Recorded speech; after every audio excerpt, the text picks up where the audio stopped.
Radio Mystery Theater presents...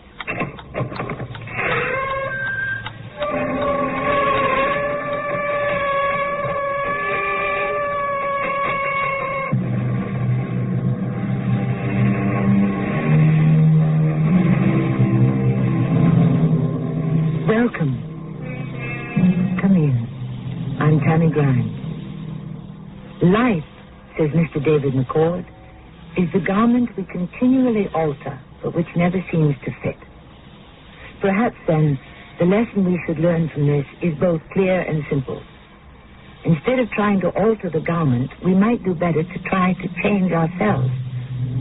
But hasn't it always been easier to let out the waistline than to go on a diet? What is he looking for? His girlfriend. His red-headed girlfriend. Does he know where she is? No. Does anyone else know? Sure. Practically everyone else. Well, where is she?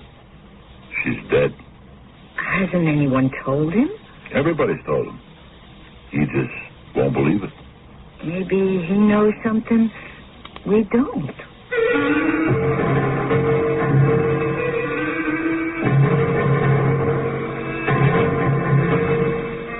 Our mystery drama, Redhead, was written especially for the Mystery Theater by Sam Dan and stars Fred Gwynne. I'll be back shortly with Act One. It was just a habit I got into. Whenever I laughed, I kind of covered my mouth with my hand like this, you know. One day, it dawned on me that I was doing this because I was embarrassed by my teeth. They were really yellow from smoking. Topol Smoker's Tooth Polish, a special combination of polishing agents and a rich foaming cleaner, formulated to help remove ugly yellow tobacco stains. Topol is gentle enough to be used instead of regular toothpaste. My teeth are nice and bright again. Topol, mint flavor in the blue package, fluoride in the red. Mr. Gardner, those old newspapers are too heavy for you to lift. My back just told me the same thing, Sally. Now, you just sit there. I think my dad has some Doan's pills in the house. Doan's pills. Just what this nagging backache needs. Good advice. Doan's pills for temporary relief of simple backache pain due to overexertion, stress, or strain. Use only as directed. Hello? Hi, Mr. Gardner. How's your back tonight? My back's doing just fine, thanks to you and those Doan's pills. This is Lena Horne. Before I began my volunteer work for the American Cancer Society, I didn't know too much about what the society actually does to help people. I knew that the rates of blacks getting cancer are higher than among whites, and the cancer death rates are higher too. But it was only when someone who means a lot to me got cancer that I learned how much even information alone can mean to a family when the disease strikes. When you don't know where to turn, help like that is a real blessing. Of course, we have other services and rehabilitation programs available for everyone. I must say, when I learned about all this, I was very proud of my organization. That's why I'm asking you to be generous when you support our research, education, and service and rehabilitation work. Remember, it's your American Cancer Society, too.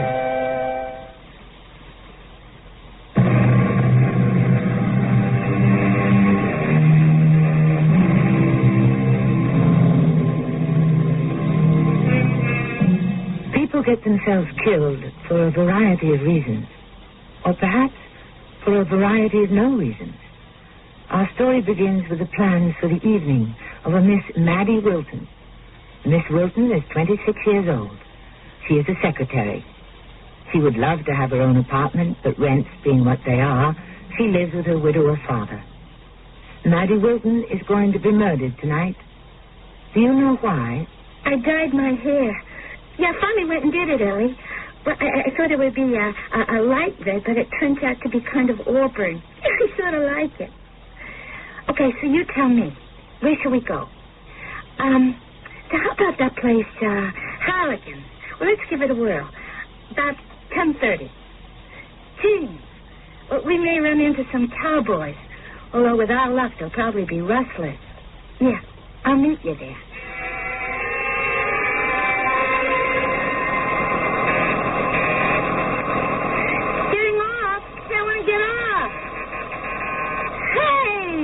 going to stop the bus? No. No, what do you mean no? I only discharge passengers at a bus stop. I rang the bell at a bus stop. You rang the bell as we were passing through the bus Well, stop. can't you stop now? No, I cannot stop now. Why not? Because it's against the law. Well, where are you going to let me off? At the next designated legal stop. Which is where? 18. Listen, I just happen to be in a hurry. You're probably in a hurry to get to that gin mill on 12th, Halligan. Don't worry, they won't run out of booze. Hey, why don't you watch where you're going? Look, I know where I'm going. You know where you're going. And here we are, 18th. You mean I have to walk all the way back to 12th? It's a nice night. A little walk won't kill you. Thank you very much. Love. Red. Huh? What? It's me, Red.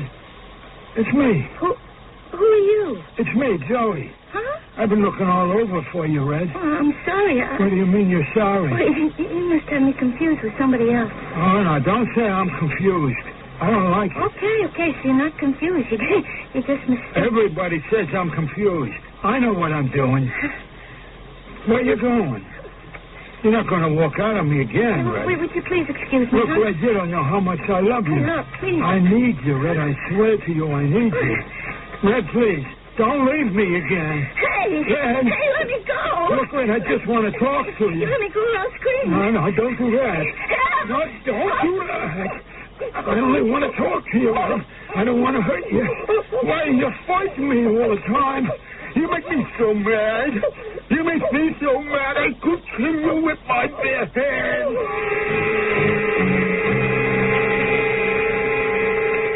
Alice, you want to pour me some more of that coffee? It's your third cup, Harry. So what? It's my only vice. Hey. Hey, will you look at this? What? Heavyweight championship bout set. Look, I'm only going to give you half a cup. Can you believe a thing like this? These two ham donies. What's a ham donny? Some mug, some thick-headed pug. Oh, I get the idea. They're each going to get $10 million apiece. Hey, don't put sugar in it. I hung up the gloves too soon. No, you hung them up just in time. You hear how the cash register bells are ringing these days? Oh, what's the good if you wind up hearing the ringing in your head, huh? Hey, maybe I can come back for just one more. Are you crazy? You're 45. These punks today, what do they know? Bunch of headhunters, that's all. They couldn't lay a glove on me. It's gone, Harry. Gone. The wind is gone. The speed is gone. The punch is gone. No, the punch, that's still here. But the rest of it, if I could have just one more good payday. You got it, Harry. I don't care how much they make. Look how many of them are like you. After 23 years in the ring, you can see straight, think straight, you can hear straight, you can talk and walk straight. Oh, for crying out loud. Now what? Is he still fighting? Who? Joey Malloy. Who's Joey Malloy? You remember Cannonball Joey. I fought him 22 years ago. My first bout as a pro. I knocked him out in the third. And he's still in the ring? You're lucky, Harry. Oh, you got a good job driving the bus, and with what we were able to sort away. I mean, just the two of us, no kids. Yeah. No kids. What's in the front part of the paper? There was a murder last night. So what else is new? Oh, these girls who've been getting killed. This is the fourth one. Yeah, well, I don't have to read about that. You know what ties them all together? Each one of them had red hair, and each killing was on a Friday night. Some nut. Oh, look at her picture. Oh, she's so beautiful. It could break your heart. Maybe if I started working out again. You know, Harry? Yeah. If Mary had only... You know, I believe she'd have grown up to look just like this girl, this Madeleine Wilton. Huh? Look. No, I don't want to look. Oh, Mr. Otis Salt, who lives at the corner of Van Buren and 17th. He thinks he heard the bus stop at about 10:45. knife. I'd like to run in a cannonball Joey Malloy again. And very soon after that, he's sure he heard a woman's voice scream for help. Hey, maybe I could slip him a couple of bucks. Harry, isn't that about the time that you're driving up Lower Van Buren? I mean, around 11:15? Whereabouts are you on Van Buren, Harry? At what, 18th, 19th, 20th? What's the difference? But this girl, Harry, she was found dead on Van Buren and 17th at just about that time. What girl? The one who was killed. She could have just gotten off your bus. Give me that paper. Harry, what's the matter? Oh, no. Harry? No. Harry, what is it? Good Lord. Harry, look what you did. Harry, where are you going? Harry, tell me.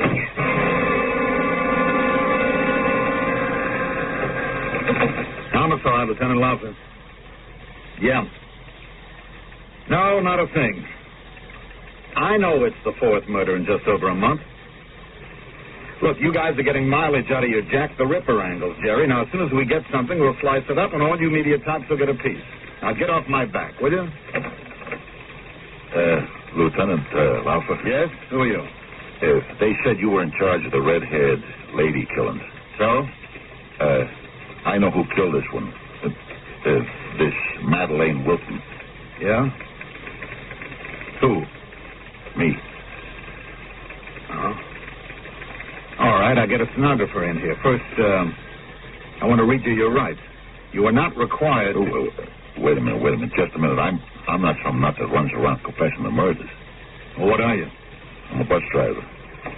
Here's my ID. I work for the city, same as you do. My name is Harry Collins. Harry Collins? Why is that name familiar? Now, last night, this girl... Why do you look familiar? The one that got murdered, the latest one, this Madeleine Wilton. She gets on my bus at the Circle. I head up Van Buren, and I let her off at 18th. Yeah?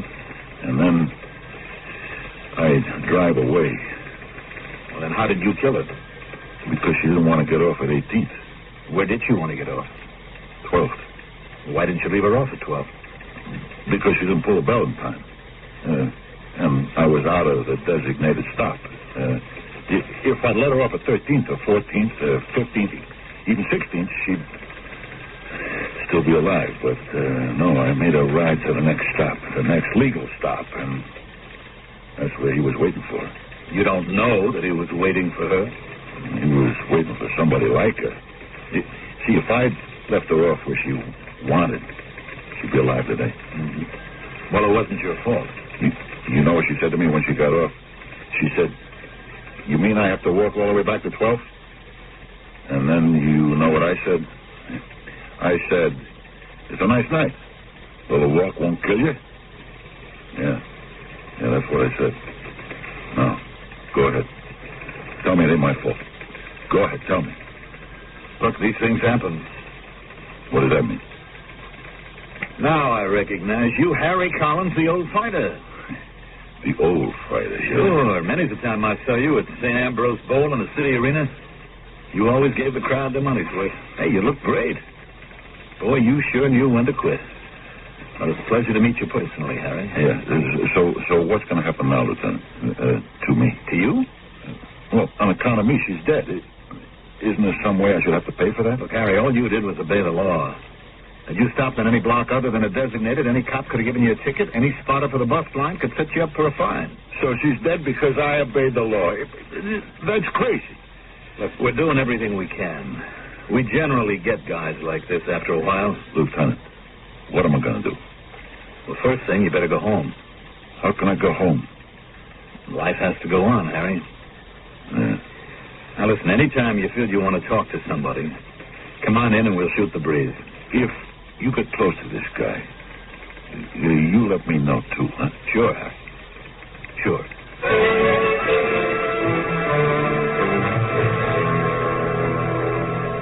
You want to go out to a movie, Harry? No, Alice. You want to watch the TV? No. Well, what do you want to do? Nothing. You can't just drive your shift and come home and do nothing. Especially now that you're on days. I'm going to go to sleep. Harry, it's not your fault. Yes, it is. Harry, listen. Leave me alone, will you?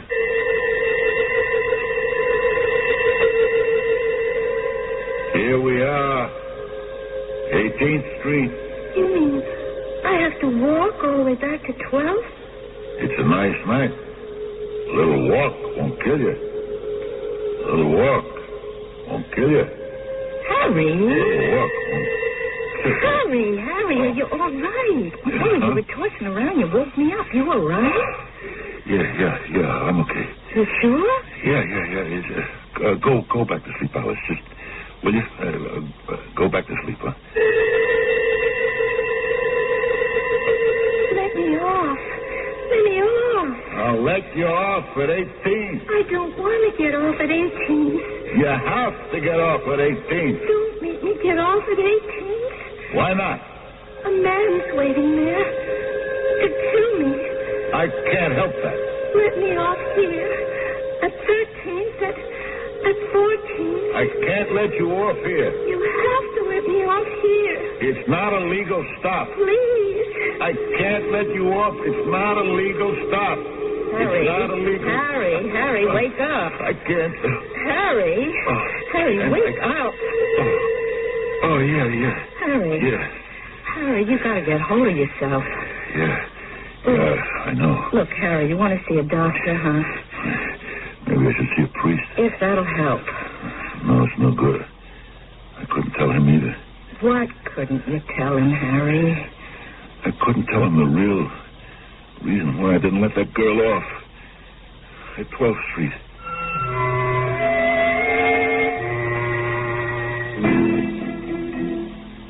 Oh.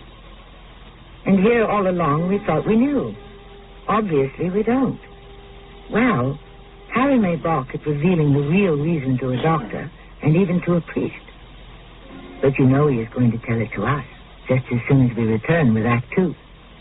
If squeaky doors, sticky locks, and rusty tools are a problem around your house, True Value Hardware stores offer a simple solution. Hi, Pat Summerall to tell you WD-40 lubricating oil is the answer to these and many other problems caused by rust and corrosion. Among its many uses, WD-40 will free sticky doors and windows, as well as rusty bicycle chains and wheels. And it's just $1.29 for a 9-ounce can. So look for the familiar blue and yellow can with the bright red cap at participating True Value Hardware stores and home centers. Hello, I'm Nancy Marchand. When we speak of priorities, there's one that comes first with most of us, the well-being of our families. Unfortunately, millions of families in developing countries know only poverty, hunger, and sickness. You can help them through care. Your contributions will provide the means for survival today and self-support tomorrow. Contribute to CARE. Box 576, New York 10156, or your local CARE office. This is Gene King for your Better Business Bureau. If your idea of summer fun is camping out, whether you sleep in the luxury of a recreational vehicle or rough it on the ground with only the stars above you, there's one piece of gear that's a must, and that's a good sleeping bag. A well-made, lightweight summer bag is a good first choice for novices and for those who aren't planning to do too much cool weather camping. But if you're heading for the mountains or planning to take a trip in the spring or fall, a 3-season bag will be a better choice. Now, these bags are warmer and more expensive, but they'll keep you comfortable at near freezing temperatures. But when you go out to shop, compare bags carefully. Make sure to check the quality of the zipper to find out if the bag is easy to roll up and store, if it's the right size for comfort, and if it's constructed so that the filler won't come out. A tip from your Better Business Bureau.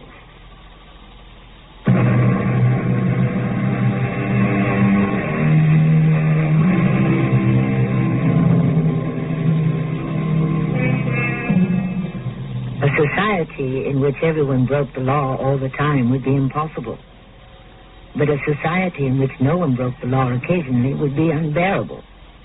Just as the occasional white lie enhances friendships, so does a little harmless, unimportant wrongdoing make life easier and happier for so many of us.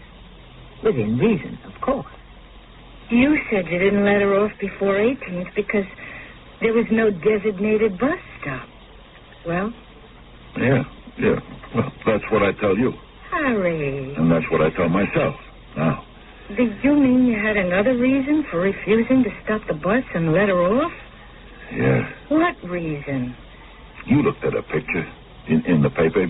You remember what you said? I said she was beautiful. Yeah. How beautiful? Harry, what are you driving at? How beautiful did you say she was? I don't remember. You remember. You said she was so beautiful, it could break your heart. Well, it broke mine. If Mary had grown up, she'd look just like this. Well, I saw it, too, the minute she got on the circle. Suddenly it was our own little Mary.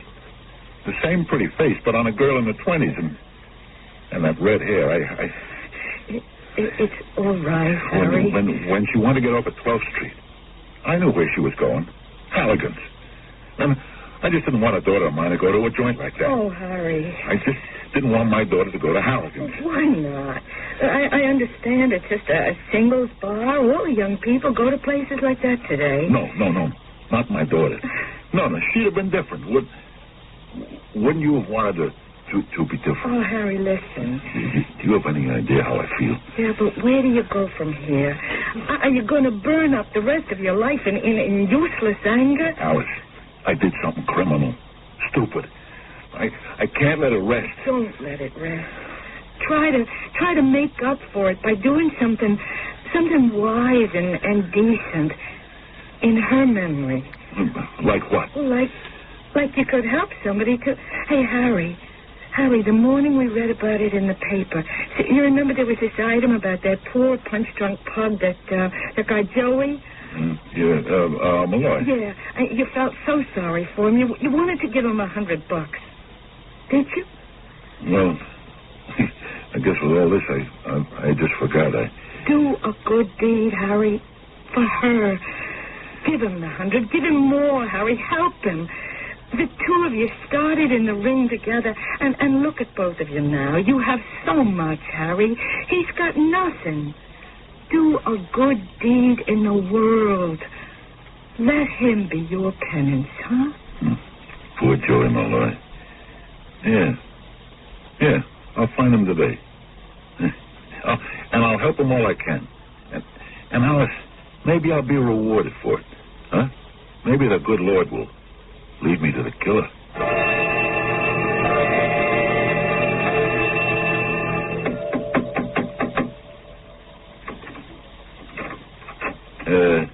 Anybody here? Hey, who are you? The door was open. Did I wake you up? Oh, yeah. You're Joey Malloy, all right. I recognize you. You know who I am? I can't remember. I'm Harry Collins. Harry Collins? Yeah, you and me. We fought at St. Ambrose 22 years ago. We was both up from the amateurs. Harry Collins. Yeah, now I remember. Cannonball Joey Malloy. Yeah, that's the name of manager guy. Hey, sit down. Come on, sit down. I know this place looks like a dump, but I'm going to move to a new place. Sure, I remember you now. It was your 6th round at St. Ambrose. I knocked you out in the 3rd, right? Yeah, right. Yeah, sure. Well, what can I do for you, Harry? You know, I've been looking for you all these years, Joey. You have? You remember, right after the fight, we went out to celebrate together? Oh, we did? Yeah. And I lost all my dough. Somebody stole it off me in the locker room. And you said, hey, let me lend you a C-note. You remember that? Yeah, sure you do. And I'll even tell you who was with us. My wife, Alice. You remember her, the blonde? Oh, and Red was there too then, huh? Red? Yeah, my girl. Yeah, she had this red hair, so I called her Red. You remember that, Harry? Sure. Now I remember. Anyhow, before I forget, you want to take back the C-note? Wow. Thanks, Harry. Yeah. Hey, you want to come see me a week from next Friday night? Chick got me a match at the Grove. Say, Joey, you and me, we're getting kind of up there. You know what I mean? When you fighting again, Harry? I owe you a rematch. You want it? No. I hung him up, Joey. Yeah, why? You look in great shape, man. Hey, listen, you want Chick to get you some action? Chick, huh? He could always get you on a card at Appleton or Van Buren, even a Grove, all them places. All them places. Where can I find Chick? Oh, he should be hanging around at Jim. You know Teddy's over to 4th Street. Yeah, Teddy's.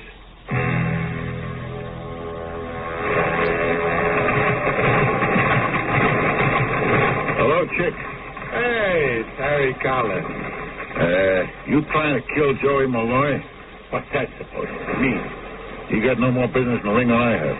And I'm in twice as good shape as he is. Well, you ought to know, Harry. Nobody fights unless he gets an exam by the doctor on the boxing commission. Some exam. You hold the glass to your mouth, and if you're breathing, you can go on. I don't write the rules. No, Chick. You just break them. Did I ever hold a gun to his head? No. You held out something worse. You held out a dream. A rosy dream of becoming a champ. I was lucky. I had a wife who was in my corner, all the way. She made me wake up. But who'd he ever have? You. Not my fault. You couldn't talk to him. Nobody could. Not even his girl. Not even Red. He wouldn't listen. So she walked out on him 10 years ago. What could I do? Could I leave him all alone in the world? So I get him a couple of rounds now and then. At least he can eat. You're so big-hearted looking after his interests. Tell me, you still take your cut? Hey, look, I gotta live too, don't I? Why? Did you see Joey Malloy today? Yeah, Alice. And? If you ever hear me say anything about trying a comeback, just look me square in the eyes and keep saying, Cannonball Joey Malloy, Cannonball Joey Malloy. It's that bad, huh? Yeah, he looks like he's been hit by a cannonball. Hey, you want to go to a movie tonight? No, I just want to sit home. And do what? Some thinking. Okay. What do we know about this thing? First, it happens on Friday night. Tonight's Friday night. Yeah. Can we expect it again? I don't know. Maybe Friday's just a coincidence. Still, it doesn't happen any other night. All the girls who were murdered have had red hair. And what does that mean? Could that be a coincidence? Are you asking me? There could be something that ties all those girls together. Like what? Like anything. Did they know each other? Not according to papers. Or to Lieutenant Laufer. I asked. What else do we know or don't know? Well, they all take place, the killings, in different neighborhoods. So we're no further along, are we? Alice, I gotta get this guy. There must be something I can do.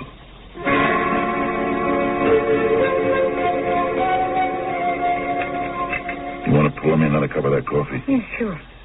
It's my fourth. How come you're not giving me lip? It's just that you're so upset, so unhappy. I don't have the heart to. Yeah. So listen, turn on the radio, huh? I already heard the news. And? It didn't happen last night. You sure? Well, it would have been on the radio, no? Yeah. So it didn't happen. Now I wonder. About what?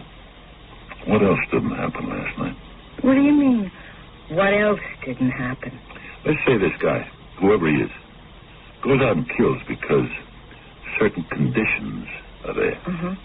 Well, last night, they weren't there, or not all of them was there.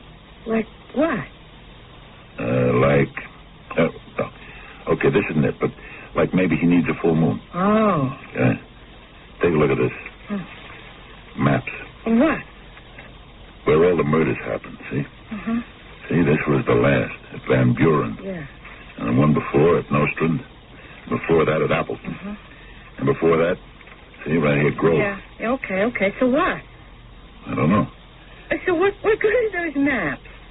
Well, I thought maybe... You thought maybe what? I don't know.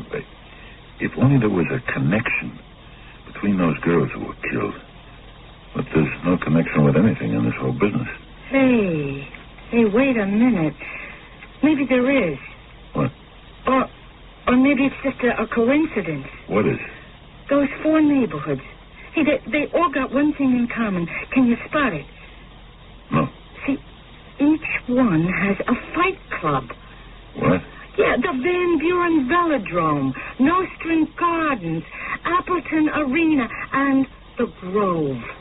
Of course, but it doesn't have to mean anything, but... Yeah, but maybe it does. The murders all took place on a Friday night. Uh-huh. Friday night was fight night. But last night was Friday night, and there was no murder. Yeah, but there were no fights scheduled either. Well, why not? Because it was Good Friday. All the neighborhood clubs were always dark. So where does that leave us? Wait a minute. Harry, what are you thinking? I don't know. Right now, I'm not really sure of what I'm thinking. Why is it always a woman? Maybe he hates women. And why does she have to have red hair? Hey, we're building something here that's tied in with prize fighting, aren't we? Why can't it be a fighter? A fighter? Yeah, a big guy. Uh-huh. Strong enough to kill somebody with his bare hands. Well, who could that be? I'm not sure.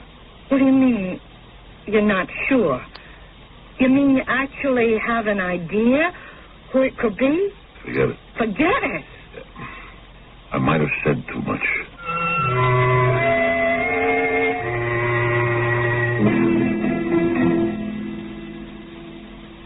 And then again, he might not have said enough.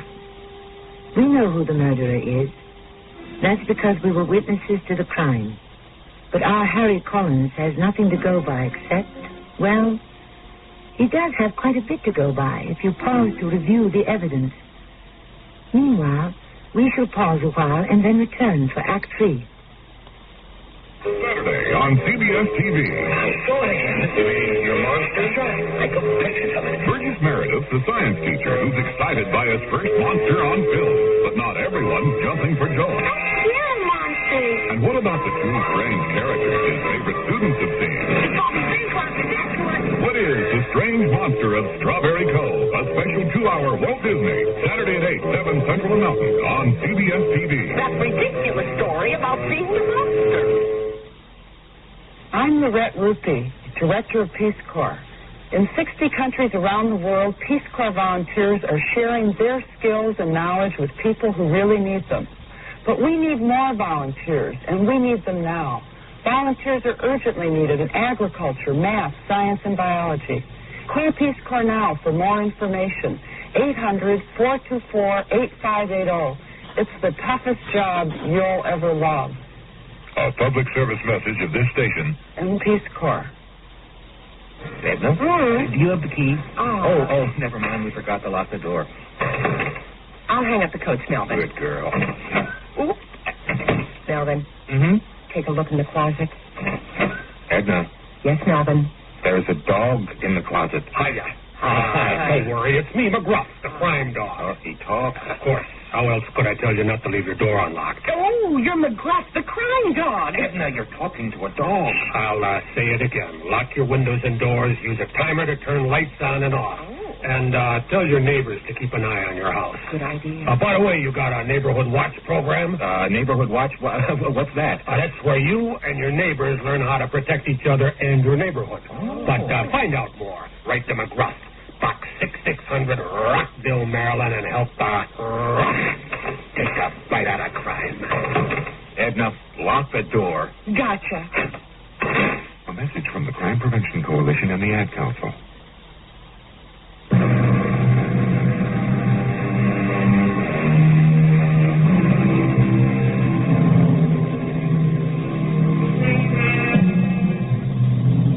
Love, it has been said, is like a two-edged blade. One edge is joy and the other is despair. One cuts away all the tiresome and mundane things that keep us earthbound and sets us free to soar to the heights. The other edge can pierce the heart, and thus we descend to the depths. Love, what glorious deeds, what desperate crimes are committed in its name. You're saying it's a fighter, Harry. I'm not saying anything. Yeah, but you suspect. Look, let me figure it out first. Now where you going? I have to see a guy.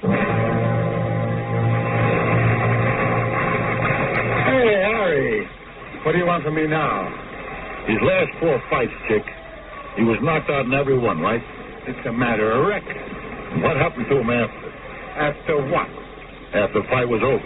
What happens after every fight's over? Goes back to the dressing room, showers, gets dressed, and goes home. How do you know he goes home, Chick? Where else has he got to go? How do you know he gets home?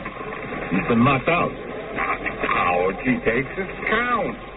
He's okay. He also takes a beating. How do you know he's okay? He's okay. Hey, there you are, champ. Put in some time on the big bag, huh? I'll go check out some of the others. Hello, Joey. It's you, Harry. Hey, you want to wake out with me? No, Joey, no. I just thought I'd stop in and say house tricks. That's great. That's great. Joey, you want to come over here and sit for a minute? Yeah, what's up? Joey, quit, will you? Quit the racket. What do you mean quit? Just like that? Just like that. You mean now? This minute. You know Chick is going to line me up a title shot. Joey, he's not. He promised. For how long has he been promising, huh? How long? 20 years, Joey. In 20 years, you got old. I know. It ain't a crime. I got old, too. Old for a fighter, that is. Happens to everybody. Ain't going to happen to me. Joey, look around you. Where are you? You know where you even are? Why does everybody try to tell me I don't know where I am? Everybody tries to tell me I'm punchy. I know exactly where I am. I'm at Teddy's gym over to West 4th. Well, what's Teddy's gym, Joey? A flea bag, a hangout for has-beens. Joey, hang him up. Go on. Maybe I can help you find something else. Can you? Sure. Where I work. What do you do? I drive a bus. Oh. I don't think I could do that. Well, you could start in with something light, like watchman. Watchman? What could it pay? More money than you get in the ring. And nobody to beat your brains out. Huh? What do you say? That don't sound too bad. Good. Let's go. Where? Over to the garage. I'll talk to the foreman. Come on. Get dressed. I can't go now. Why not? I got to work some more on the bag. Joey, no more. That's over. No, but I got to get into shape for Friday. Friday? Yeah, Chick got me a 6th round at Nosman Gardens. Say, Joey, tell me, this past month or so, where have you been going after the fights? Where? Yeah. I don't know. Do you go looking for Red? For Red? Why would I want to go looking for Red? She died. Yeah? Yeah. How? She walked out on me. And she ran off with some guy. And she got herself killed in an auto accident. Huh? She didn't have no faith in me, you know. So what would I want with a dame that didn't have no faith in me? Hey, you want to come see me fight Friday? No. Why not? Because I think you ought to hang him up. Oh, come on. You're just jealous because you can't fight no more. You got old and I didn't. If that's the way you want to take it, Joey. Listen, Harry. Listen to me, huh? Come to the fight Friday and watch me, okay? And after, if you say to me, Joey, retire, then that's what I'm going to do. Is it a deal? It's a deal.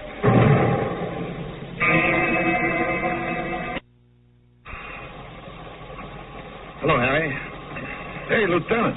How you doing? I called you to Thatcher, Harry, and he told me you'd be here along about now. I want to talk to you. You mean you found something? Maybe. But I need your help. Oh, yeah, sure. Harry, do you know what Monsell's solution is?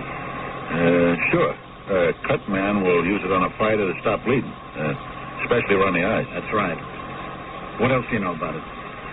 41st. Let him off, please. Lady, put the fare in the box. What else do I know about Monsell's solution? I know it's illegal. That's right. You can blind a guy. Commission finds a manager or a second that uses it, they'll set him down for life. We think we got a clue, Harry. What? This. See this? What's it look like? Looks like a little piece of plaster. Plaster that you'd stick on a cut. Many of the times I wore a piece of that after a fight. This dead girl, Madeline Wilton, it was found in her hand. 46. Who's getting up? Step down. Now, we figure she tried to fight the guy off. She must have clawed at his face, caught at this thing, and it came off under her nails. Yeah? At the lab, they found some pieces of hair from an eyebrow. I can tell you about getting hit there. That's why I quit. Further tests showed traces of Mansell solution. Sure. They put it on to stop the bleeding, so the referee won't stop the fight. Does the poor guy risk going blind? What do they care? Well, where does this take us, Henry? These girls were actually beaten to death. A fighter? Yeah, maybe. Kind of a down-and-out fighter, maybe? Kind of boxer that would have an unscrupulous manager? Does that make any sense? Yeah, I guess it does. Well, we're asking around, trying to get a line on that kind of a guy. I figured I'd talk to you. Who would you suspect? Who would I suspect? Yeah. Lieutenant, I've been away from it for a couple of years now. A couple? Exactly 6. There have been a lot of changes. Anyone come to mind, Harry? Well, look, let me make the rounds, talk to a couple of guys. All right, we can do that. You know how it is in this racket. Nobody likes to talk to a cop. You could really help us, Harry.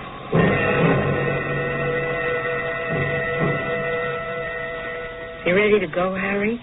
I told my sister we'd be there for dessert. Listen, Alice, why don't you go downstairs without me? Oh, but you said you wanted to play cards. Alice, I got this headache. I'm just going to lie down and have a nap. Sure. And as soon as I'm out the door, you'll get up and you'll head for the fights at Nostrand Gardens. No, I think I'll go with you. Alice, I would rather you didn't. Why? Because you hate the fights. Especially the kind they got there tonight. Oh, no more than you do. Harry, are you looking for him? Looking for who? Do you know who he is? Tell me. I'm not sure. But you got an idea. Yeah. Then tell the police. I can't. Why not? Because I could be wrong. Well, then there's no harm done. Plenty of harm. They could nail him for it. But if he's innocent? There's too much going against him. Yeah, but still, if he's innocent... Alice, he could never prove he's innocent. Not even to himself.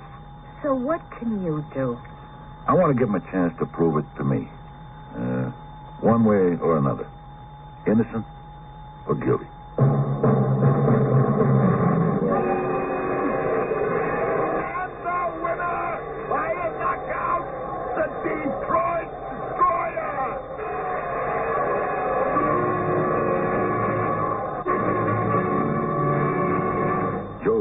Joey, you okay? Oh, yeah. Yeah, I'm all right. Joey, who am I? Yeah, Harry Collins. You knocked me out. Joey? Oh, it's nice of you to come by, Harry. Joey, that was 23 years ago. You sure got some punch, boy. You know something? Joey, I want you to come with me tonight. I can't punch like you, Harry. I ought to quit this racket. Yeah, you sure better. I had to get out now while I'm still young. I mean, I'm only 22. Joey, let me help you get dressed. First, I got to take a shower. Joey, we got no time for that. You wait till I tell Red that I'm quitting. You better tell Chick you're quitting. Huh? Oh, listen, will you do that for me, Harry? Sure. Because I can't talk to Chick. I'm a little scared of him. Sure. Okay, here, now your shoes. Scared of Chick? Why? Well, he'd talk me out of it. He could make me do anything. I don't even want to see him.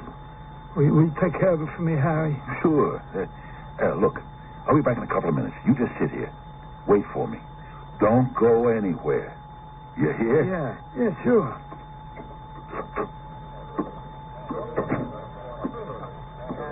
Chick, I'm going to take him to the doctor. He's already seen the doctor. Who, that quack? He asked your name and what day it is. So what do you want, Harry? I'm going to go get my car and bring it around the side. Stay by this door. And see that he don't leave. You understand? Okay. What are you getting so excited? Alice, what are you doing here? I can't trust you out by yourself at night. Okay. Then make yourself useful, huh? Drive around to the back entrance. I'll be out with them in a minute. Joey! Joey! Hey, Chick! I told you to keep an eye on him. Where is he? How do I know where he is? You mean you let him go out alone? What's it to you? I don't think you take enough of a cut from Joey. So here's one from me.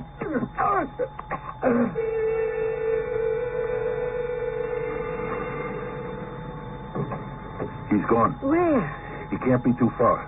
Let's go to the corner, then around the block. Then we'll try 2 blocks. We gotta find him. He's looking for Red. Who's Red?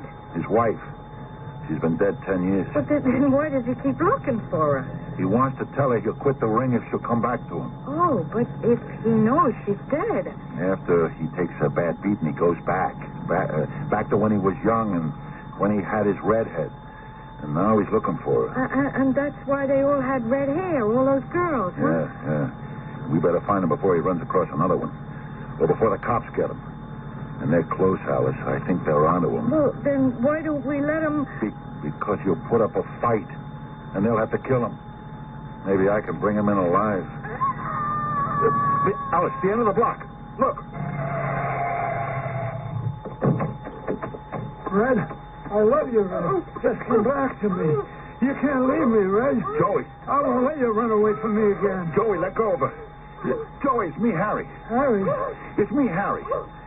You and Red and me and Alice, we're supposed to go out after the fight. We were? Yeah, sure. Hey, I guess Red ain't feeling too well. She's gonna faint. Oh, well, let me hold her. Let's get Alice to help her into the car. Okay, Alice? Yeah, sure. You think she'll be okay? Yeah, sure, Joey. She'll be fine. Oh, ain't she beautiful, Harry? Did you ever see red hair like that in all your life? Yeah. Hey, there's cops coming this way. What's that all about? They want to talk to you. They want to talk to me? Why? Nobody ever talks to me, Harry. They talk to my manager. Where's my manager? Harry, would you be my manager? Yeah, sure, Joey. I'll be your manager. From now on, let me manage you.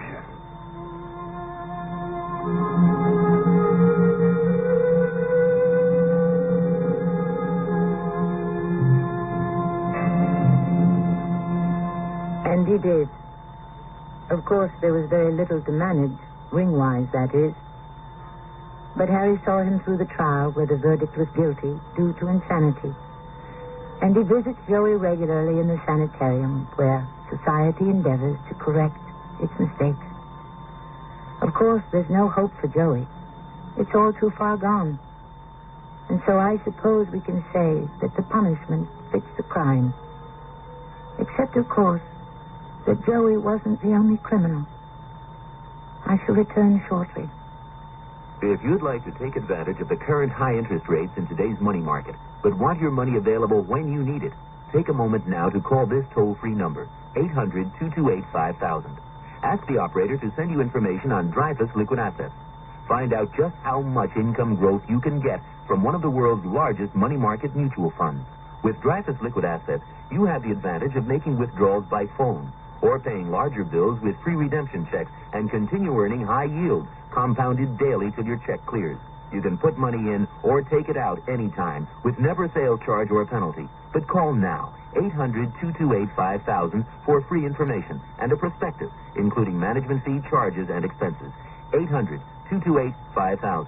Study the prospectus carefully before you invest and learn how Dreyfus Liquid Assets can help you get the lion's share from today's high interest rates. 800-228-5000. Toll free, 800-228-5000.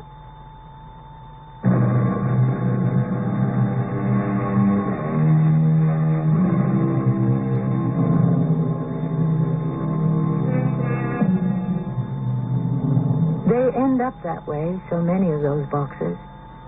They don't know when to quit. Actually, the majority of them should never have begun. It's called the sweet science, and it can be as sweet and delightful as a ballet when it is practiced by the true scientist of the art. But you ask any promoter, and he'll tell you, That kind of stuff puts the customers to sleep. What they want to see is blood. Is he right? Our cast included Fred Gwynn, Carol Teitel, and Mandel Kramer. The entire production was under the direction of Hyman Brown. And now, a preview of our next tale. We never got as far as the southern bank. Of the 1,500 with me on the chained rafts, 1,000 were blown out of the water. 500 were shot as they tried to swim to shore, and the rest of us were rounded up and taken to Andersonville. It was in that action that my leg got shot up. Well, that's never been told. There was only one man to blame, Will, and that's Cutler. He was responsible.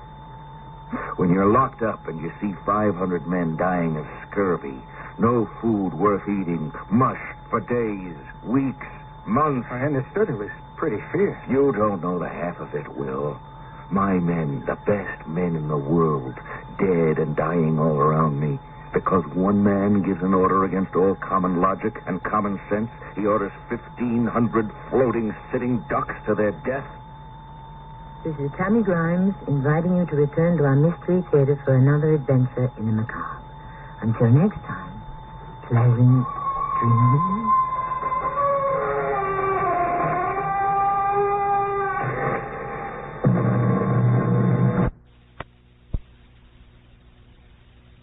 The CBS Radio Mystery Theater presents...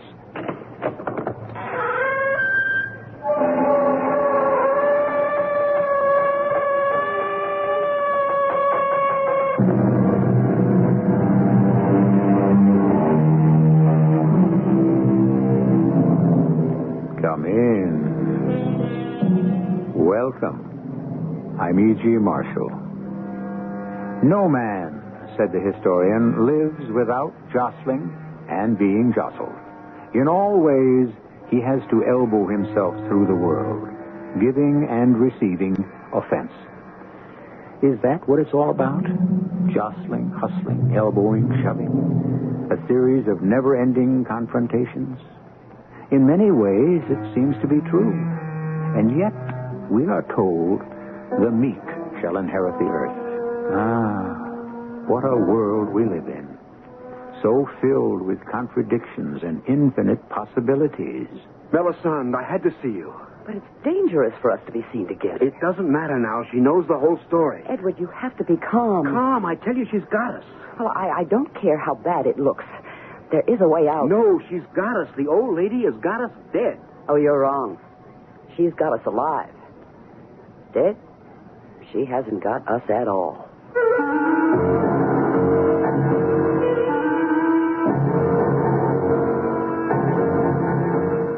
Our mystery drama, The Coldest Killer, was written especially for the Mystery Theater by Sam Dan and stars Joan Lovejoy and Bob Reddick. It is sponsored in part by Buick Motor Division and X-Lax. I'll be back shortly with Act One.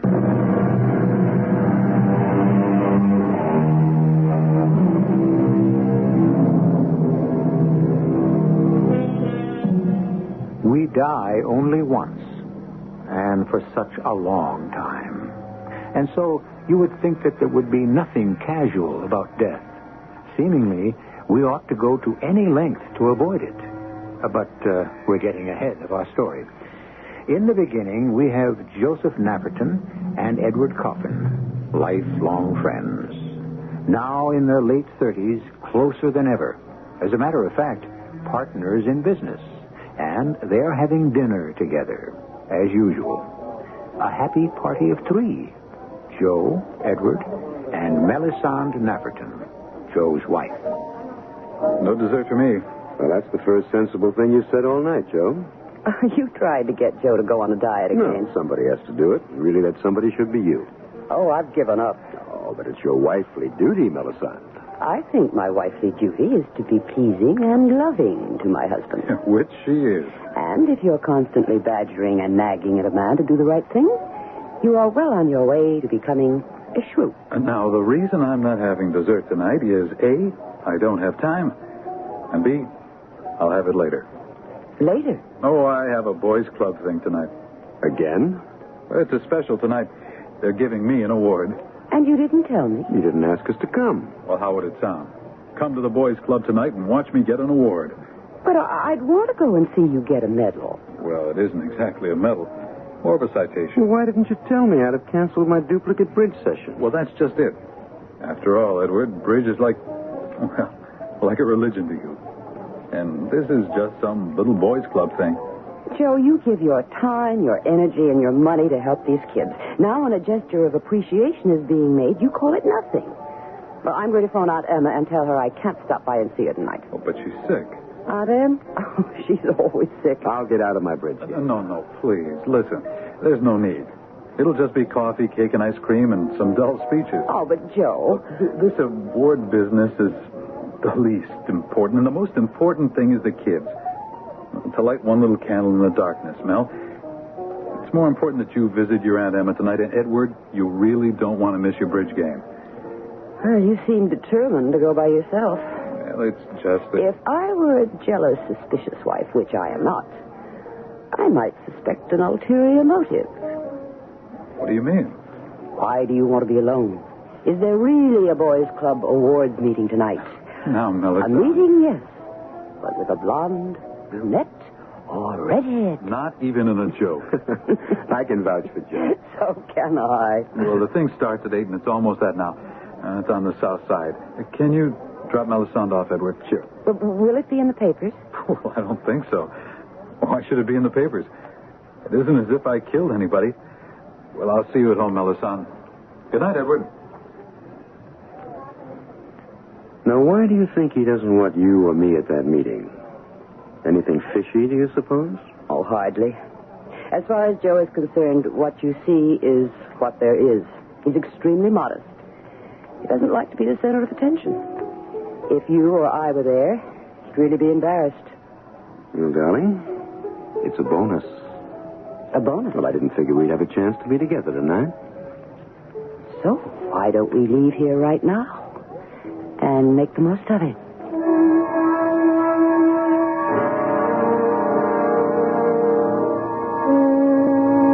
Who? Well, certainly. Have her come right in, Miss Knight. Ah, Mrs. Nafferton. Won't you sit down? Thank you.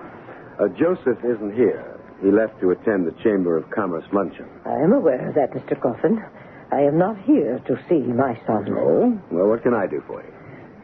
Shall I come to the point? Well, I can't imagine what point you have in mind, but please do. If I may use current slang, which I detest, but which is nevertheless highly expressive, leave town. I beg your pardon? Why? Because you didn't hear what I said? Or because you do not choose to understand it? Leave town? I find that the most satisfactory solution to the problem. Problem? 2 problems, actually, Mr. Coffin. First, you and Melisande have been, I must use the old-fashioned word, betraying Joe. Oh, Mrs. Nafferton. Don't interrupt. I have a report from private detectives. Private detectives? You keep interrupting, and for no purpose. Is that water in the pitcher on your desk fresh? Well, certainly. May I trouble you for a cupful, please? I find it necessary to make a tea. Of course.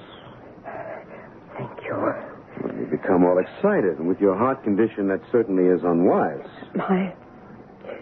My pills are designed to control my condition. Thank you. Well, still, you should not needlessly... Shall we proceed?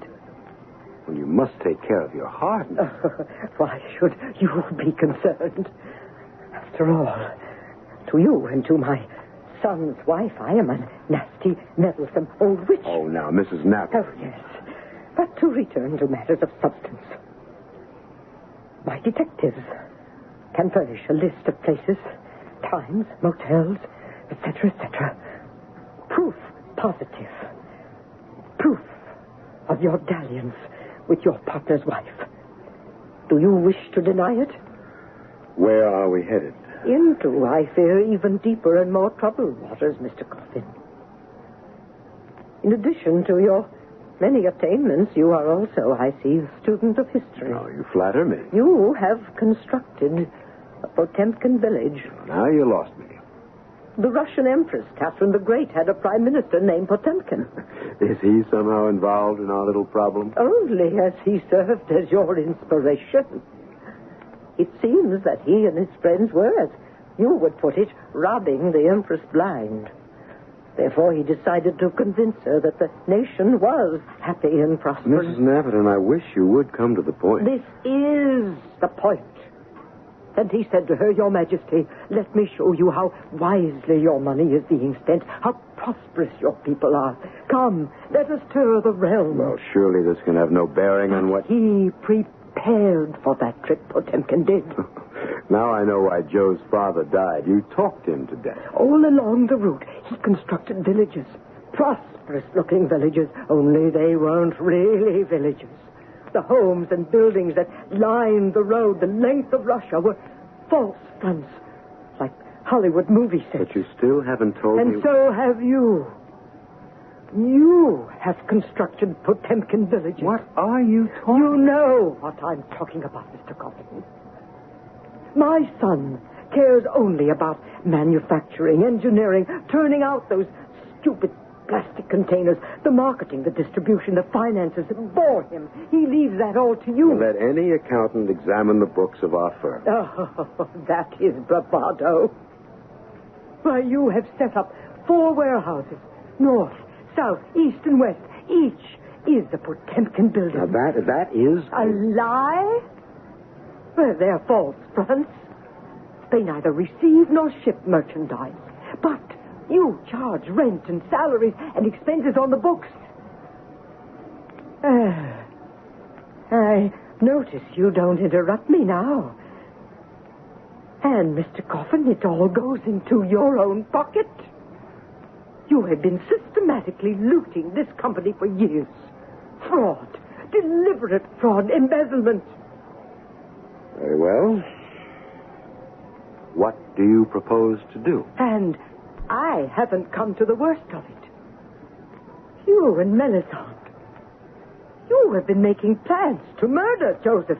Why would I want to kill Joseph? It doesn't make sense. Unfortunately, it makes a very grim kind of sense. From your point of view, he's the goose that lays the golden egg. Not indefinitely. You see, Mr. Coffin, the money is running out. Strong and profitable as the company was, it could not endure your depredations forever. Joe isn't aware of that. But the day of reckoning must soon be at hand. How would killing Joe help? Insurance. Insurance for both you and Melisande. Melisande, as Joe's grieving widow, would be consoled by $250,000. And you and Joe have key man insurance taken out on each other. Now, look, Mrs. Nafferton, we never could even attempt... Do you think you could ever collect insurance if the facts in my possession were presented to the insurance company? Why, you and Melisande would go to jail for life. All right, Mrs. Nafferton. You have all the cards. What do you propose to deal? I have an airline ticket for you, and some money, and a typewritten note. Read it. But I have no... Read it. I shall turn my findings over to the police. Dear Joe, we stumble in the darkness. Suddenly, we see a ray of light, which reveals our true destiny. I feel I must go off to an undeveloped place and help those less fortunate than myself. Perhaps unconsciously, I absorbed it all from you. Goodbye, Joe, and God bless you. Now sign that, please. But I... You have no choice. But... Your plane leaves at 6 o'clock. But Mrs. Nafferton... We'll put this in the mail. It will be on my son's desk Monday morning. Sign, please, Mr. Coffin. Ah. Thank you. And now, Edward, I bid you not au revoir, but farewell.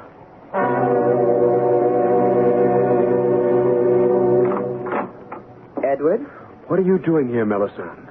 I thought it best not to see you at the office. She's got us, Mel. She's got us. Don't say that. We'll think of something. What? For crying out loud, what? You have to be calm. Calm? Calmer than you have ever been in all your life. Melisande, she's got us. I don't care how bad it looks. There has to be some way out. In that bag of hers were all the papers, all the documents that could send me to jail. I would be disgraced, ruined for life. Did you sign the note? I had to. There's no real harm done if Joe never sees it. But I'll have to see it. You just get into the office earlier than he does and get to the mail first. But what is the good of it? If the old lady finds out that I haven't left the country, she'll reveal everything. Not necessarily. How can you say that? She's got us. The old lady has got us dead. Ah, that's where you're wrong. She's only got us alive. Dead, she doesn't have anything at all. What are you saying, Melisande? What are you saying?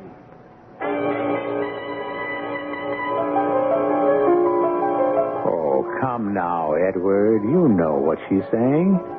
And if you don't, every man, woman, and child in our audience could tell you. We play fair on this show. When somebody has to be done in to advance our plot, why, we do them in. And furthermore, the graduate students in our little seminars here already know how it's going to be done. Every clue was in plain view. I shall return shortly with Act Two.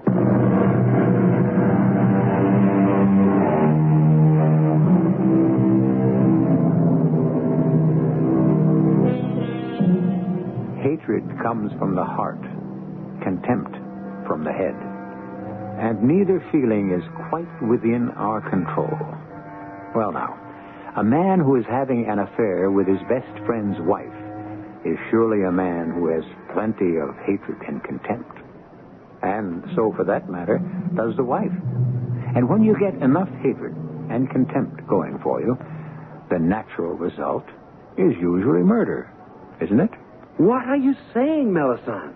Mrs. Nafferton has to go. Go? You don't mean murder? Yes. She has to be killed. Well, how can you say it so calmly? I'm merely stating a fact.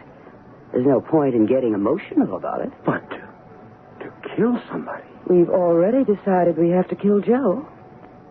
Well... We have no choice. If we kill Joe and leave her alive, she'll go to the police. We'll have killed Joe for nothing. Listen to us. This conversation, people like us don't have conversations like this. Conversations about committing murder, not law-abiding people like us. But we're not law-abiding people, Edward. We've already violated a clear majority of the Ten Commandments, not to mention how many man-made statutes. But to kill an old lady... It's easier. I never realized you could talk this way, Melisande. She's old. She's sick. We'd be depriving her of very little. Well, I'm against it. Does that mean you'd rather end everything between you and me? Well, you know I don't want to do that. I know there's only one way for us to continue to be together, and you won't take it. Melisande. Yes. You were about to say. But how? How? How? We haven't even figured a way to kill Joe, and now this. Oh, this. This is going to be very simple. Simple? Absolutely no trouble at all. She has a very severe heart condition.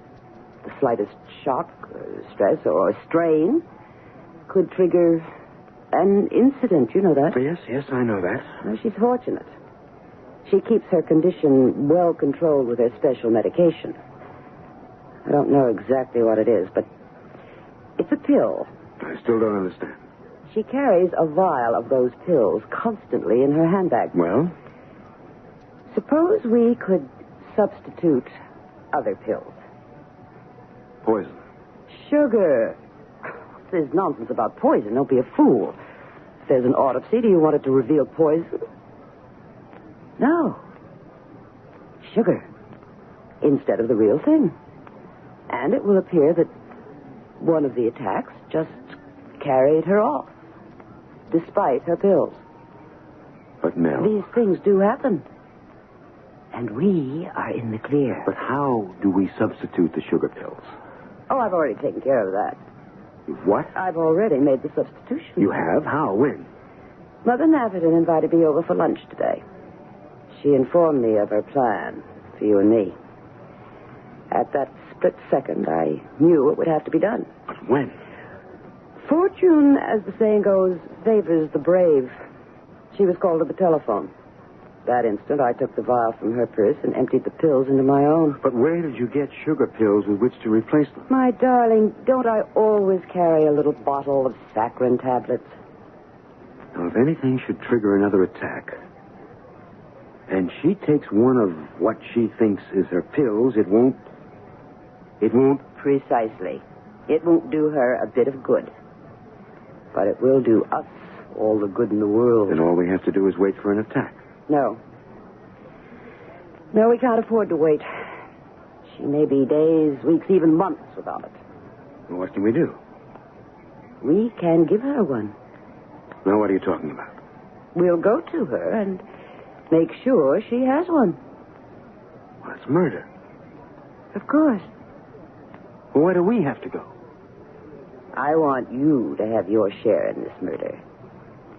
I switched the pills. You will do the rest. But I don't know what to do.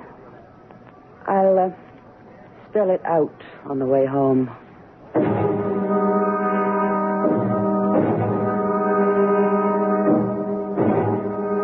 Hello, Mother Nafferton. Well, Melisande. And Edward? How do you do, Mrs. Nafferton? Your plane leaves within the hour. It wasn't necessary for you to say goodbye. Oh, he hasn't come to say goodbye. He hasn't? No. Well, tell her why you've come, Edward. Well, Go ahead. Tell her, Edward. Tell her or you're through. All right. I'm not going. You're not going? No, I'm not going. I told you what would happen. Well, I don't believe you. Well, you think I'm bluffing? Every step of the way. Well, I could call my attorney right now. I'll dial the number for you. The moment I place these facts in his possession... Well, what are you waiting for? Well, you face jail. And what do you face? Ruin me. Go ahead, ruin me. I will. Please, Mother Nafferton. You cannot afford this excitement. You keep out of this. If it weren't for you, you're the Jezebel. The harlot who's ruined both of them. You bewitched one and seduced the other. Expose me. Expose her. Flaunt our sins and my crimes for the world to see. Will your darling Joe thank you for it? Love you for it? Don't you think he knows? No. Yes, in his heart he knows. That isn't true. He is nothing but a worthless, timid weakling. Don't you dare talk that way about my son. And it's your fault. It's how you raised him. Get out. Get out. I dare you. I'm going to call the police. Well, let me do it for you. I will. Water. Give me some water. There's a pitcher on the table, Edward, and a glass. Right here. Let me... I don't want any help from you. I get my pills myself. My pills. There. Now, I feel better in a minute. Oh, it should stop. The pain should stop immediately. It should stop. Melisande, call Dr. Spurlock. Call Dr. Spurlock.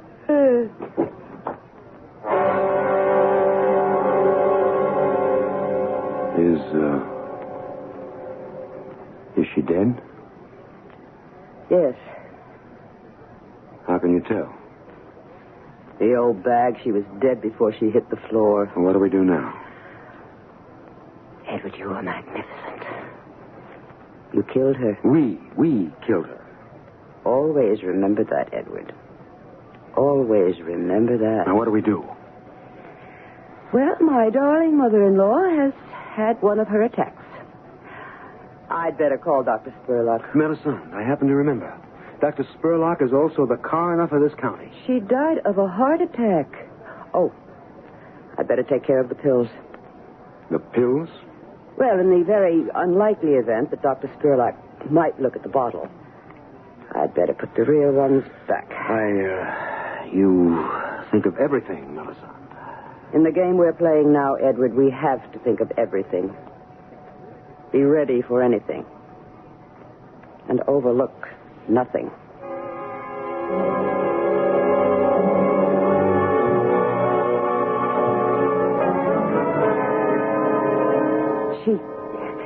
She suddenly started gasping for breath. She was in pain. Was she able to take her pill? Oh, yes, Doctor. Edward got her a glass of water, and she took the pill out of the vial in her bag, and she drank it down. And then what happened? Well, she closed her eyes, and she sighed, the way she usually does. Did. And we thought that would be the end of it, the way it usually was. Yes? But this time, instead of getting better immediately, she seemed to get worse, and she just died. Melisande, are you sure she took her pill? Oh, yes. We saw her, didn't we, Edward? Absolutely. You say she took the pill from this little vial? Yes, Doctor. Why? It's funny. These pills have a slightly bitter odor. You can always smell it on the breath for several minutes after the patient takes them. But I couldn't detect any such odor of it on her. How long after she took a pill was it till you called me? It was almost immediately, Doctor. That's how fast it happened. And you were here less than 10 minutes later. Yes. Well, in that time, the odor could have dissipated. Are you going to perform an autopsy, Doctor? An autopsy? Whatever for? She was a very sick old lady, and she obviously died of a massive heart attack. Autopsy? What do you think this is, a detective story?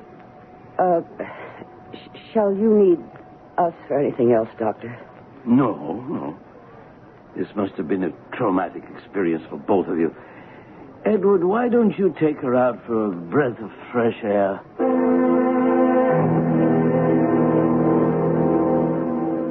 We got away with it. Did we? Well, of course. We did everything just right. You heard what Dr. Spurlock said. She died of a heart attack. And that's it. Ended. Finished. Case closed. You know, for the very first time, I'm letting myself believe it. Believe what? That we can do it. That we can carry the whole thing off. Well, now we'd better get ready for Joe. Joe. Edward, the company can't last another 6 months. All we have going for us is that insurance. It won't be as easy as this one was.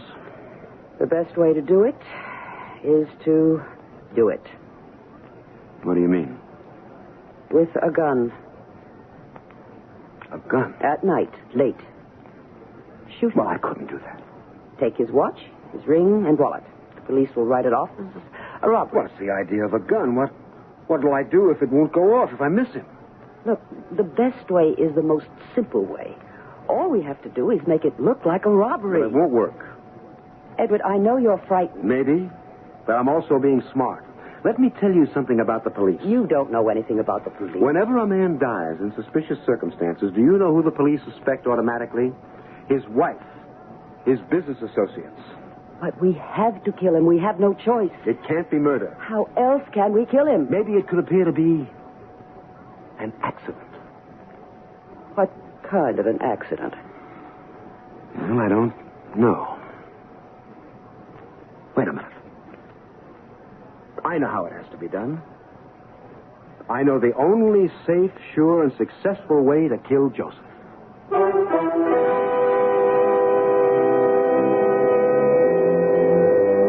You realize, of course, he's talking about his best friend and her beloved husband. What people we have in this world. And these folks have already gotten away with one murder. Is there no justice? No retribution? Well, there's a third act, and I shall deliver it shortly.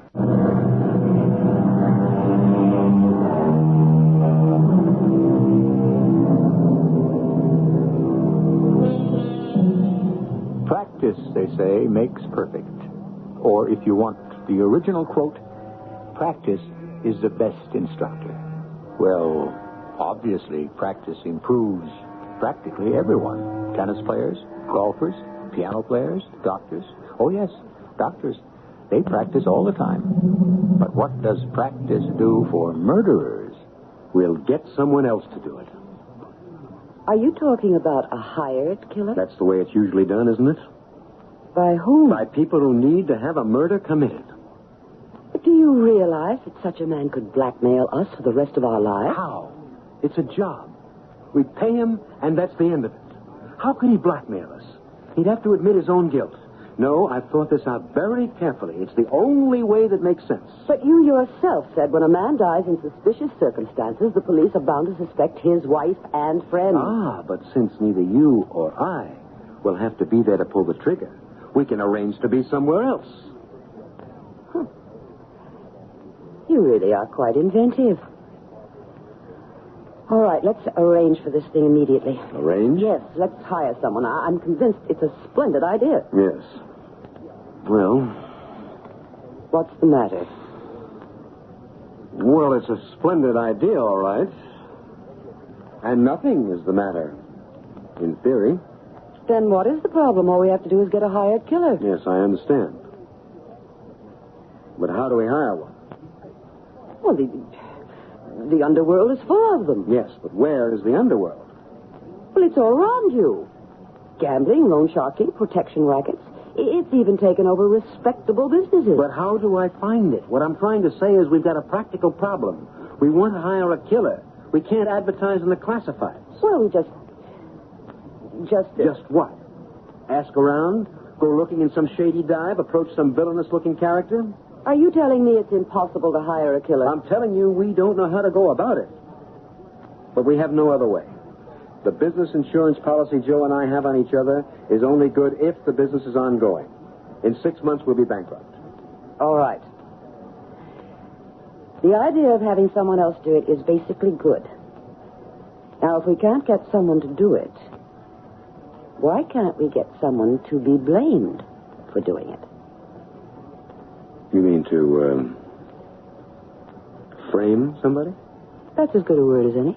Well, once again, who? Doesn't Joe have any enemies? Enemies? I can't think of anyone who doesn't like him. Oh, that's impossible. Somebody has to dislike him. Well, look at you and me. We're going to kill him, but even we like him. Well, we have to kill him somehow. And it has to be done right away.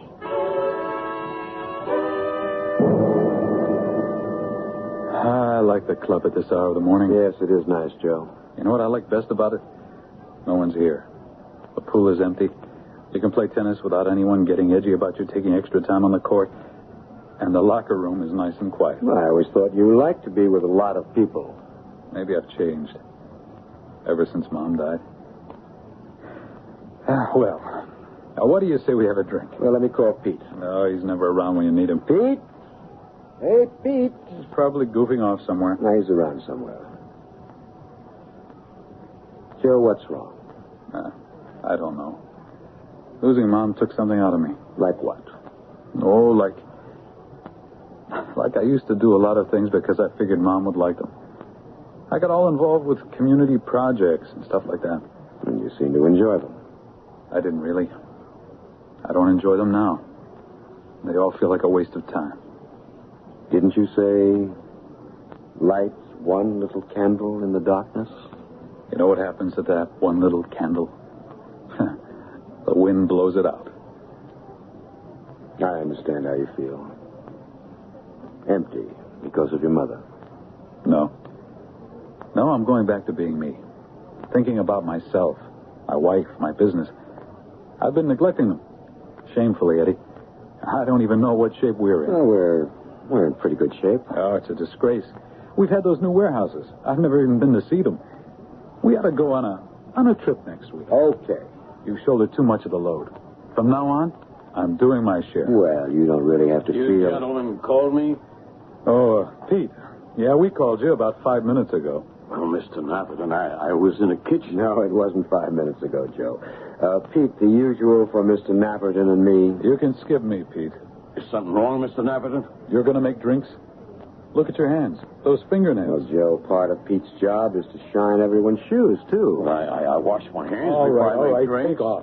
Please, Mr. Napperton, don't be sore at me. Will you get out of here? If I'm doing something wrong, let me know. The gentlemen are starting to come in. You're bothering me. But if they hear you yelling at me, they'll figure I've done something wrong and I might get fired. Look, I don't want to be annoyed. Something wrong here, Mr. Napperton? But can't you, as the club steward, see to it that we get some intelligent attendance? Well, of course. I'm sorry you're so upset. Pete, you're through here at the end of the week. You mean I'm fired? That's right. Yeah, but I need a job. Well, I'm sorry. Well, sorry, I got a wife and kids to feed. Mr. Napperton, I hope you're satisfied with yourself. That's enough, Pete. You phony, with all your good works. Now, Pete, don't bother to finish the week. Get your money and leave. You don't deserve to live. Why, Look out. That's all right, gentlemen. I've got him. I'd like to kill him. You ain't gonna kill nobody. Let go of my arm. You walk nice and easy and keep your mouth shut, and then I'll let go of your arm. I don't know what got into me. It's just that for so long I've just tolerated all kinds of... Well, I've given so much of myself to others. Well, that's no reason to go to the other extreme. Well, it's just that Pete has always offended me with his dirty hands. I was always afraid to complain because he'd be fired. Well, it's not my problem, it's his. Well, why don't you forget it? Better still, stretch out, have a nap. This is the best time of day for it. Damn it, if he's so worried about his wife and kids, he should learn to wash his hands. Don't you see? It's another perfect setup, just like we had with Mother Napperton. What do you mean? Like the pills, the kind of thing that just falls into your lap. We have the ready-made patsy. Pete. He has the motive. He was heard to threaten Joe. But how? Now you're asking how. First, ask where. I'll answer, in the clubhouse. At 10 in the morning, when the place is practically deserted. But Pete will have to be seen there, and he's being fired. No problem. I'll get him there. How? Leave it to me. Now, for the murder weapon. A gun? Guns scare the daylights out of me. Besides, no one should hear the shot. Well, then what can you use? A weapon that will never be found. That's the beauty of it. What do you mean, it will never be found? I read about this in a couple of stories. You make a dagger, a sharp, pointed instrument out of liquid carbon dioxide. What? Dry ice. Dry ice? I bought a small cylinder of CO2 gas. Okay? When you release it, it forms a solid kind of snow that you can mold into a pointed stick. A sharp, pointed stick. But why? Why not use a knife? Because you stab him with this, it enters the body, and then it melts and disappears. Oh, I see. Oh, will it stay hard enough while you're in the clubhouse? It's warm in the locker room. I'll carry it in my bag, the one I use for my tennis things. Only I'll have the bag packed with more dry ice. Dagger made of dry ice. Can it work? It has to work. No way to ever find what the weapon was. And Pete?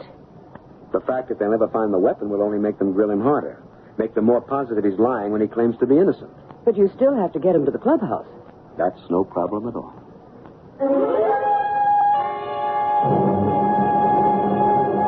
Hello? Pete? This is Edward Coffin. Would you come back to work at the club? I've been fired, Mr. Coffin. Well, Mr. Napperton was sick about what he did to you. He couldn't sleep all night. He's not been well since his mother's death. Yes, sir. He feels he owes you an apology.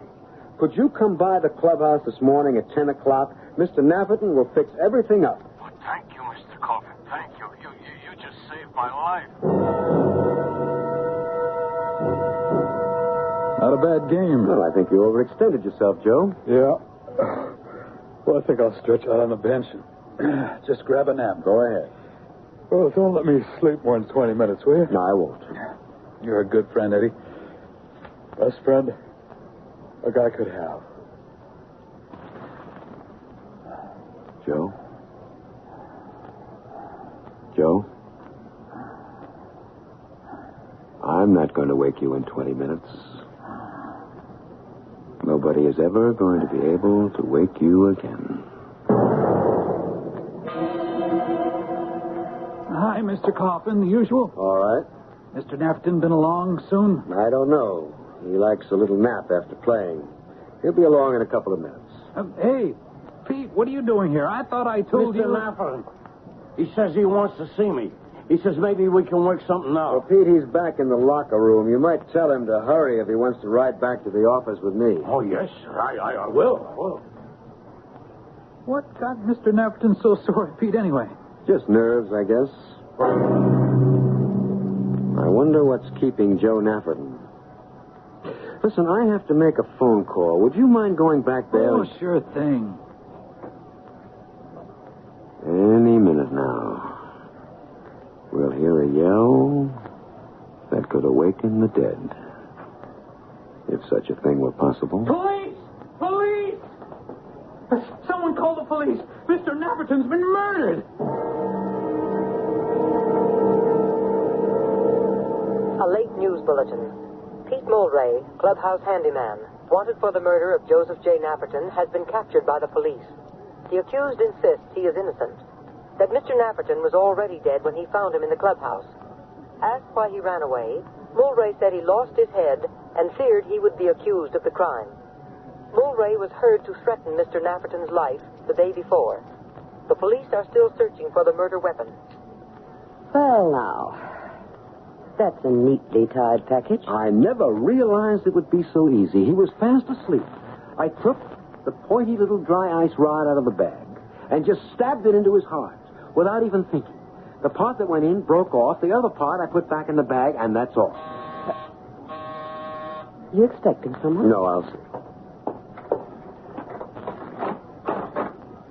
Dr. Spurlock. May we come in? Edward, Melisande. May I present Police Lieutenant Dreyfus, homicide. Homicide?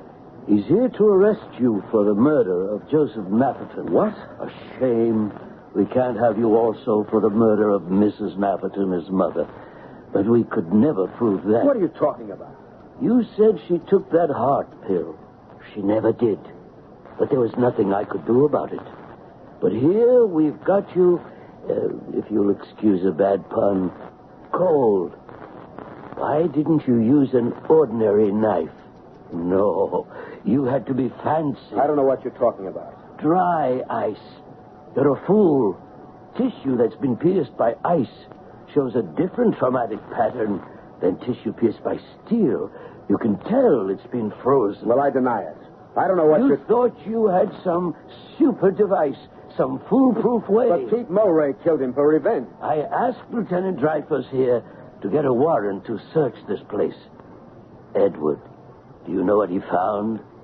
A cylinder of CO2 gas. Why, Edward? Why would he find liquid CO2 in your house? You're not required to say anything. But does a happy explanation occur to you?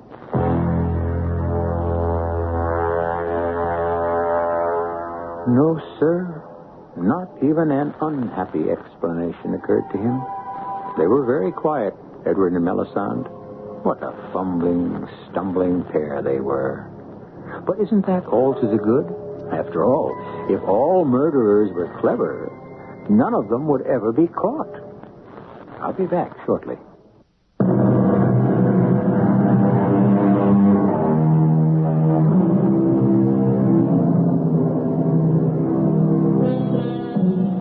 So much of what we believe is fashioned by the popular literature of our day.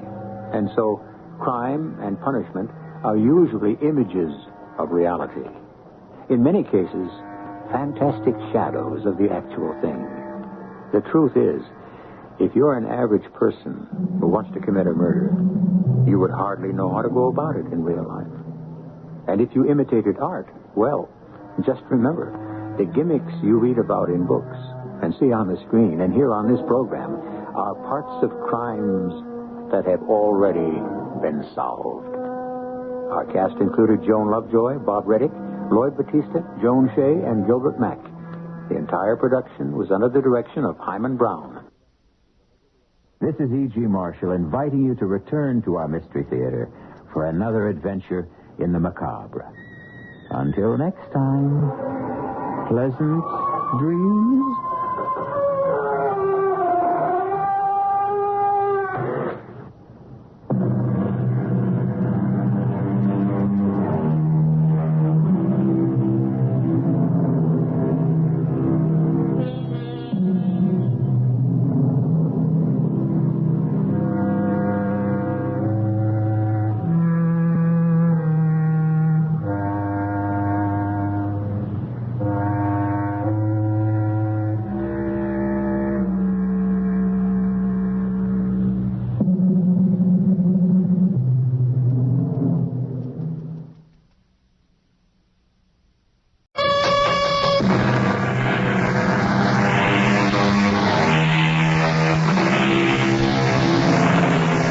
Come in. Welcome. I'm E.G. Marshall. Most of us laugh off the existence of witches, today or ever, particularly today. Yet, even so casual a research source as a daily newspaper would provide us with knowledge that there are covens all over the country and the world, and that witchcraft is on the rise again. Of course, all of them, in their minds, are dedicated to good works, as the following tale will illustrate. It does seem terrible to refuse a sister witch's check, but we don't deal with banks, you see. Very wise, Mrs. Warlock. And fortunately, you and your husband can manufacture the elixir by yourselves. Except the main ingredient, Dr. Callios. Of course. That cannot be made. We hope by tomorrow to find a new source. A pity. I'm in the wrong medical specialty to help. Well, it was a most fruitful and rewarding service. I'm sure we all feel cleansed. And may Asmodeus shower his grace upon you, and Satan be with you. I pronounce this coven disbanded until it reconvenes the next witches' Sabbath, 2 weeks from this night.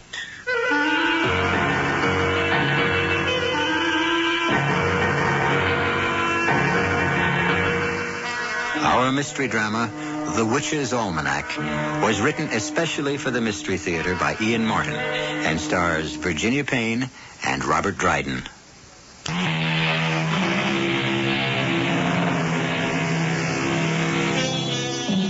I have in my hand a curious little book called The Witch's Almanac. I'm looking at a page which contains a recipe for a witch's broth. Rendered eye of newt, pressed gall of goat, extract of lizard's liver, garnish with fur of bat and minced tail of a poisoned rat. Boil in alcohol and lace with the blood of one virgin. Ludicrous or horrifying? The date of the book is 17th century. But witches still live, believe it or not, and are busy casting spells. Well, that's the last of them. And just on time. It's the witching hour. Here you are. 23, 24. And all is silence.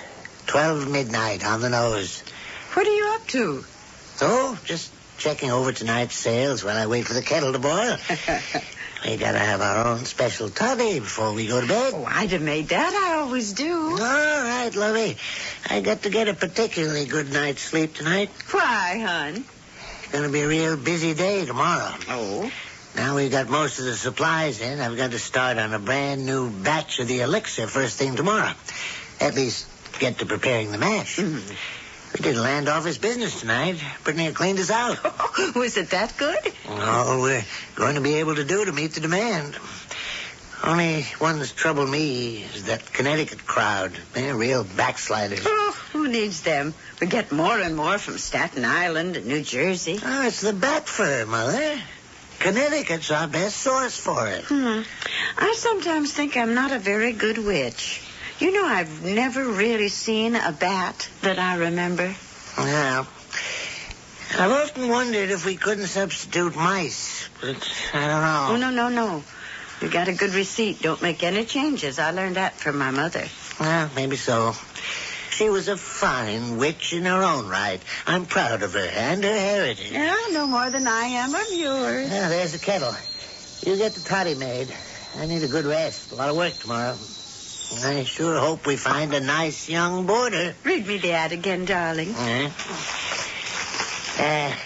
Elderly couple in choice location, Brooklyn Heights, wishes to replace last boarder who was like a daughter. Oh, yes. Desire nice young girl of quiet habits and religious persuasion.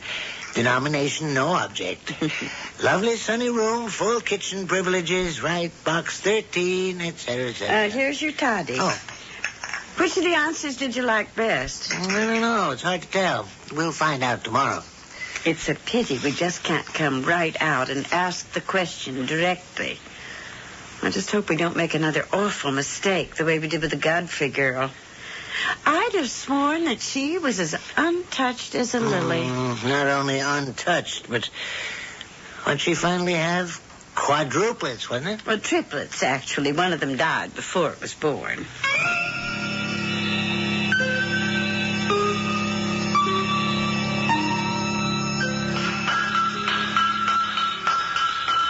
Jason? Jason? What? Oh. Land sakes, what a racket. It's Sunday. It won't bother the neighbors. I waited till they got off to church or mass. Oh, don't say words like that in front of me. You know I don't like that kind of language. Oh, I'm sorry. Just slipped out. Well, that's what they call it. The way other people talk and think is their way of life, it doesn't affect us. Except in the business way, of course. That's what brought me out to the forge.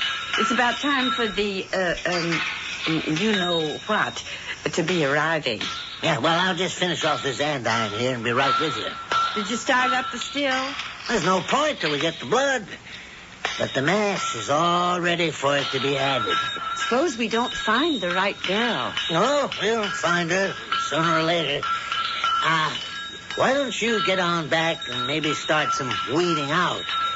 You're the one with the eye for them. And I got to finish these here andirons. And then I got 2 sets of fire tools and a weather vane I got to get out. And the stable needs some new horseshoes. Jangle the old bell there 3 times. If you think you have a live one, I'll come right over. You know I like to have you with me. Yeah, well, I'll tell you. At least give me till after midday mass.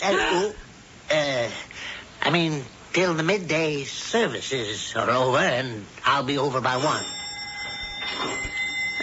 Looks like the first of our hoped-for maidens has arrived.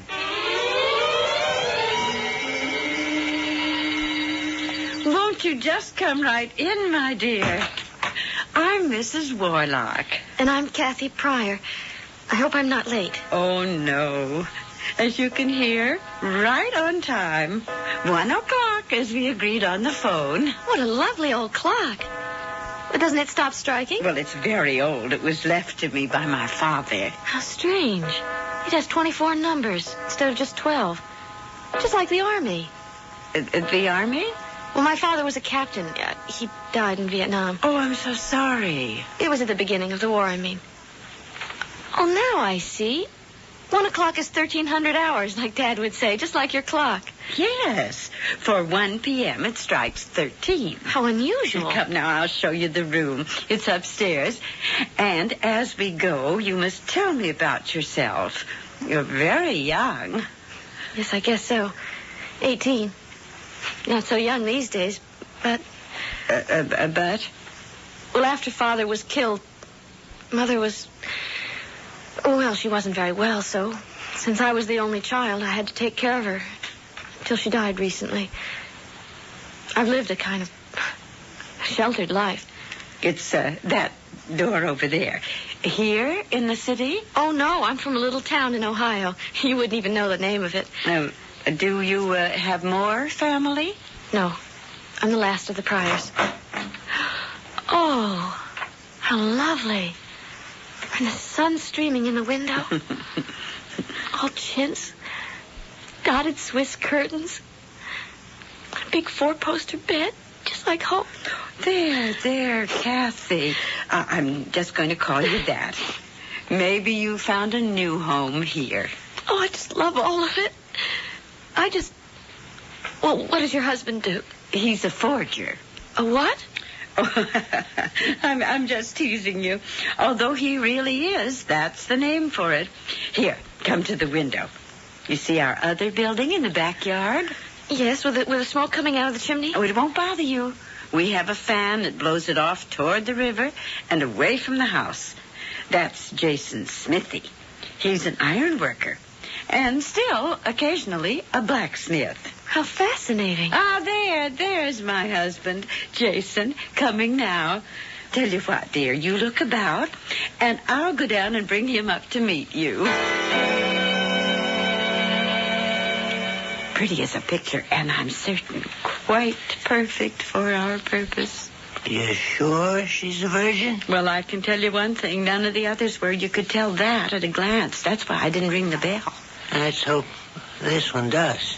Ring the bell, I mean. Of course, by tonight, I can tell for sure when I get a blood sample. Any more coming? No, this was the last. Oh, honeybee, weren't we lucky? You see, Satan smiles on us. Come on, let's go upstairs and see if we can't seal the pact. Oh, no, Mr. and Mrs. Warlock. I do love it here. Especially being able to see a little of the water and the bridge. But what, my dear? Well, I'm sort of embarrassed. You see, I had no idea how expensive New York would be, or how hard it would be to find a job. I have so little money left now, and you've been so sweet. I just hate to take advantage of you. Because the way things are, I'm not even sure I can afford to stay a whole month. What sort of work do you do, Miss Pryor?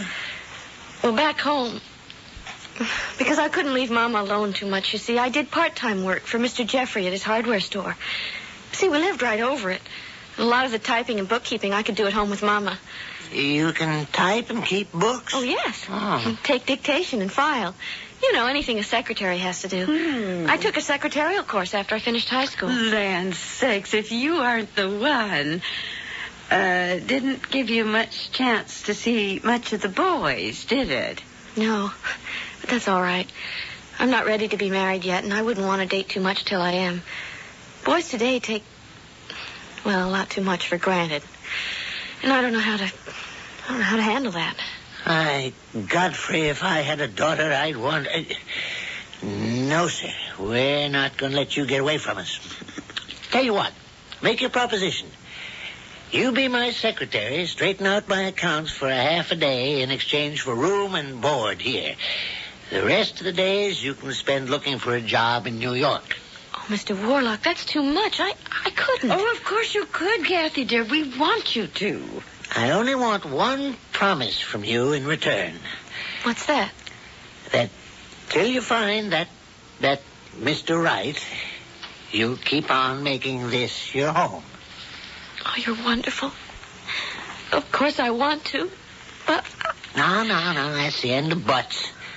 You're going to come with me. We'll drive over to New York to your hotel, pick up your stuff, and by the time we get back, Mother here will have a good home-cooked meal that'll not only melt in your mouth, but tell you better than any words, you found a new home.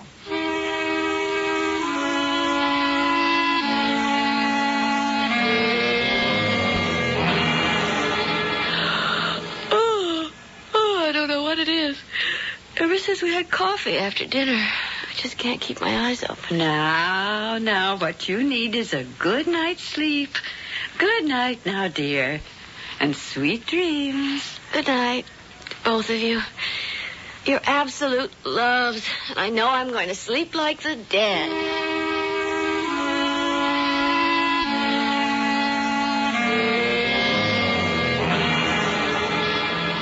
Well, she asleep yet? I just peeped in.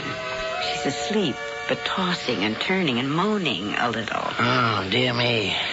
I suppose I didn't use quite enough for the sleeping draft. I didn't want to risk too much till I found out how well she tolerated it. Oh, yes, quite right, dear. You remember it did make the Elliott girl very sick. Yeah, that's what I was thinking of. Oh, well, then I suppose we'll just have to use the gas.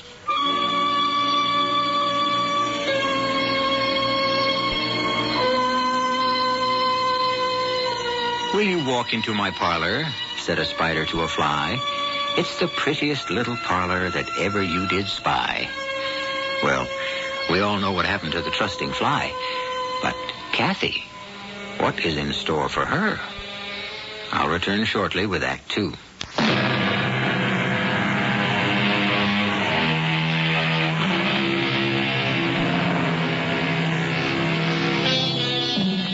Jason and Sarah Warlock were born, brought up, and married in Brooklyn Heights. Their home, a leftover gem in an overgrown city, at the end of a quiet, dead-end street. No neighbors save small manufacturers and warehouses on the street, for the Warlock house was originally a stable, a quiet place for quiet people who lived a quiet life, unsuspected and unholy. Is she all right? Fine. Sound asleep. Had better close the window now. The gas is all gone. Yes, Jason. It's closed. Put the rubber tourniquet on her arm now. There. Not too tight. Oh, I wouldn't hurt her for the world. This is the only part I never feel quite right about. Now, she won't feel a thing. And think of how much she's going to do for so many of our finest. Our youth and strength and vitality is going to spread among our faithful. Hush, hush, little one. That's all. By tomorrow, you'll never know what our coven owes you and will owe you in the vast unwinding of eternity. Sleep well, pretty. Sarah. Yes, Jason. If she's all she seems to be, she may turn the key in the door for all of us for everlasting life.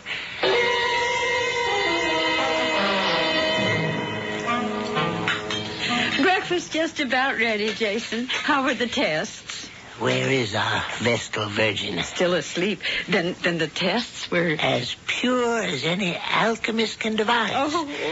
I've already added what was needed to the mash and started the distillery. This will be the most powerful batch of Panpharmacon Vitae I have ever concocted. You should raise the price. Oh, hush, woman. This is the devil's work. Would he or I seek to profit by it? Scrambled or straight up? Scrambled this morning, with perhaps just a lacing of the elixir. I think she's coming downstairs. Yeah, you're right. Put some more eggs on for her. She may feel the need of a little extra protein this morning. I'll serve the juice. Well, good morning, Kathy. Sleep well? Oh, yes, Mr. Warlock. Except for... For what, dear? It's silly. Somewhere in the middle of the night, I thought I felt a pain in my arm as if something had bitten me. Oh, let me see. Oh, yes. There is a little bit of a mark there. Well, there's nothing to worry about. Sometimes the wind blows a Jersey mosquito our way. I'll fix that in no time. Oh, please don't worry, Mr. Warlock. No. I want your stay here to be a completely happy one. And please, not Mr. Warlock. Can't we make it, say, Uncle Jason? And Aunt Sarah. I mean, we really feel, Mother and I, that we're virtually blood relations already. Of course, if you want. No, only if you want. Of course I do. You're both the sweetest people I know. Uncle Jason and Aunt Sarah. Now that's settled, Kathy. And how do you like your eggs? Oh, just any way that you want. Any other morning, but today is special. Then, can I have them fried and once over lightly? Now, how about some orange juice? I'd love it. But let me tend to myself. I know you're busy already this morning, Uncle Jason. What? Well, I see from my window that the chimney is smoking away. What wonderful thing are you creating this morning? Just some horseshoes for a stable near Prospect Park. Well, don't let me keep you. Why, child, I just came in to have breakfast myself. We'll all have it together. Good. Then right after breakfast, I'll come over to the forge and start helping to get things in order. Oh, no. But you see, I think that this morning I'm so busy with the forge and so on. Why don't you take today off and go over to New York and start hunting for that job you hope to find? Well, I promised I'd get you straightened out. Oh, Oh, my goodness, I forgot. Forgot what, dear? In all the excitement, I forgot I have a luncheon appointment, and I can't cancel it. About a job? Oh, no. It's just an old friend of my mother's. You know, I wrote him after she died to tell him. Just like I wrote all the people in her address book. And then when I came to New York, I called him at his office, but he was out of town. I suppose his secretary must have given him the message, because she called me back with a lunch invitation for today. You want to cancel it? I can't. His office is closed on Mondays. So I have no way of reaching him. And I'd hate to put the old gentleman out. Old gentleman? Well, he was once a beau of my mother's. And then when she married Dad, he moved to New York. He was quite old even then, I guess. Oh, well, then it's all settled. You can whisk off to New York in the subway, Kathy. And I'll get after this old reprobate here to get his papers together so you can put them in order. Meanwhile, I'm going to have Jason put up a screen on your window, just in case any of those mosquitoes come your way again. Oh, I don't want to be a bother. Bother? My dear little girl, you don't know how happy we are to have you with us.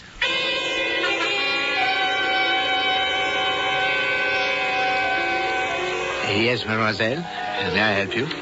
Yes, I'm having lunch with a Mr. Patrick Trent. I don't know if he's here yet.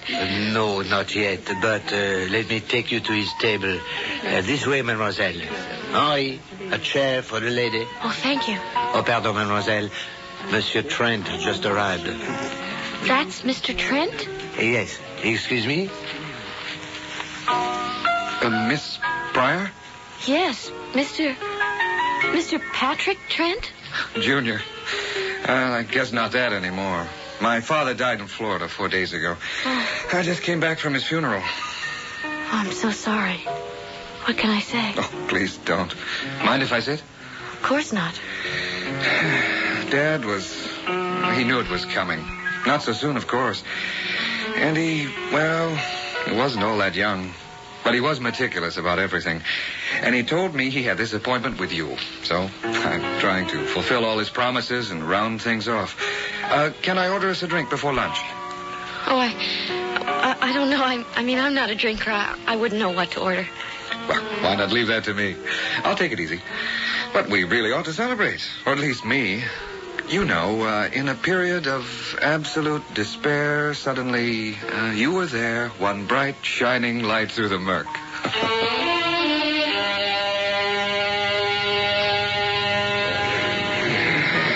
So, in the lowest period of my life, I walk into my father's favorite restaurant, and instead of a nice, aging old lady, I find you. Well, I was looking for a nice, kindly old father figure. Sorry, I can't fill the bill. Well, that's all right. I found another one. Who? Oh, that isn't important for the moment. You know, I feel a little woozy. Shouldn't we order something to eat?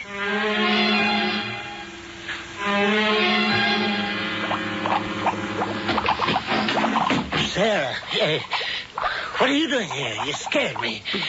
How's our life force coming? Never better. Forge still burning outside? Oh, yes. Got to watch that. It's our excuse for this other and more important work of ours. Oh, of course, Father dear. You know I don't like you coming through the secret door by daytime. What is it? I've had quite a few calls. The Bronx, Queens, and Mascot can recycle bottles for us if we pick them up. Oh, and you better stop by Mrs. Fernglass right here in Columbia Heights. Fine. I can leave this cooking for the rest of the day and take the panel truck to pick them up. We need them. Did our little pigeon and our Kathy come back? No, not yet. Why, are you worried? Oh, no, not worried. Concerned. Purest blood we ever had. Oh, I wouldn't want to lose her for any reason whatsoever.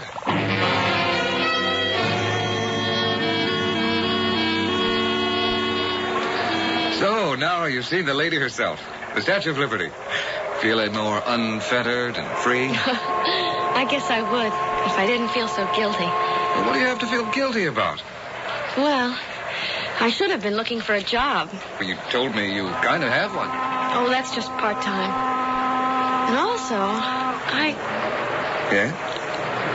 Well, I feel a little woozy from whatever you talked me into drinking before lunch. A daiquiri? Well, and we just had a bottle of beer. You know, I think I'm a little half seasick. No, couldn't be. We're just coming into the slip. So it has to be nothing. Or all.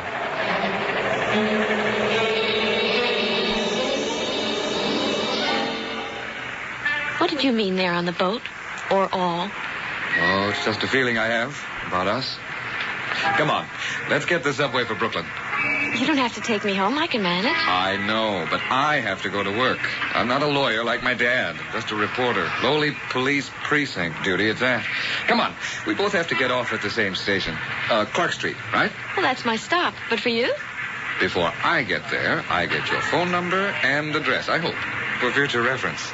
Then I go to work.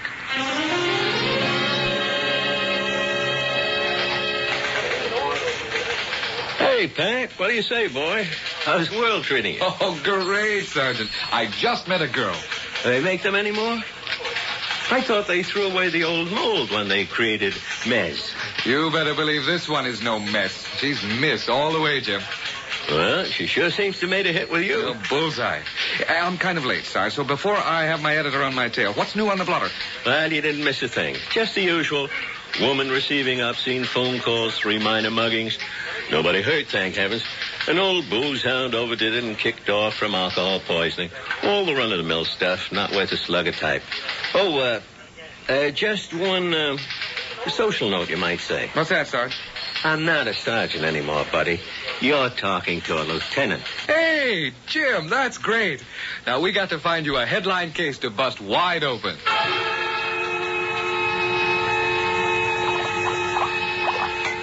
That the last case? Yeah. It's not even half full. Did you go by Mrs. Fernglass? Right on by. There were cops and an ambulance there. One of the neighbors told me they found her dead. Oh, the poor old thing. She must not have been taking the elixir. Well, the devil take her. He must have wanted her home. Yes. Sure wish I'd gotten the bottles first, though. We're getting awful low. It's a shame how careless people are. So are we. What? You left the door open and Kathy's caught us. I hope I'm not butting in. There was no one in the house, so I... Oh, no, that's all right, Kathy. No secrets here. I never realized you had a room behind the forge. Oh, what lovely old bottles. What are they for? Oh, they're just decorative. Yes. For windows and bottle glass door panels. What a wonderful idea. And what's that thing that's bubbling away there? Oh, that makes the grout, you see. You know, the cement that holds the bottles together after they're cut. Well, how do you cut them? That's my secret. How is your day and your luncheon? Now, Jason, that's Kathy's secret. Well, I was just interested, that's all. Then why shouldn't you know? I'm dying to tell you about it. Well, why don't you go in the house and freshen up for dinner? We'll be having it soon. And you can tell us all about it then. All right. But someday soon, I want to watch you making one of those windows. You think Kathy suspected anything? I doubt it. I hope not. I hope not, too. But if she does, she'll have to go. Just like Vera Blythen. You know that, dear. I know. Satan's work must be done. And nothing, or no one, can stand in the way. Double, toil and trouble, fire burn and cauldron bubble. The ingredients are gathered, and the witch's broth is fermenting. Panpharmacon vitae, the elixir of life. They all believe they must drink. Has Kathy learned too much to be safe? And who is there to protect her if she has? I'll return shortly with Act 3.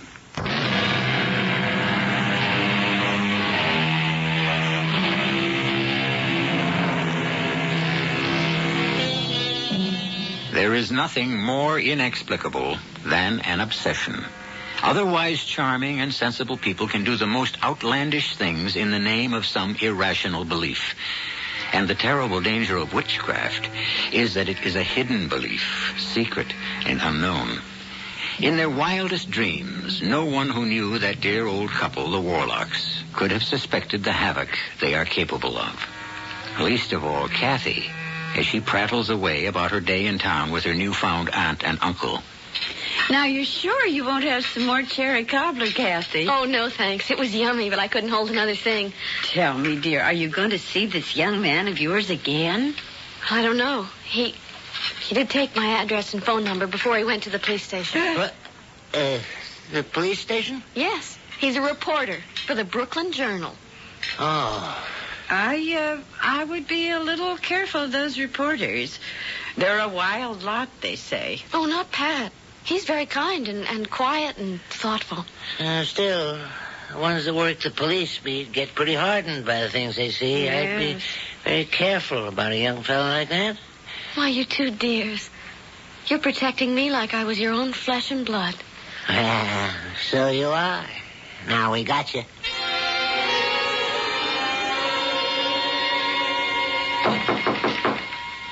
Come.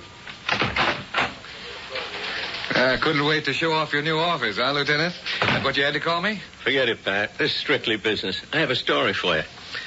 I'd like you to get it on the front page of tomorrow's paper. Oh, Brother Jim, you're not asking much. I don't think I can beat the deadline. Let me talk first. Ever see anything like this? No. Old-fashioned bottle, strange shape. Read the label. Panpharmacon vitae. What's that supposed to mean? Well, you got the college education, Pat. You tell me.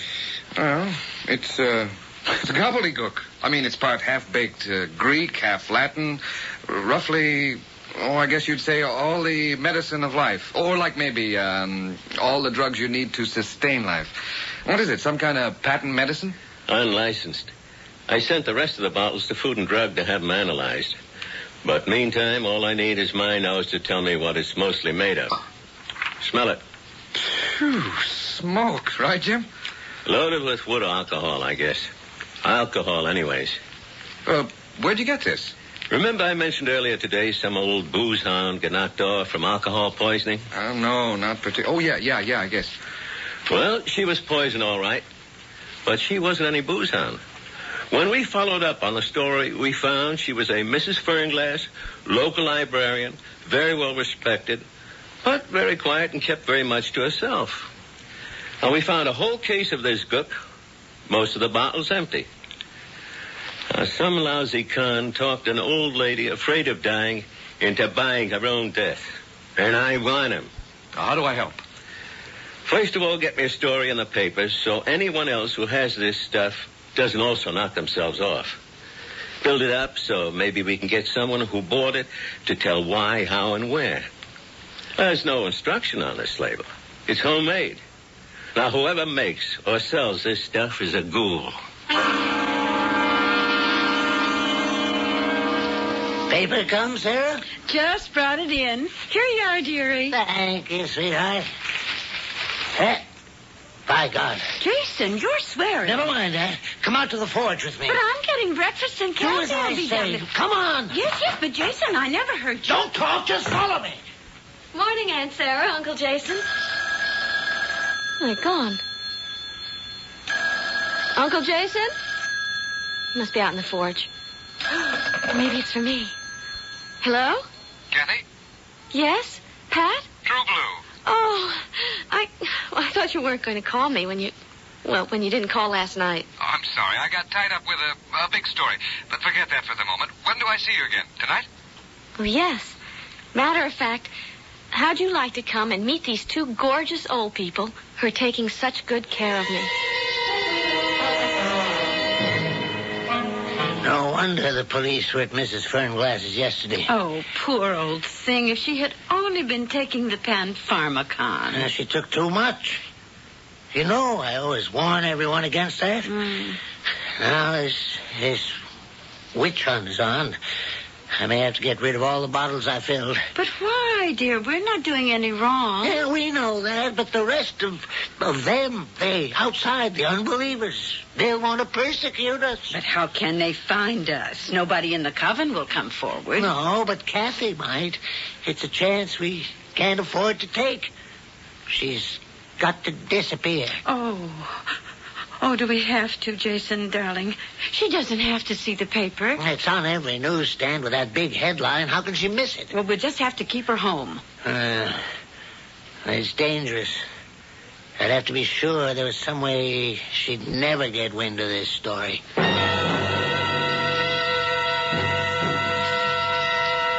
What are you doing here, Jason? I had to come, Dr. Callius. I have a problem. I can't fit you in today. I'm booked solidly. Not a psychiatric problem. This affects you directly as high priest of the coven. There's somebody I'm afraid will have to be removed.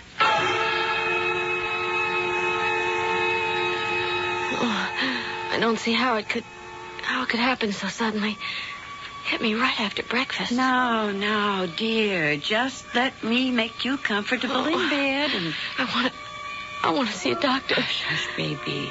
Jason has gone to see about one for you right now. You just try to drink this nice medicine I made for you. It'll settle your stomach. All right, Jason. That will do the job, all right. Just inject it in the vein, if you feel it has to be done. I don't want to hurt the poor child. Besides, she was such a perfect subject. But we must protect the coven at all times. I asked her out, yes. But how can you dispose of the... The body? Oh, for a smithy, that doesn't present any problems. Or a witch. Isn't cremation what we all want afterwards?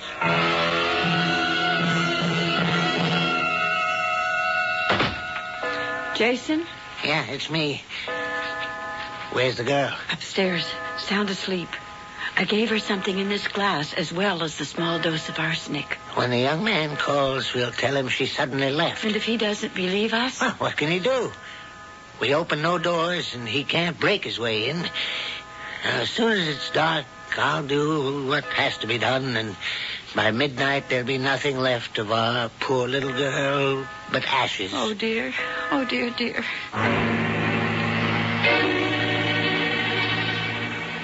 Pat Trent speaking. Who? Oh, yeah, put her on. Hi, Kathy. What? The story? Oh, look, I told you. All right. It was just an old lady who was buying some kind of phony patent medicine that killed her. It was loaded with alcohol and had... Huh? What shape was the bottle? Well, it was old-fashioned, sort of octagonal and... What? Look, honey, I'm at work. I can't just walk out on... No, wait a minute, Kathy. Wait a minute. Kathy? Kathy? Damn. Is she crazy or something?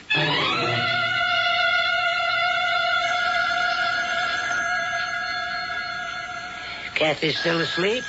Yes. I'd better answer that. Hello? Oh, yes, Mr. Trent. Oh, well, I'm sorry to tell you this, but Kathy walked out on us this morning. No, she's gone. No forwarding address. Well, I'm sorry. I really don't want to discuss it. She left without paying her rent.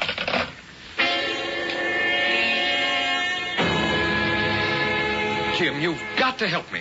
You say you went to the house and no one asked. Yeah, but I am sure someone was there. Jim, this kid's in danger. Well, what can I do, Pat? I can't enter a search without a warrant. So how do we get one? I don't know. Wait a minute. You want to square out a complaint against Kathy Pryor? For what? Stealing your wallet will do. Oh, if that'll get us in, you got it.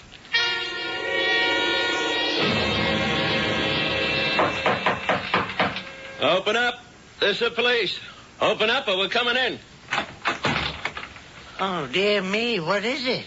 I'm looking for Kathy Pryor, charged robbery. Well, she's not here. She left. I have a search warrant here. Open up and I'll decide for myself. Police, help! Okay, that does it. Open up or do you want me to kick the door in?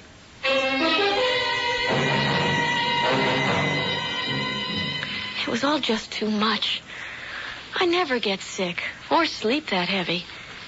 I couldn't face that last drink, so I poured it down the sink and just lay there pretending to be asleep. Lying there, a lot of little funny things started to add up. And then, when I heard what they planned... Hey, take it easy, Kathy. You're okay from here in. I thought they were so sweet. But they're ghouls. Absolute ghouls. You're right, Miss Pryor. But they don't think so. They think they're right. But don't worry. We have enough on them and the doctor to put them away for a long time. They confessed? We bore down a bit on the old man, and the old lady came to his defense like a tiger. She blurted enough of it out for us to get the rest. But what's the matter with them? They're witches, Miss Pryor. And in their world, that means they're good. That's the way they feel. I'll tell you how I feel. To hell with them.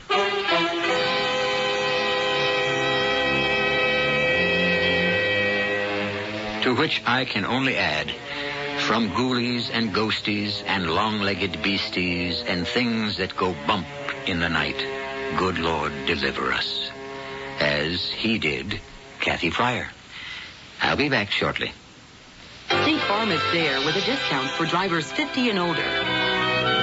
Millions of drivers 50 and older are saving important money with the State Farm discount. They're getting the personal agent service and great claims handling State Farm is famous for, and saving too. If you're 50 or older with no unmarried drivers under 25 living at home, see a State Farm agent now. And like a good neighbor, State Farm is there. The discount's not available in every state. Other restrictions apply. If you have not yet prepared your will, please listen carefully. Without a will, the laws of the state and not you will determine who receives your property and in what amounts. Who manages the affairs of your estate? Your choice as guardian of your minor children may never be known. Your loved ones could face unnecessary legal costs and needless court delays. Now, for only $12.95, you can make your own will quickly and safely with the American Will Kit. You'll receive simple fill-in-the-blank will forms with easy-to-follow directions. The forms were prepared by lawyers to be valid in all 50 states. Order now, and you'll also receive free of charge our easy-reading personal protection guide, giving you important tips and special information that can save you money. Now is the time to take advantage of this special mail order opportunity. To order, call toll-free 1-800-542-1212. Only $12.95 plus shipping. That's 1-800-542-1212. Money back if not satisfied. Call now, 1-800-542-1212.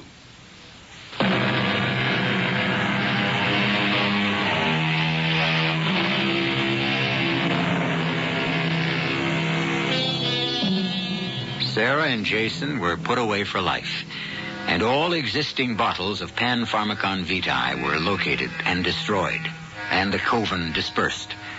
Incidentally, the analysis by the FDA confirmed a small quantity of blood in each bottle, human blood, and, of course, alcohol. Other ingredients defied analysis. Kathy, who married Pat, sleeps deeper but more tranquilly these nights. The coven was broken up, but it's only one of many, and witches are still abroad. Always be on your guard. Our cast included Virginia Payne, Robert Dryden, Jada Rowland, Marshall Borden, and Dan Acco. The entire production was under the direction of Hyman Brown. I've been teaching math here for 16 years. And you know what I expect of my students? Everything. You want to stay in my class, you show up every day and do your homework every night. Like logarithms, calculus. You've got to know your stuff better than anyone else. Think it's tough? Next to real life, it's a picnic. The world doesn't want to hear excuses about why you failed. Neither do I. I only pushed them so hard because I promised them that if they paid their dues, did all their work, Then they'd get to go to college and make something of themselves. Now, please, don't make a liar out of me. Support the United Negro College Fund. A mind is a terrible thing to waste. This is E.G. Marshall inviting you to return to our Mystery Theater for another adventure in the macabre. Until next time, pleasant dreams.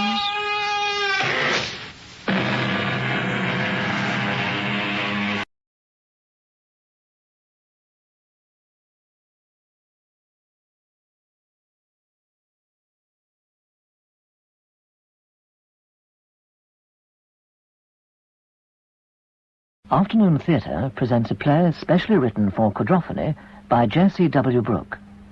But you can still listen in stereo and mono as usual. Listen, and I will tell the tale of the knight, the witch, and the dragon. Listen, and you will hear a story of the past of the imagination, where all things are possible. Listen, and you will hear of power and love and sacrifice, and of when the last fingers of myth and legend, sorcery and magic trailed across the earth before the world was certain. Listen, a tournament is taking place.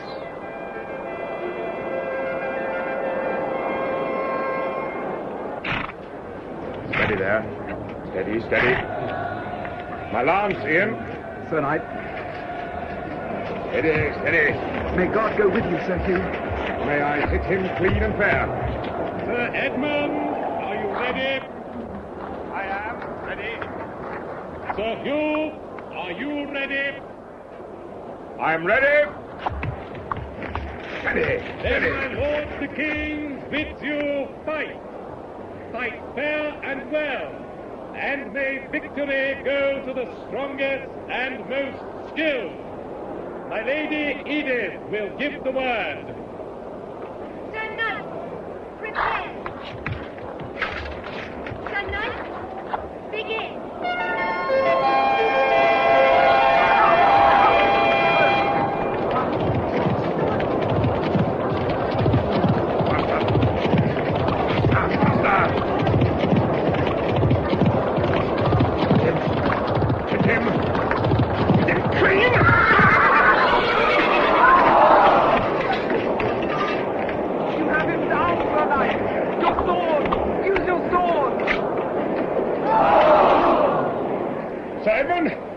You're at my mercy.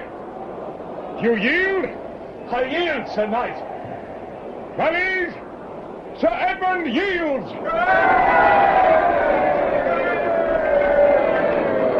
My lord the king proclaims Sir Hugh of Monred his champion of knights, foremost warrior in the land.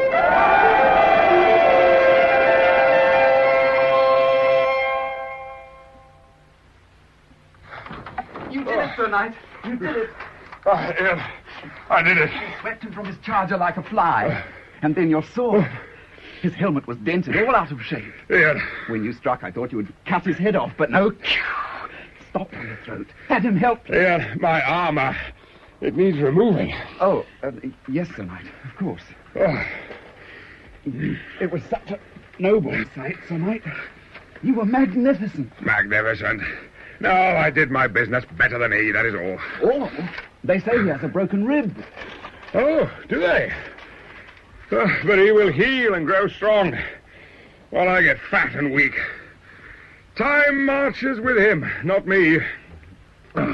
Hurry with this breastplate, Ian. My belly longs to sag.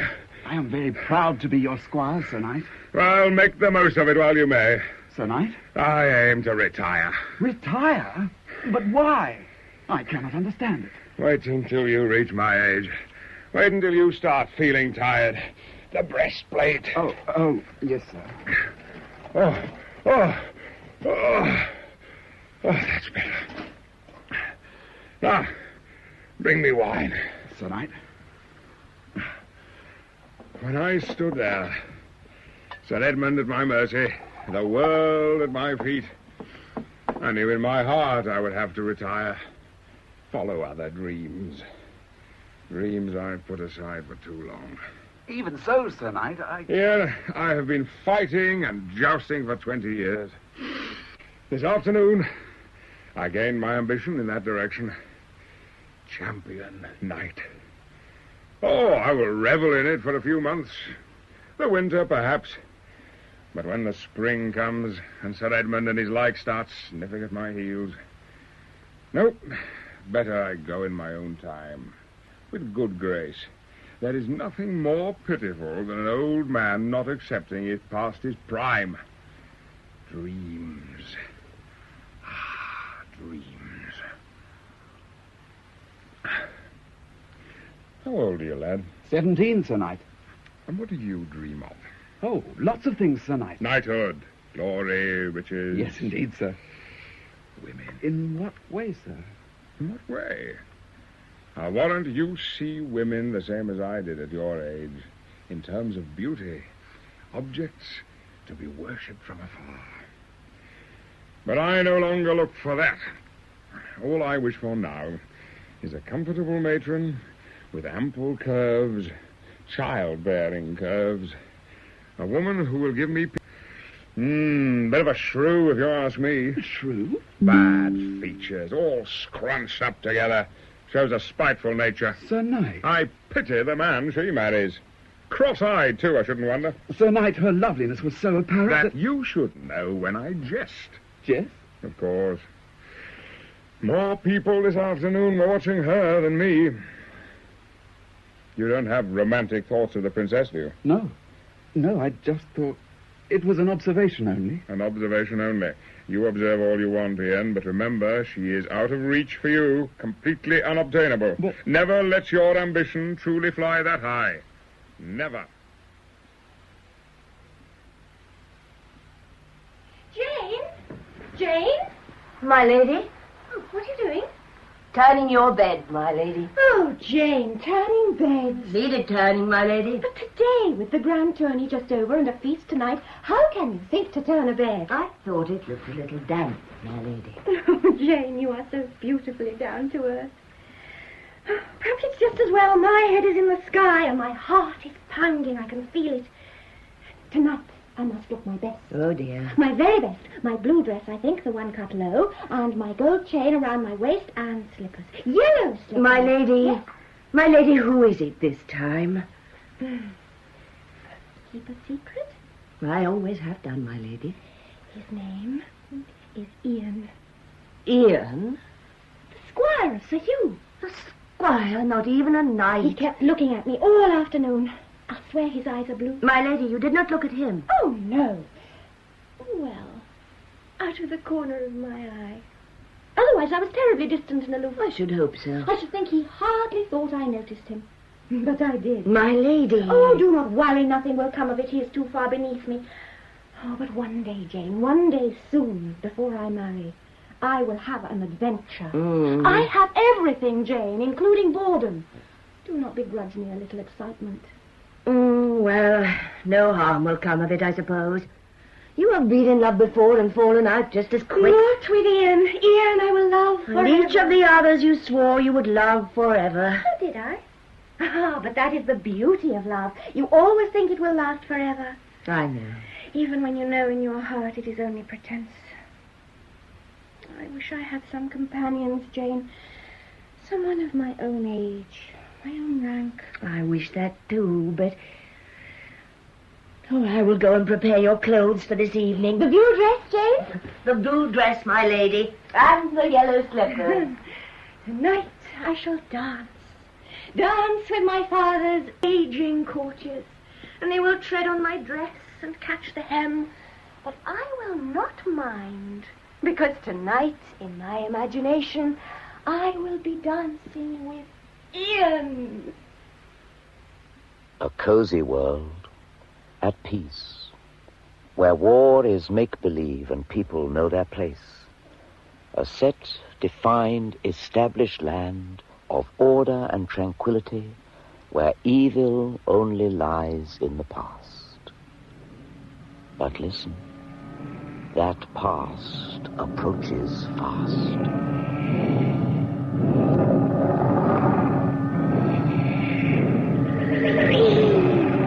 Breathe, Scroll, breathe! Let them see your might!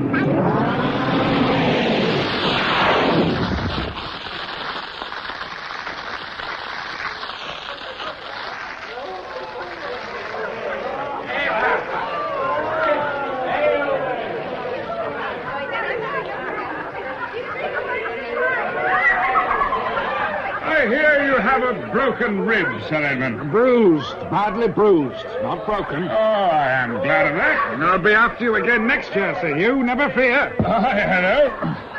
It's not like the old days. You were young, you would not know. Then, no knight could say with certainty he will be here next year. You talk of the dragon. And the witch. Haven. Even now, that name sends a chill up my spine. You fought her? Aye. Well, the dragon, rather. That is where her power lay. And I've the scars to prove it. There's more valor when the foe is real. More death, too. Even so. Oh, even so nothing. When I rode forth against the dragon 15 years ago, I was one of 50 knights. It took Skrull 20 seconds to wipe us out. 20 seconds. They left me for dead. We were like ants against a lizard. A lizard who spat fire. Maybe, but we beat them in the end. Aye, we beat them in the end. Oh, there's my squire. Ian! Ian! Bring us more wine. I'll warrant he's been partaking too.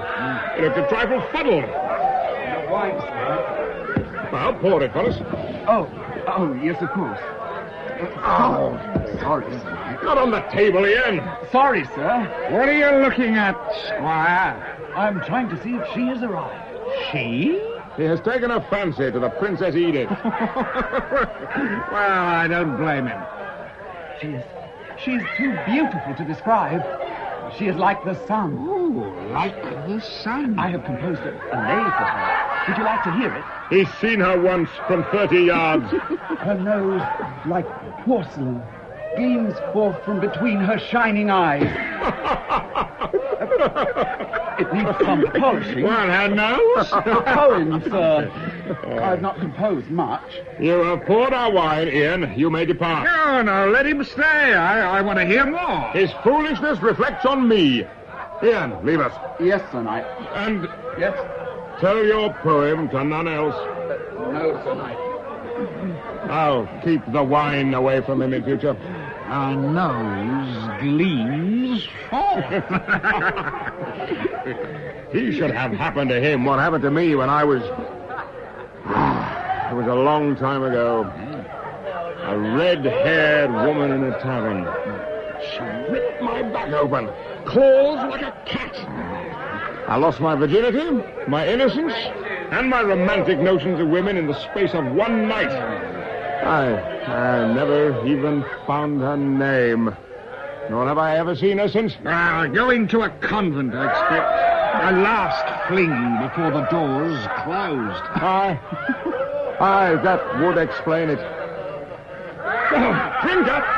Let us talk of other things. This harping on the past makes me feel my age.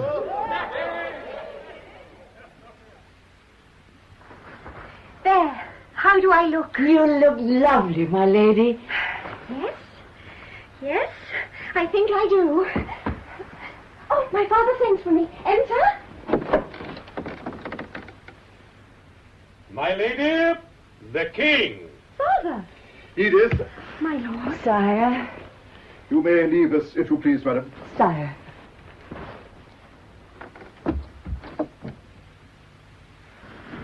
Father, why have you come to me? I was only now preparing to... I have something to tell you.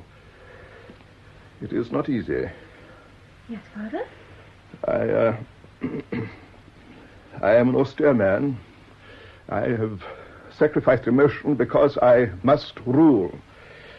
And that requires cold logic. I love you, child. You are very precious to me. I know that, Father. You are my only child. The stability of the country after I'm gone will depend upon you, and that is not a burden to be carried lightly or alone. I have arranged your marriage. Yes, Father. Yes. He is of blood royal, the Duke of Senarth. Senarth. He will be here in 3 days. The wedding will be announced then and will take place in 3 weeks' time. You will please prepare yourself. Yes, Father. Well, I have told you now, Edith, so... Could you not have told me sooner? Yes, I could, but nothing was certain until recently. I was afraid, am afraid, that you might not love me when you knew. I wish to retain your affection as long as possible. He is kind and considerate. That is the first thing that I made certain of. I am sorry that I leave you no choice in this matter, Edith, but it is too important an issue to be decided by your heart. Yes, I know, Father. If you will excuse me, I do not wish to feast tonight. With your permission, I will stay here. Very well. Good day, daughter. Father.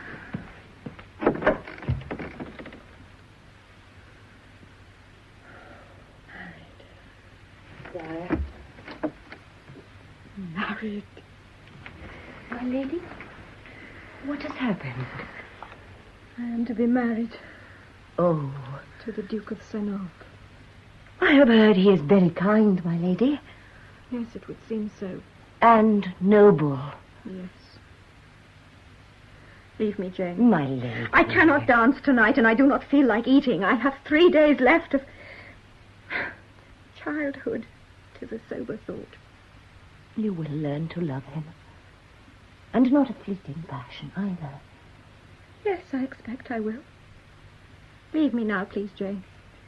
Please. Yes, my lady.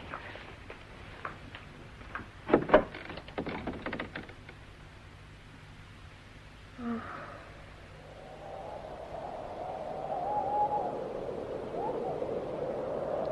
An hour before dawn, just as the first frost of autumn was dusting white in the fields, a shape appeared, high in the sky, nearing.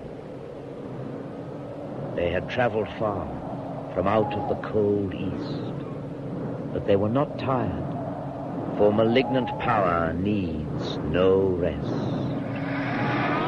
The moon was full.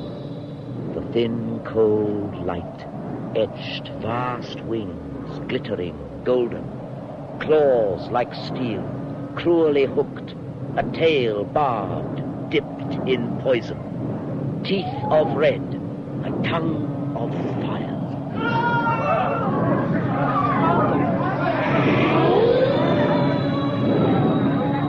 On his back, balanced tall and naked, gaunt-faced, eyes hard, was... They circled once and then made some. The witch had returned from the past, and fear settled cold in the hearts of men.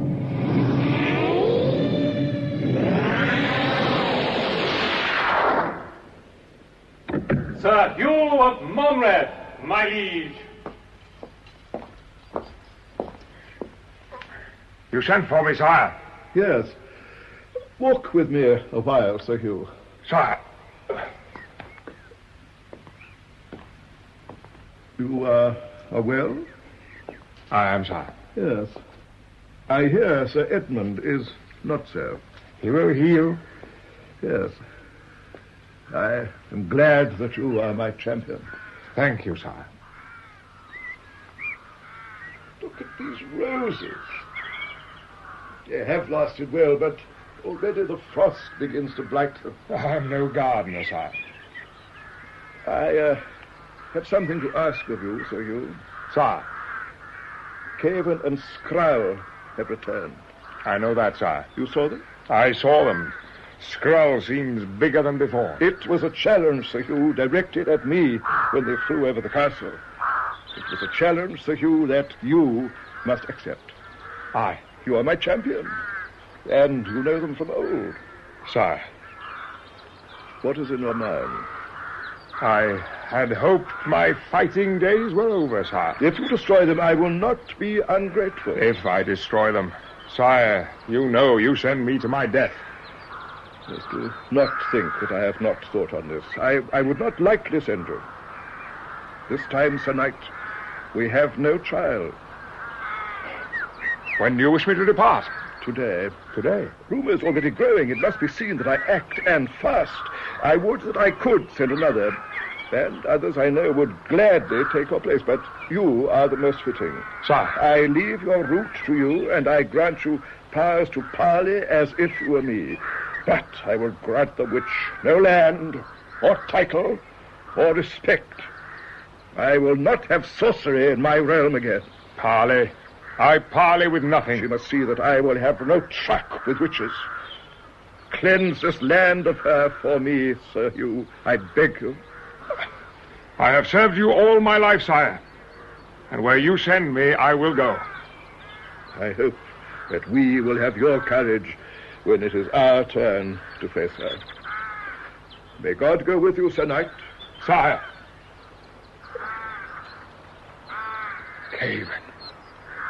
Caven and Skrull. God in heaven, it begins again. We're finished. Let's go. Let's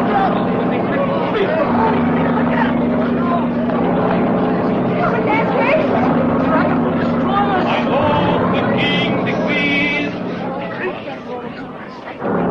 that on this day, Sir Hugh of Monmouth, the king's champion, the foremost warrior in the land, will ride forth to slay the witch, Caven, and the dragon, Skrull.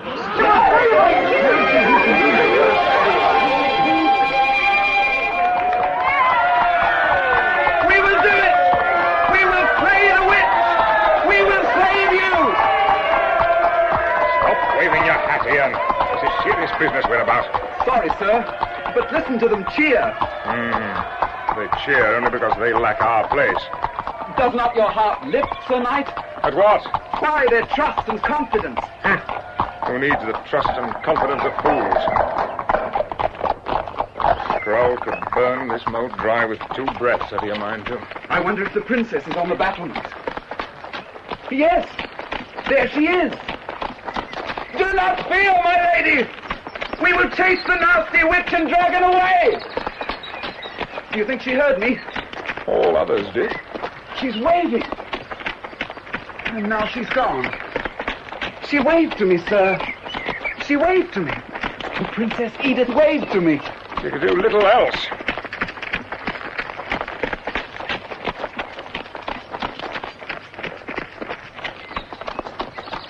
Sir Knight, when we have slain the dragon, do you think the king will knight me? Perhaps. Do you think he will grant me land? Ian. Knighthood, land. What honor I might not win. Ian. Sir Knight? You have little idea of what you say. Tell me, last night, did you see them when they flew over? Indeed not, sir. I must confess that I am not used to wine, Sir Knight. I did notice. Well, I had been drinking too, and hard. But when we heard the shouts outside and went to see, I could have been drinking water. I was that afraid. Afraid, Sir Knight? Skrull measures 50 or more paces from wingtip to wingtip. His tail can flatten a house with one blow. His breath is so fierce that where he breathes, all is blackened and scorched to nothing. He's invulnerable to sword, club, lance, or mace. There is no way to slay him. Then we must use his strength against himself. Win by stealth. Ian, he is not an adversary at a wrestling match. The dragon kills. He kills swift and gives no quarter. When he sees us, we will die. Even so. And then there is the witch herself. Caven can change into any shape or form. She can make you see what is not there. She can bring down lightning from a clear sky. She could tie us fast with spells so that we're helpless. And like the dragon, she has no pity. Then how, Sir Knight, was she conquered before? She had a child. A child? The witch gave birth? Yes. It is not generally known. A country must have pride in her fighting men. So it was put about she was defeated by strength of arms, but we were at her mercy. The country was hers for the taking. The dragon was roaming unchecked. She thought the child safe, but it was not so. The king gained custody of her. A girl child. A babe in arms. Innocent. The king threatened to have her skewered with red-hot irons and then quartered. And so Caven left. She was then more mother than witch. So she left. Oh, it is not a pleasant tale. Hardly one of gallantry. There is no honor in it. What happened to the babe? She was returned to Caven. It was part of the bargain. I tell you this now, Ian, because I expect us to die. To be snuffed out like a candle when first we meet them. And it is fitting that you should know the truth. If things are as you say, then why has the king sent us? You heard them cheering. It gives hope and leaves him time to plan and marshal his forces. But now there is no child. He has no hold on her. Like me, he can see only death. If you wish, Ian, I will release you from your vows to me and you can go home. I would not think that you lacked courage. That would be small thanks for your concern, Sir Knight. I am bound to you by more than vows. I could not leave you even if you ordered me. Anyway, they must be growing old. Oh. We might catch them dozing by a fire, like an old woman and her kitten. Some kitten. And if they fight, their bones will creak with age. Mine creak, too, do not forget. We'll dance rings round them, Sir Knight. Nay, my dancing days are over. Then I will dance, while you creep up and stab him in the rear. And blunt my sword, no matter what path I hit. No, lad. If we triumph, it will be because of unforeseen circumstances, naught else. But your optimism gives me hope. Come, we must hasten.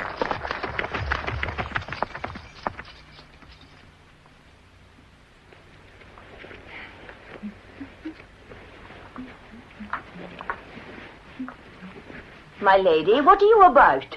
Nothing.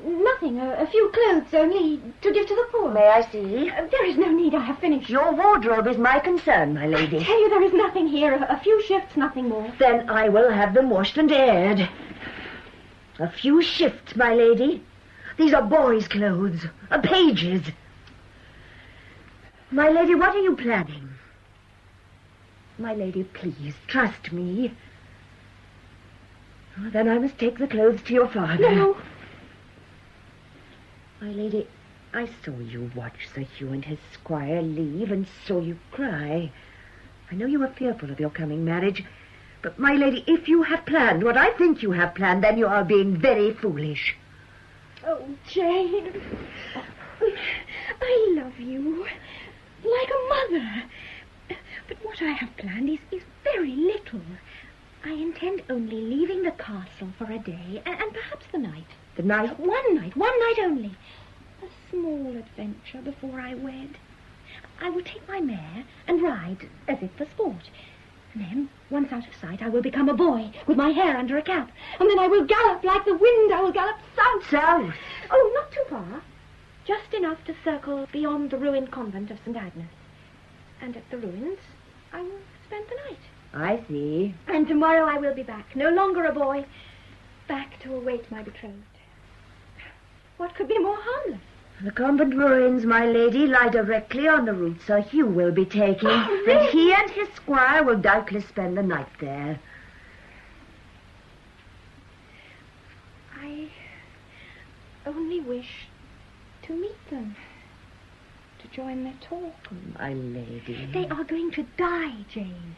They go alone against the dragon. My father sends them as a sacrifice. Even so, but to satisfy a childish whim. It is no whim, Jane. It is. No, I have planned it down to the smallest detail. Nothing can go wrong. Unless you betray me. It would not be betrayal. It would. I mean to go, Jane. You do not know the squire. If you knew him, if you had spoken with him, even of love and friendship returned, I still would not agree. It is not right for you to do this thing. It is right. It is very right. Oh, Jane, except with you, have I behaved other than with discretion? Have I not obeyed my father's every wish? I am to marry soon. A man I do not know. I will spend my wedding night with a stranger, and people will say it is right for me to do so. Oh, Jane, although I have never met Ian, I know him better than the Duke. Surely it is as right for me to talk with him innocently without his knowing who I am, as it is for me to bed down with my husband. No, it is not. My lady, a princess cannot choose, cannot make comparisons. You know that as well as I. Not even once, Jane. Are the walls around me so very solid? They are, my lady. And you are a part of them. Well, I hate them and I hate you. My lady. I do. I hate you, Jane. Child, I love you as if you were my own, but I must do my duty. Now, will you promise me you will not go? No. Then I must take these clothes to your father. I will say you have invented it. He knows I have no reason to. He knows I love you. Jane! Oh, stay here. My lady? When you were young, did you not do such things? Well... And did any harm come from them? No. And will any harm come from this? If people find out... No one will unless you tell them. It will be safe, Jane, as safe as if I had stayed here. You would not tell them who you are? Oh, no. You would not say you were not a boy? No. And the disguise would be my chaperone. Oh, but they might see it. It will be dark, and firelight jumbles features, you see? I have worked it all out. Oh, say you will let me go, Jane. I know you will. And you will stay here. Say that tomorrow I may ride out early. No, I will not do that, my lady. Jane. I will come with you. I could not let you go alone. You object? Oh, no, dear Jane, no. I cannot imagine you as a boy. I will go as I am and be your mother. My mother? And as for my safety, my age will see to that. Now, we will need food and blankets. Be done, child. Oh, we have much to do. Oh, darling Jane, you are so practical. And now, like a hawk, we must soar, winging high and fast. Beneath us rolls the countryside, unfolding emerald green. Thin brooks meander, fields sit square. Distance lends a toy-like peace. But as we gain height, arching up, a gentle, innocent stain of brown appears, heading south, the dragon's route, where all plants wither from its castle, a deadly road to the witch's castle.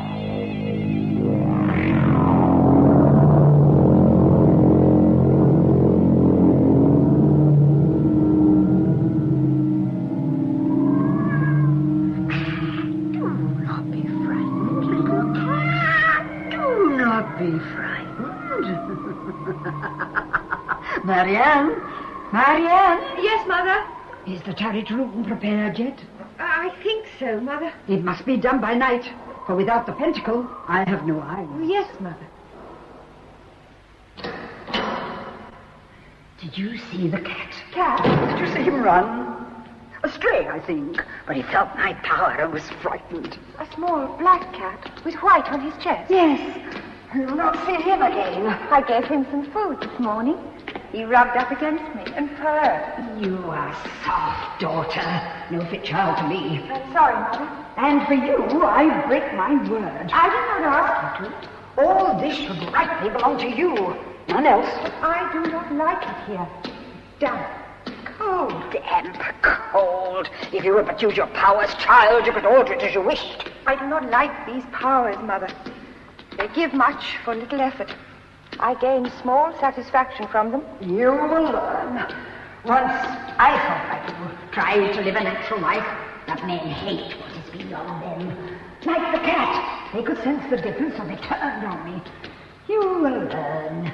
Hate breeds hate, and now I hate them back. It could not always have been so, Mother, for I exist. Did not my father love you? And you him? Love! Alas, that was all. I had no love for him. It was you I wanted. A daughter. Nothing else.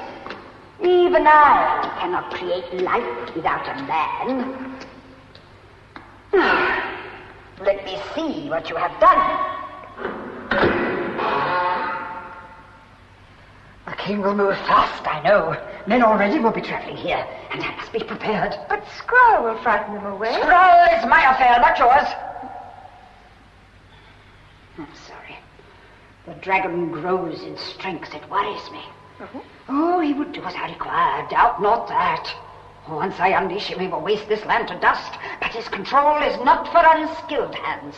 Stay clear of him, daughter, until you decide to use what lies within you. Is the area large enough, Mother? Have I cleared enough space? It will do. You may leave me now. Yes, Mother. If I think right, the king's men tonight will just be within the borders of my power, and I will stop them. You will slay them? Perhaps.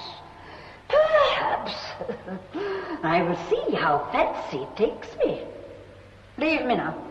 Yes, Mother.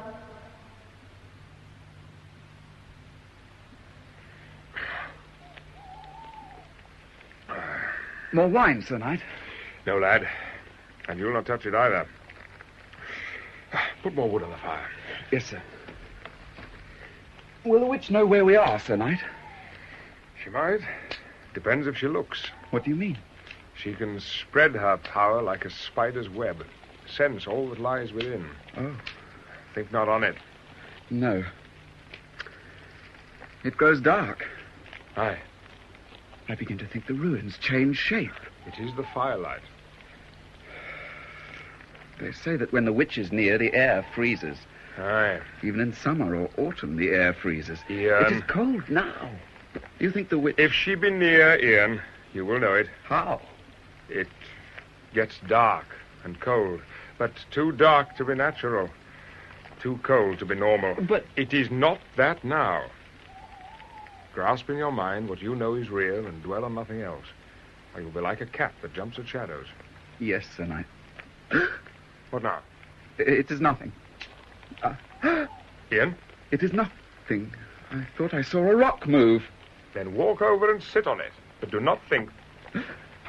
Someone nears. My shield.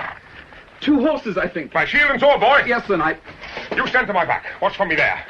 In spite of the peace, there are still rogues about. We come in peace, my lord. It is but a boy. Keep to your post. Stay there, boy, and state your business. As you wish, my lord. I am escorting my mother to the king's castle. We are but 2, my lord. Where have you come from? Wraxham, my lord. Wraxham?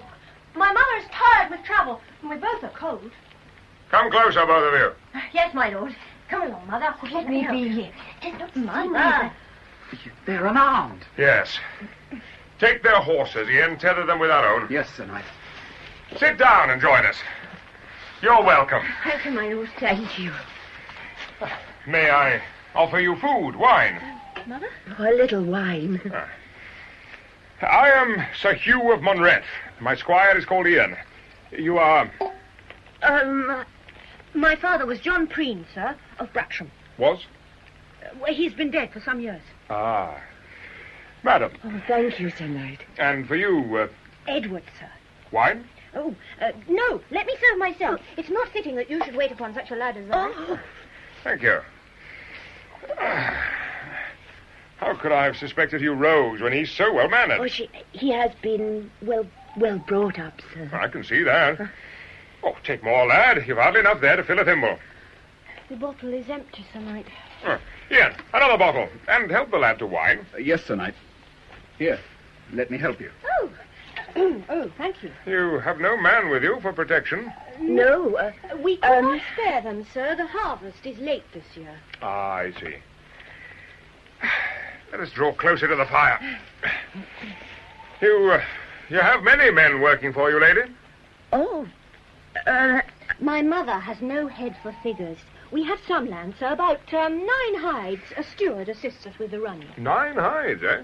Well, about 8.5 to be precise, I think. Even so.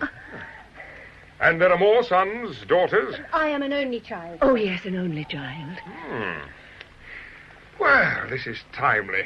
New companions help pass the hours more swiftly.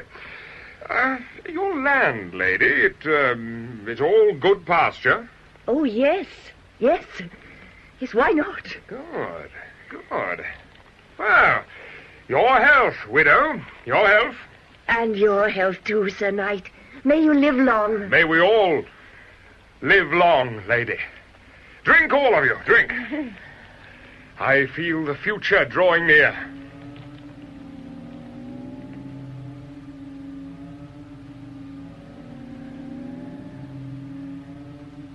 Alone in the pentacle, the witch sat, bat-like. Motionless, spinning strands of power, spider-like. Eyes closed, face tense, hands clenched, bird-like. Blackness gathers, pulsating dark, drumming, cold, breaking forth as she opened her green and slitted eyes. Her power spread, a slow black chill creeping over the land, knowing all, knowing.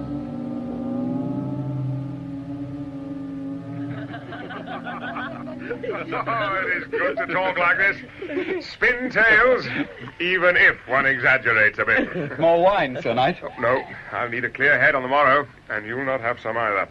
He composes poems when he's been drinking. Oh, sir. Poems? Love poems. Love poems. They are very poor, and I cannot remember them. A good thing, too. Romantic nonsense. Do you not think so, lady? Well, for the young, perhaps it does no harm. But you and I are too old for that. It would seem so. The fire gets low. Ian, more wood. There's little here, sir. I must gather more. Oh, I will help you. Oh, but... Oh, let him go. Mother. They'll not be far. The moon is full. We will bring back armfuls, won't we, lad? Oh, yes, we will indeed. You seem pensive, mistress. I worry about my son. Yes. Your son. I've been watching him closely. Oh. A delicate lad, is he not? Yes, very delicate. Small-handed, white-skinned, large-eyed. Hair, I think, longer than he shows. Well, he has lived a sheltered life. Very sheltered by the look of him. My squire knows little of young women. He cannot see those subtle signs that tell them apart, particularly if they are disguised in the clothes of a boy. I am not my squire, however. Within 5 minutes of your arrival here, my eyes were open. It was for safety. Oh, I thought as much. I only wonder what other lies you've told as truth. Oh. But it does not matter, and I will not pry. Except in one thing. And what is that? You are unwed. Oh, yes, I am unwed. And unspoken for.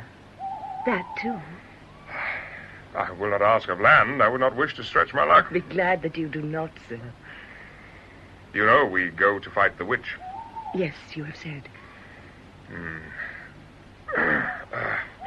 Mistress, this is hard to say, for it presumes a lot. But if I return, the witch and the dragon will be dead, and I would wish to settle down. The king will reward me well, I know. I would not need land or dowry or... Mistress, if I return, may I call on you?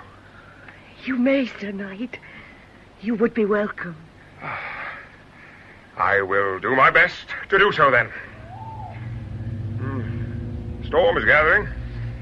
Here, take my cloak until they return with the fuel.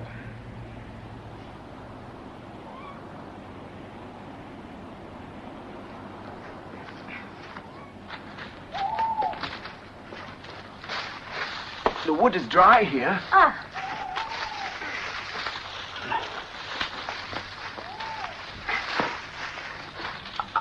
I think Sir Hugh has taken a fancy to your mother.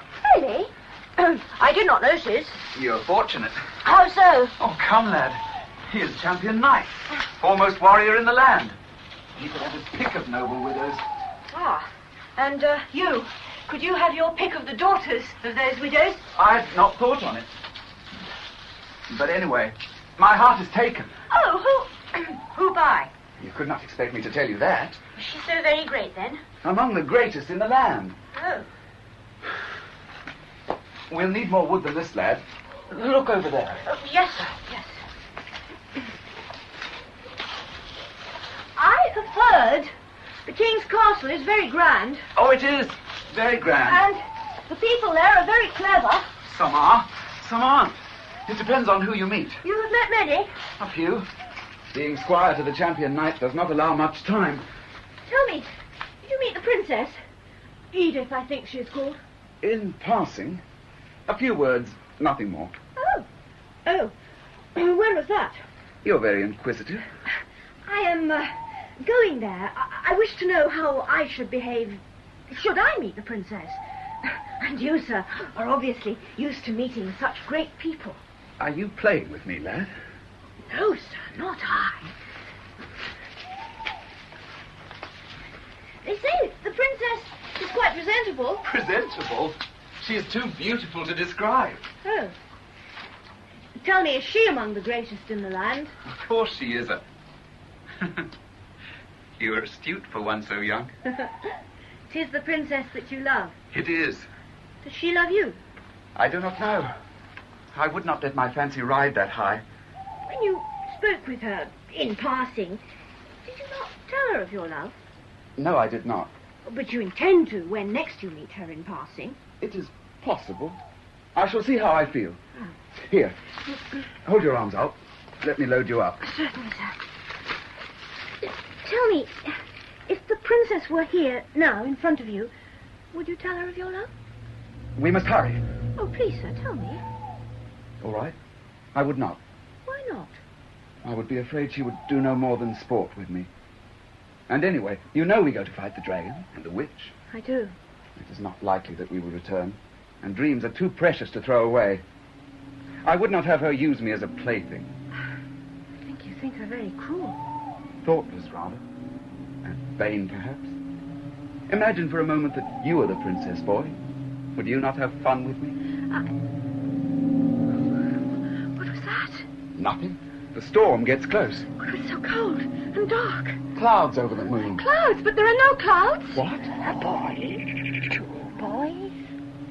No, a boy and a girl. The witch. Oh, and a girl. A girl. You. Jane! More than a simple girl. Much, much more.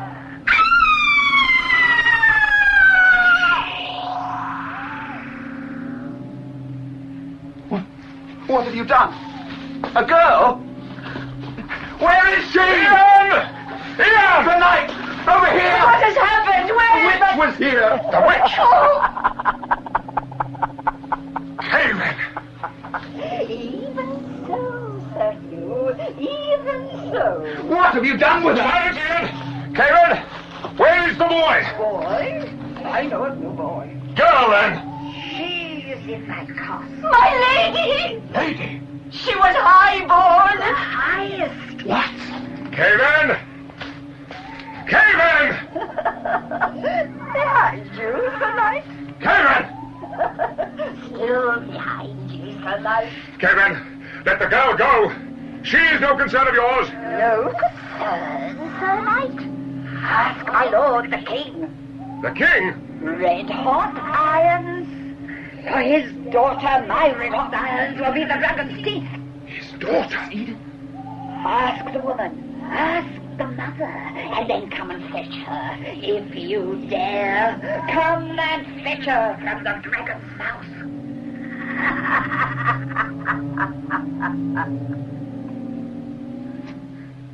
Mistress, does the witch say true? Oh, yes.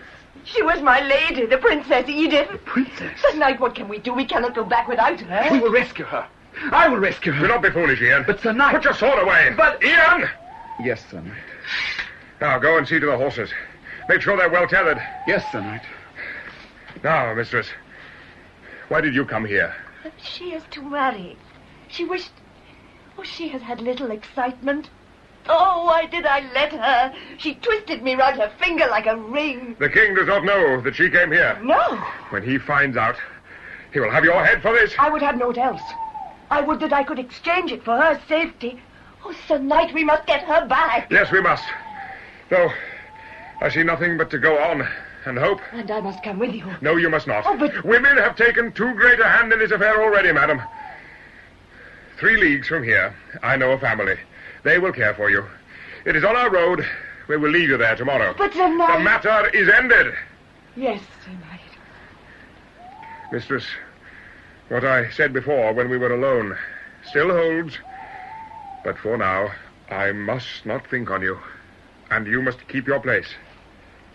Ian, were the horses undisturbed? They were, sir. Good. We will need them fresh tomorrow. We must travel fast. Yes, sir. And we will take your horse, too, mistress, when we leave you. We're leaving you? Oh, yes. Yes, you must. There is no place for me in this. Fighting is for fighting men, Ian. And when we face Caven and the dragon... Caven, if I catch you clear of sorcery, I will slay you dead.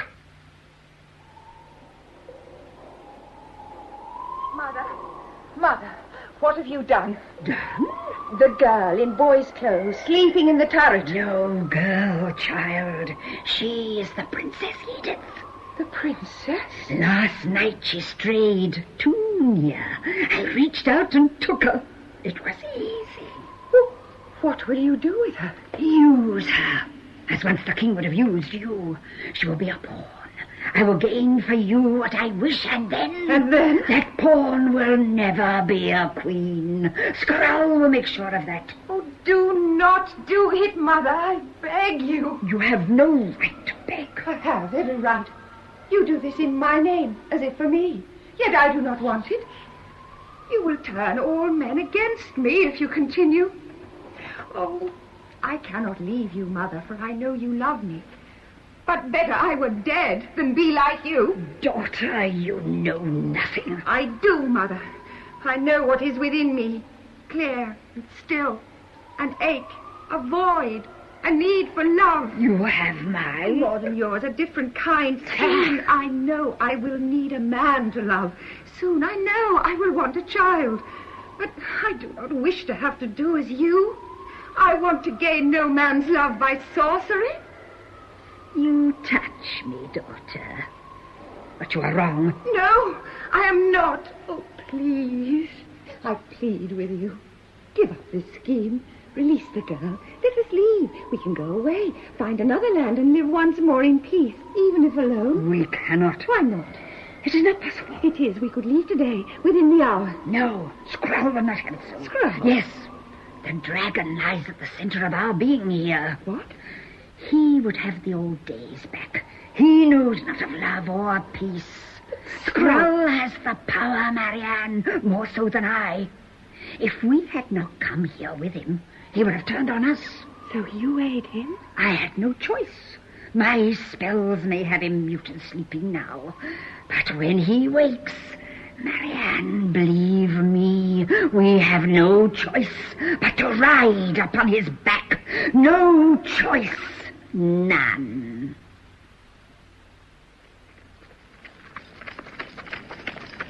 How much further to the witch's castle, Sir Knight?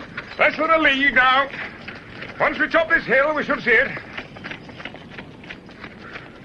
I have been thinking, Sir Knight, about the princess. So have I. Damn the girl. She makes our task impossible.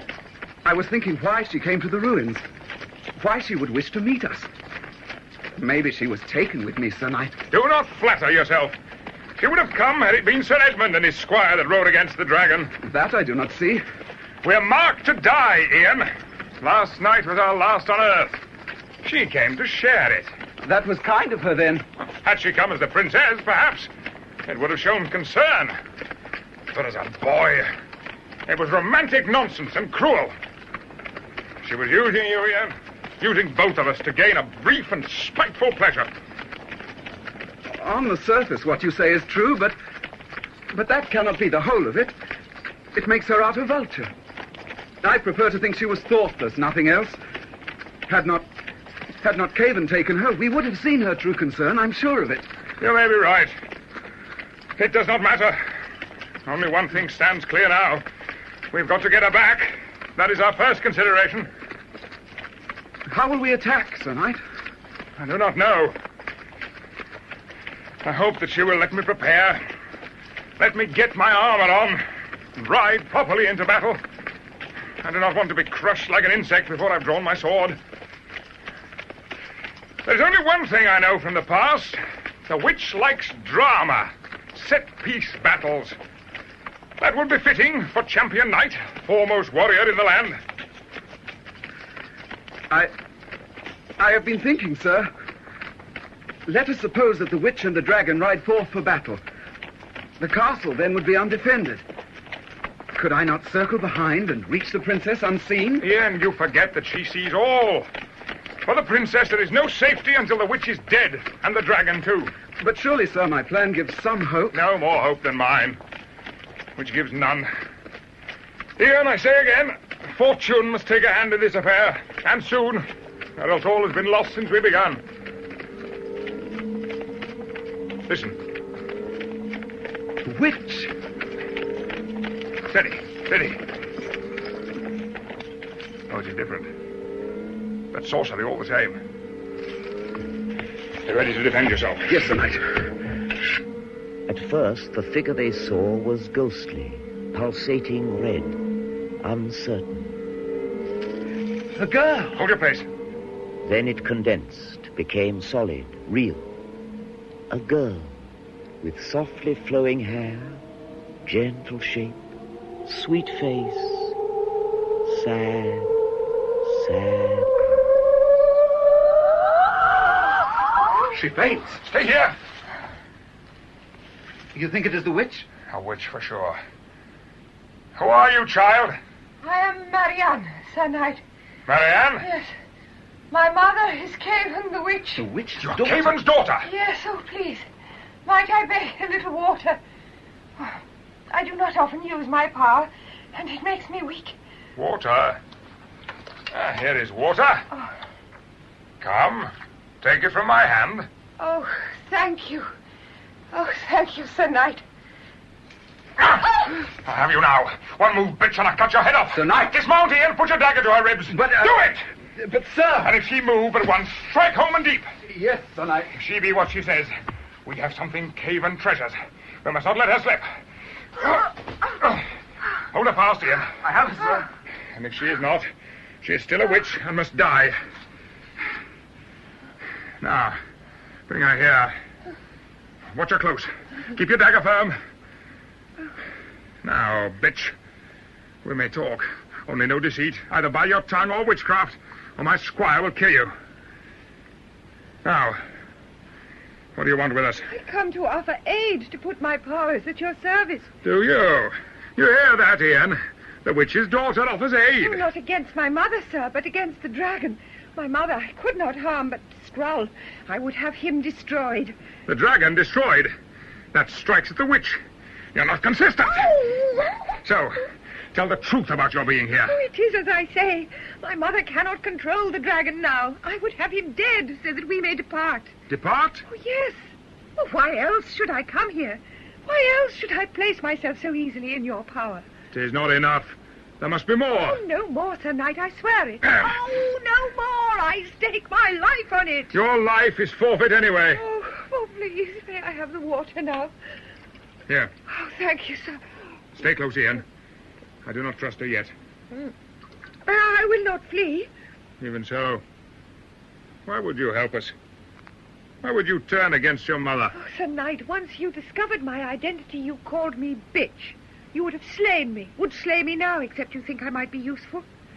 I do not like it so, this hate that men feel for me, although I do no harm. With your help, Sir Knight, I would show that I am human.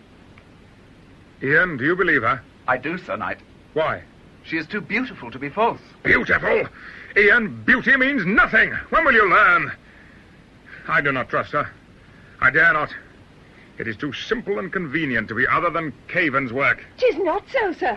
My mother... Will pay heavily for you. You will serve to get the princess back. How so, sir? We propose an exchange to Caven. Her daughter for the princess. And if she does not agree? Then we kill this bitch here. Sir Knight! My liege begged me to cleanse this land of sorcery, and we will make a start with her. But, sir... And you'll not gainsay me, Ian. Sir Knight, you read this badly. I read this badly. You throw away our only chance. Speak on. Things will be as they were before if we get the princess back. Not so. She will be safe. How long for? A day, perhaps? You said yourself, defeat Skrull and all else unravels. But that we cannot do unless we trust the maid, so that she can strike when least expected by the witch. Her beauty makes you eloquent, Ian. And convincing. Sir, I see it clear the course we have to take. Perhaps. But I think not you would think the same if she were ugly. Beware, child. He falls in love with any pretty face. Tell me, what are the witch's plans? My mother. She would kill the princess out of spite. When? I do not know. Soon, I think. How? By waking the dragon and putting her in his path. The dragon sleeps? Yes, but... Then we have him. Not so. It is my mother who makes him slumber. It's an artificial sleep that he is in. If you get close, he will wake. Where does he rest? Beyond the castle, there is a valley. He lies there. Oh, Sir Knight, if you would put your trust in me, we must move this business swiftly. I must be back before my mother knows that I am gone. What would you have us do? I will tell you what no one knows about the dragon. Draw close and listen hard. It is her sorcery that keeps him safe. She coats his scales with power that turns aside all arms. Oh, Sir Knight, you could charge him fair and hit him hard, but you could not touch his skin, not while my mother provides the shield. But take away that defense, and you can slay him like any animal. I did not know this. It is the secret of his invulnerability. Now, what I suggest is this. That you confront the dragon, throw all caution aside, and charge. The dragon will be careless, but we will not touch him. So, you betray me, Marianne. And give you... You betray me.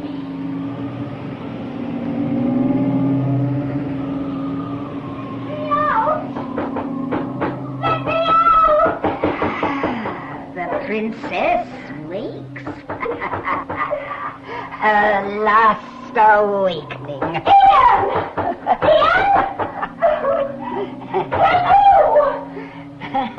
Jane! Does anyone hear me? I hear you, my lady. Who are you? Your jailer, my lady. Let me free. My father is the king. I know. Then let me free. I command it. On his authority? Oh, that does not run here, my lady. Look at my face. It means death for you.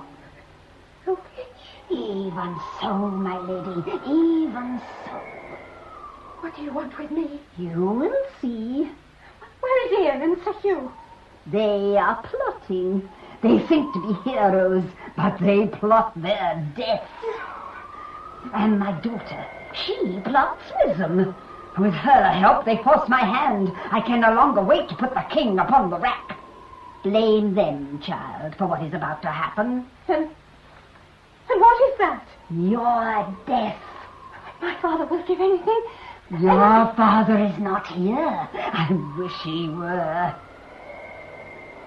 It is not fitting that I am garbed like this. Bring me a gun, some women's clothes.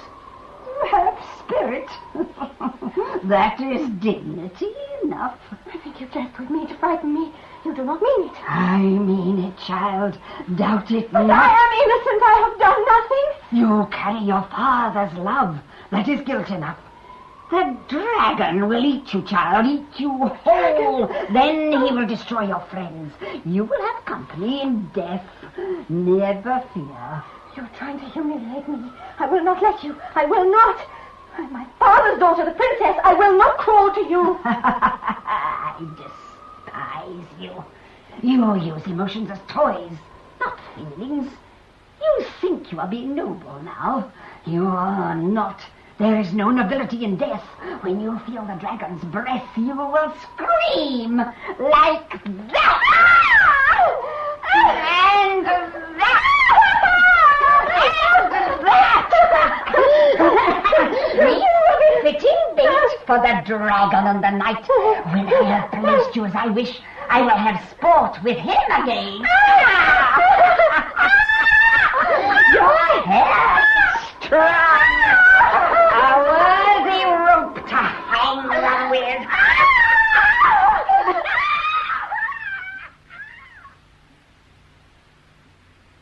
And that is my plan, sir. What do you think of it? It has many gaps. I do not like it. You pit my skill against the dragon. You will succeed, Sir Knight. Your lance can pierce him now. If I get close, perhaps. But it is staking all on a single throw. You can do no more than you have said. I can open up a path for you through my mother's power so that you can reach the dragon. But my arts will stretch no further. And for this you want the witch's life? If it should come to that. My oath on it. It would be enough, Sir Knight. An oath to break an oath. I must think on all of this. I'm not yet convinced that it is not a trap. It is no trap, sir. Stay here, both of you. Ian, if she should seem like leaving, kill her. Yes, sir. Do not take long, Sir Knight. I will not.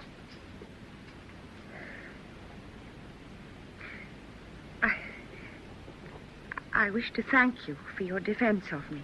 It was nothing. Oh, you went against his authority and corrected him. Oh, that takes courage. No. He fires quickly, but he sees reason just as fast. I learnt that long since. Be that as it may, I thank you. Tell me, you said that I was beautiful. Did you mean it? Why, yes. Every word. You are very lovely, Marianne. You do not hate me. No. Why should I? Seeing who my mother is and what I am. It makes no difference. But Sir Hugh... Sees things in black and white, I think, and he is under stress. And so are you? Not so great. I do not carry the responsibility that is his. I have time to look at other things. Could a man love me, do you think? Yes. Very deeply. Marianne? Yes? Can we speak of love again when this is over? I would like to, but it will not be possible. It must be possible. No. It must. Just say that you would not turn me aside. Sir Hugh returned. Say it, Marianne. You would not turn me aside? I would not turn you aside. I could not. I have considered. Your plan is the only one that gives us hope to finish this. I will trust you and spare the witch. We fight as you say. Good. Maid, you must return, and fast. I will, Sir Knight. Ian, see to my armor. Yes, Sir Knight. My mother is here. She watches. All is lost. Even so, all is lost. Not so. Come here. Oh, sir. We do as I first thought. Caven. Caven. Answer me, witch. Sir Hugh. Sir Hugh of Monrath. Caven, I have your daughter cold, my sword upon her neck. So I see, Sir Knight. Parley, witch, or I strike.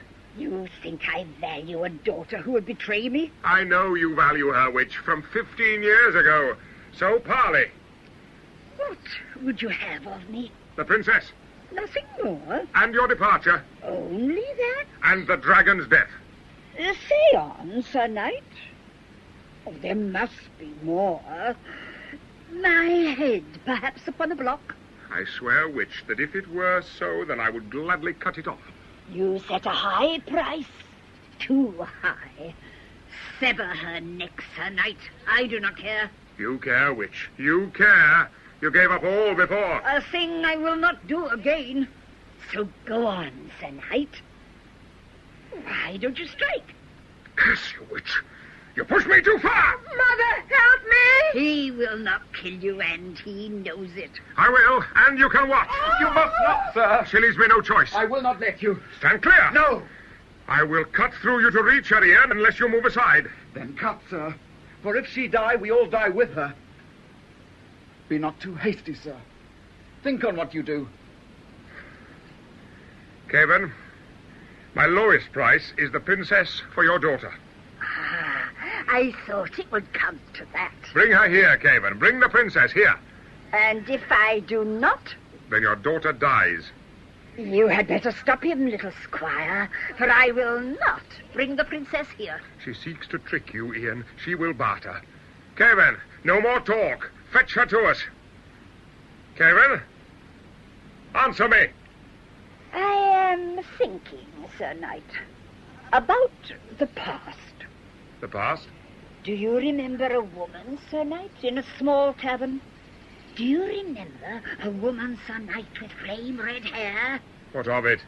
Do you remember a night of love, of passion, 17 years ago? That is of no concern. You were a handsome man, Sir Hugh, and gentle. I often thought of it, your gentleness. And your strength. You are very virile, Sir Knight, very virile. You lie, witch. Lie? I lay with you, Sir Knight. With you. Watch. A woman appeared, tall, stately, red hair, deep-bellied, desirable, standing, smiling on the grass, strong arms outstretched. This is how I came to you, Sir Knight. And you did not flinch, not even when I scratched you till you bled. Does she say true? She lies. I do not, Sir Knight, and you know it. You lie, witch, you lie. Look upon this body, and then say you know me not. Which, had I known who you were. You would have taken your pleasure still. Even so, it means nothing now. It is in the past and dead. I think not, Sir Knight. Nothing? The child you threaten, you call nothing? Child? Me? She is your daughter, Sir Knight. Your daughter as well as mine. Mother, is this true? It is true. You would not lie to me on this. I would not. I do not. There is no need. Sir Hugh, you have your daughter cold, your sword upon her neck. You had better strike. Strike hard and deep, for I make no bargains now. Mother, wait. You are safe, Marianne. He will not harm you now. Oh, no, do not leave me, Mother. We will meet again when they are dead. The time approaches when I must wake the dragon. The dragon. Mother, do you want the dragon dead? Oh, Mother, do you want the dragon dead? You know I want him dead. But it cannot be. It can be, Mother, by force of arms. Sir Hugh. If you do not aid the dragon, Sir Hugh can slay him. And leave me almost helpless. Let him leave, then. There will be nothing to keep us here. No. You swore you would not harm her, sir. Yes, but... Swear again. She'll agree. Cavan, if the dragon dies, you can depart in peace. I swear it. Give me chance to kill him, Cavan. Give me one chance. You would wish me only to stand aloof? Only that. Only that? Then I agree. I will take no part in it. You swear it? I swear it. On our daughter's life, I swear it. Good. Now... Sir Knight, what of the princess? I will not harm her. She's safe? For now. I will not touch her until this is over. Your word on it. My word on it. As ever, it comes down to naked strength and skill. Ian. Sir? Prepare my armor. I go to fight the dragon. Yes, Sir Knight. Cavan, does the dragon sleep? He sleeps, but light. If you approach within 100 paces, the scroll will wake. And I warn you, sir, he will be hungry. 100 paces. I wish it were less. Marianne? Yes, Father? Father. We are newly found. Yes, newly found. Will you forgive me for what I called you? I forgive you gladly. You will give me your blessing before I fight. I will. And will you look to Ian as a sister should? For he is like a son to me. I will look to him, Father. Your armor, sir. Then, prepare me. And my steed. For we must do this right. Skrull was deadly. Make no mistake on it. A monstrous beast of glittering gold, with no compassion, no humanity. He was a killer, cold and clean, a murderous machine of death. Listen. He sleeps as yet, but soon he will awake and kill.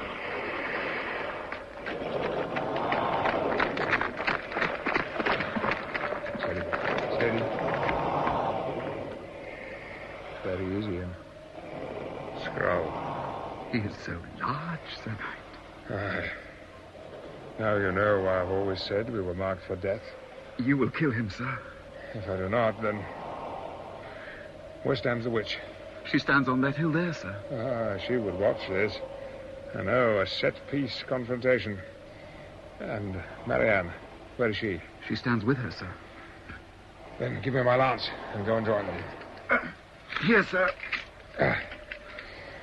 And Ian. Sir? If you think the witch would interfere, then take your sword and strike. You might not kill her, but perhaps it would distract her, or... If I do not kill the dragon, then do your best to slay the witch. I will, sir. And as for Marianne, I hope she does not come to harm. I wish that too, sir. Well, Ian, we have come far together. Aye, sir. My hand? Sir Hugh. May fortune favor you, sir. And you too, Ian. Leave me now. Yes, sir. Now it must begin. May God ride with us, beast.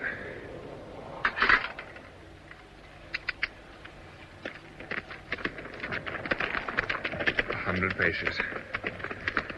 100 only. And then we must move with lightning speed. Balanced finely in his saddle, his visor closed, his lance held level, Sir Hugh of Monreth, champion knight, arrowed silver across the plain. 300. 200. 100. The dragon woke.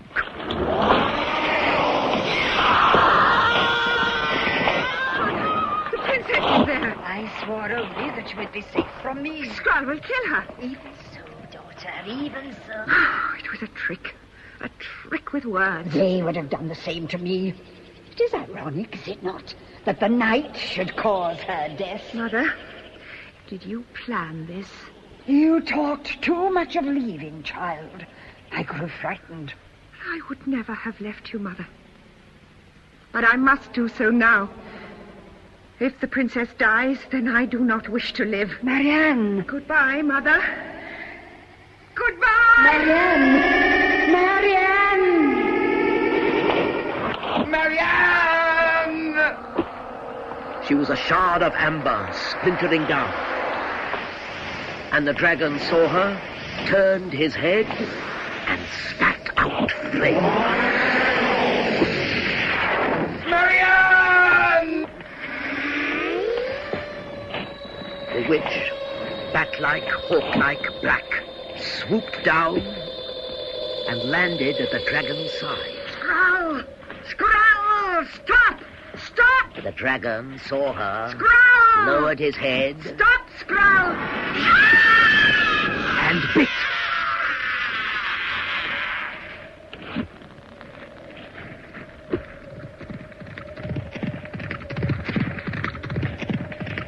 Now. Faster. In the eye, Sir Knight! In the eye! In the eye. God guide my hand. The lance ran true. 10 feet of gleaming, polished steel slid through his eye into his brain.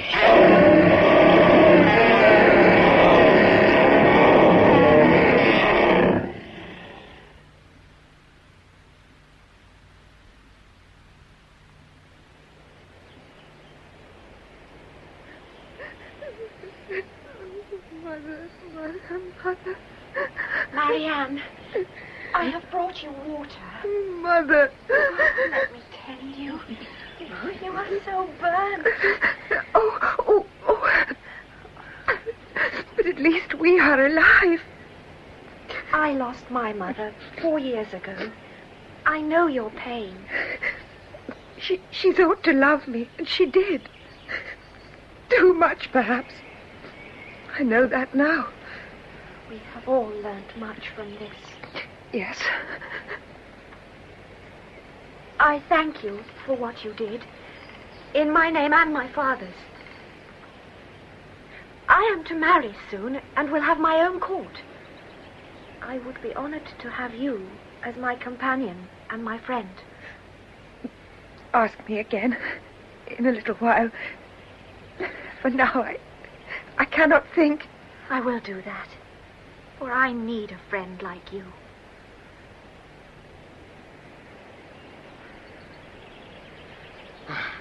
Here, Sir Knight.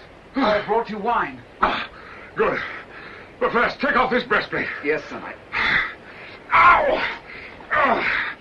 I swear I will fight no more dragons, boy. He must have thrown me clear by 50 feet. But I spit at him. I spit at him like a pig. It was a grand sight, Sir Knight. Land, Ian, land! I will get much from this. And honor, sir. Aye. And you will have your share. Yes, Sir Knight. Where is the princess? Oh, she is unharmed. She is almost within your means now, eh, lad? Even if she is, I will woo another. And who might that be? The witch's daughter? Your daughter, too, sir. I know, Ian. I was not forgetting. You talk of wooing. I know who I will woo and win. Sir? Her farm may be imaginary, but she has ample curves and a kindly nature.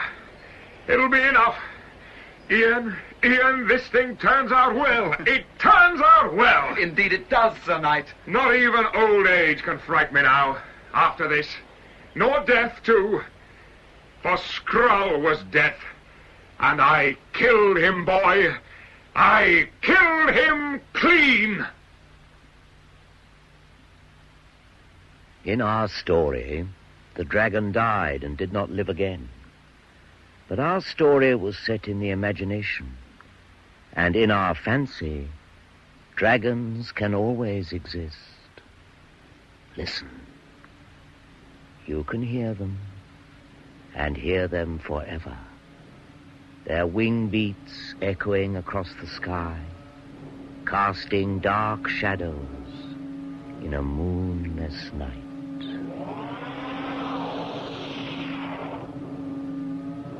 The Tale of the Knight, the Witch, and the Dragon.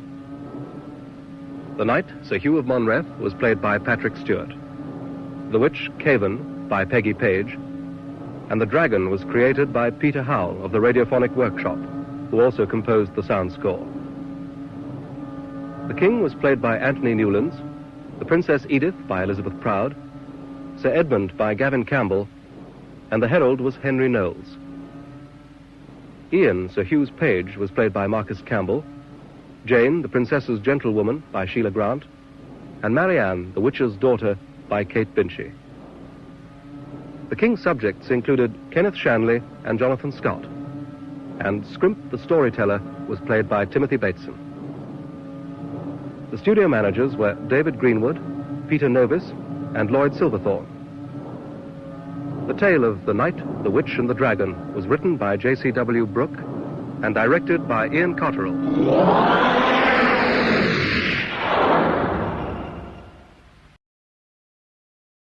Lux presents Hollywood.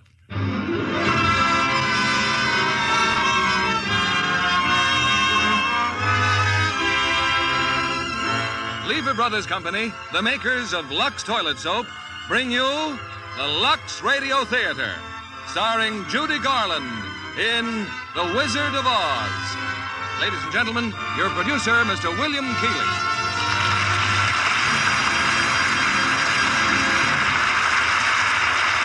Holiday greetings from Hollywood, ladies and gentlemen. I trust you've all had a perfect Christmas. Wonderful presents, too much dinner, and lots of merry company. But sometime during the day, I'm sure you've said, Christmas really belongs to the children. And so, before they have to leave their toys and cowboy suits, we want to tell them a story. And you'll want to listen too, because it's The Wizard of Oz. One of those wonderful Oz books that we've all loved since they were written by L. Frank Baum 50 years ago. Metro-Goldwyn-Mayer turned The Wizard of Oz into a screen classic and a lovely little singer into a star. One of the most talented stars of Hollywood, Judy Garland. Audiences have asked that to be brought back again and again to be entranced by Judy's performance and those fascinating Oz characters. The Scarecrow, the Tin Woodsman, the Cowardly Lion, and the delightful little people, the Munchkins. Now it's off to The Wizard of Oz, starring Judy Garland as Dorothy.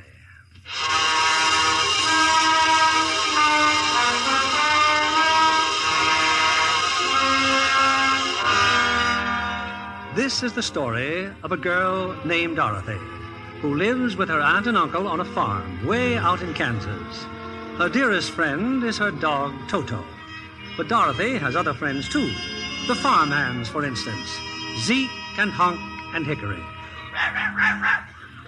Hey, what's your hurry, honey? What's wrong? It's Toto, Hickory. Toto. Toto? Something wrong with that dog? Well, he looks fine to me. Well, he is, Zeke, but he almost wasn't. Miss Gulch hit him just because he gets in her garden and chases her nasty old cat. Oh, sure, honey, sure. Only we're busy, see? I got them hogs to get in. Now, look, Dorothy, you just ain't using your head about that mean old Miss Gulch.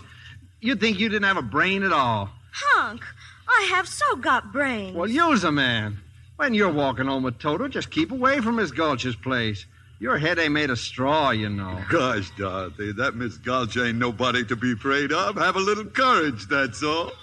Courage, Zeke? Why, sure. You know, like me. Well, look who's talking. You, courage. There ain't a man in the county who scares easier than you. Well, that's a fine thing to say. Look out, Zeke, that pig's gonna bite you. Where? What pig? Help, help! You see what I mean? Now, cut that out. Scaring a man half to death like that.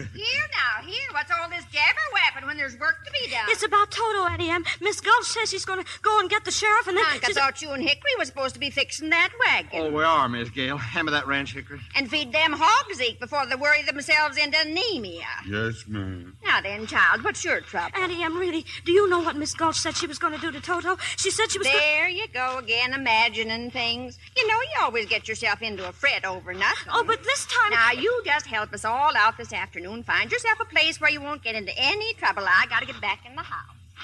Yes, Auntie Em. Come on, Toto. Do you suppose there is such a place, Toto, where there isn't any trouble? There must be.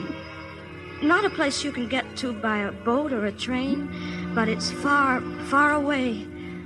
Behind the moon, beyond the rain. Somewhere. Honey, Toto must have jumped out of her basket and run back home because there's a little brown and white dog looking all over for you. Oh, Toto. Toto, you're back. Toto. You came back to me, Toto. Oh, I thought you were dead. They'll be coming after you. Miss Gulch and the sheriff, maybe. We've got to run away. Now, Toto, where no one will ever find us or take you away again. Yes, Toto, we've got to run away.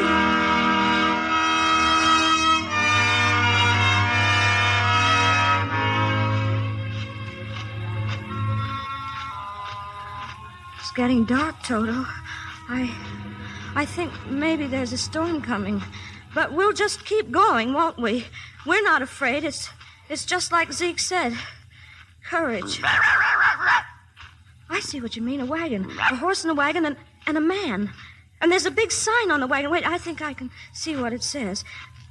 Professor Marvel. acclaimed by the crowned heads of Europe. Let him read your past, present, and future in his crystal. Well, who might you be? I guess it's all right, Toto. He looks like a nice man. Well, if you're not going to tell me who you are, suppose I tell you. But how can you? Professor Marvel knows all, tells all. Your past, present, and future for 25 cents, a quarter of a dollar. 2 bits, if you prefer. Oh, I'm sorry, but I don't think I can afford it. Oh, so your name's Dorothy, is it?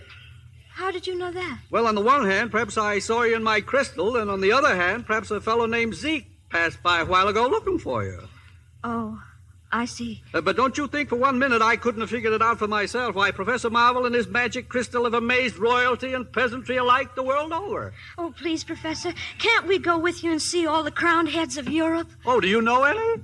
You mean the sign on my wagon? I don't suppose you could take just a little look in your magic crystal for me. For nothing, I mean. Matter of fact, young lady, I already have. Oh, just practicing, you understand. And you know what I saw? What? A woman. Tears in her eyes. Careworn. A woman looking for someone. And her name is... Auntie M? Kindly allow me to supply the answers. Her name is Auntie M. Someone has almost broken her heart. Me? Well, someone she loved very much. And then just before the crystal went dark, I saw her put her hand over her heart and drop down on the floor. Oh, no. No. You don't suppose she could really be sick, do you? Oh, I've got to go home right away. Go home? I thought you were going along with me. Oh, but I've got to get to her right away. Toto, come on, Toto. We're going up. Goodbye, Professor, and thank you. Don't waste any time. There's a windstorm blowing up. Oh, poor little kid. Hope she gets home all right.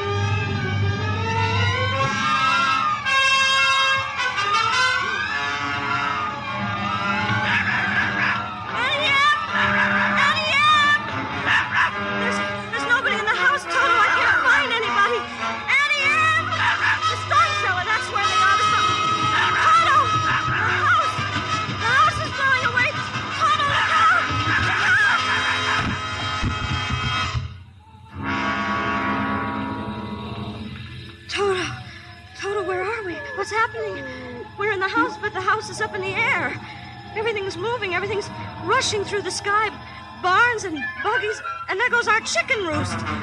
Toto, we're caught in a cyclone. We're right up inside the middle of a cyclone. What? But there's old Mr. Gallagher in his rowboat. Mr. Gallagher! Howdy, Miss Dorothy. Kind of breezy, ain't it? And Uncle Henry's heifer. Bossy! Bossy! I don't understand this at all. Things are flying around so fast that I can... Look! Miss Gulch! Now she's on a broomstick. She is a witch. Don't worry, Toto. I won't let her... We've stopped moving, Toto. We're standing still. Oh, we can't stand still up in the middle of the air. We're going to fall. We are falling. We're falling. We're falling. We're falling.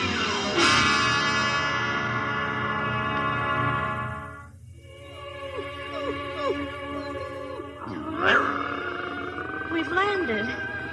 But where? Where are we? Oh, it's a regular little village, and look, houses and streets and trees and fountains. Yes, you're quite right. That is our house over there. We must have bounced out when we landed. But what place is this? I have a feeling we're being watched. I have another feeling we're not in Kansas anymore. Why, we must be over the rainbow. Toto, look. There's a big bubble coming down the street, and there's someone inside it. A lady, and she's stepping out of it. Oh, now I know we're not in Kansas. Tell me, please, are you a good witch or a bad witch? Me? Oh, I'm not a witch at all. I'm Dorothy Gale from Kansas. Oh, well, I am a little muddled. The Munchkins just summoned me because... Munchkins? You happen to be standing in the very center of their village, you know. And they sent for you? Because some new witch has just dropped a house on the Wicked Witch of the East. See? Over there. Oh, but that's our farmhouse from Kansas. Now look where I point my wand. 2 red slippers. Exactly. 2 red slippers protruding from under the farmhouse. All that's left of the Wicked Witch of the East. And since it's your farmhouse, obviously you're responsible. Oh, you've made the Munchkins very happy, my dear. If you please, what are Munchkins? The little people who live in this land. It's Munchkin land, and you are now their national heroine. And who are you? Why, I'm Glinda, of course, the Witch of the North. Witch? But you're beautiful. Thank you. You see, only bad witches are ugly, and I'm considered a very good witch. Now, suppose I call the Munchkins. Come out, wherever you are, and meet the young lady who fell from a star. She fell from the sky, she fell very far, and Kansas, she says, is the name of the star. Well, Munchkins, have you nothing to say to her? Where's the mayor? Oh, there you are. First of all, Miss Dorothy, a little floral tribute. Oh, what beautiful flowers. Oh, thank you, thank you. There will be, of course, a parade and general celebration with a brass band and a regiment of cavalry. Meanwhile, oh, let the joyous news be spread. The wicked old witch at last is dead. Ding dong, the witch is dead. Witch, oh witch, the wicked witch. Ding dong, the wicked witch is dead. Wake up, you sleeping head. Rub your eyes, get out of bed. Wake up, the wicked witch is dead.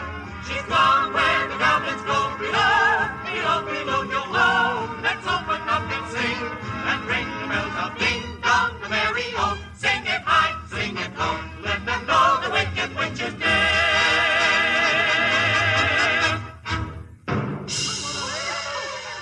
Smoke! A cloud of red smoke! Shooting fire! An explosion! The witch is coming! The wicked witch! But I thought you said she was dead. She is dead. This one on the broomstick is her sister, the Wicked Witch of the West. And she's even worse than the other one! Silence! I demand silence! It's Miss Gulch. That's who it is, Miss Gulch. Hard of hearing, are you? I said silence. Now then, who killed my sister? Was it you? No. It was an accident. I didn't mean to kill anyone. Well, my little pretty, I can cause accidents, too. Aren't you forgetting the ruby slippers? The slippers. My sister's slippers. There they are, still on her feet over there. Well, I'll just take them. Just a moment, if you please. Ruby slippers, slippers red, leave the feet of she who's dead. I summon my authority and bid you serve Miss Dorothy. The slippers. What are you doing to them? Now they're on my feet. You give them back to me. Never. There they are, and there they'll stay. You nasty little girl. They're of no use to you. Don't be frightened of her, Dorothy. You stay out of this, Glinda. I'll fix you as well. Rubbish. You have no power here. Be gone before somebody drops a house on you, too. Very well. I'll bide my time. As for you, my fine lady... You heard what she said. Be gone. I'll get you yet, my pretty. And your little dog, too. Away, broomstick! Away! It's all right, Munchkins. Don't hide your faces. She's gone. Now then, my dear, the sooner you get out of Oz, the safer you'll sleep. Oh, I'd give anything to get out of Oz. But how? Which is the way back to Kansas? Kansas? The only person who might know would be the great and wonderful Wizard of Oz himself. The Wizard of Oz? Is he good or is he wicked? Oh, very good, but very mysterious. He lives far off in the Emerald City. Did you by any chance bring your broomstick with you? No, I'm afraid I didn't. Well, then you'll have to walk. The Munchkins will see you safely to the border. And remember, never let those ruby slippers off your feet, or you'll be at the mercy of the Wicked Witch of the West. But how do I start for the Emerald City? All you have to do is follow that yellow brick road. Help her, Munchkins! The yellow brick road. Helpers, attention! Follow the yellow brick road. Follow the yellow brick road. Follow the yellow brick road. Follow, follow, follow, follow, follow the yellow brick road. We're off to see the wizard, the wonderful Wizard of Oz. We hear he is a whiz of a whiz, if ever a whiz there was. If ever, oh, ever a whiz there was, the Wizard of Oz is one because of the wonderful things he does. We're off to see the wizard, the wonderful Wizard of Oz.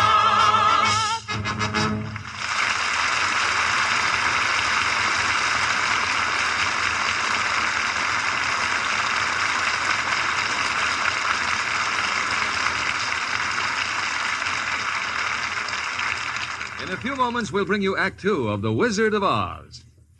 And now, here is our Hollywood reporter, Libby Collins, to give us the Lux Radio Theater's movie news of the week. Tonight, John, it's the new Howard Hughes production Vendetta, starring a lovely newcomer to Hollywood. She's Faith DeMerg, and she's been given just the role her dark, exotic beauty calls for. This RKO picture tells the story of a family feud in old-time Corsica, and Faith plays the girl who vows to avenge her father's murder. Quite an intense melodrama, Libby. Isn't that a terrific set they built for the dueling scene? Oh, yes, indeed. No California landscape could quite convey the bleakness of that wild Corsican country. So they built the whole thing on a soundstage. Faith DeMerg is photographed in dark costumes throughout. Of course, they set off her startling beauty all the more. There's a highly dramatic, exciting quality about her acting, too. Well, she's quite a perfectionist, you know. Spent years of study before attempting her first screen role. And, John, Faith DeMerg is a perfectionist about beauty, too. Naturally, her skin has to look soft and smooth in the close-ups. That's why she depends on daily facials with Lux toilet soap. She says it's a care that really works. Lux soap is just right to protect delicate skin, Libby. No wonder so many famous stars say they wouldn't be without this gentle soap. Yes, John. Active lather does wonders for the skin. It's so easy to take a Lux soap facial, too. You just smooth the rich lather well in, rinse with warm water, follow with a quick cold rinse, and pat with a soft towel to dry. It works like a charm to give your complexion quick, new beauty. Yes, Libby, that's a tip for smart women everywhere. For thorough, protecting care, there's nothing finer than Lux toilet soap. When you see Faith DeMerg in Howard Hughes' exciting new picture Vendetta, notice the smooth perfection of her skin. You'll want to try her daily active lather facials. So why not get Hollywood's own beauty soap tomorrow? Remember, 9 out of 10 screen stars use fragrant white Lux toilet soap. Now, Mr. William Keeley, our producer. Act Two of The Wizard of Oz, starring Judy Garland as Dorothy.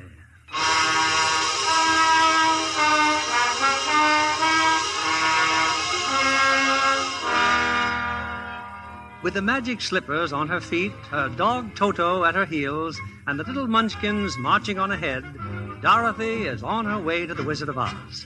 They've reached the border of Munchkinland, and the little people have waved goodbye and disappeared. Well, Toto, now what? We're still on the yellow brick road, but now it goes in 2 different directions. Which way do we go? Pardon me, but that way's a very nice way. Who said that? Oh, don't be silly, Toto. That's just a scarecrow in the cornfield. Scarecrows don't talk. On the other hand, that way is very pleasant also. Why, he did talk. Is there anything so unusual about that? Well, yes, there is.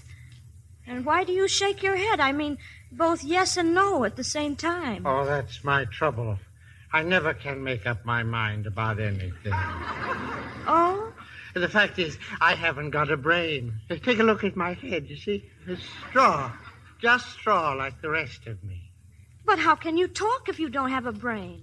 Oh, some people without brains do an awful lot of talking. Don't they? Yes, I guess you're right. Oh, what's he doing, your dog? Toto, why, he's licking your hand. Oh, that's what I thought. I guess I don't scare him, huh? No, of course not. I can't even scare a crow. They come from miles around. They pick off my straw for their nest. It's not at all flattering. I'm a failure just because I haven't got a brain. Well, what would you do with a brain if you had one? Do? Why, if I had a brain, I could I could while away the hours, confer and with the flowers, consulting with the rain. And my head I'd be scratching while my thoughts were busy hatching, if I only had a brain. I'd unravel every riddle for any individual in trouble or in pain. With the thoughts you'd be thinking you could be another Lincoln if you only had a brain. Oh, I could tell you why the ocean's near the shore. I could think of things I never thought before, and then I'd sit and think some more. I would not be just enough in my head all full of stuff, in my heart all full of pain. And perhaps I'd deserve you and be even worthier of you if I only had a brain. Wonderful. Just imagine a scarecrow singing and dancing. Why, if our scarecrow back in Kansas could do that... What's Kansas? Well, that's where Toto and I come from. And I want to get back there so badly that I'm going all the way to the Emerald City to get the Wizard of Oz to help me. A wizard? Do you think if I went along, he could give me some brains, maybe? Oh, I think you better stay here. I've got a witch mad at me, and you might get into trouble. Oh, but I'm not afraid of a witch. I'm not afraid of anything. Oh, except maybe a lighted match. Well, since you're made out of straw, I can hardly blame you for that. Oh, won't you take me with you, please? Of course I will. Gladly. Oh, hooray! I'm going to leave the cornfield. And see a wizard, I hope. Then what are we waiting for? We're off to see the wizard, the wonderful Wizard of Oz. We hear he is the wizard of Wizard.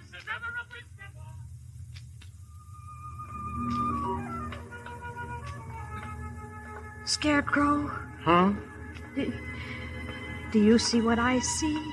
Well, not knowing what you see, how can I say that what I see is what you... Oh, wait a minute. Look, over there. That's just what I mean, at the edge of the forest. It's a man made out of tin, and holding an axe. Come on, Dorothy. Be careful, please. You too, Toto. Look here on the grass, an oil can. Oil can! Did you say something? Oh, no. He did. He said oil can. He wants me to oil him. My mouth. He said his mouth. All right, just a minute now. Oh, my goodness. Oh, joy. Oh, bliss. I can talk again. I can talk. Oh, my arms, please. My elbows. Oh, that's wonderful, wonderful. Am I doing it right? Oh, yes, what a relief.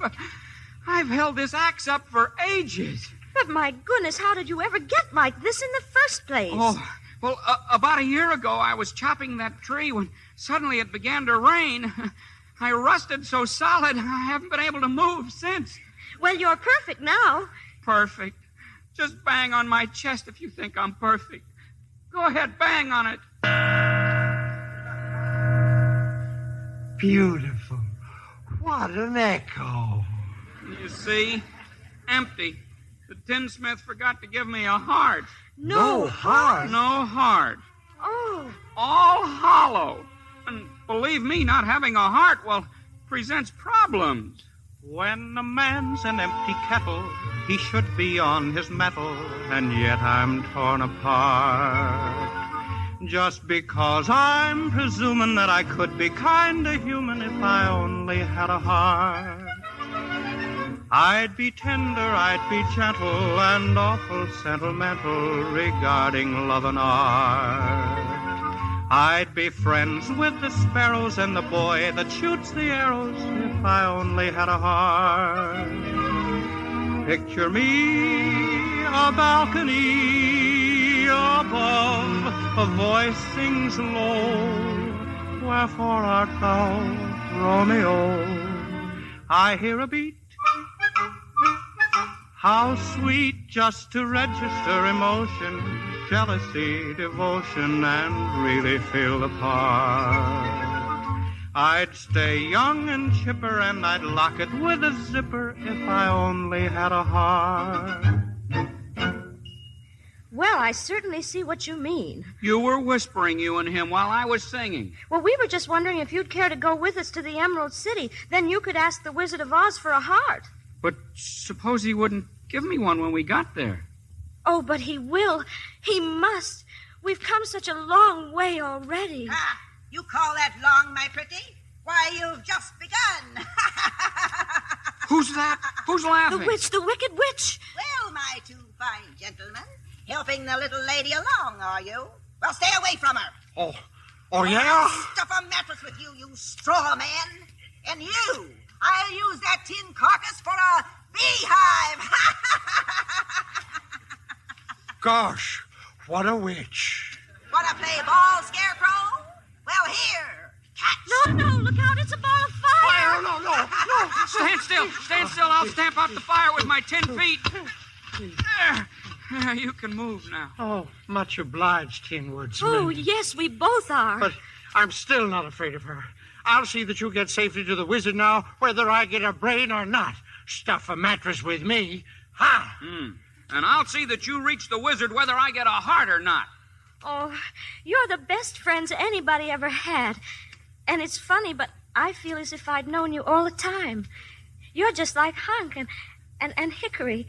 But I couldn't have known you, could I? I certainly don't see how. I guess it doesn't really matter. We know each other now, all right. That's right. We do. Then to Oz? To Oz! We're off to see the wizard, the wonderful Wizard of Oz. We hear he is a whiz of a whiz, if ever a whiz there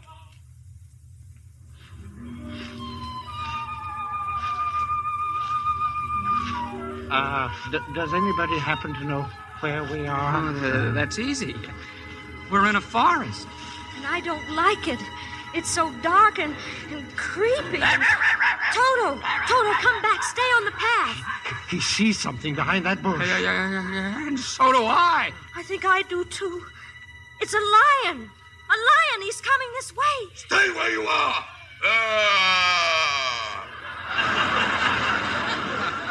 Put him up. Put up your fists. I'll fight you with one paw tied behind my back.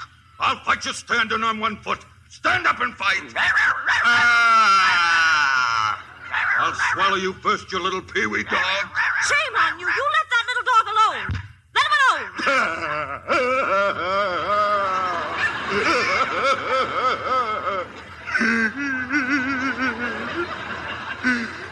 No. Why did you have to slap me for? I didn't bite him.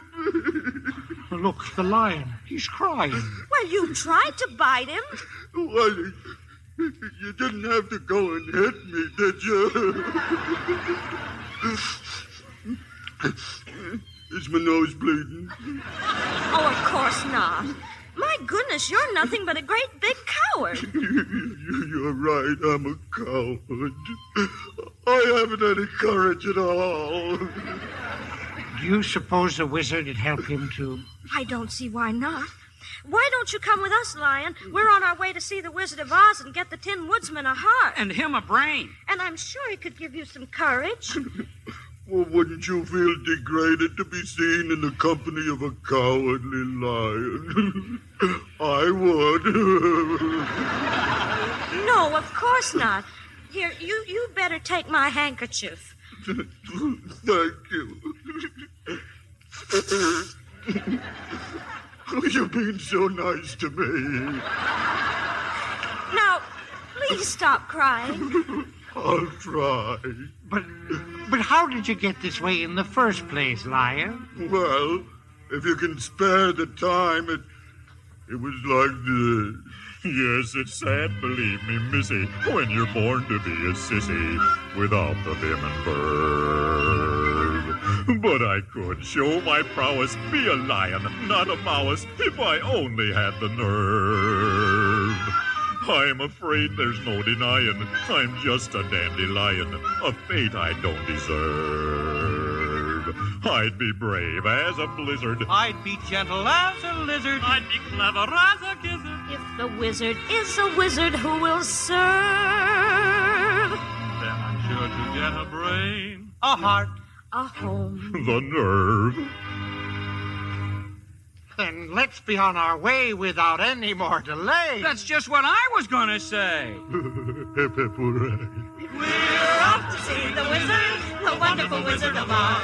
We hear he is a wizard of Oz, never a wizard. Ha-ha! Little do they know I, too, was hiding in the forest. I'll still get those ruby slippers, and then my power will be the greatest in Oz. And woe to those who try to stop me. Hi-ho! Broomstick! Away! Look, everybody, look! Emerald City, oh, at last! Emerald City, eh?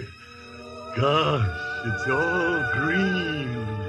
And with turrets and towers, and look how big it is. But how do we get in? This wall goes all around everything. Most certainly does. Look at the top of the wall. Oh, who are you? That's my question. Who are you? Well, if you'll let us in, we'll be glad to tell you. Let you in, huh? Well, you look harmless enough. Open the gates of Emerald City.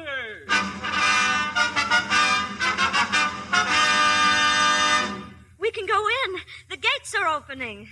Well, that's the general idea of gates, isn't it? Kindly step forward and state your business. We want to see the wizard, please. The wizard. Oh, but nobody can see the great Oz. Nobody's ever seen the great Oz. Even I have never seen him. Oh, please. The good witch of the north sent me here. Prove it. She's wearing the ruby slippers she gave me, you see?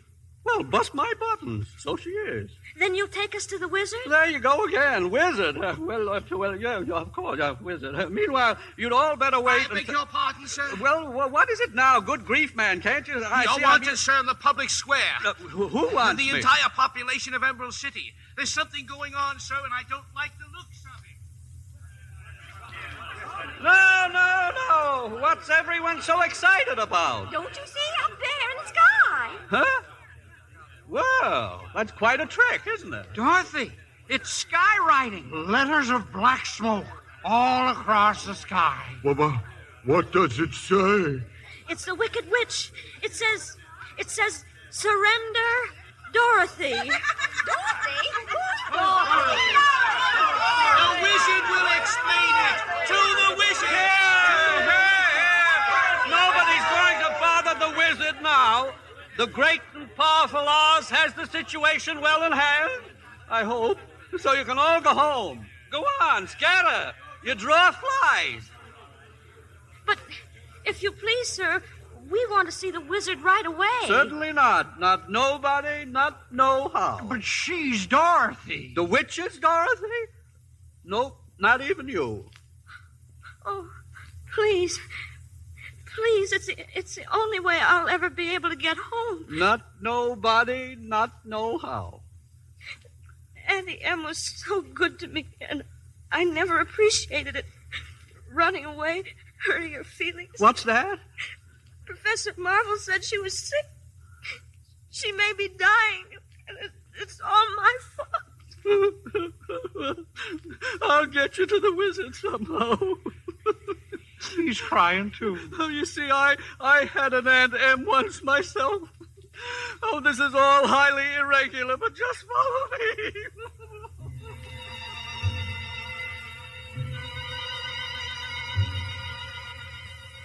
Gosh, he just left us in this chamber.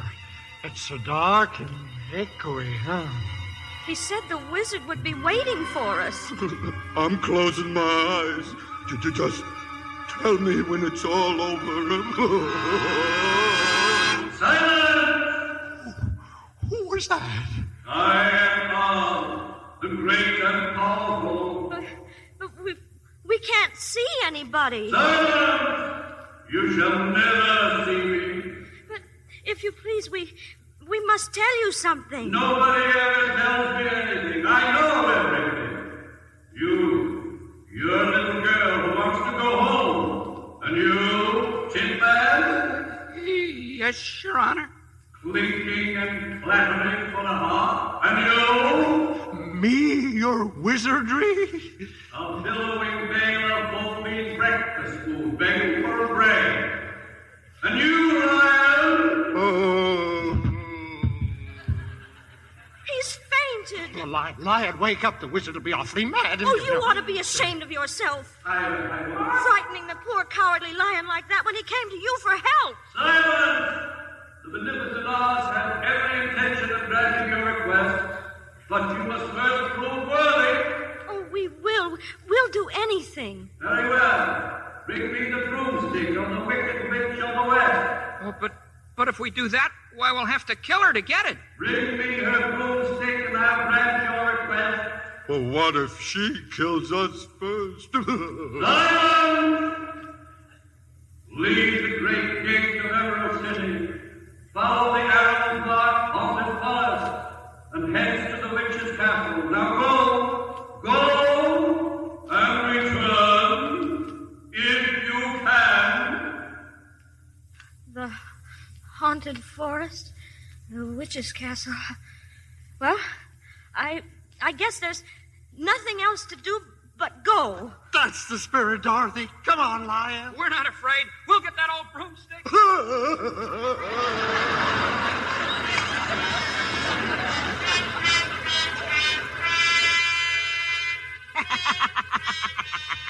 And they think I don't know about it. They think they'll take me by surprise. At last I'll have them in my power. The little girl, her nasty dog, and the magic ruby slippers.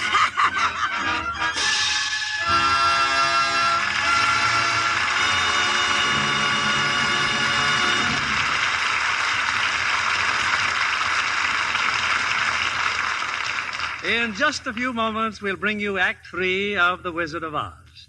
I particularly want you to meet our guest for tonight, Paula Stone, writer-producer for MGM Radio Attractions. She'll bring us news of the world premiere in Hollywood last Wednesday of Metro-Goldwyn-Mayer's great picture, The Magnificent Yankee.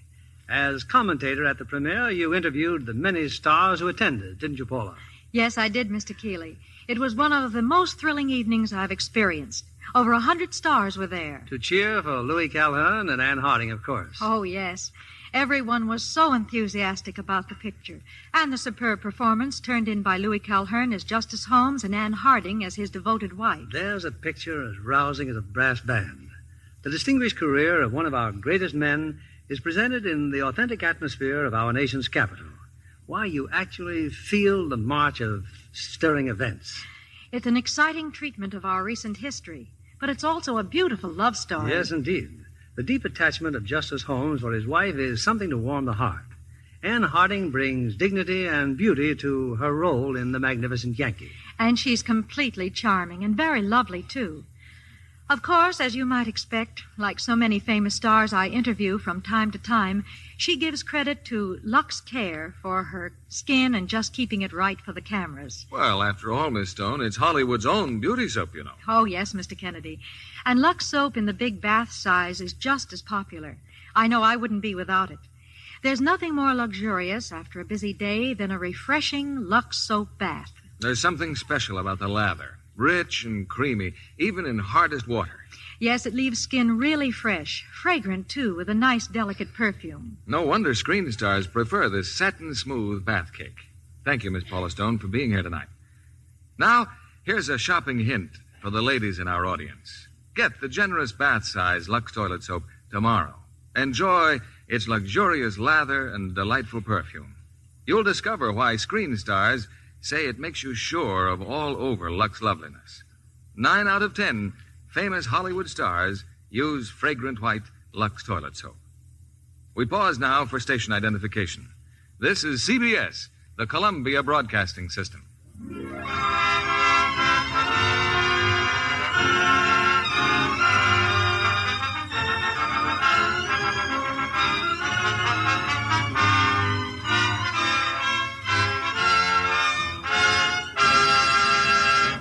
The curtain rises on Act 3 of The Wizard of Oz, starring Judy Garland as Dorothy.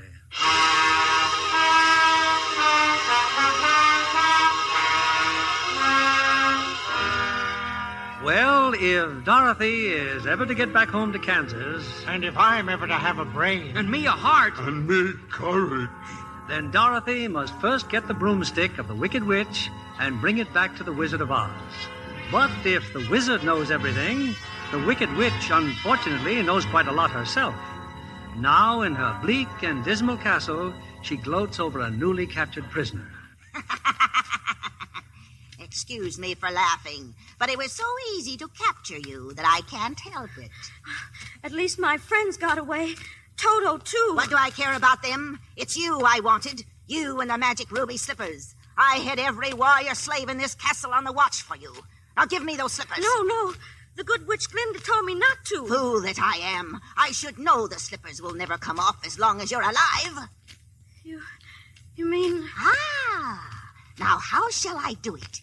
I think I'll make up a special batch of poison. Yes, that ought to do it. Some nice, fresh poison.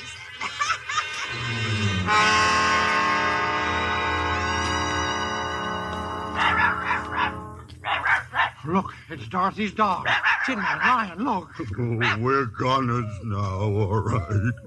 He'll lead the witch's soldiers right here to our hiding place. No, he's come to take us to Dorothy, up there in the castle. We can't fail her now, we can't. I'll go. Witch or no witch, I'll tear him apart. I'll knock him cold. I may not come out alive, but I'm going in there. Oh, Lion, that's wonderful. There's only one thing I want you fellas to do. What's that? Talk me out of it.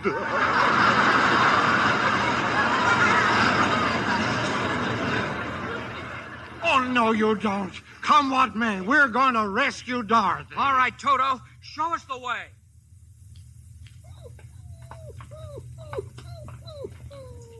This is the room. Toto sniffed her out. Dorothy? Who is it? It's us.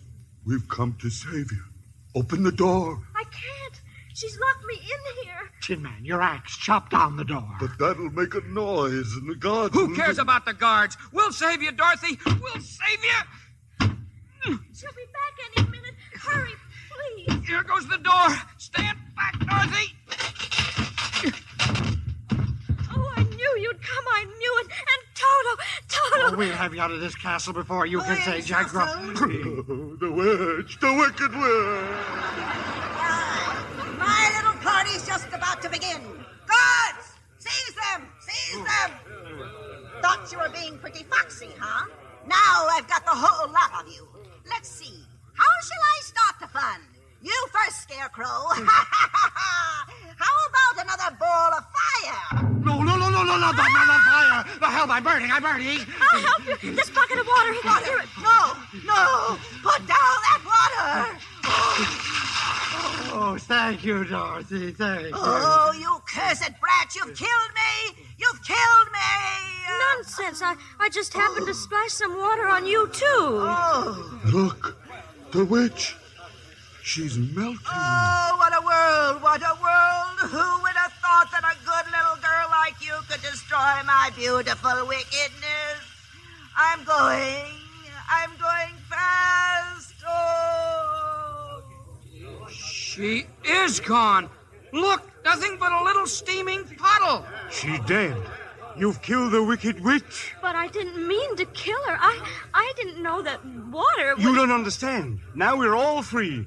She enslaved us, but now her spell over all of us is broken. Hey! All hail to Dorothy! The wicked witch is dead! Oh, thank you, and if you don't mind, may I please have her broom? Here, take it with you. Now we can go back to the wizard. And tell him the wicked witch is dead. Onward to Emerald City! She's gone where the goblins go. I still can't believe my eyes. You've come back. Back to Emerald City. And we did exactly what the Great Oz told us to do. Here's the witch's broomstick. And now, if you don't mind taking us to the wizard... You see, he promised us. Promised to a broomstick. Oh, what an unhappy situation. Unhappy after all we've gone through? Oh, I'm glad there's no one else around to hear this. Hear what? Oh, little girl, there is no great and powerful Wizard of Oz. That is, I am the wizard. But he spoke to us himself. I spoke to you. Oh, it was no great trick, a dark room, a few smoke powders. Your own imaginations did the rest. Why, you humbug. Exactly. Oh, you're a very bad man. Oh, no, my dear. I'm just a very bad wizard.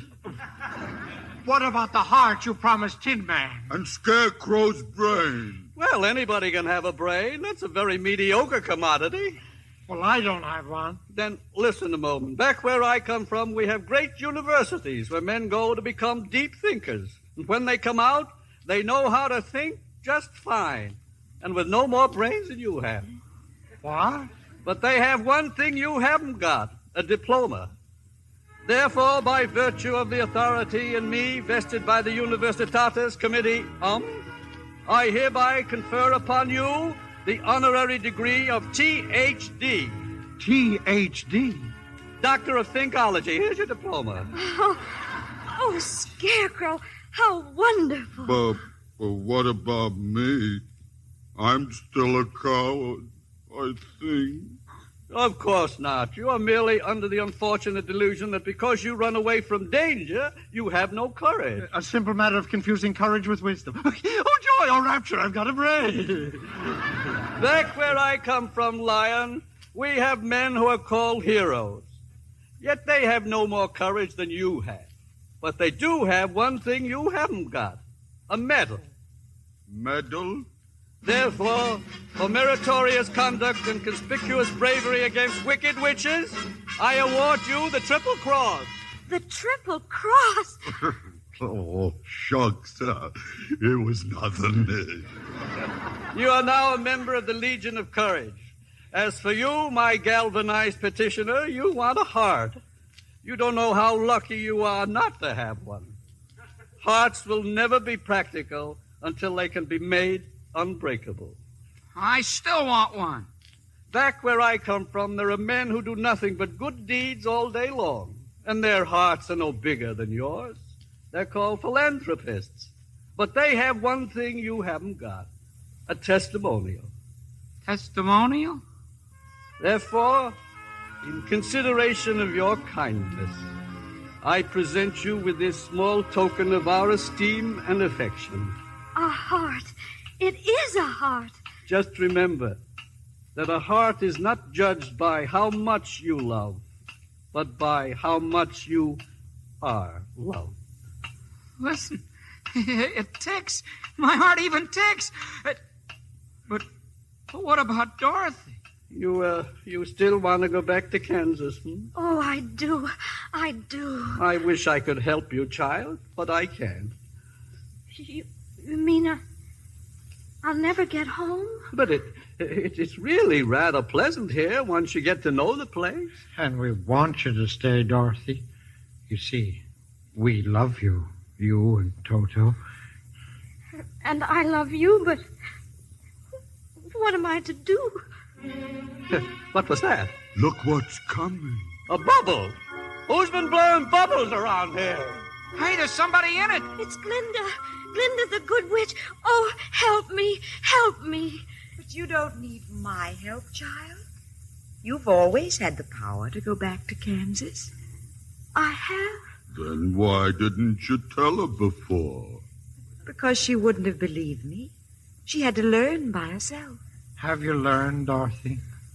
Well, I think that it wasn't enough just to want to see Uncle Henry and Auntie Em. And it's that if I ever go looking for my heart's desire again, I won't look any further than my own backyard. Because if it isn't there, I never really lost it to begin with. Is that right? That's all it is, my dear. Now, your magic slippers will take you home in 2 seconds. Oh, that's too wonderful to be true. Only it's going to be so hard to really say goodbye. I love you all so much. Goodbye, Tin Man. Oh, don't cry. You rust so dreadfully. Now I know I have a heart. It's breaking. Goodbye, Lion. I know it isn't right, but I'm going to miss the way you used to holler for help before you found your courage. I never would have found it if it hadn't been for you. And Scarecrow? think I'll miss you most of all. Goodbye, dear friend. Are you ready now? Yes, I'm ready. Say goodbye, Toto. Now close your eyes and think to yourself, there's no place like home. There's no place like home. There's no place like home. There's no place Dorothy, Dorothy, child, oh, wake up. Please no wake up. place like home. No place like home. It's Aunt Em, darling. Oh, Henry, look, she's opening her eyes. Oh, Auntie Em, it is you. Yes, darling. Hello there. Can I come in? I just dropped by because I heard the little girl got caught in the big cyclone. Got a bad knock on the head, Professor Marvel, but she's coming around now. We thought for a minute she was going to leave us. Sure had us worried, Dorothy. Why, you remember me, your old pal Hunk? Oh. And me, Hickory? You couldn't forget my face now, could you? Zeke, I must have been dreaming. I was in a place far away, and you were all there. We were? But you couldn't have been, could you? Oh, we dream lots of silly things, dear, when we're... No, Aunt Em, this was a real, truly live place. And all I kept saying to everybody was, I want to go home. And they sent me home. Oh, Toto, you believe me, even if nobody else does. Of course we believe you, Dorothy. Oh, well, anyway, Toto, we're home. And this is my room, and you're all here. And I'm never going to leave here ever, ever again, because I love you all. And, oh, Auntie Em, there's no place like home. Someday I'll wish upon a star and wake up where the clouds are far behind me, where troubles melt like lemon drops away above the chimney tops. That's where you'll find me, somewhere over the rainbow. Bluebirds fly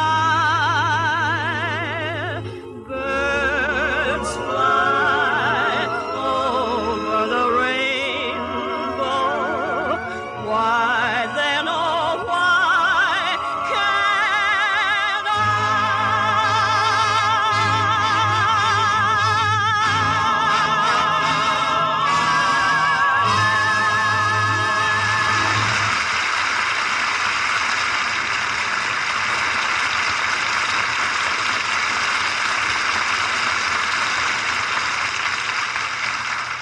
Goodbye to the Wizard of Oz, and congratulations to our lovely star, Judy Garland, and those remarkable characters from the land of Oz. Judy, we can't tell you how much we appreciate your giving up Christmas with your family to appear on the Lux Radio Theater. Oh, thank you, Bill, but I didn't really. You see, I brought my 4-year-old daughter, Eliza. It says 3 in the script, but she's really 4. Oh, gosh. I'd like to meet her. I'm afraid you're too late, Cowardly Lion. Liza fell in love with a scarecrow. He's teaching her to dance. Where is he? Let him put up his fist. I'll fight him with one paw tied behind my back. Imagine only 3 or 4 years old and has 2 men fighting over her already. Well, that's because she's a Lux girl, Bill, just like her ma. Well, I can see you're bringing her up right, Judy. Now what are you girls going to do? Go home and eat more turkey? Oh, no, positively no more today. But I promised Liza if she was a good girl, I'd take her to the movie tomorrow. Well, why not take her to see Esther Williams in the Pagan Love Song? Metro-Goldwyn-Mayer's new musical. Well, that sounds good. Liza loves singing and dancing. Then be sure she listens in next week, because we'll have another holiday special. 2 of Hollywood's brightest musical comedy stars, Ginger Rogers and George Murphy. And we'll present them in Metro-Goldwyn-Mayer's recent musical screen success, The Barclays of Broadway. Oh, well, we won't miss it, Bill. Good night. Good night, Judy. And may your new year be a very happy one.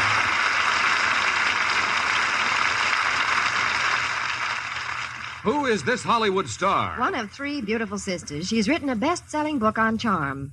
She's the glamorous mother of 4 lovely daughters. A glamorous mother of 4? Uh-huh. How about Joan Bennett? Right.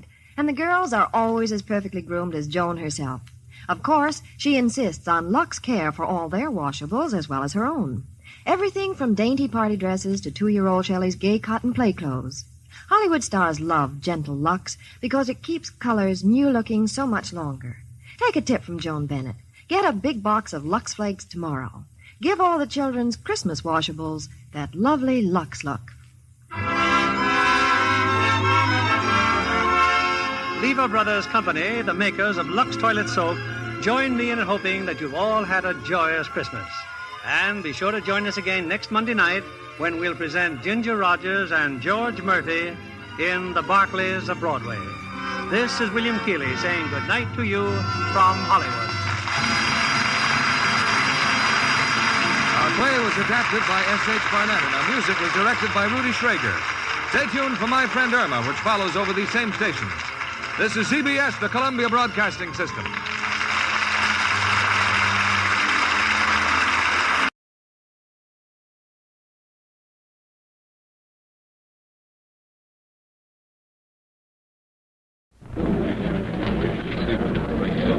This is John Daly in the Salem Court of Massachusetts Bay Province. The recess in the witchcraft trial of 71-year-old Rebecca Norse, which started at 10 o'clock in the morning of this 29th day of June, 1692, is just about over, and the trial should soon resume.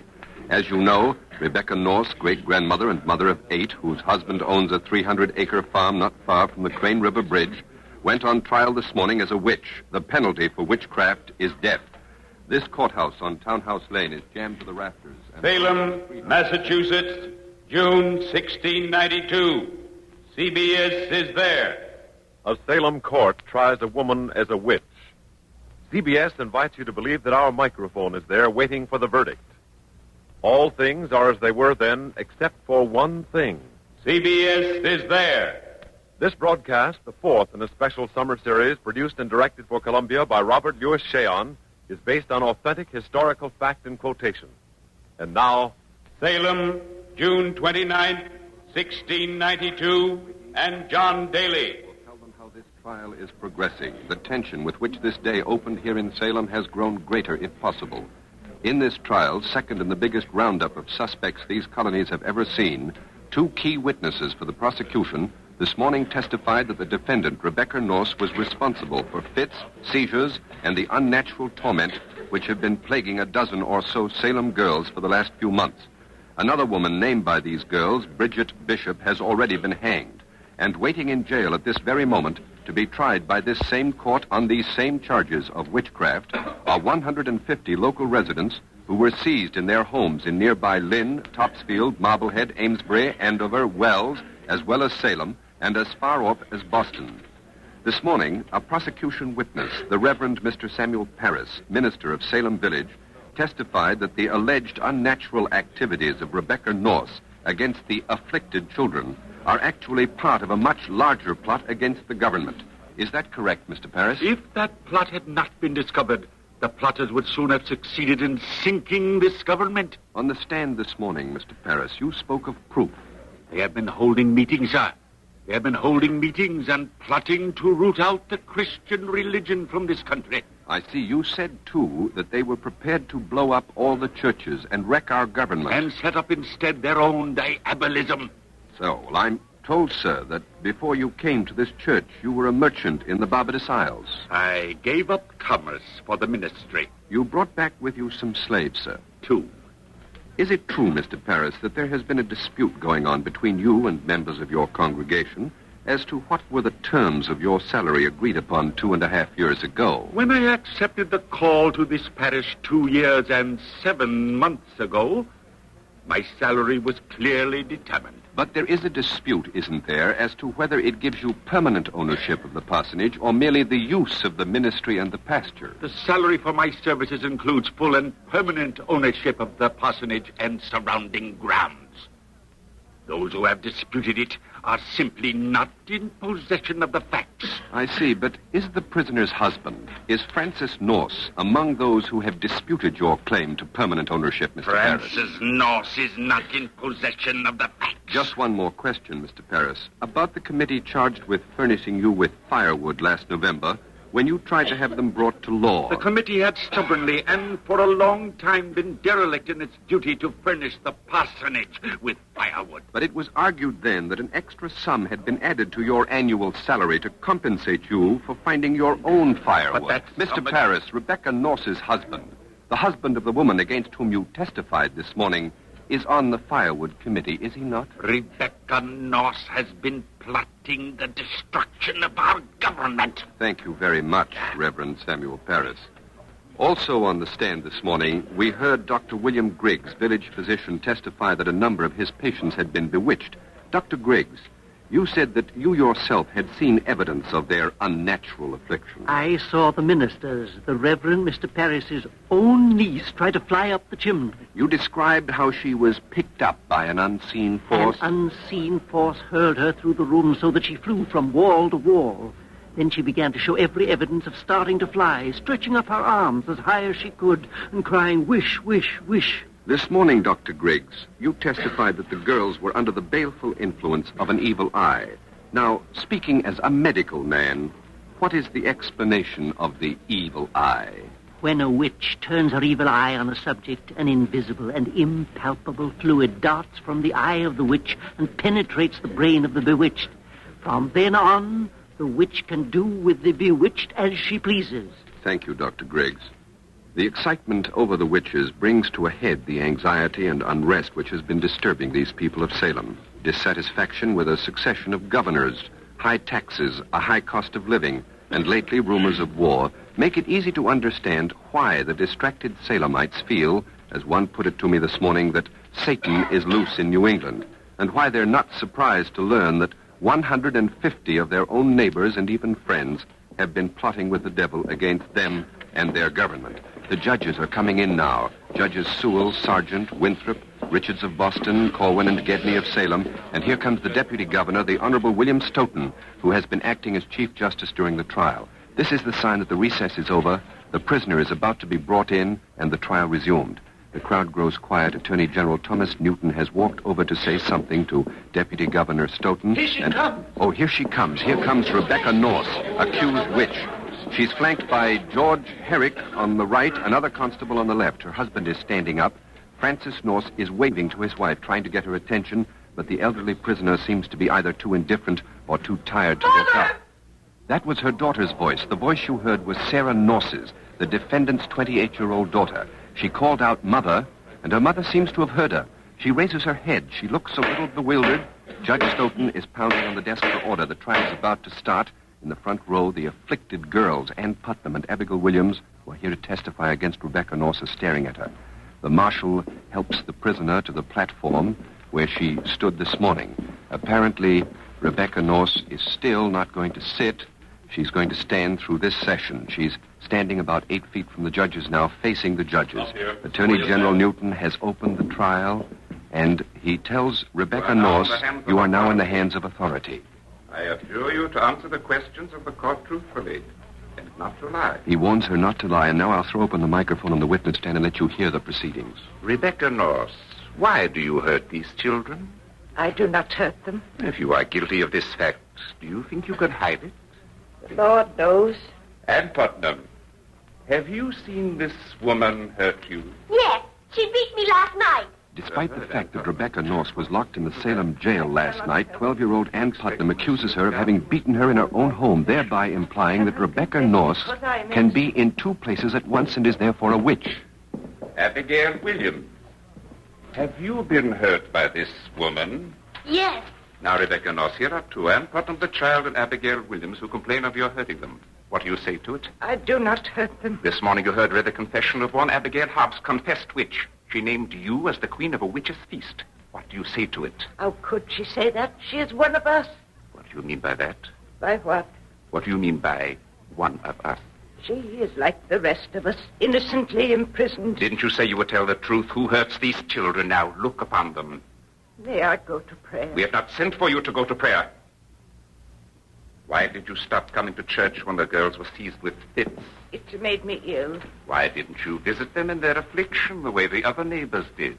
I was not able to go out of doors because of illness. What sort of illness? I suffer from weakness of the stomach, sir.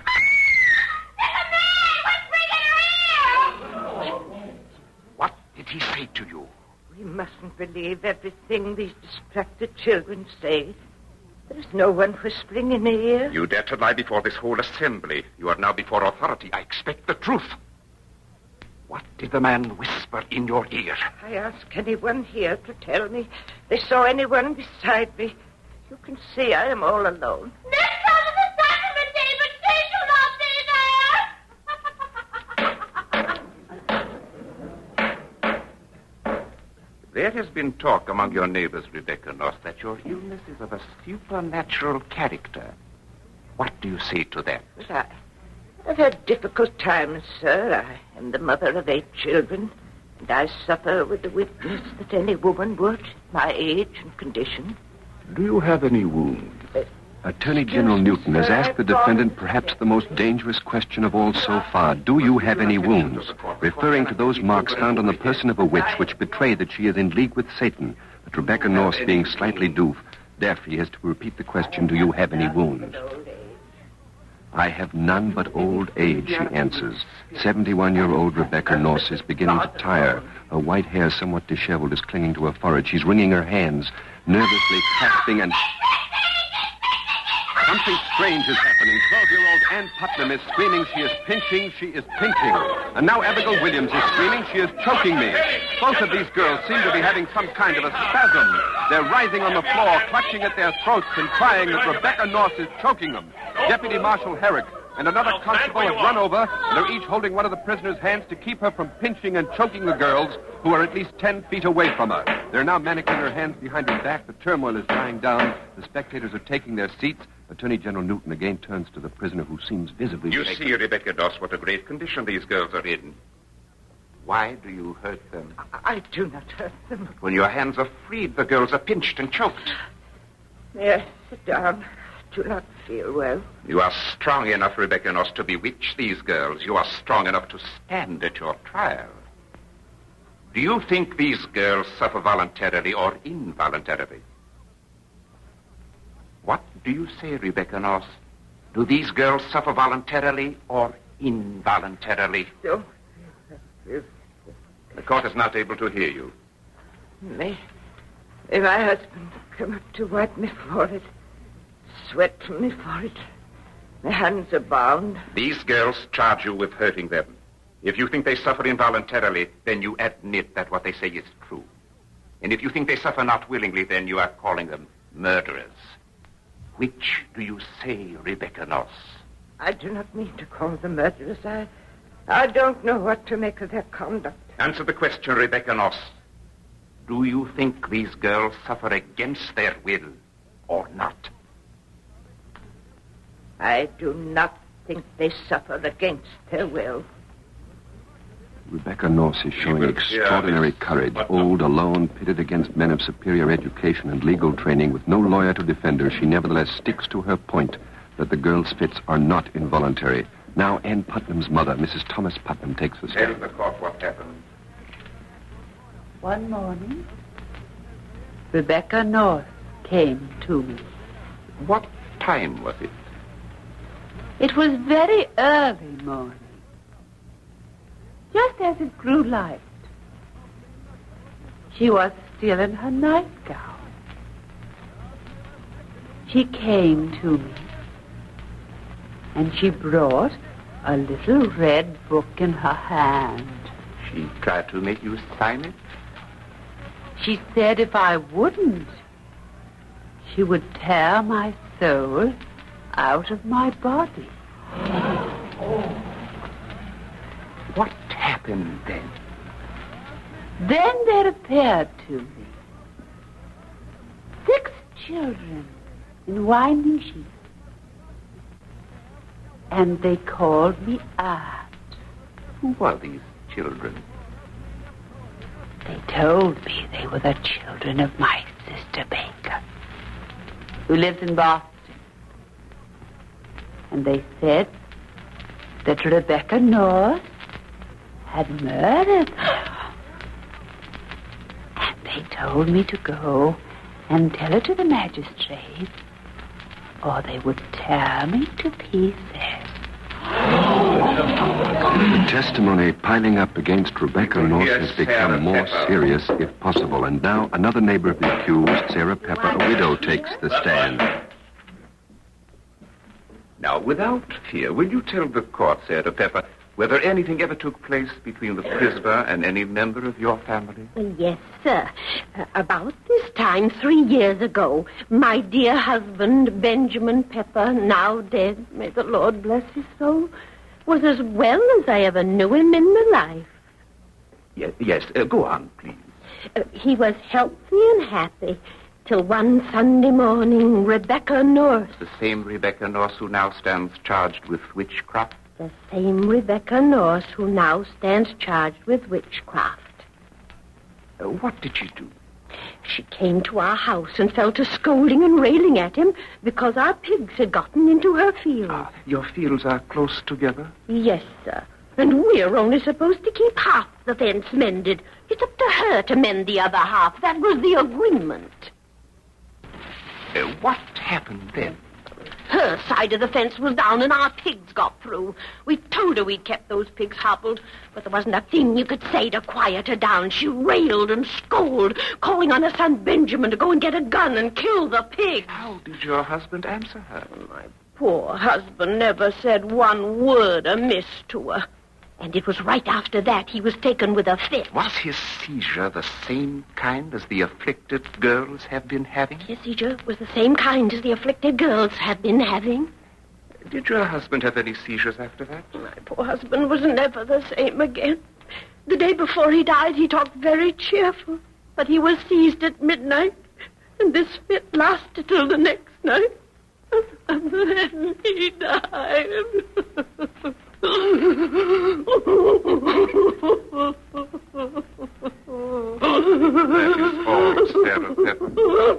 deputy marshal is leading the weeping widow Pepper back to her seat, and Attorney General Newton turns to confer with the 7 judges behind him. This looks bad for the defendant. So far, all of the testimony. Wait a minute. A young man is coming towards the judge's bench. It's Samuel North, the prisoner's son. The sheriff challenges him. To speak. If you have any evidence to present, Samuel North, present it at the proper time. This is the proper time, and I ask leave of the court to present my evidence. Tell your story. On the 27th of March, I and my sister's husband, John Tarbell, he's here now, and he'll swear to everything I say. Tell your story. John and I went up to Thomas Putnam's to find out why his wife and daughter were making shocking accusations against my mother. The reason why is no secret. You heard them tell the court. I wanted them to tell me. At the house, I found Miss Putnam, her daughter Anne, and one of Anne's friends. I asked young Anne how she came to name my mother among the witches. I said, did she mention my mother's name first, or did someone else say it to her? What point are you trying to make? When I asked young Anne how she first came to mention my mother's name among the witches, she replied that she had seen the apparition of a pale-faced woman sitting in her grandmother's chair. I said, who was that woman? She said she didn't know her name. I said, who told you to say my mother's name? Are you saying? That's when her friend spoke up. Why, Anne, don't you remember? She said it was your mother. That made Miss Putnam very angry. She cried, why, it was not. It was you told her to say Rebecca North. Then they turned on each other and they said it was you told her to say the name. I still don't understand the point you are trying to make, Samuel North. What I'm trying to say is that not one of those who now accuse my mother would admit it was they first named her among the witches. First told us they named her. Take your Attorney seat. General Newton seems to be a little impatient as he motions Samuel North to return to his seat. His sister has risen. The North family seems to be on the attack now in defense of their mother. Sarah North, the defendant's 28-year-old daughter, without being asked, without permission, has come up and is now standing before the bench. Attorney General Newton ignores her. He's conferring with the judges. Rebecca North is looking at her daughter. She's smiling, a strange, vague smile. Now Attorney General Newton has turned to Sarah North. He's taking her testimony. I was in the meeting house on the 24th of March, the day the committee first examined my mother. I was there when Miss Bibber... You are referring to the widow Bibber who lives in Wenham? That's the one. I was there when she went into a fit. The court knows that. I was watching her when she began to scream that my mother was sticking her with pins. You're adding nothing new to the facts, Sarah North. If that is why you have asked for permission to testify... But I saw Miss Bibber take the pins out of her clothes. I saw her take the pins out of her clothes. That's all right. I saw Miss Bibber take some pins out of her clothes and hold them between her fingers. Then I saw her clasp her hands around her knees. And that's the spectators. Probably she's Mrs. Bibbert is screaming, "That's a lie. She's a liar." Sarah North is answering her, shouting, "It's the truth, and you know it." The marshal is making her go back to her seat. Come on down and take your seat. I would like to speak. Benjamin Putnam is asking to testify. forward. The Attorney General is inviting him to come forward, is asking the brother-in-law of Mrs. Thomas Putnam, who testified against Rebecca North just a minute ago, to come forward. I have a paper here, signed by 39 people of Salem and Salem Village. I ask the court's permission to read it. You may read it. We, whose name... Will you read it a little louder? We, whose names are hereunto subscribed, being desired by Francis Norse to declare what we know concerning his wife's conversation for some time past, can testify to all whom it may concern that we have known her for many years. And according to our observation, her life and conversation were as she claimed it, and we never had any cause or grounds to suspect her of any such thing as she is now accused of. Signed, Benjamin Putnam, Sarah Putnam, Job Swinnerton, Esther Swinnerton, Samuel Abbey, Hepzibah Ray, Daniel This Andrew, is a surprise. Sarah 39 of Rebecca Norse's neighbors, including Ann Putnam's own brother-in-law, testified by petition to their belief in Rebecca Norse's innocence. Rebecca Norse seems stunned by this unexpected turn in her favor. The spectators, too, seem visibly impressed by the long list of responsible and respectable names. Mrs. Putnam looks startled. She keeps brushing her hair out of her eyes. Her face is pale. Judge Stoughton is turning to the jury.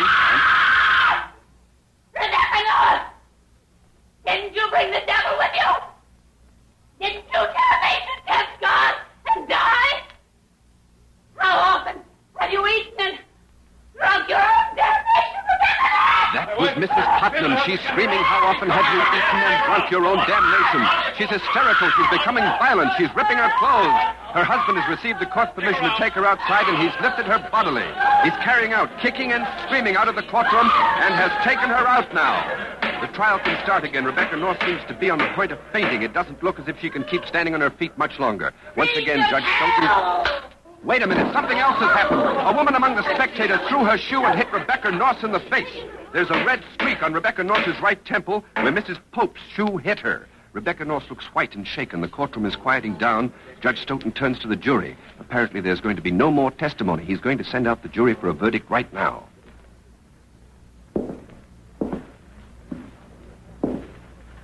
I charge that you, being the judges of the facts, if you find that Rebecca Norse did bewitch the said girls, Ann Putnam and Abigail Williams, so that they were sore afflicted and tormented, then you must find her guilty of witchcraft under the statute of James I.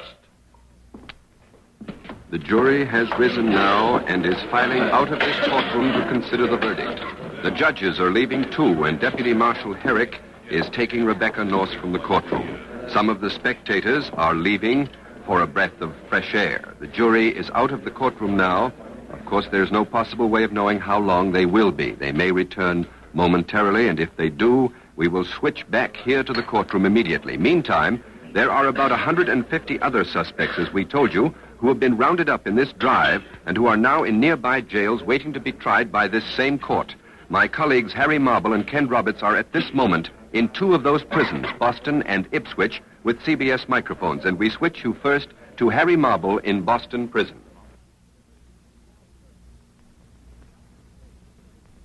This is Harry Marble in Boston Prison. I'm standing in a room about 25 by 35 and 7 feet high. The walls are of stone and the windows are barred. Leaning against the walls and chained to the benches here are about 25 or 30 men who are waiting to be tried for witchcraft. Right beside me, his hands manacled, is Navy Captain John Alden. Captain Alden, what are the specific charges against you? Witchcraft, I presume. You have to pay your own room and board while you're in prison, don't you, Captain? Yes. And should I have the misfortune to be found guilty, my family would have to pay the cost of my execution. And, of course, my property would immediately be confiscated by the authorities. The deputy governor, I imagine. I am told that some of your fellow prisoners confessed to practicing witchcraft, Captain. I will tell you how one confessed. a boy of about 18. They had him tied neck and heels until blood flowed from his mouth and nose. He confessed. One more question, Captain Alden. Are you by any chance related to the John Alden who married Priscilla Mullen? That was my father, sir. My parents met on the Mayflower coming over from the other side. Thank you, Captain John Alden. This is Harry Marble in Boston Prison. I now switch you to Ken Roberts in Ipswich Jail. This is Ken Roberts in Ipswich. The jail here is crowded with women of all ages. Beside me here is the prisoner, Dorcas Good, accused witch. How old are you, Dorcas? I'm 4 years old. 4-year-old Dorcas Good was arrested the same day as Rebecca Norse. I'm 4, going on 5. Dorcas just corrected her age. She is 4, going on 5. Why are you here, Dorcas? I want a piece of bread with honey. Do you know why they put you here, Dorcas? My name is Dorcas Good, and I'm 4 years old, going on 5. Chained beside 4-year-old Dorcas here is Mrs. Rebecca Jacobs of Salem Town. Why have they put you in prison, Mrs. Jacobs? They ran in the street. They ran in the street, and I said, look at the children. They are running in the street. Mrs. Jacobs. Then the men said, these are your children. They are running after you. Tell them to go back. Your children saw you arrested, Mrs. Jacobs? Come home, Mother. Mother, come home. I want my children. I want my children. I want my mother. Do you get enough to eat here, Mrs. Jacobs? Children, don't cry. Mother will be home. The nice men are just taking your mother for a walk. Mrs. Jacobs, have your children been allowed to visit you? Bloodroot and windflowers, sweet Mary and lilacs, they grow in my garden. When night comes, they close their eyes and go to sleep. I want my children. I want my baby. I want a slice of bread and honey. I'm sorry, Mrs. Jacobs, but a message has just been handed to me. The jury trying Rebecca North has just come back into the courtroom. So this is Ken Roberts returning you to John Daly in Salem. This is John Daly in the Salem courtroom. The jury has come back. The jury charged with the fate of Rebecca Norse has just returned. The judges are in their places. The prisoner, her hand still manacled, stands facing the bar. The spectators are silent, waiting. The jurymen have taken their seats, all except Thomas Fisk, the foreman. The foreman is standing, and now Judge Stoughton turns to the jury. Have you reached a verdict? We have. What have you found? We find the defendant not guilty. Not guilty. The jury has found Rebecca North not guilty. She looks stunned and stands bewildered and confused, pale and shaken. Her husband is fighting his way up to her. 72-year-old Francis North is crying, and his wife, Rebecca North, is now in his arms. Rebecca North, her gray head sunk on his shoulder, is crying for the first time since this trial began. Her sons and daughters are kissing and hugging her. They're all trying to touch her. They're patting her face, her hair, her dress, and they're laughing, and at the same time, tears are streaming down their cheeks. Now Judge Stoughton has left the bench and is talking with Thomas Fisk, the foreman of the jury. George Herrick, the deputy marshal, is pushing his way through to Rebecca North, probably to tell her that he's glad she was acquitted. The deputy marshal is saying something to Rebecca North now, and for some reason or the other, he's taking her by the shoulder. And now the jury is going out again, and Sam North has run over to the deputy governor.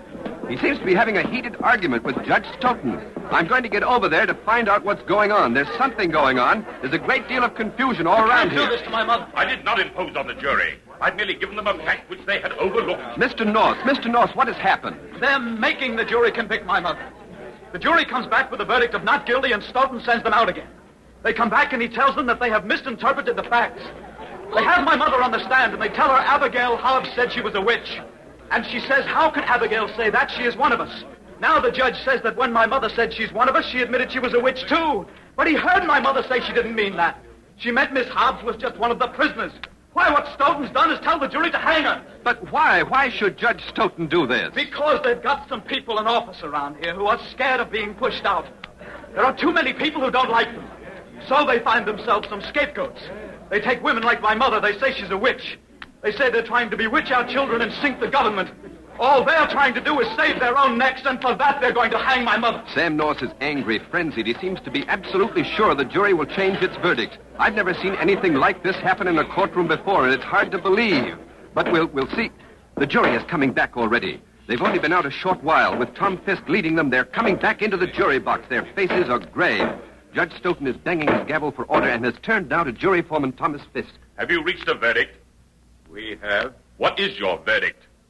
We find Rebecca Norse guilty as charged. Mother! Mother! Rebecca Norse has been found guilty. What Sam Norse feared has happened. Everything he said was apparently true. And if this is contempt of this court, let it be so. A woman adjudged innocent by a jury of her peers, by almost precise direction of a presiding judge, has been found guilty and now must pay the supreme penalty.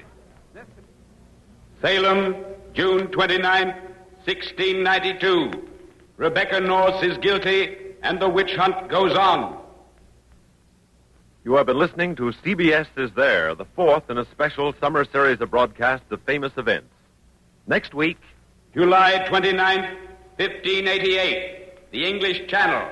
Sir Francis Drake defeats the Spanish Armada. CBS Is There.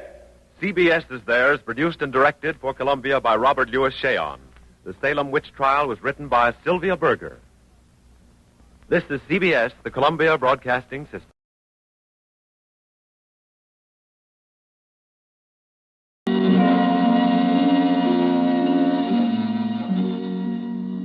The thrill of the nighttime, the hushed voice and the prowling step, the crime that is almost committed, the finger of suspicion pointing perhaps at the wrong man, the stir of nerves at the ticking of the clock, the rescue that might be too late or the murderer who might get away, mystery and intrigue and dangerous adventure. We invite you to enjoy stories that keep you in suspense. For Suspense, tonight we present The Lord of the Witch Doctors by John Dixon Carr.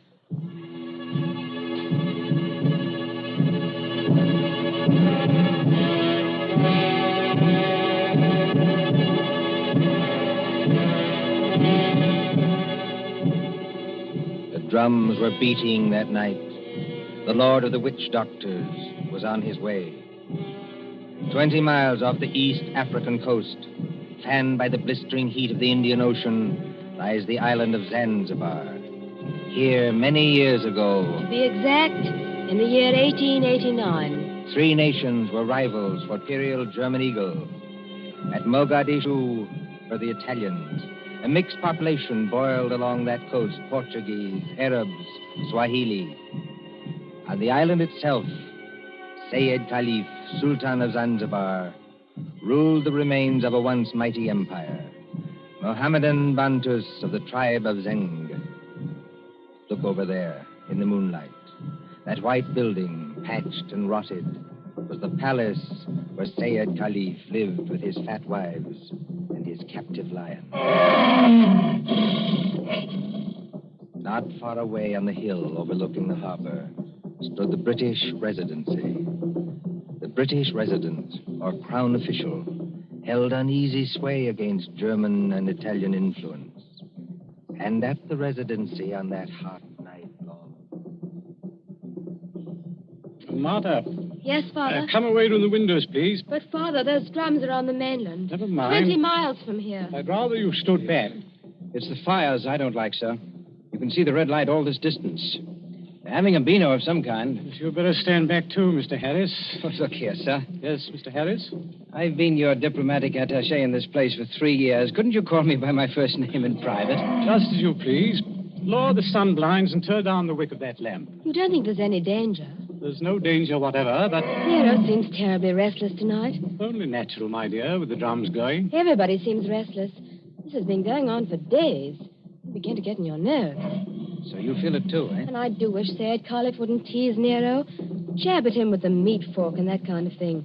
If that lion ever got loose... Nerves, my dear, nothing but nerves. Let's face it, sir. There's something very queer going on over on that mainland. Well, suppose there is. All we know is what Nyoka knows. This great witch doctor, whoever he is, been making a triumphal progress to the coast. The whole bush is afraid of him. You alarm me. Nyoka says he's got horns. He can make himself 7 feet tall. like stretching an accordion. Oh, really, Bill Harris? Well, I don't say I believe it. I say it might be dangerous. Now, for instance, could this be one of Dr. Schmidt's tricks? Dr. Schmidt is a friend of ours. Yes, he's also head of the German East Africa Company. Dr. Schmidt is a gentleman. Look at that coast over there. He's got every native chief in his pocket. Dr. Schmidt assured me that the German emperor has no more territorial claims in East Africa. We get our trade concessions from Said Khalif. Said's our only friend, but we can't even be sure of him. The Germans give him trade gin and a grand piano. The Italians give him 3 new wives for his harem. What do we give him? I have no instructions from London about the situation in this island. No. Somebody in Whitehall probably forgot to post them. For the last time, Mr. Harris, I will not hear His Majesty's government criticized like that. Sorry. These things take time. If there's any danger, we'll be notified in due course. Listen. Well, they're only our own natives. They beat their own drums, you know. Somebody went past that window. It's probably only Nyoka, my dear. Surely you're not afraid of our own servant. No, but I... Master! Nyoka, listen to me. Don't hang on to that big curtain. You'll pull it down. Now stand up straight and tell me. What is it? He here, Bwana. He here, yes, please. Who's here? Big witch doctor here, yes, please. He come up past in moonlight. He walk slow, boom, boom. He got big teeth eat with. He outside front door now.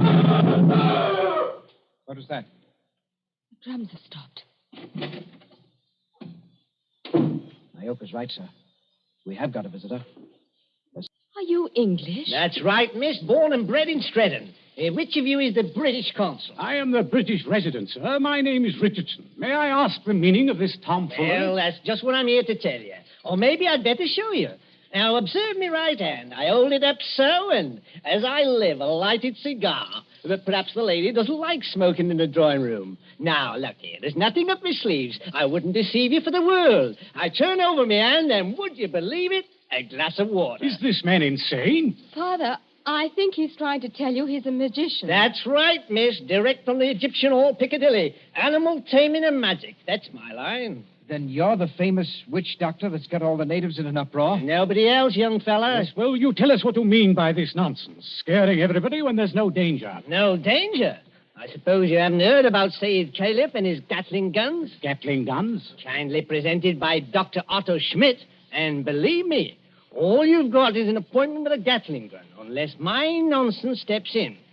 Here, take a look at this. But you can't be from the British Foreign Office. Well, that's just what I am, Governor, and going up in the world, don't you think? By the way, I'd better give you your instructions. The envelope's pretty dirty and a little bit smelly from being under my furs and devil paint, but... Read it, sir. Go on and read it. Foreign Office, Whitehall, British Consul, Zanzibar. Bearer of this letter, the Great Mephisto. That's me. Real name, Barney Hicks. They must be out of their minds. Are they? Listen, old man. I've been 3 weeks in that jungle with a Swahili interpreter. I've been bitten and stung and fried to death. But Schmidt or no Schmidt, I've got those native chiefs just where I want them. You see what happens when I announce I'm a friend of the Great White Queen? Why, you'll have 'em eaten out of your hand. Well, that's true. And all we've got to do is get around Said Caliph here on this island. But do we need to get around him? The young lady, be good enough not to speak until you're spoken to. Oh, I'm sorry, Father. Sayed may be lazy and as fat as a hippopotamus. He's rather a fine old boy. Is he? You said something about Gatling guns. Now, listen. Here's the game. Father, I don't like this. I've never heard Nero as restless as that. Never mind, Nero. Go on. Well, I came over here tonight in a steam launch. Tomorrow I'm paying my state visit to the great Sultan Said Caliph.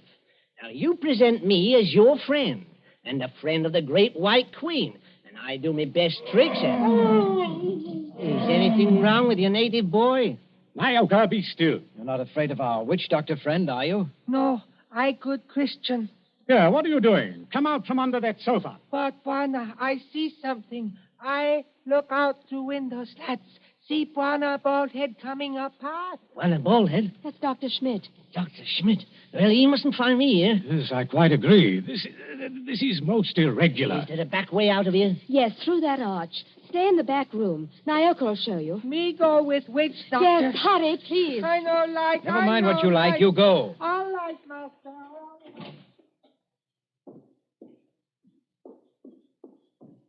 It's all right. They've gone. Yes, about time, too. Well, good evening, Dr. Schmidt. Pleasure to see you.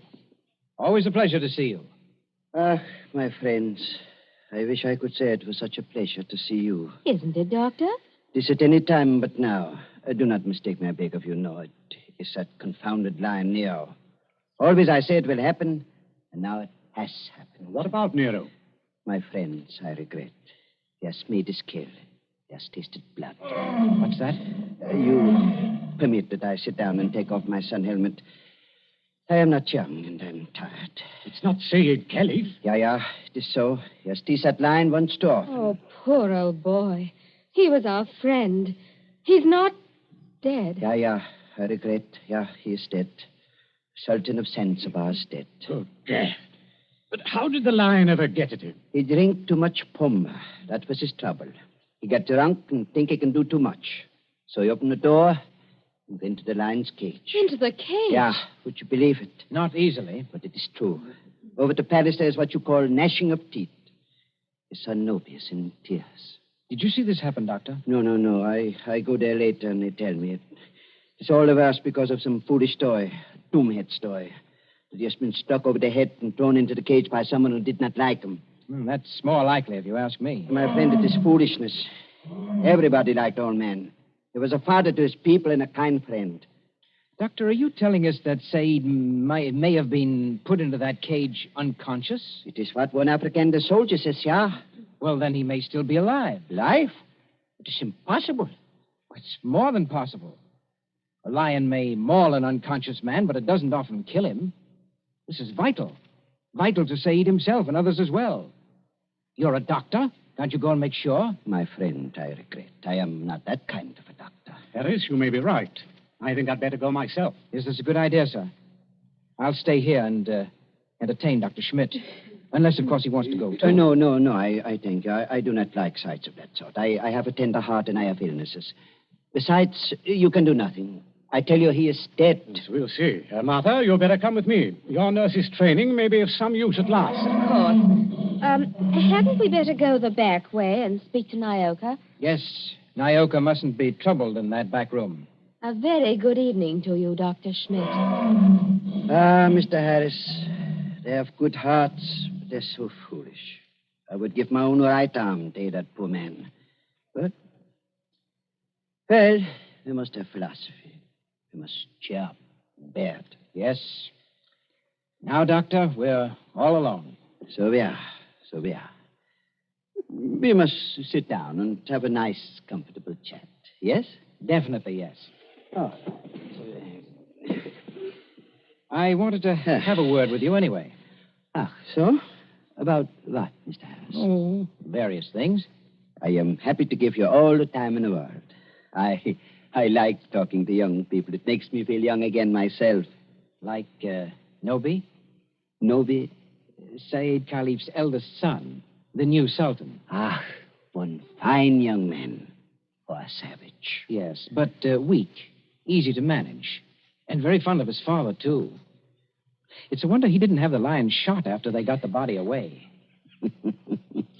Shot with what, my friend? I beg your pardon, Himmel. I do not consider the matters funny. No. But shot with what? These brutes, they have nothing but loading muskets. Kill Nero with those? No. Suppose they had Gatling guns. Pardon? Just suppose that, of course. Of course. Well? Ah, my friend. Gatlings would be of no better use. You only wound. To kill a lion, you must reach the eye or heart with a high-power bullet. What is the matter with us? Why are we talking of these things? Talking of death, you mean? Of Said Caliph, who gave all the trade concessions on Zanzibar to the British? My friend, I was talking about express rifles. Look here, don't you find it warm in here? Yeah, a little. Yes, it smells of animal's fur, doesn't it? I'll just raise those sun blinds. No. You must not trouble yourself to do that. It's no trouble. I beg of you not to trouble. It is not necessary. Doctor, you've been mopping your forehead ever since you've been here. Little fresh air never hurt anybody. Here. Isn't that better? Much. Why not sit down, my boy, and we have a nice chat? Fine enough night. No smell of the animal's cage here. My friend, you talk like a hunter. Yes. Or a victim. Yes, it's a fine night. At least for this part of the world. Fire's still burning on the mainland. I wonder if that's a good sign. Of what? I wish I knew. And the sea is like skim milk under the moon. And... Good Lord. What is it? What makes you jump? Look there, in the harbor. My friend, I see nothing. Perhaps if I take off my spectacles and wipe... Why, man, you must see it. In the harbor, out at the left there, beyond the shadow of those big palm trees. Don't you see our riding lights? It looks like... By George, it is. It's a warship. It's only a German gunboat, my friend. Only a very little German gunboat. German gunboat? My friend, you must not be so distrustful. That is not kind. Let me get a telescope. But I tell you who she is. It is nothing. She is on what you call a goodwill tour. You're not angry. Angry? My friend. Well, I did not know. I could not guess. That is, England is our heart understands. We know that ourselves. I tell you something in confidence. The Germans are sensitive. The British objected. The natives feel too strong. I tell the gunboat to go away. I fire an express rifle. It has a sound. Boom! You cannot mistake one another. That is why I think of an express rifle. But if nobody will object... Why, not the least bit. Tell me, Doctor, do you like it here on this island? Well, just not barren. Don't you ever want to get away from a forsaken mud heap like this? My friend, I am a German. My duty is here, as I stay here. Yes, I know. Between ourselves, that's exactly my position. But you are young. That's not the point. It's the importance of the job. The British don't rule Zanzibar. We hold the trade concessions from Said Khalif, and our residency has to protect them. But even you, Doctor, would be surprised at the amount of trade that we have to protect and the revenue that comes out of this island. Is it so now? You don't say so. I do say so. Is it so much? More than you think.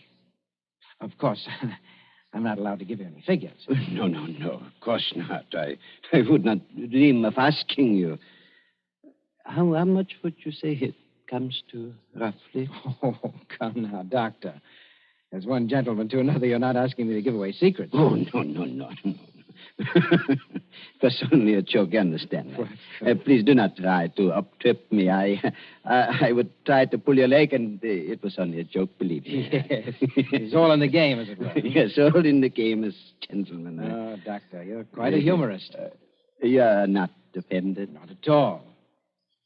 No, as I was saying, I hold a rather important job. Of course, Mr. Richardson holds an even more important one.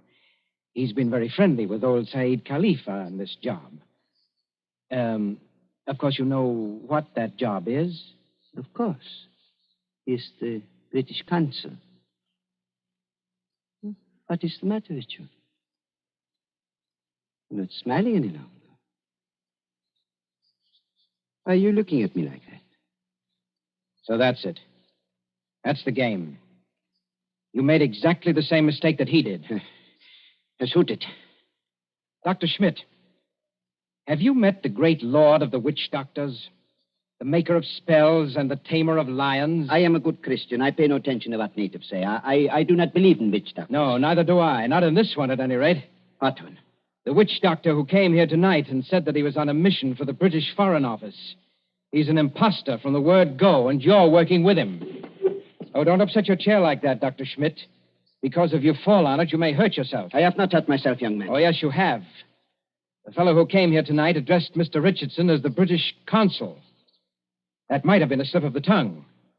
But then you see the letter on the table there? I have eyesight, I thank you. That letter is supposed to come from the Foreign Office, and it calls him the British consul, too. I heard it read aloud. The Foreign Office may make mistakes, but they don't make mistakes like that. That letter, Doctor, is a forgery. It was forged by a German, and probably by the German who calls himself Barney Hicks, or the Great Mephisto. He's in the back room now. No, he's not, Governor. He's standing in the doorway behind you now. Yes, I thought I heard you. But don't turn around to look at me. I'm just warning you. Have you got anything to enforce that? Yes.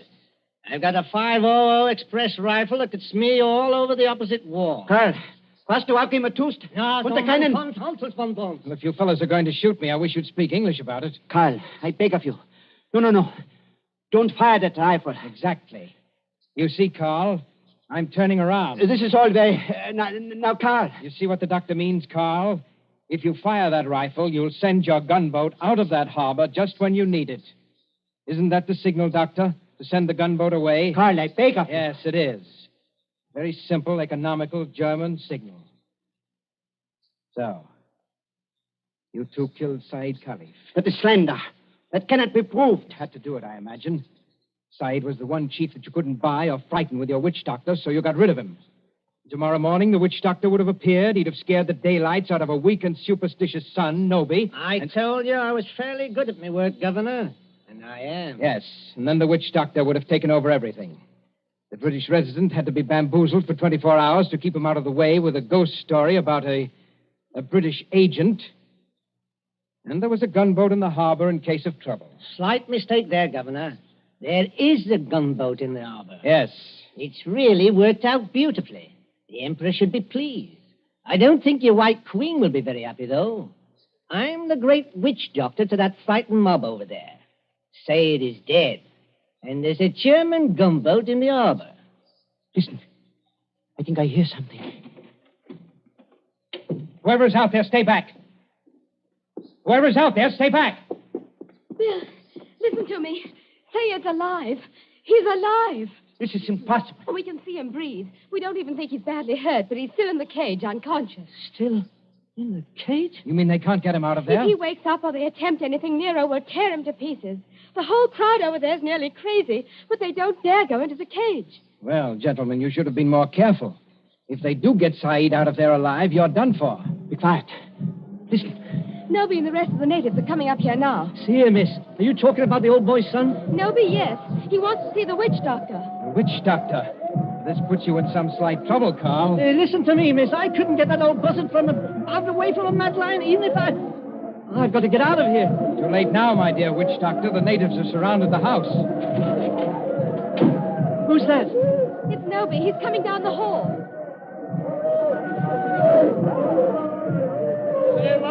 Abu du Save. I Noby. Speak white language. Carry Sultan's wand. Witch doctor? Much respect. Fall on floor. Go ahead. Play your part, Carl. Play your ruddy part. Get up again. Great medicine man. Father heard. In cage with lion. You come. Say something, Carl. You can't be a dumb wizard. You come. My dear Noby, my friend. The witch doctor can't understand you. Hey, witch doctor. Not speak everything. Bad witch doctor. No. It is not that. He does not hear you. He's in another world. See how his eyes close. See how he sway. I know this. He saved my father. Or maybe all of you. We will kill all white people here. Witch doctor saved my father from lion. You come. Noby, listen to me. You needn't worry. The great witch doctor can save your father. Go in cage? No, not go in cage. Strike with fire? Yes, that's it. Strike with wizard fire. Open heaven. Flash great light. Nero scream and die. Father saved. Carl, you must not save him. If he remain alive, he will talk. Then the natives will know. You not want to save Father? The witch doctor does want to save your father, Noby. You see that gun under his arm? Gun? Gun no good. Not use gun. Only wound lion. Lion in pain kill father. No, that's not like your muskets, Noby. It's an express gun. It's a magic gun. Magic gun? Listen, Noby. Magic gun save your father with one shot. Just like that. Lion fall over dead. Your father well again. And our friend. We use gun. Give me gun. No, you could not use it, Noby. Witch doctor can use it best. Tell him to use it. Tell him to be sure that he hits the lion. Now, look here, Harris. I've had enough of this. Yes, Noby. If he wants to hit Nero with that white fire, he can strike the lion dead before you could wink your eyes. Then do. You'd better try it, Carl. And you'd better not miss him, or you know what'll happen to every white person in this room. My hands are shaking. Magician with shaky hands? That won't do. I take your shoulder. You follow. Yalla, Ngamba. All come.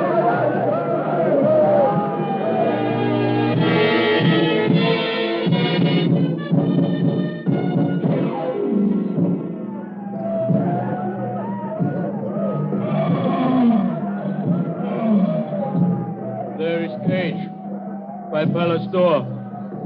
All court over river, bright as day. 1,000 torches, all make light.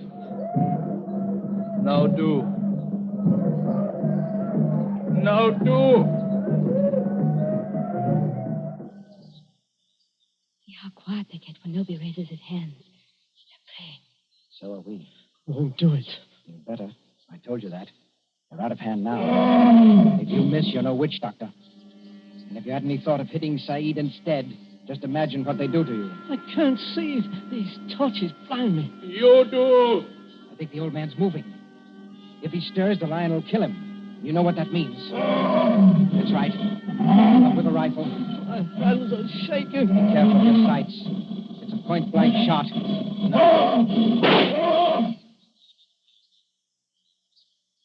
Allah! Wukon! All right, Noby. The lion is dead. They can go in and carry your father out now. Lion dead? German magic is great magic.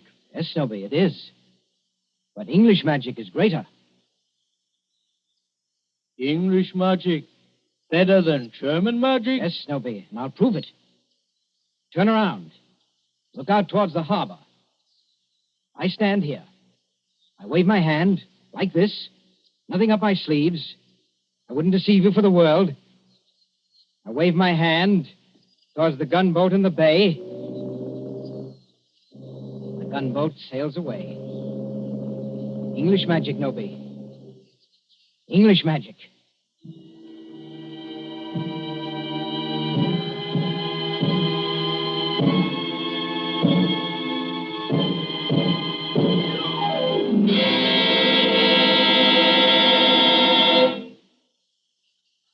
And so ends The Lord of the Witch Doctors. Tonight's story of suspense.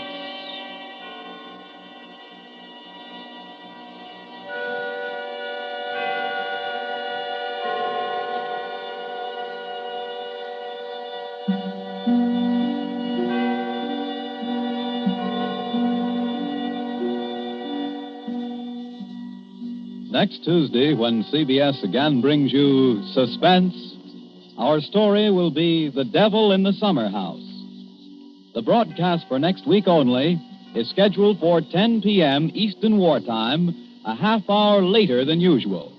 William Spear, the producer, John Dietz, the director, Bernard Herrmann, the composer-conductor, and John Dixon Carr, the author, are all collaborators on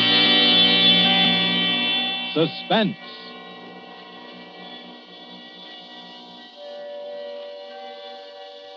This is the Columbia Broadcasting System.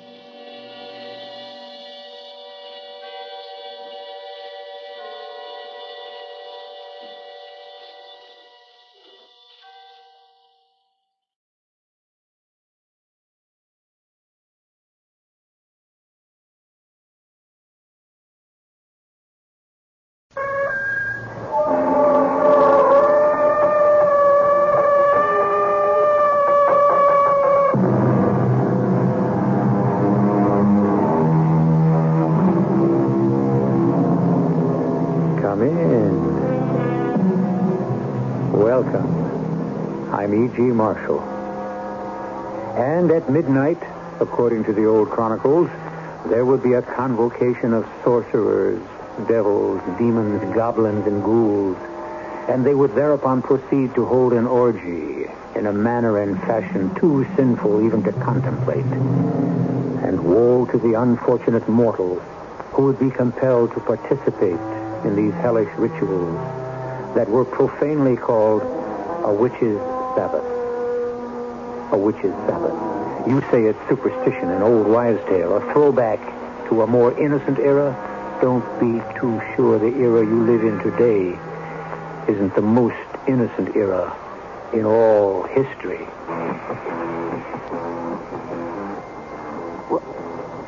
What is this? Where am I? Where you always wanted to be, baby. You're at a party, Tiger. What a party. Look, beautiful women. All for you. And fabulous food. That fountain, it's champagne. All yours, baby. It's what you always dreamed of, Tiger. Oh, I'm dreaming again. Not this time. It's real. Now it's real. But why? Why are you doing this for me? Because we love you. Oh, how we love you. We would even die for you, baby. Just as you might even die for us.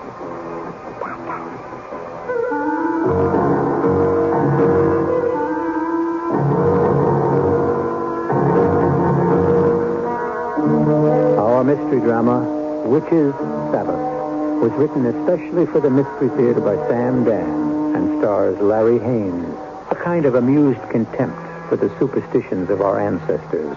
We civilized people, we know everything, except perhaps that civilization is only skin deep. For a highly reliable estimate of the human condition, we refer you now to Francis Aloysius O'Boyle, whose knowledge of mankind was acquired during 35 years of faithful service behind a bar. In a place like this, you get all kinds, and you hear everything. The rich man has his psychiatrist, the religious man has his priest, and the drinking man has his publican. All them words. Is it a coincidence they all begin with a P? Here I spent my whole life thinking I was just a bartender, but this professor comes in here one night. There's another smart word that begins with a P, huh? And he calls me publican. Oh, that's the traditional English word for saloon keeper. I think it sounds kind of dignified, don't you? Well, anyway, like I started to tell you, you get all kinds. It's a pretty good evening. All the regulars are here. And just about midnight, this guy comes through the door. His clothes, not too expensive, not too cheap, just middle. You know what I mean? The only thing is, he's got a very scared look on his face. So I say to him, what do you have? And he answers, what do you got? Me? I got everything, pal. Name it. Well, I want a drink. Sure. What kind of drink? Now, please, I didn't come in here for an inquisition. I want a drink. Just pour me one, if you don't mind.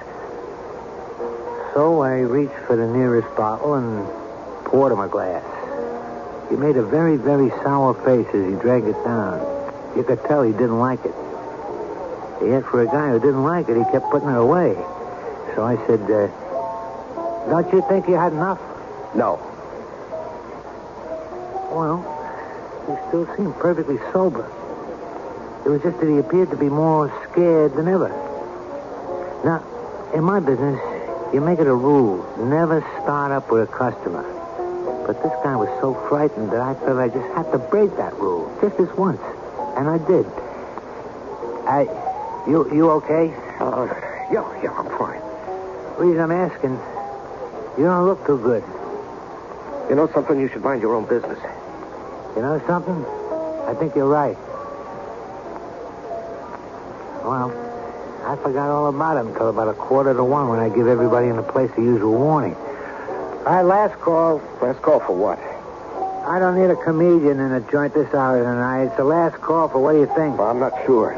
You see, I don't frequent places like this as a rule. Well, what are you doing tonight? Slumming? No, please, I didn't mean it to sound that way.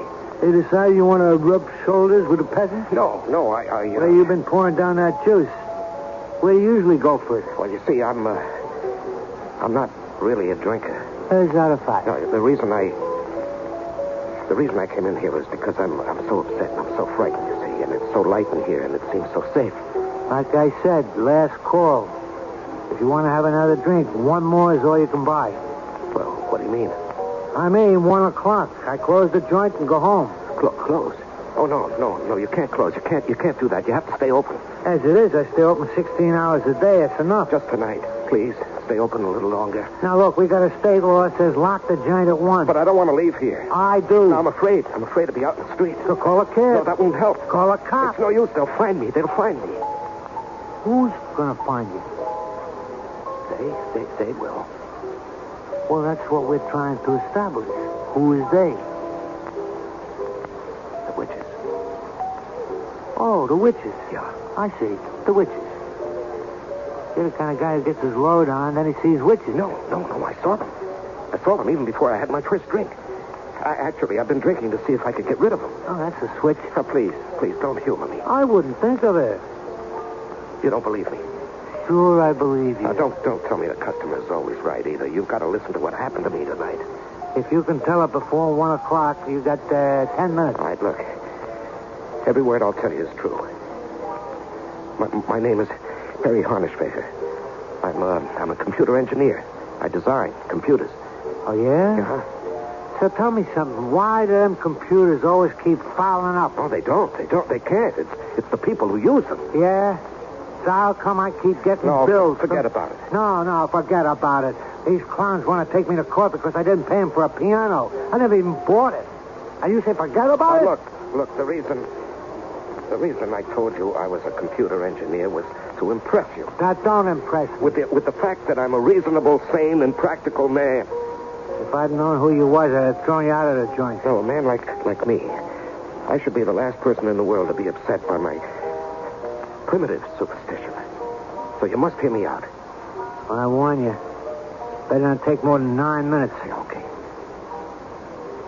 You see, I had left my office at the usual hour of 5 p.m. I was walking to the bus stop.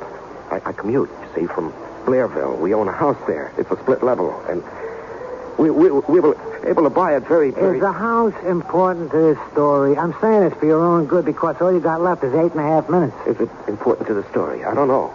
I listen to thousands of these stories. Stick to the point. Okay. I left the office. I was walking to the bus stop. We already established the bus stop. Please. You only got 8 minutes. I stopped to wait for the light to change, and suddenly I heard a voice say... Hiya, baby. You want to have a little fun? Oh, I see where this is going. No, you don't. You don't. Believe me, you don't. Well, I looked, and there at the curb was a brand new sports car, imported. It was an Aracata. Uh-huh. And in it were two of the most beautiful women I'd ever seen in my whole life. That never happens to me. One was blonde, and one was brunette. And each had creamy white skin and sparkling red lips. And the blonde had sea green eyes. The brunette, her eyes were a flashing black. You know the kind? I know the kind. How would it built? Oh, like the goddesses of ancient Greece, but much more slender. That's a promising start. All right, now get to the action. You got 7 minutes. Okay. It was the blonde who had asked if I wanted to have some fun. And what do you say? No. You've done the right thing. You could have gone along with him. There'd been a guy waiting with a gun. And he lifts your bankroll. The old Murphy game. You've done the right thing. You always got to think of that. No, I was thinking of the fact that I had taken a solemn vow to be faithful to my wife. And you should get a gold star for that. Yeah, but then the brunette said... Come on, Tiger. We're going to a party. So what did you say? I said... Well, come on. You got 6 minutes. Now, believe me. You must believe me. There was a confusion of signals between my brain and my voice. Yeah. Now, consider the mind as a computer. You say that word one more time and you'll be barred from this joint for life. No, but it's true. The answer that my brain fed to my voice was No thanks. But the answer that came out was Yeah? Hey, honey, what are we waiting for? And before I knew it, I was in the sports car. Well, you are a sly one, Mr. Harness. Where those words came from, I'll never know. Why I said them, I'll never know. I didn't want to get into the car with those women. No, of course not. No, and anyway, the brunette turned to the blonde and asked... Will he do? And the blonde winked at me and said... How about it, baby? And you said? I said... I wanted to say, please let me out of here. I'm a most happily married man. I wanted to say that. But the words that came out said, let's go, girls. Well, why didn't you just open the car door and jump out? Because I couldn't. I'm with you, pal. I couldn't either. So, look, you got 4 minutes. And you ain't even got to the good part yet. Well, we were going down Main Street. And the blonde placed her arms around me, and she kissed me. Now we're getting there. And I think I must have passed out. That must have been some kiss. Oh, yeah, it was. There was fire in it, and ice, and champagne bubbles, and I just don't know how to describe it. Oh, you don't have to describe it. And then everything sort of disappeared, you see, or I might have passed out. It was like that, huh? I don't know how long it lasted, but when I woke, I was in a kind of a room, and there was a kind of music, and there was a fire burning in the middle of the room, and I thought that was kind of strange because there was no fireplace, and I shouted, fire, fire! Don't get excited, baby. Nothing to be scared of yet, Tiger. And they were there in the room, this crazy-looking room with wild kind of pictures on the walls, the blonde and the brunette, and each was wearing a long robe. And I looked at myself, and I was wearing a long robe, too. Hey, where am I? What's the meaning of this? Well, we asked you to come to a party, baby. Oh, yes, indeed, Tiger. A party. But my clothes, what happened to my clothes? Well, it's a formal party. Now you're dressed right for it. Now, what party are you talking about? The kind of party you've been dreaming about all your life. Wild, crazy, the most beautiful women in the world. And here we are, with a fountain of champagne. Look, baby, there it is. What? The fire. What did you do to the fire? How did the fire turn into a fountain of champagne? Well, would you rather it was a fire? Well, I... All your life you wanted to swim in a champagne fountain. Who are you talking about? You, Perry Harnessfeger, Jr. Haven't you always dreamed about it? I never told anyone. Beautiful women, a champagne fountain, music. Wait. You're a king, Tiger. A king. It's what you always wanted, baby. No, it's not what I always wanted. Who are you kidding? Your secret dream. His Majesty, King Perry Harnessfeger. Hail His Majesty, King Perry Harnessfeger. Hail, King Perry! Tiger, your loyal subjects await your command. Look, please, tell me what this is. How did I get here? We invited you to a party. This is a party. But this fire that turns into a champagne fountain, this table with the most fantastic food, and the people, all these people, who are they? Well, they're your loyal subjects. You always wanted to be a king. Your secret desire. Every wish comes true tonight. Yes, but... But what? My wife is expecting me home. She'll worry. What do you care? Well, you want her to worry. No, that isn't true. That isn't... What was that? You made him angry. He? Who is he? But don't do it again. Who did I make angry? The prince. The prince? Who is he? The Prince of Darkness. The Prince of Darkness?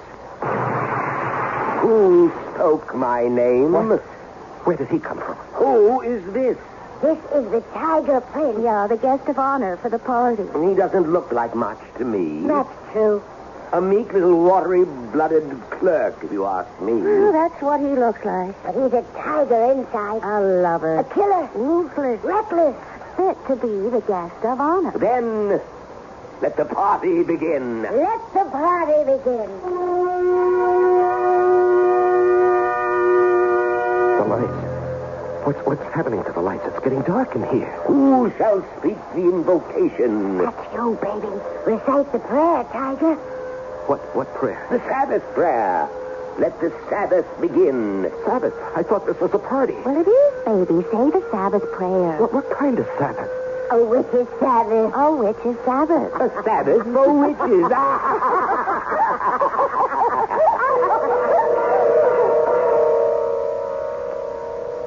A witch's Sabbath. Well, you must admit, you don't get invited to one of those every day.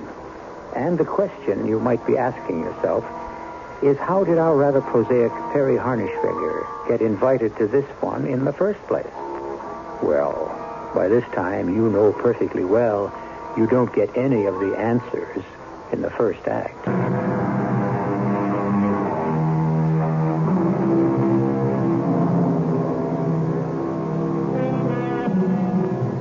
Now is the time for all good men to come to the aid of the party. Two very pretty ladies, one a blonde and one a brunette, were driving about in an expensive sports car looking for a gentleman to escort them to a party. And gallant Perry Harnishfeger volunteered. Well, when he arrived, he discovered that the party had a kind of indefinable religious tinge to it. It was a Sabbath of sorts. Or to be exact, a witch's Sabbath. A witch's Sabbath? Oh, yes. These ladies are witches. Witches? But witches are... Are what? Hideous old crones? Why? I am the prince. These are my handmaidens. Why shouldn't they be beautiful? Oh, please, where am I? What's happening to me? This is a religious assembly. I want to go home. Why? Why? Well, answer the prince, baby. Answer the prince of darkness, Tiger. Why do you want to go home? You hate your home. No, that's not true. What? Oh, we told you not to do that. You mustn't lie to the prince of darkness. You hate your home. You hate your wife. No, that isn't... Don't say true. You'll get him mad again. Relax, Tiger, relax. And let it happen. What happened? What you came here for. What you've been dreaming of. Toll the bell. Once. Twice. Thrice. Say 3, baby. What for? It's the magic number. Say 3, Tiger. 3. 3. Weave a circle round him thrice. 3 times. 3 times tonight. 3 times. You will do it 3 times. Do what? He doesn't know what. He doesn't know why. Tell him 3 times. Kill.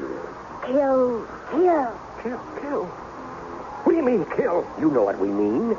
You kill your boss. Your wife, her lover. No. Let me out of here. Do you understand? Let me out. Go. What are you waiting for? So long, Tiger. Well, why don't you leave? My clothes.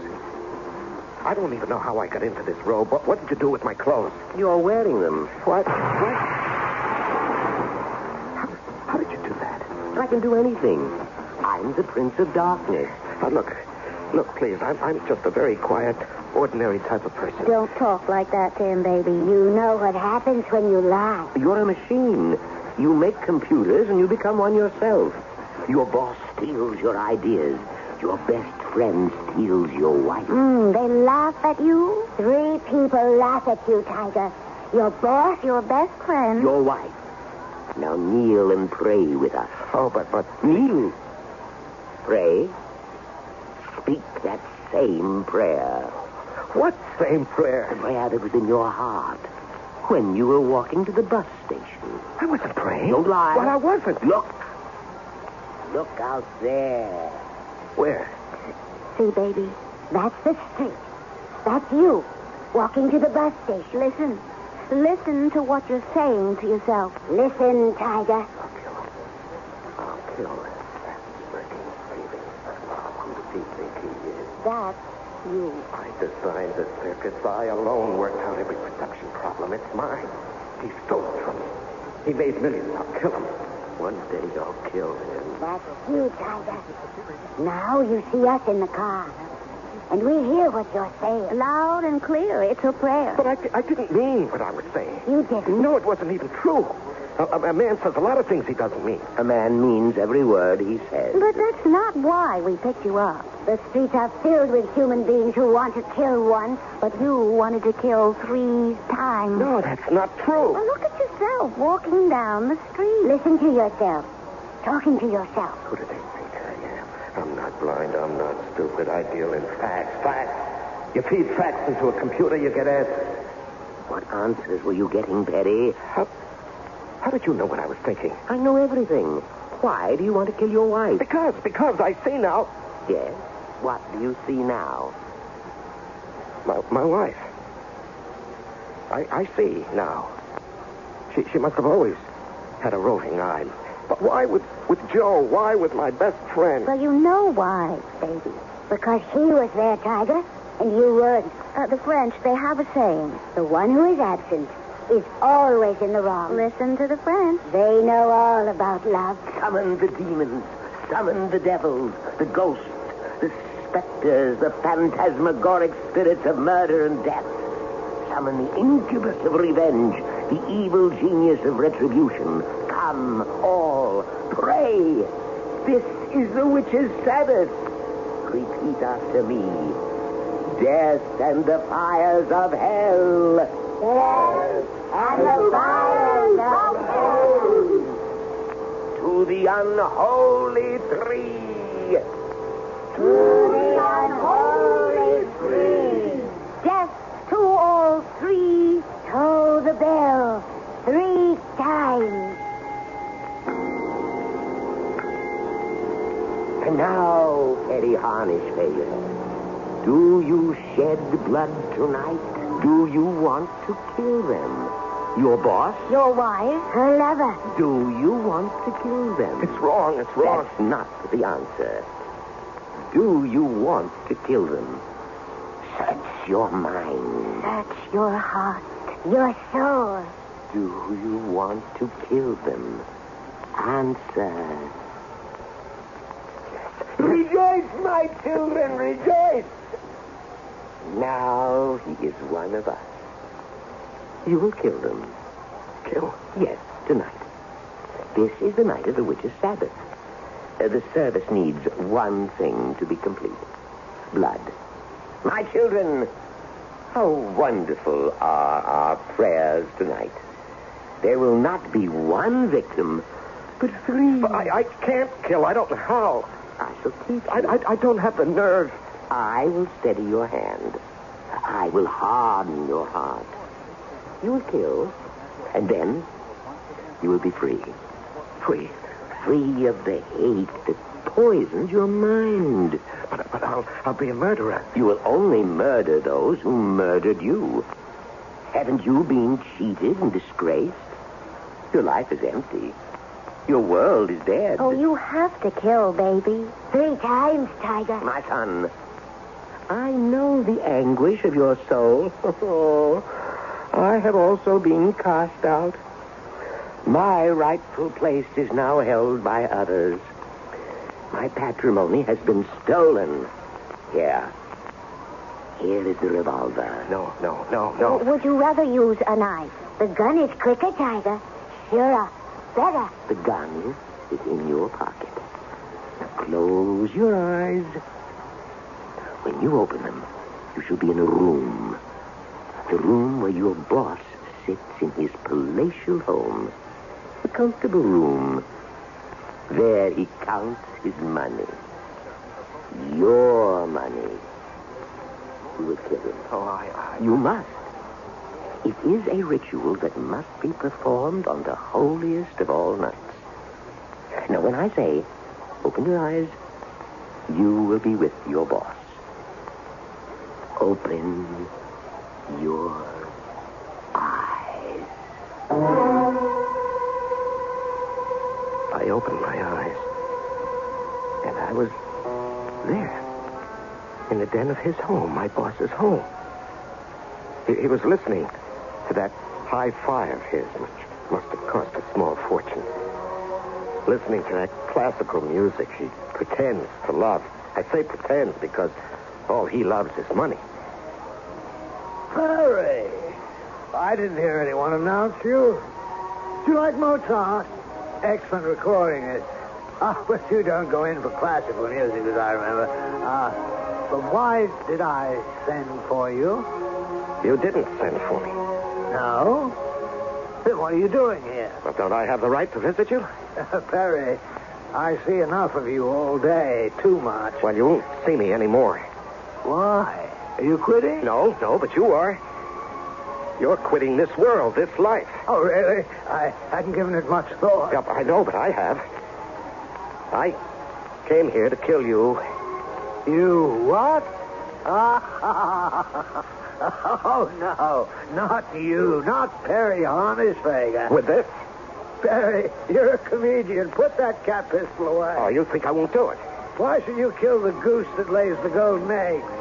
Who else would give you a job but me? I could work anywhere. I'm top man in my field. Sure, Perry, sure. But you haven't had a new idea in 5 years. Now, by that you mean you haven't stolen one of my ideas in 5 years. When did I ever steal one of your ideas? Our new A-line computer. That wasn't mine. Go ahead, I dare you. Say it wasn't my circuits that made it possible. The truth is, Perry, your circuits made it impossible. It's only after we threw them out. You're lying. Come on, Perry, have a drink. You'll feel better. Who else could you ever work for? Who else would put up with your tantrums, your delusions of grandeur? Sometimes I wonder why I do it myself. You know why. Because you're waiting to steal my next design. That's why. No.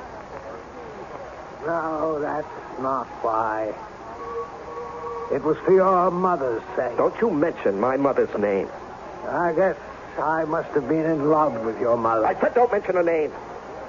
She was a vicious, hateful woman. She was the most beautiful woman I ever met, your mother. I warned you. Perry. Perry. What did you do?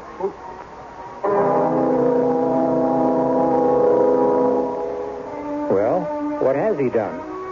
He went from that witch's Sabbath, or whatever it was, straight to his boss's home, and very quickly, before we could even get to know that gentleman, Perry shot him dead. Now, you're probably saying, is this really happening to Perry, or is it a dream? Well, it could be one, it could be the other. Or it could be both. As usual, we need the third act, and I shall bring it to you in just a very few moments.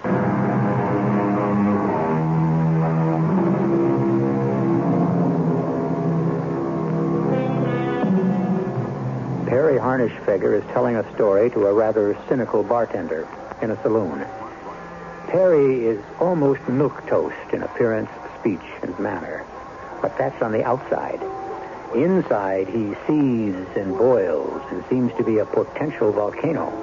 It's the old story about books, covers, and judgments. So, before you form yours, listen. Now, what are you telling me? These two dames picked you up, took you to this hotel room. Well, I don't know. I don't know. If it was a hotel room, it was more like a cavern. And you had this dream of all this stuff like the devils and witches. No. It wasn't a dream. They must have fed you one of them things like poison mushrooms or something. It gives you them wild nightmares. It wasn't a dream. You mean you actually killed your boss? No. I had a vision of killing my boss. Now, look. The only reason I'm listening to this is for those two dames, the blonde and the brunette. What happened with them? If they don't come back, then as far as I'm concerned, the story's over. No, they never left me, you see. They were with me all the time, even when I had the vision of killing my boss. Yeah? So what happened? I stood there, looking at his body on the floor, in this vision that I had. And I was holding the revolver.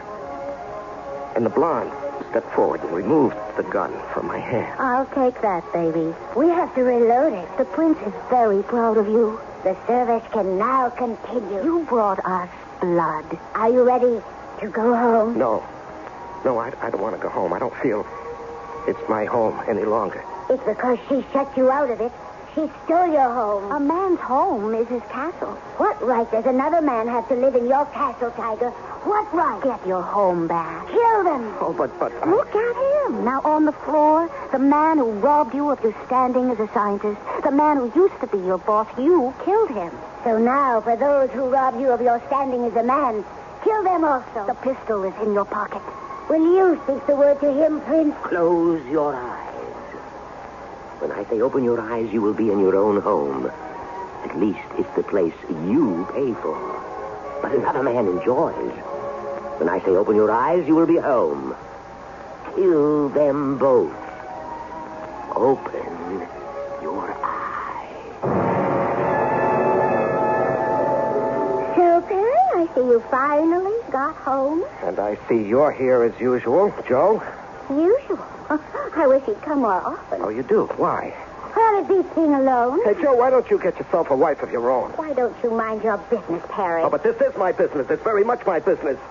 It could very well be that Joe feels he doesn't need a wife of his own as long as he has mine. And just what is that supposed to mean? Now, Perry, I don't say like... anything, Joe. Don't even signify that kind of slander with a reply. Do you think I'm blind? Yes. You're also deaf and dumb. I know what's going on here. Well, then tell me. Are you kidding? Look, Perry, you have to work late at the He plant. doesn't have to. He wants to. Yes, that's right. And the next time I design a new circuit that's worth a fortune, I won't say a word about it. I'll just walk out and sell it. When did you ever design... You... Are you saying I did not design the A-line computer? Oh, Perry, please. You need help. Yes, I know. What did you say? I said I know. I need help. You never said that before.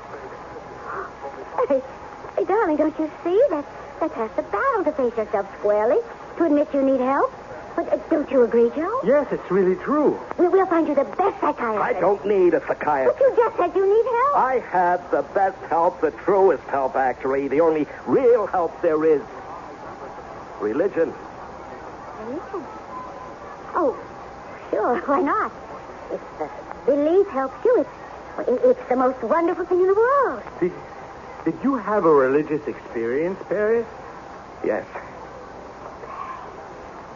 I'm so happy for you. And you look so peaceful. What do you pray for? Death. What did you say? Death. You mustn't pray for your death. I'm not praying for my death. I'm praying for yours. For mine? And his. What are you doing, Perry? That's a gun. Yeah. A .38 caliber Valentine Porter revolver, a highly accurate weapon. Now, Perry, don't do anything foolish. No. No, I intend to do something smart, very smart. You don't want to kill me. But I do, Joe, I do. Why, Perry? Why? You know why. I don't. The two of you. Perry, we never did anything. You never even thought of it. Go ahead, tell me that. I bet you never even thought of it. Well? Yes, Perry, we thought of it. Oh, now we're getting Well, somewhere. we thought of it, but we decided we couldn't do it. And that's a lie. We're not made that way. Perry, you don't love me anymore, and I don't believe in divorce, so all three of us will have to go on being miserable forever. Oh, no, not all three of us. Not all three of us. Two of us will be dead. No, Perry. And the dead, as far as I know, are not miserable. Perry, please, stop. Think. And I won't be miserable. But you will, Perry. Oh, no, I've been commanded to do this. Commanded? The only command there is for a thing like this is thou shalt not kill. That's not my command. Perry, you can't. Oh, yes, I can. Because he has darkened my soul. He has hardened my heart. No. He has steadied my hand. For the love of heaven, Perry. Not heaven, Joe.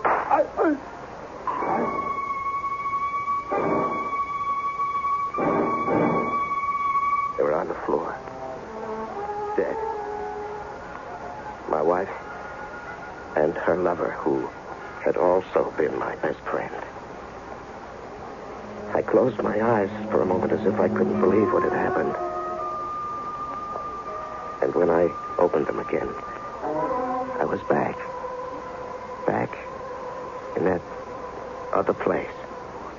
And he was there, the one who was called the Prince of Darkness. And they were there, the two who called themselves witches. You did it, baby. You're a terrific tiger. You're my best-loved child, Perry. I want to go home. You're home now. No. You have a place here. You have 2 wives. He means me. Oh, me too. Look at them, aren't they beautiful? No, please. You have a job, too. Keeper of the flame. Hey, baby, that's the best job there is. You light the fire for the wicked service. Now let the service continue. Now, let me out of here, please. Please. I'm frightened. I'm leaving. Did you hear that? He's leaving. He's leaving.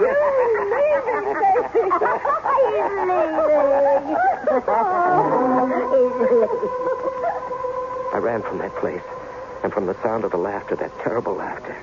And I ran through the dark and deserted streets of the city. I didn't stop running until I saw a light. It was safe. Here.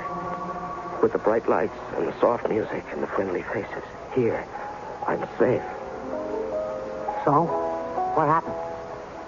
You mean you killed your wife and your friend in addition to your boss? No. I didn't kill anybody. But the terrible thing is, I wanted to. And it dominated my mind, which is why they came after me. Don't you understand? All I understand is I stayed open past 1 o'clock because I thought you were going to tell me about those 2 dames. What happened to them? They're after me. Yeah? I'm one of them now. Don't you see? They'll be after me as long as I live. Okay, mister, this is it. Closing time. Oh, please. Please don't send me out to the street, please. They're looking for me. The men in the white coats are looking for you. They read your mind. They read your heart. 2 beautiful dames in a sports car. Why don't I run into things like that? You will.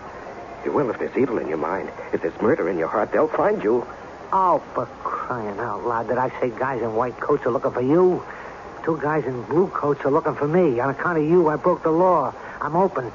Look, officers, my watch must have been wrong. I'm not serving on this. Phil, you at the bar. Grab him, Jack. Don't try anything. Hey, look, there's nothing going on here. Careful, Jack. He's a killer. He's armed. Now, hand over the gun, mister. Easy. That's it. I'll cuff him, Jack. Your name's Perry Harnischfager? Yes. This is your gun, this .38 caliber Valentine Porter? Yes. Hey, wait a second. I'm not dreaming.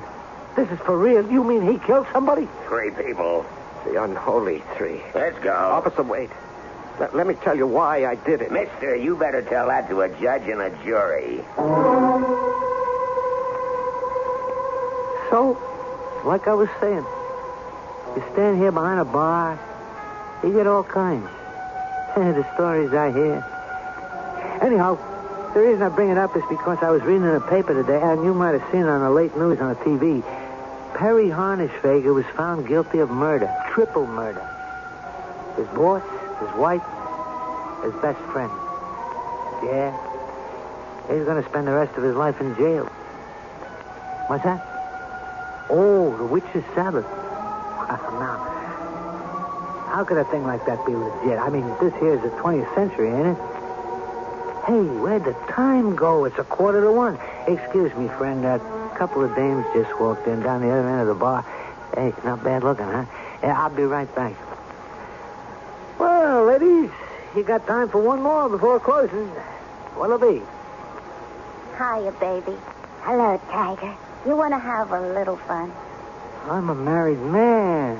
That's why we asked. Why don't you close the place and we'll take you to a party? Oh, well, look, I told you, I'm a married man. Yeah, we know. That's what you have to say, baby. But what do you want to say, Tiger? I want to say, what are we waiting for? Well, what are you waiting for? More?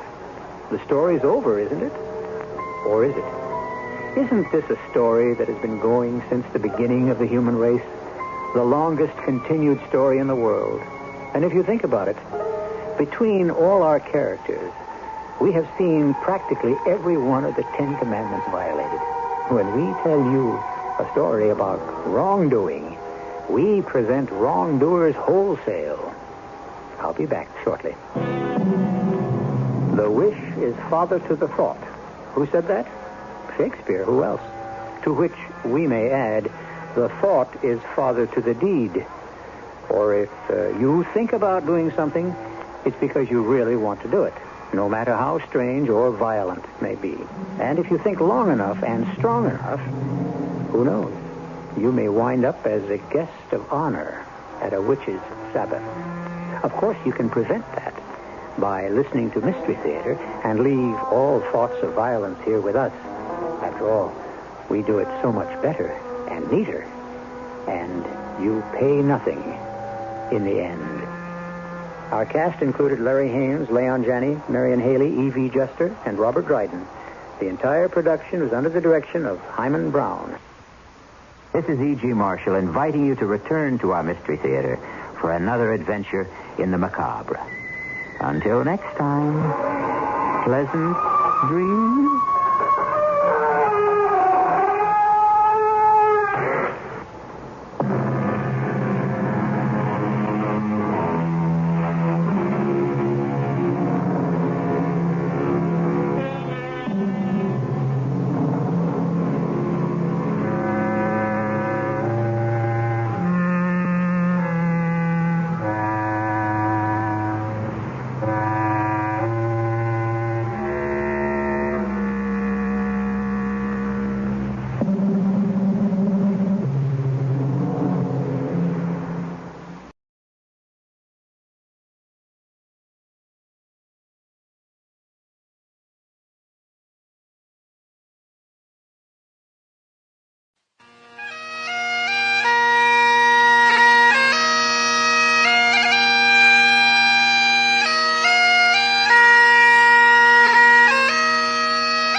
The 26th day of August in the year of our Lord, 1644. A commentary upon sundry matters concerning the prophet Isaiah, his book of the Old Testament, by the Reverend David Semple, minister of the faith in the parish of Woody Lee in the... Sir? What is it, Isabel? Oh, I'm awfully sorry to interrupt your studies, Mr. Semple, but there's ill news for up the water. It's Marion Simpson, her that's wife to Richie Smale, Mr. Shillinglaw's herdsman. What over, Isabel? She's been sick this 12 month. And news come for Johnny Dow, the parkman, that she's near her release. Well, I must ride over at once. Bring my boots, will you? Aye, well, no, you ken the road, Mr. Semple, up by Meyerthorpe and round the hill. There is a quicker way. How do you know a quicker way? Don't forget, Isabel, my grandfather was the miller in these parts. Oh, and a fine, upstanding man. I'll Mr. go by Semple. where his mill was, at Woodthorpe. But that's through the wood. The wood? Aye. Well, you mean the old wood, so?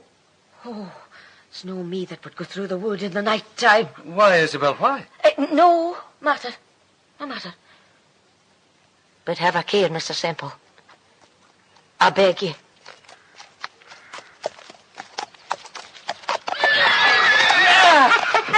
What the devil? What were you, man? Keep in the wood. Throw another stone, and I'll run you through. Who are you? I'm Gibby. Daft Gibby, they call me. I'm nae so daft as to ride through the wood by night. Weary of a gang awa, hasty for the house and home. Look, man. All the moor and down the barn, weary of a ne'er return. Gibby, what are you going on about? And who might you be? My name is Semple. David Semple. I'm the new minister at Woody Lee. A minister, eh?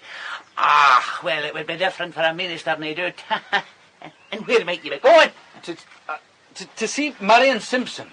Her that's dying. I'll nae hinder ye more. Woe wi' ye, wi' my blessing.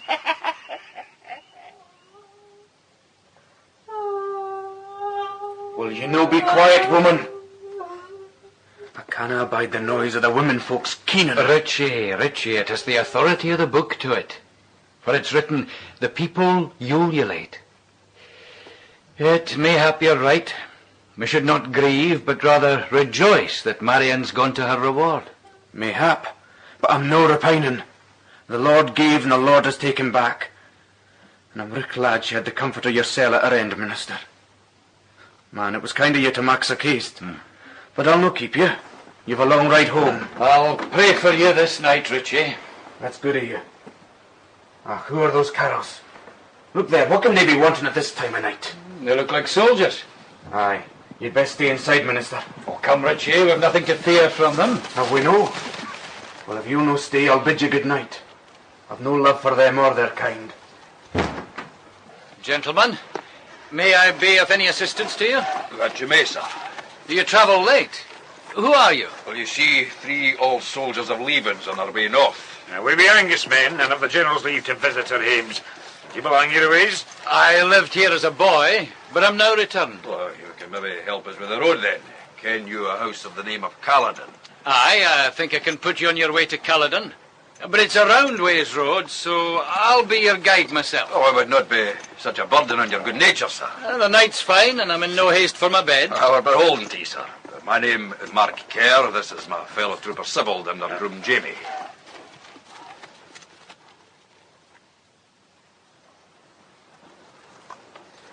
Caledon Tower, gentlemen. And now, I must leave you. Well, pray do not, I beg you. I would be honoured if you'd take a tass of wine, miss. But without you, I would never have found our way through this confounded dark wood. Hey, James. Ebant obscuri sola sub nocte per umbra. Aye. Perque domos ditis vacuas et inania regna. I did not expect to find a scholar in these hills. Nor did I know that Virgil was the common reading of Leavens men. Who is it? We would speak to Nicholas Hawkshaw. The lair's not here, sir, and there's orders none are to enter. Carry this ring to the Lady Grizzle. If need it will be welcome. Wait, well, isn't it? My old comrade. Master Kerr! Aye. It's a kind wind that has blown you to Caledon this night. Who have you with you? Oh, just 2 of my fellows, and this gentleman who has kindly guided us here, Mr. Semple. I'm the new minister at Woody Lee. I did not know you to be a man of the cloth, sir. I've no doubt but you'll be acquainted with our own minister, Mr. Fordyce, sir. He was here with us at supper this very evening. Not as yet, but he dines with me tomorrow. Who is it, Will? At this time of night? 'Tis a no comrade of your uncle's and mine, Mistress Catherine, from the German wars. Mark Kerr. You're welcome, sir, and your companions. Sire. This is our groom, James. This is my companion in arms with Leavens troopers, William Sibbald. And this gentleman is Mr. Semple, the minister at Woody Lee. You are welcome, all. I'll conduct you to my aunt. Mistress... Yester, sir. My name is Catherine Yester. I'm the laird's niece. Mistress Yester, my thanks, but I'll not stay. My housekeeper was expecting me this hour since, and she'll be afeard ocht's gonna gley with me. I'm sorry, sir. I would I might have had some discourse with you. Your parish is fortunate in its minister. I would all Scotland were as happily served. Good night, Mr. Semple. You must visit us again. Divers among antique scholars learned in Hebrew tongue have disputed concerning the prophet Isaiah whether... Nay, before I commence, I must, in troth, set down my thanks to the Lord for his manifold blessings toward me. Surely my lines are fallen into a goodly place and a pleasant habitation. For he has set me not among strangers, but among friends, where I'm known to many, my grandsire being latterly the miller hereabouts. My soul rejoiceth also in those upright, godly men, my neighbouring ministers, the Reverend Mungo Muirhead of Kirkalla, the Reverend James Fordyce of Caldshaw, the Reverend Ebenezer Proudfoot of Bold, who dine with me this day. You've come among us in brave times, Mr. Semple, and right glad we are to have your young blood and strong arm to aid us in the work of the presbytery. Eh, Mungo? Why, man, Mr. David, that's so.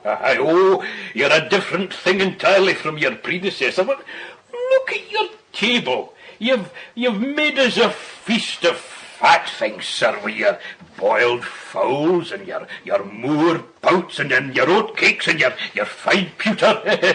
Aye, and your good ale. Will you sup some more ale, Mr. Muirhead? How well, Isabel. I've got a rare Abigail and Isabel Veach, Mr. Semple. Aye, that I have, Mr. Muirhead. Mr. Fordyce, another draught? Oh, thank you, sir, but alas, I canna. I'm in behind. My stomach's that poor. The worthy Mr. McMichael never had but bannocks to set before us, you recall, Mr. Fordyce. He was not a rich man, but a pious one, and is now gone to his reward. But he was perhaps our old and feeble to reform this all too sinful parish. Sinful, sir? Sinful?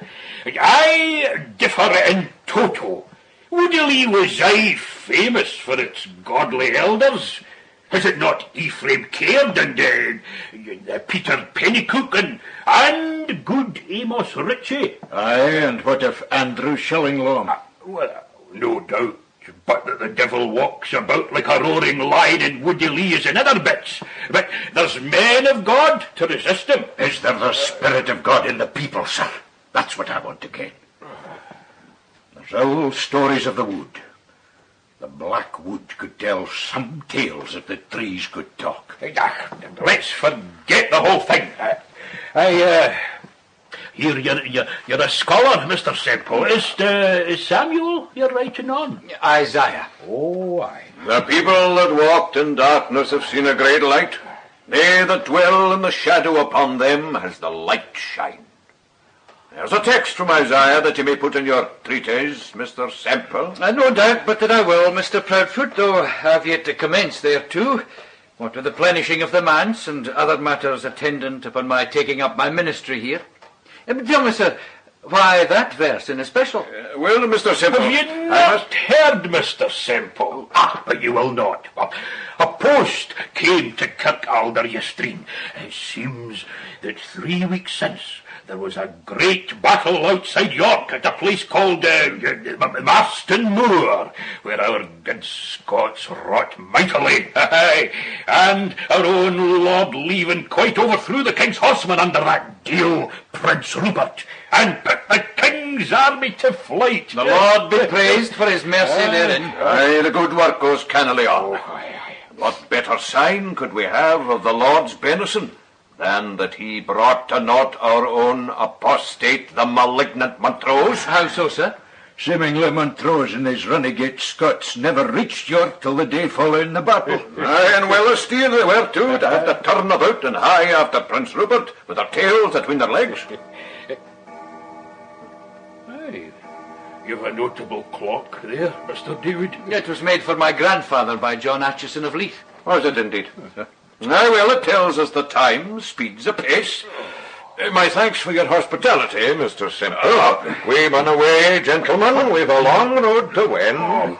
If we're not to ride through the Black Wood, may you be a pillar of the kirk, as I'm sure you will, Mr. David. May you be a Hezekiah to cleave to the Lord, and to break down the images, to cut down the groves. Good day, sir.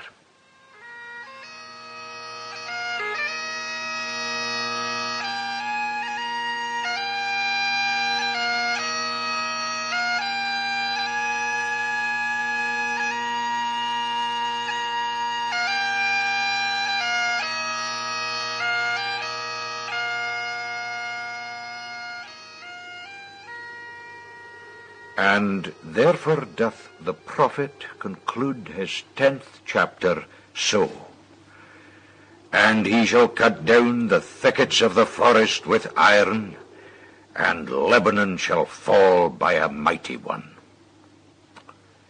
For God, by his omnipotent power at all times, doth take such care for the weal and preservation of his own, that thereby he disappointeth the wicked practices of whosoever seeks to conspire anything against his holy will. What think you, Mr. Fordyce? We have a grand way with words, Mr. Semple.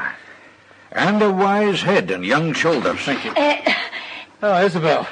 Sorry to interrupt you, gentlemen, but Amos Ritchie has just left a brace of moorfowl for you, sir.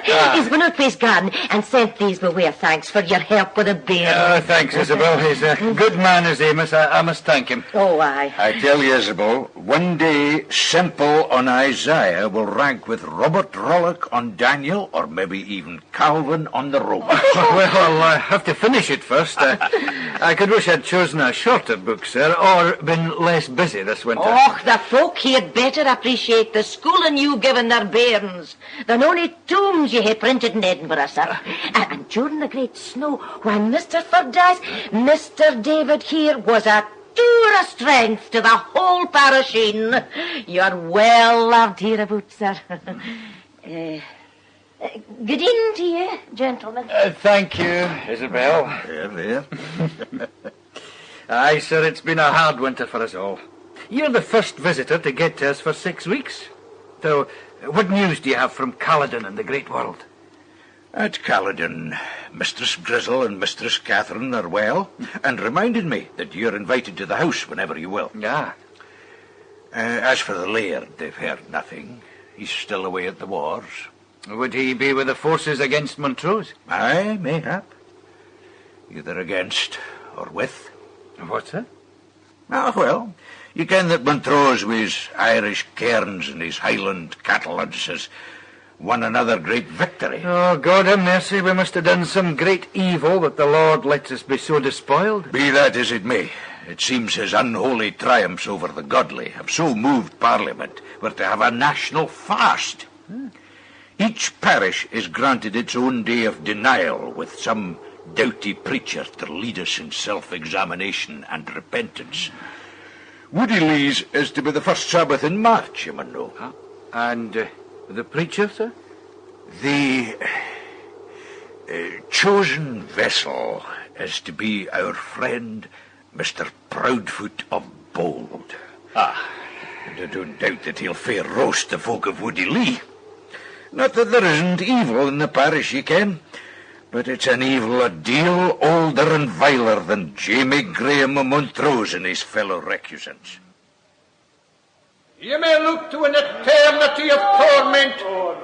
You shall be crowded like bricks into a furnace. Oh, what a bed is there! No feathers but fire, no friends but furies, no ease but fetters.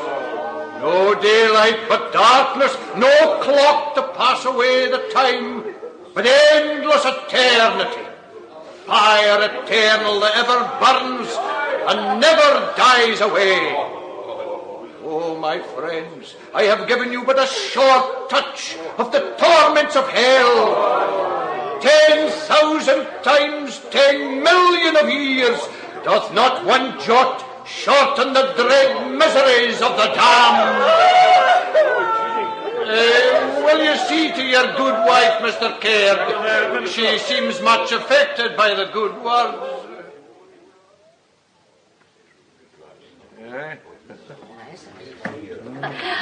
You must be over dry for the preaching, Mr. Proudfoot. I'll recharge your horn with ale again. Thank you, Mistress Isabel. For though we're forbidden meat this day by a kind dispensation, there's no ruling against taking a sup of good ale. You let this. And what thought you of my discourse, Mr. Semple? It was indeed seasonable, sir. You were a very good Bonerges, Mr. Proudfoot, a true son of thunder. Why, thank you, Mr. Caird. I trust all is well in the parish. Oh, that it is. We are well pleased with our new minister. And I trust my ain words this day will have taken some root. Oh, that they will, Mr. Proudfoot, that they will. There is no doubt but that you have wrestled doughtily with Lucifer and gave him a tumble. Now winter is past and Beltane upon us. I'm more minded to record my thoughts about my ain folk here in Woody Lee than attend to my treatise. I reprobate my sin in jealously disregarding the preaching of my neighbour Mr. Proudfoot. Whether his words influenced Montrose's late check at Dundee, I know not, but seemingly they took root in this parish, which has since become so well conducted that the poor box has received but little in penalties. No two were any fined for slack attendance at the kirk or Sabbath breaking, save the man shilling law. There are no oaths, at least in my hearing, and little drunkenness, saving again Andrew Shillinglaw. Yet there is something in the air, something I cannot fathom. I'm wandering like old Fordyce. What if tomorrow is the 1st of May? It's a grand fine day. Isabel? Aye, sir? Isabel, I've been too long at my books. I'm off for a walk to clear my head. Oh, you're wise to go for a donor in the Callery, Mr. David. You've had a sair winter, and your face is like a disc-flute. I've watched the hill and racked your legs. It's in the wood I thought of walking. Oh, mercy on us. On Beltane's Inn, Mr. Semple, my father was a bold man, but he wouldn't have stirred a foot into Melon-Udrigal this day, not for a king's ransom. Old wives' tales, That Isabel. they are not. They're the tales of wise men and bold men. You'll not come near the wood. Not in this day of our days. It's full of bogles and fairlies. Woman, what concern has a servant of God with your heathen fables? Bogles and fairlies, indeed. Think shame to repeat such folly, Isabel. Bogles and fairlies. Man, but it's thick here. No one. But sure, the cowering fools are afeard of coming this far in. Well, my staff is no broken reed, friend Isaiah. I'll trust it. Have at ye, bogle. Full for ye, fairly. That's better. Saul has slain his thousands of bogles, but David his 10,000s of fairlies. Merciful God, what...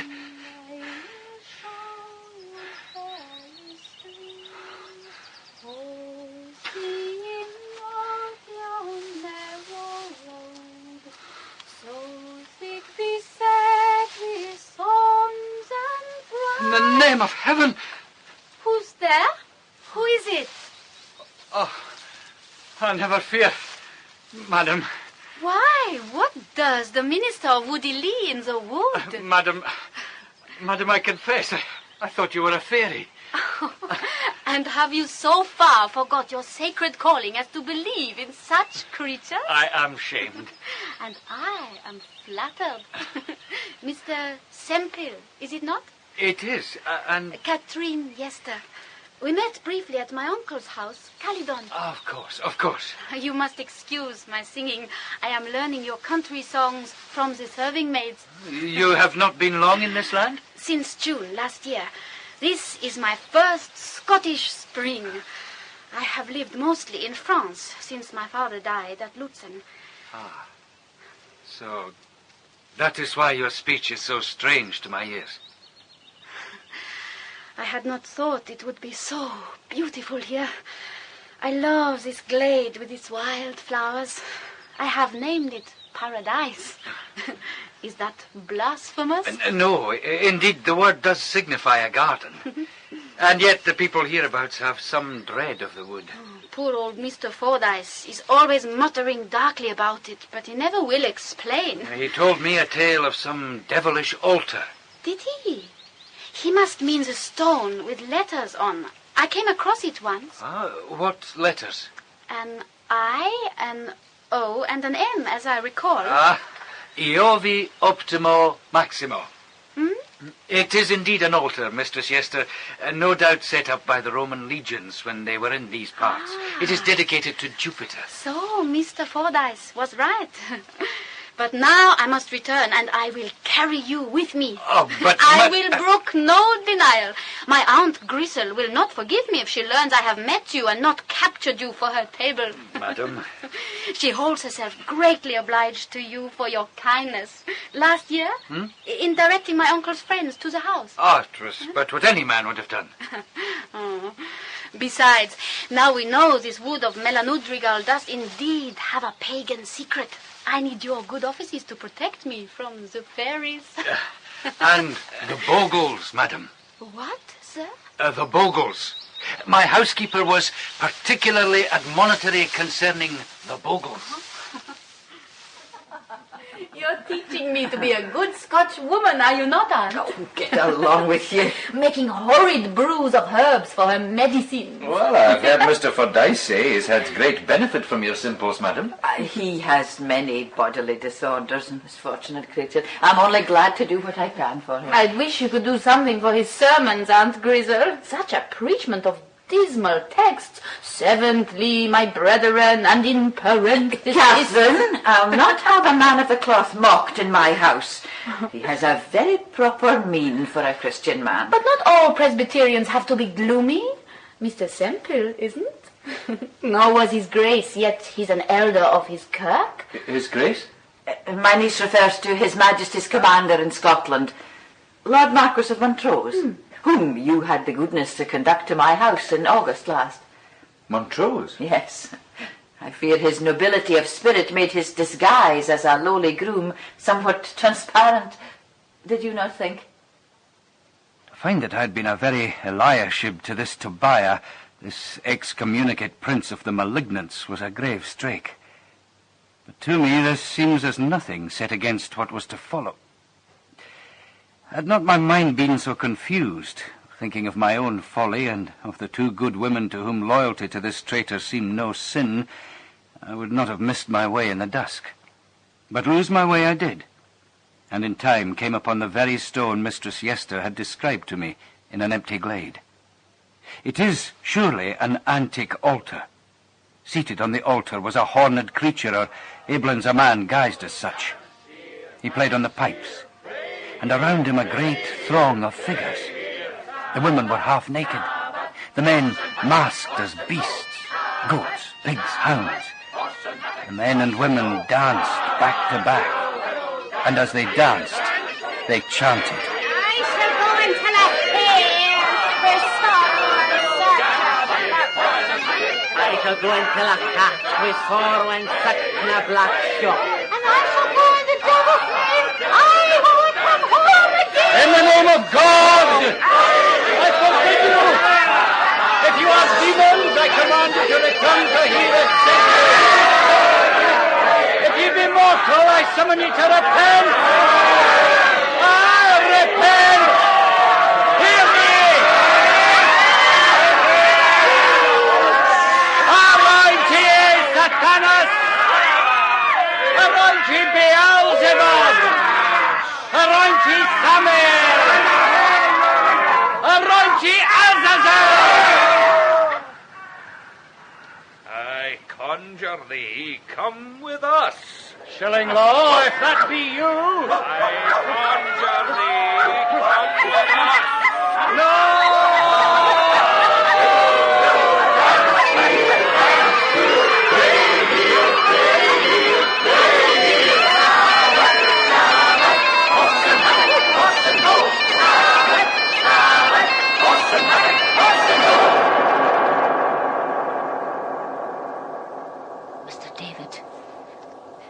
Mr. David, are you awake?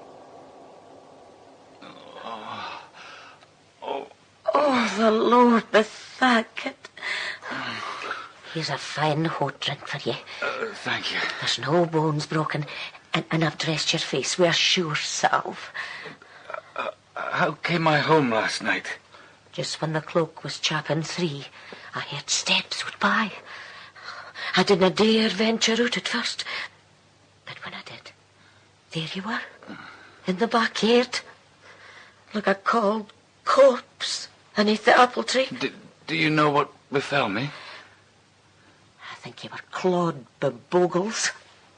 Well, Obady kens I've given a free dispensation in Beltane's Eve. Woman, what is this talk of bogles from lips that have confessed Christ? I was assaulted by the devil, but his emissaries were flesh and blood. When I wrestled with them, I wrestled with flesh and blood, living men and women, wrapped in a lust of evil. And thus unto Israel was it said, Enter into the rock, and hide thee in the dust for fear of the Lord. I have sure knowledge that there are altars set up to Baal in this very parish. Be assured, I will riddle out this evil mystery and drag it into the light of day. I summon now in this place all poor deluded sinners to confession, for in the strength of the Lord will I go forward. And woe to those that harden their hearts.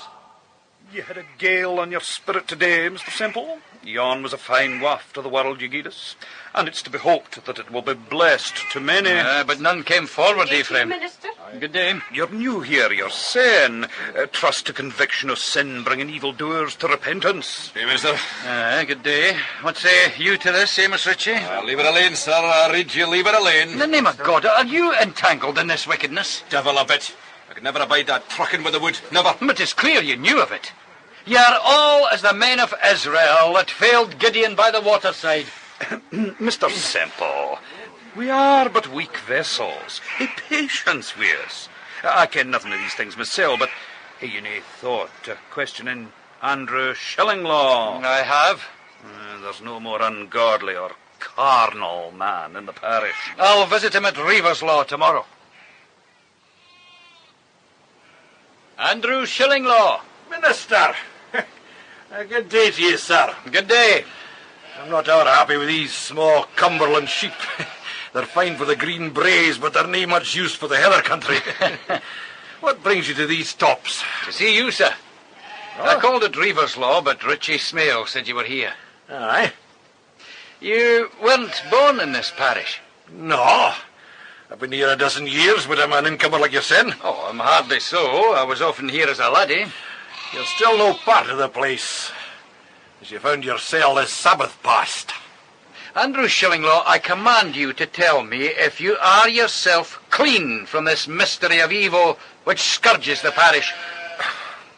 I was drinking at Lucky Weir's the whole time. By midnight I was in no state to walk too well, let alone dance. I stayed the night there. Do you know that Woody Lee is a name of old for witchcraft? And many witches have been ta'en and burnt there. Mr. Fordyce said something of the sort, aye? So, aye. Poor souls. How so? They are creatures of the devil. Such talk is impious, Mr. Shillinglaw. None the less I say poor souls. The kirk is set against witchcraft, and every wee while a daft old wife is burnt. But it's a decent body that sits and groans beneath the pulpit, and the fosy professor that wags his poll and deplores the wickedness of the land. Yon's the true warlocks. Give me the names, man. I'll denounce the sinner, though he were one of my own elders. I speak no names. I nae proof. But the next Sabbath is likely at Lammas. We've a 3 month. I'll keep my eyes skint for ye. I'll give you one thought, though. What? Did you no say in your discourse that ye struck the horn fellow playing the pipe? Aye. Ephraim had a fine blue bruise in him in the kirk, and he's a canny piper. Well, Ephraim cared? I'll stand by thee, for I'll not see a good man beating a good cause. There's my hand on it. Thank you, sir. I will, of course, raise the matter at the next presbytery meeting with my brother ministers. Will you so? Well, good luck to you, man. Walk on Israel! Gentlemen, your wrath is just, but it is unguided.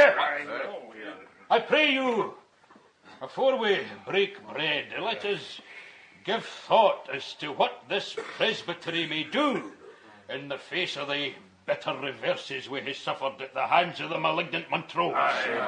Mr. Fordyce. Aye, Mr. Muirhead. How say you we may halt this mailed Amalekite afore all Israel runs red with the blood of our saints, frae Dan to Beersheba? We could maybe write to Parliament asking them to haste David Leslie and his men back frae England.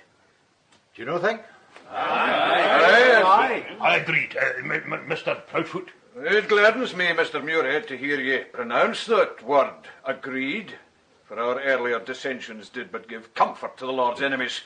Let Israel dwell in unity, I say, for a house divided shall not stand.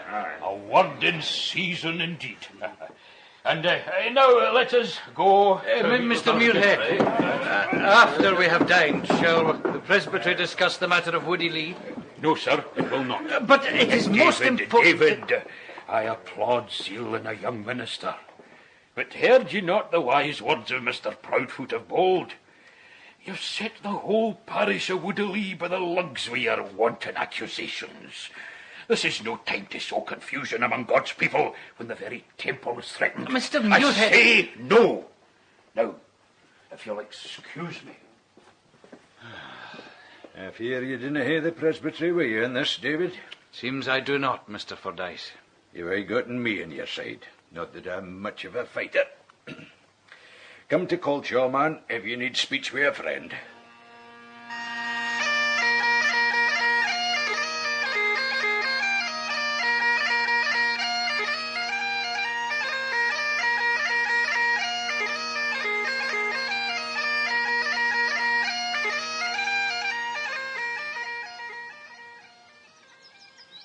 Mistress Katrine. Mistress Katrine. I give you good day, sir. Have you lost the road? I am seeking paradise. It is the quest of all mortals, they tell me. But Mr. Fordyce says it is not to be found on earth. I was seeking the earthly one to which you yourself led me. You entered then by invitation, but I do not think I bade you come again. Then I beg for admission, mistress. I have sore need of paradise. I have not been to your kirk, but they tell me that you are scorching the soul of your folk with your terrors. Oh, would to God I could scare them into salvation. Oh, such a fury indeed to talk so. I have been in dire straits, Mistress Katrine, for I came again to find paradise, but stumbled into hell. Aye, Mr. Fordyce told me something of your troubles. You look older and sadder. What is this witchcraft? I cannot tell, save that it is the nethermost works of darkness, and it has seduced the hearts of my unhappy people. There is but one in the village will stand by me, and I have no other friend save Mr. Fordyce. Nay, you have one other. You have me for a friend, and you have this green wood for a sanctuary. You give me such ease from my pain. Yet when I came here just now, you were so cool towards me, I thought I'd given some offense. Oh, David, I have a new song from my maid. 'Tis but a foolish thing, but will it please you to hear it? Aye, madam, it would. Greatly.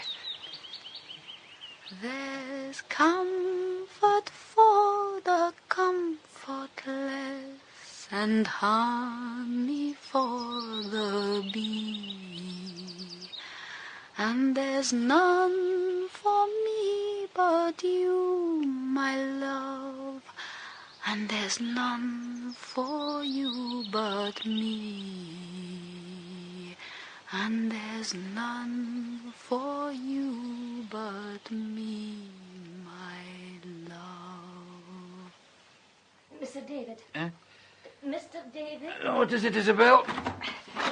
Andrew Shillinglow's here. Is this you summoned him on account of his Sabbath breaking? What?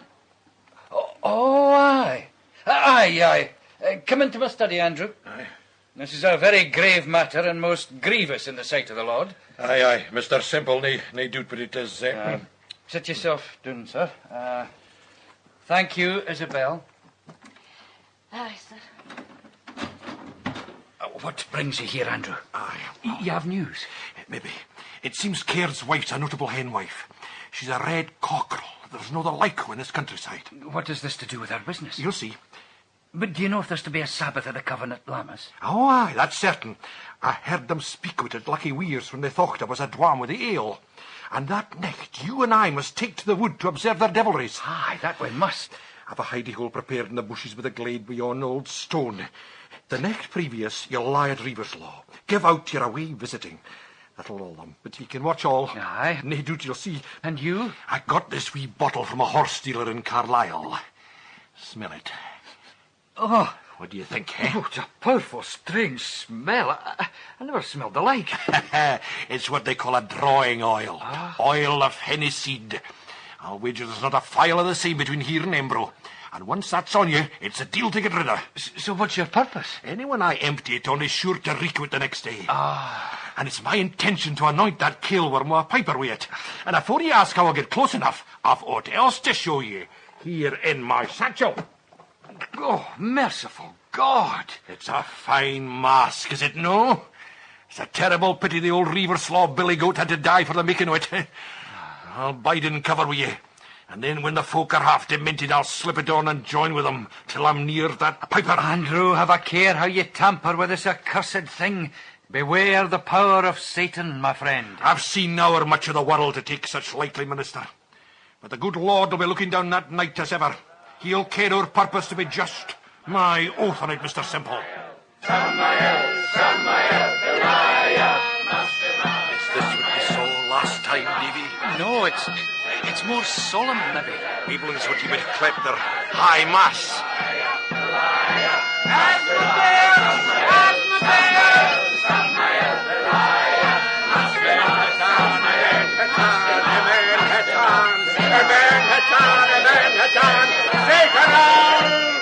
Jeez, mercy.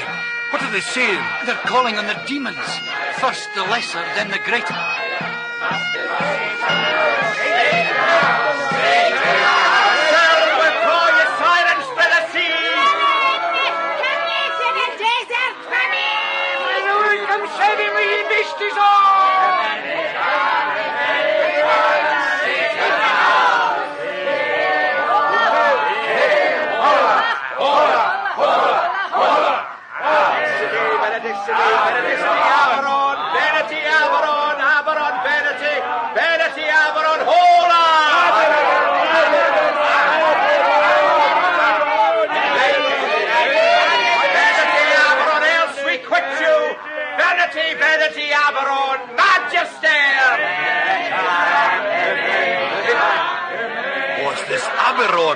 It is the devil incarnate they're summoning. I took myself, he'll come for your own parcel of livers. Look now, the cockerel. I thought so. That's it. The sacrifice. Do you recognize any of the women folk? Some of them, yes.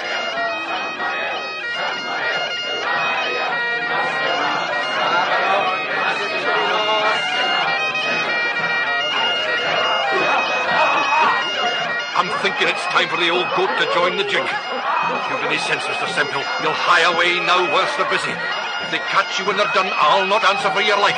Not after last time, you ken. You're right, I suppose, but... I ken well, Mr. Minister. I know myself to be a sinner, and there are many a door and window where the devil can break into my soul. But this Daffin's day one. A warrior man.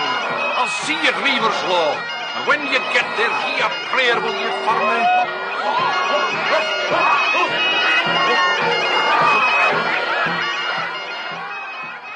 Andrew, wake up, it's dawn. Oh, God, man, you reek of strong drink. I've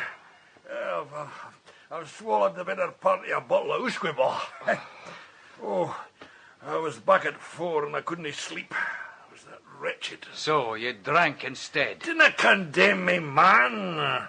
I never thought to see you more. I was fair wood with terror. You were right, though, about the power. Saw ye the foul thief? I saw yen in his image. And I got a drop of that in sacrificial blood. And I danced till I was as mad as the rest. May God forgive me. Oh, what of the mask? The goat mask? I'm burnt it. The reek of the pit was in it. Oh, so we've failed in our enterprise. Failed? Not failed. Look here. Look here, my wee bottle of Hennessy's empty. We must get Ephraim Cairds. There's very more. You're in no state to go anywhere. You'd best sleep. I'll go there. You sleep, man. You've done well. Mistress Caird? Oh, Minister. Oh, what brings you here? I heard you was visiting your cousin at New Biggin. Would you call Ephraim for me? He's no here. Oh, I'm sorry, Mr. Semple. He's about Kirkcallar with Mr. Muirhead about some presbytery matters. Strange. I know nothing of this. What are you burning? Just some old cunts. There's a mighty queer smell about them. It's something my man was dosing the sheep with. I dinna ken where he got it. I think it was Mistress Grizzle at Culloden. I was wanting to ask you, you had a braw red cockerel the last time I was here. Aye. Well, Isabel's just bought some pullets. Could we have the landing on to put him to them? Oh, God love you, sir. Oh, he'd been no good to you. He was way past any such thing. Why, he went into the pot not 2 days ago, and it took me 3 hours to boil him. You're welcome to some of the broth, if you will. Mr. Semple. Mr. Skip. Mr. Muirhead. What can I do for you, sir? I was riding through these parts and I resolved to call on Ephraim. There's a matter I wish to discuss with him. I thought he was with you, sir. Mr. Semple, I've just been to the man seeking you. Isabel assured me you were in... New begging, just so. Have you heard the news from England? No, sir. The Lord has granted our English allies another great victory over the Man of Blood in Northamptonshire at a borough called Naseby. Would we were so fortunate in Scotland. Nay, man, be of good cheer. Argyll and Bailey even now lie before that devil's spawn Montrose, with horse and foot that are to his heathen hirelings as 4 men to 1.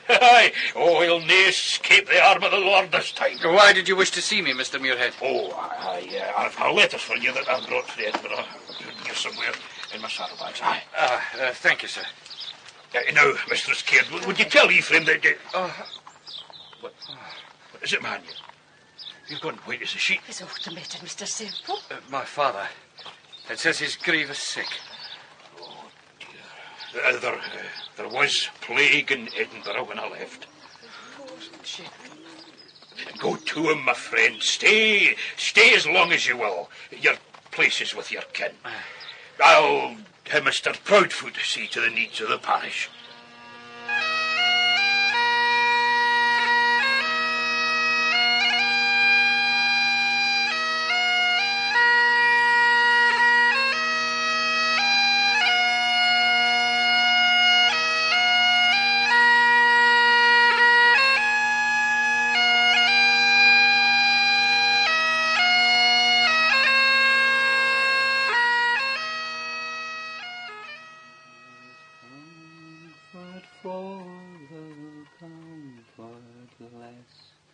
And honey for the bee, and there's none for me.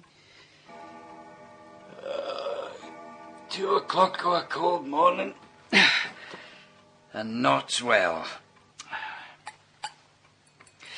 Since that I can neither sleep nor concentrate my thoughts to theological explication, I will write of other matters. In primis, it exceeds now a month since I put my hand to aught save lawyers' papers, which time I spent in Edinburgh City.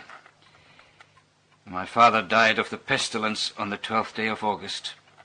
He made a good death, and lies now, I well believe, in the arms of his Maker.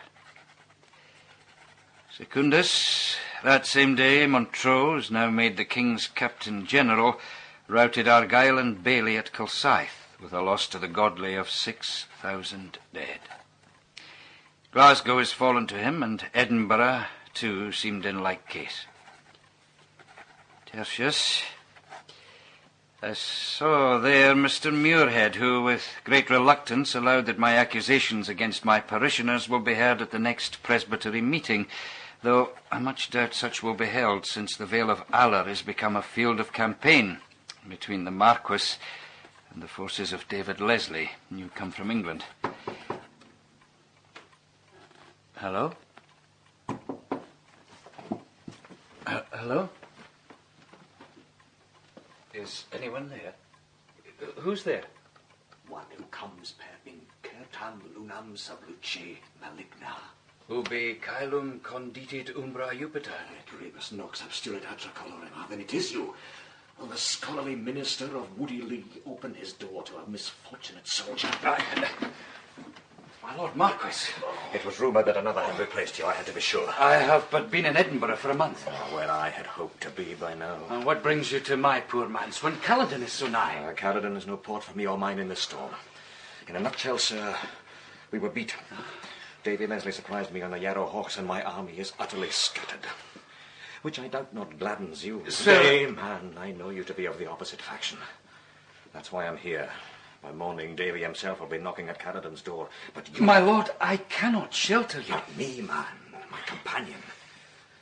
I believe you a faithful minister of Christ, whose custom ever was to do good to his enemies. He's wounded. The leg's broken, and there are other hurts. I cannot say, but he may enter my house. Bring him over. My lord. Oh, my God! Have a care. I'll wait outside. My lord. Yeah, you recognize him? The gentleman who... Exactly. Mark Kerr, whose servant I was. Will you shelter him? It is a heavy charge, my lord. But I cannot say you nay. I thank you from the bottom of my heart. Farewell, Mark. James. And now, sir, I'll leave you. I have a price of £20,000 on my head, and to be caught harbouring me would not bode well for any hope you may have of preferment in the kirk. My Lord Marquis. Aye. Do you know aught of the Laird of Caledon? Nicholas. Dead. He took a ball at Kilsyth, and the wound turned malignant. Farewell. The Pope, that pagan fool. Tomorrow, Isabel. Shh, Mr. David. You're about early. Seeing the long night you had. Aye. The patient's still asleep. Sleeping like a bairn. The leg's brack, but it's a clean break, and the skin's whole. He'll mend well. The Lord would never suffer one who fought so doughtily for him not to. Did he tell you the great victory? Not him himself, no. The whole village is buzzing with. There's word that General Leslie will be coming to the clock in his cell tomorrow. Listen, Isabel. The man... Well, he's not... He... Sir? He is one of Montrose's captains, not Leslie's. Mercy orders! A malignant! If I think it consistent with Christian duty to save his life, so well may you. A rampant Edomite! No. Oh, Mercy is awake. He'll murder us. Never fear, Mrs. Fish. Let me hide till this morning's night, and you'll be rid of me. You'll no be fit to move for a fortnight, mister. I can ride. Can ye? You're fortunate you fell into Mr. Semple's horns, I tell you. Mr. Proudfoot wouldn't have been for saving you. I cannot expose you to such danger. I'm in haste away. Oh. Sir, my old mother used to say that nothing should be done in haste save gripping a flea. No. You may bide here till your leg's set. Thank you. We know our Christian duty in this house. Isabel Veitch, you store up riches in a better place. But what are you about, woman? I'm making a bundle of yon devil's soldier's raiment. I'll hide it in the stable. I'll get in some of my deed husband's clothes. We'll be having the Covenanting soldiers here tomorrow, and they'll ken he's no one of their own, especially the General, when he comes to the manse. Why should Leslie come here? For a learned man, you're wondrous glaikit, Mr. David. Isn't it the biggest hoose in the village? He's sure to make it his own. Davy coming here? Oh, then I'm lost. He'll recognise me. We know each other from the German wars. Do ye? There's a bonny kettle of fish. No, I have a thought. It's well the season is so fine. Don't let yourself be seen, Mr. Kerr. I must ride over to Caledon. I'm coming.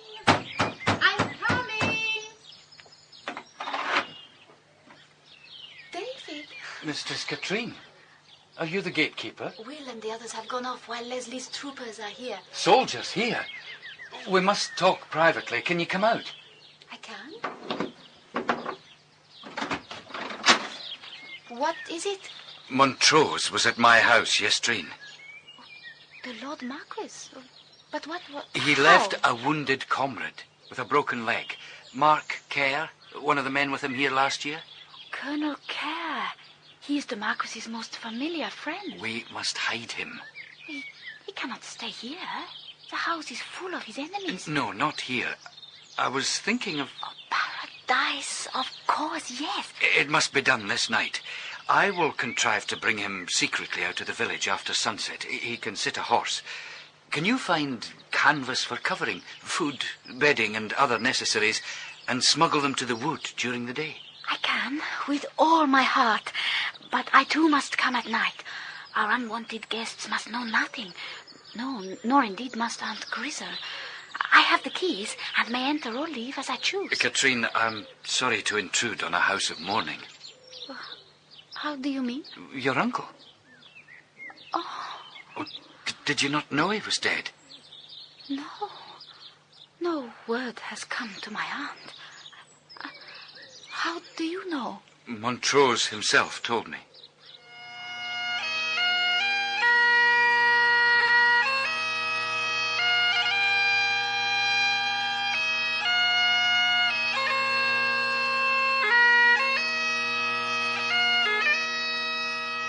It lacks but a day to 2 months since we brought Colonel Kerr to his abode in the wood. In the 3 weeks we nursed the Colonel, it became a very paradise indeed, made so by the presence of its angel, Mistress Yester, whom I met there almost nightly, and than whose company I know of no greater bliss. There, I have writ it. Please God, I may one day have the courage to say as much to her face. But now Mark Kerr is long departed, and it is as if he had never existed. Even his clothes and accoutrements disappeared from their hiding place in the stable, stolen, no doubt, by some marauding trooper. And I must bend myself to the task in hand. To the Reverend Mungo Muirhead. Sir, in response to your request that in the absence of a presbytery meeting I attend you and Mr. Proudfoot at Kirkalla to make good my charges against Ephraim Caird and others, I am happy to comply. These presents signify. Mr. Semple, you have brought grave charges in these papers which you've sent me. Will you repeat before us the names of those you accuse? I myself recognized certain women to whom I can swear on my oath. These were Jean Morrison and her daughter Jess, old Alison Geddy, Eppie Lauder, the widow of Wat Lauder, and Bessie Todd. In addition, there's the evidence that you've seen against Ephraim Caird. Eppie Lauder, she is the decent widow of a tried Christian, sir. All these women are unknown to me, Mr. Ebenezer, but ye and I both have known Ephraim many a year. I've called him here that he may speak for himself. Ephraim Caird, as you will answer to your God, I ask you, where were you in the murk of Lammas Eve? Where should I be, Mr. Muirhead, but in my bed? I gave to it early, for I had a long day with the hog lamb. You know that is a lie, Ephraim Caird. Mr. Semple, it is not your place. You were in the wood. You know you were, likewise at Beltane, piping and dancing away your miserable soul to the devil. Your evidence, sir. My ain eyes, Mr. Proudfoot. And I answer you, Mr. Semple, in the words of the psalmist. They opened their mouth wide against me and said, Aha, our eye hath seen it. Before God, if you utter such blasphemies, I will strike you down. Mr. Semple, be seated. I will not. I command your silence. Very well. You have read my case. I have, and I find it a very weak one. Hoots, man, you bring grievous charges against your chief elder, a man of noted godliness, as I myself can testify. And what is your corroboration? The man Andrew Shillinglaw's evidence. Whom you admit was engaged in the wrongdoing, and who is withal a noted wine-bibber and Sabbath breaker. You might just as well have called Daft Gibby, Mr. Semple. Here is not evidence to hang a mess and duck. Away with you, sir, and let's hear no more on it. There is, however, another purpose in my calling yourself and Mr. Caird here. A ditty in which you yourself are named. What is the charge? It is twofold. That Mr. Caird is among the delatants, and it is only right that he should bring their complaint. We allege that the minister himself had trokings with the wood and with the evil of the wood. What, Mr. Muirhead? By your own confession, we know that you have frequented it when decent folk were in their beds. We have witnesses who will depone to following the minister to the wood's edge, not once, but many times, and always after nightfall. On what errand and in what company, Mr. Semple? I utterly deny Sir, that... before you perjure yourself, I must tell you that you were seen to meet a woman. A fine report on a minister of God, sir, and it'll take some reading up. My movements were wholly innocent and can be simply explained. I hope so, Mr. Semple, but there is a second matter you must also explain, and its gravamen is heavier, seeing that it alleges an offence both against the will of God and the governance of this land. Ephraim. On the 26th day of September in this year of grace, I discovered in the balks of the stable of the manse at Woody Lee, atween the hatch and the wall... And what in the devil's name were you doing snooping in my stable, Care? The question is not pertinent. Continue. I discovered these. To wit, the clothing and appurtenances of a soldier. And what of it? In the pocket was found a torn paper giving some military instruction. It was signed by the excommunicate malignant Montrose. Whence, sir, it is argued that you did give shelter and, moreover, in the manse, to one of the Kirk's oppressors. What say you? I say that it is true. Have you no notion, have you no glimmering of what you've done? You've loosed on the world a malefactor, a slayer and despoiler of God's people. In so doing, I obeyed God's word and my own conscience. Your conscience, sir? You would set up your own fallible judgment against the resolved opinion of the whole Kirk? I am a minister of Christ first, and the Kirk second. This is heresy. Aye, you've heresy in you as well as recalcitrance. This is presbytery business, Mr. Muirhead. Aye. Mr. Semple, the complaint must go forward. Meantime, till the presbytery has adjudged it, I forbid you to conduct the ordinances in the kirk at Woody Lee. So I returned and considered all the oppressions that are done under the sun. And behold, the tears of such as were oppressed, and they had no comforter. And on the side of their oppressors there was power, but they had no comforter. These words, my friends, are the text I take as I preach to you, as my master so often did, in the open air. Beloved, so long as religion is a mere shibboleth, Oh, my poor David. But won't this awful Mungo creature bring down thunderbolts on you for preaching in the kirkyard when he'd expressly forbidden you to use the kirk? He cannot. He has no authority, as he would say. I'm still a placed minister. He cannot put an embargo on my speaking elsewhere. Mr. Fordyce said something about the Lord tempering the wind to the shorn lamb. I said I'd abandon his dull sermons at Cold Shore and ride over to hear you, al fresco. You must not mock Mr. Fordyce. He's been a good friend to me in my troubles. And have I not? Truly, you have been a good friend to me. Only I could wish... What, sir? Oh, my dear, I must say it. Katrine, I'm daft in love with you. Your face, God forgive me, comes between me and the word. Times I canna pray for thinking on you. What does your song say? There's none for me but you, my love. Well, it's the gospel truth. Forgive me, Katrine, but I had to speak. It's love for love that I have got, and love for love again.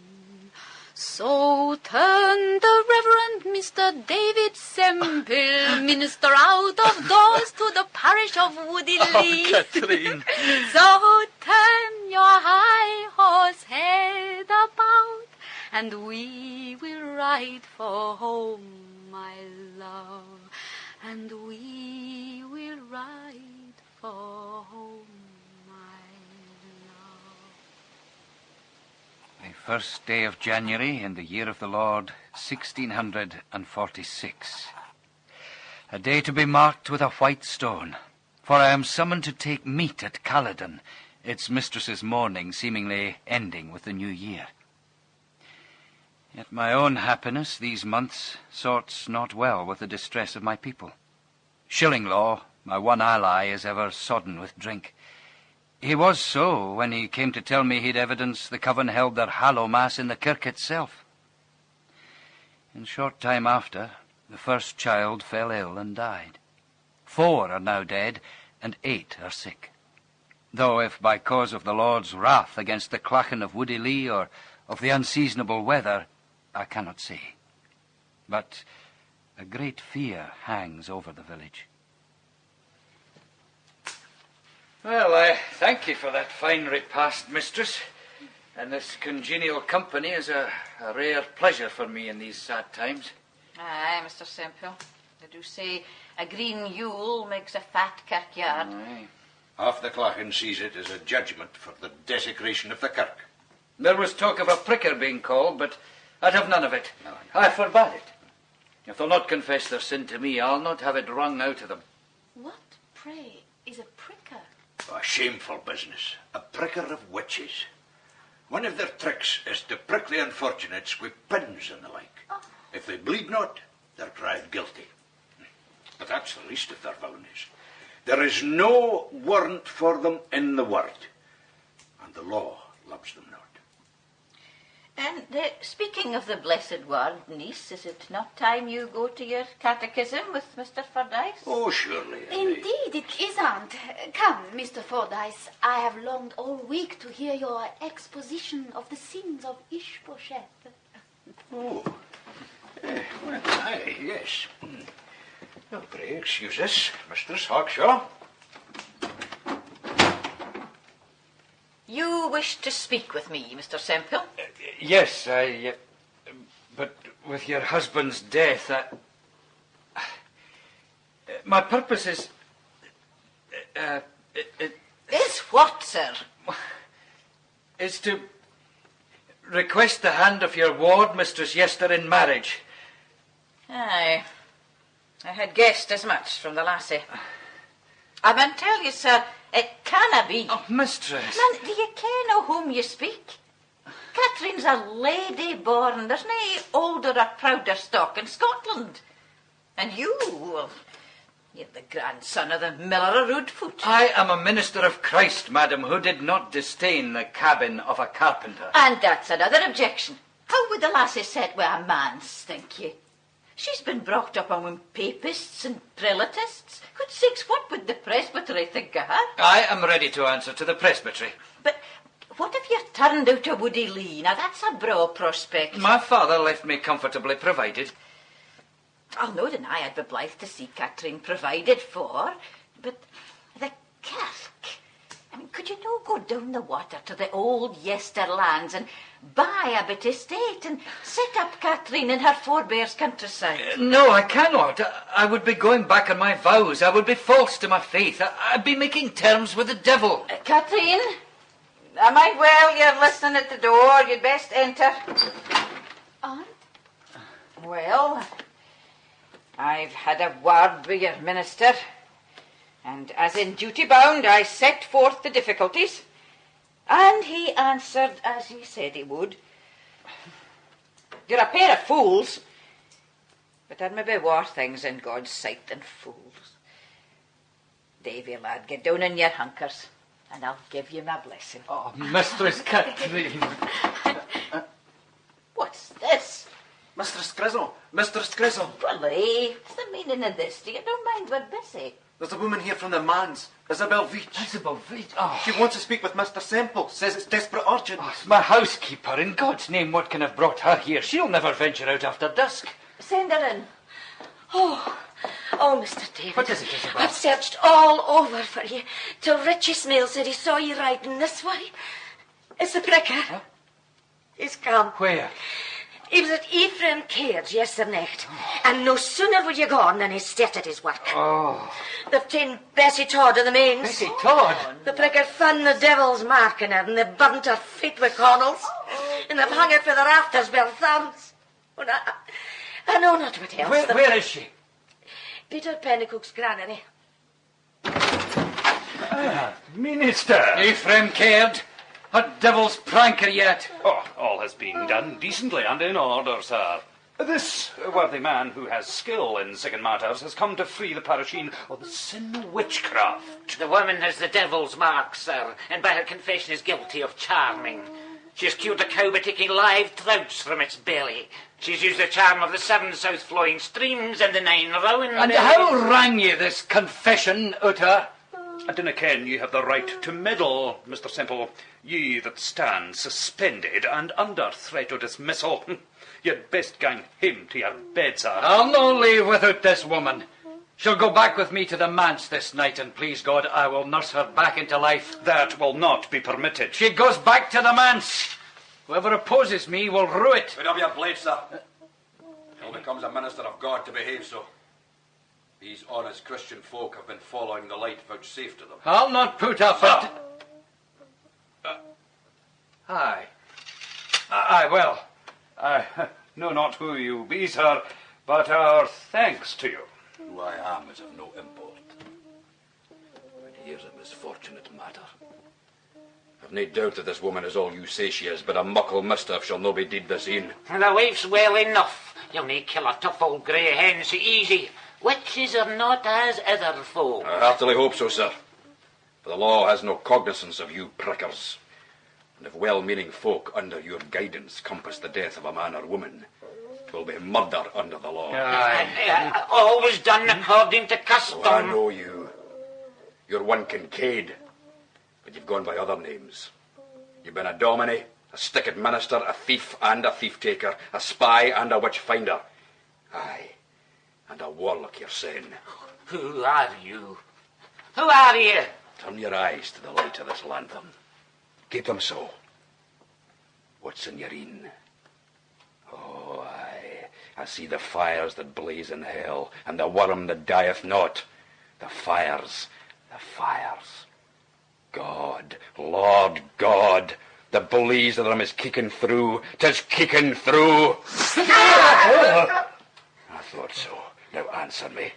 Was ever word in your draggy mouth that wasn't false as hell? Say I am a liar, like my father the devil afore me.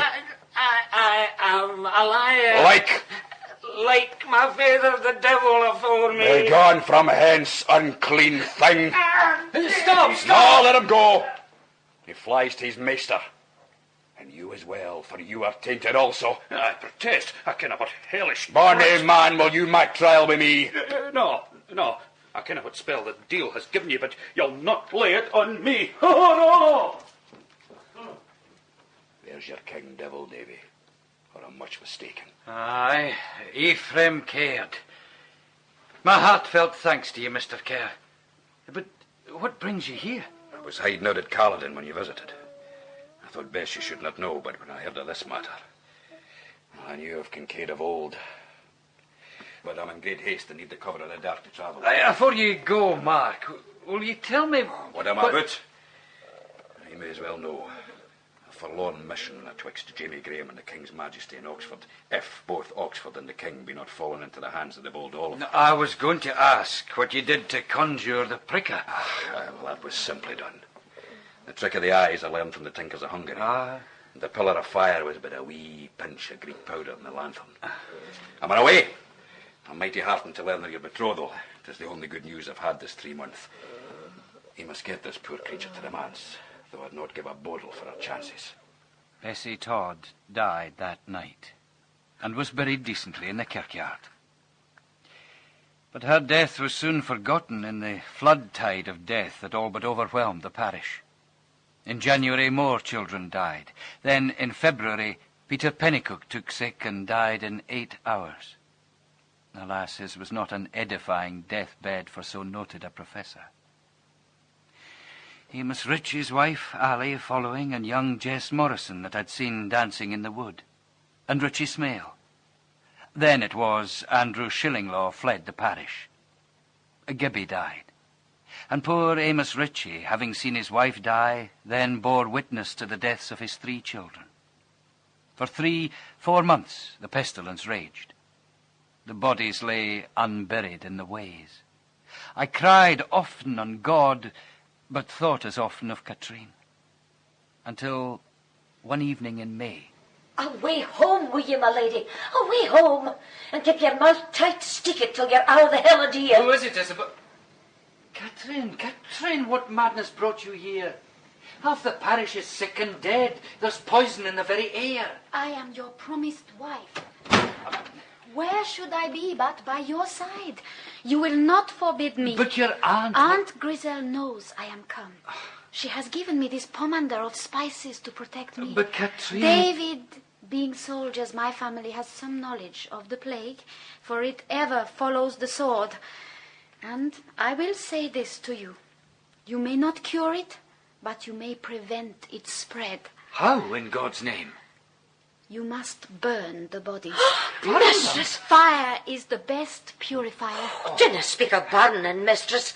For though the body is but our earthly tenement, burning is out like the devil's work. We shall rouse the place to madness, Katrine. Yet it must be done. Believe me, David, it must. Burn them. And it was done. My only helpers were Amos Ritchie, who worked as if in a dream, and the saintly Isabel.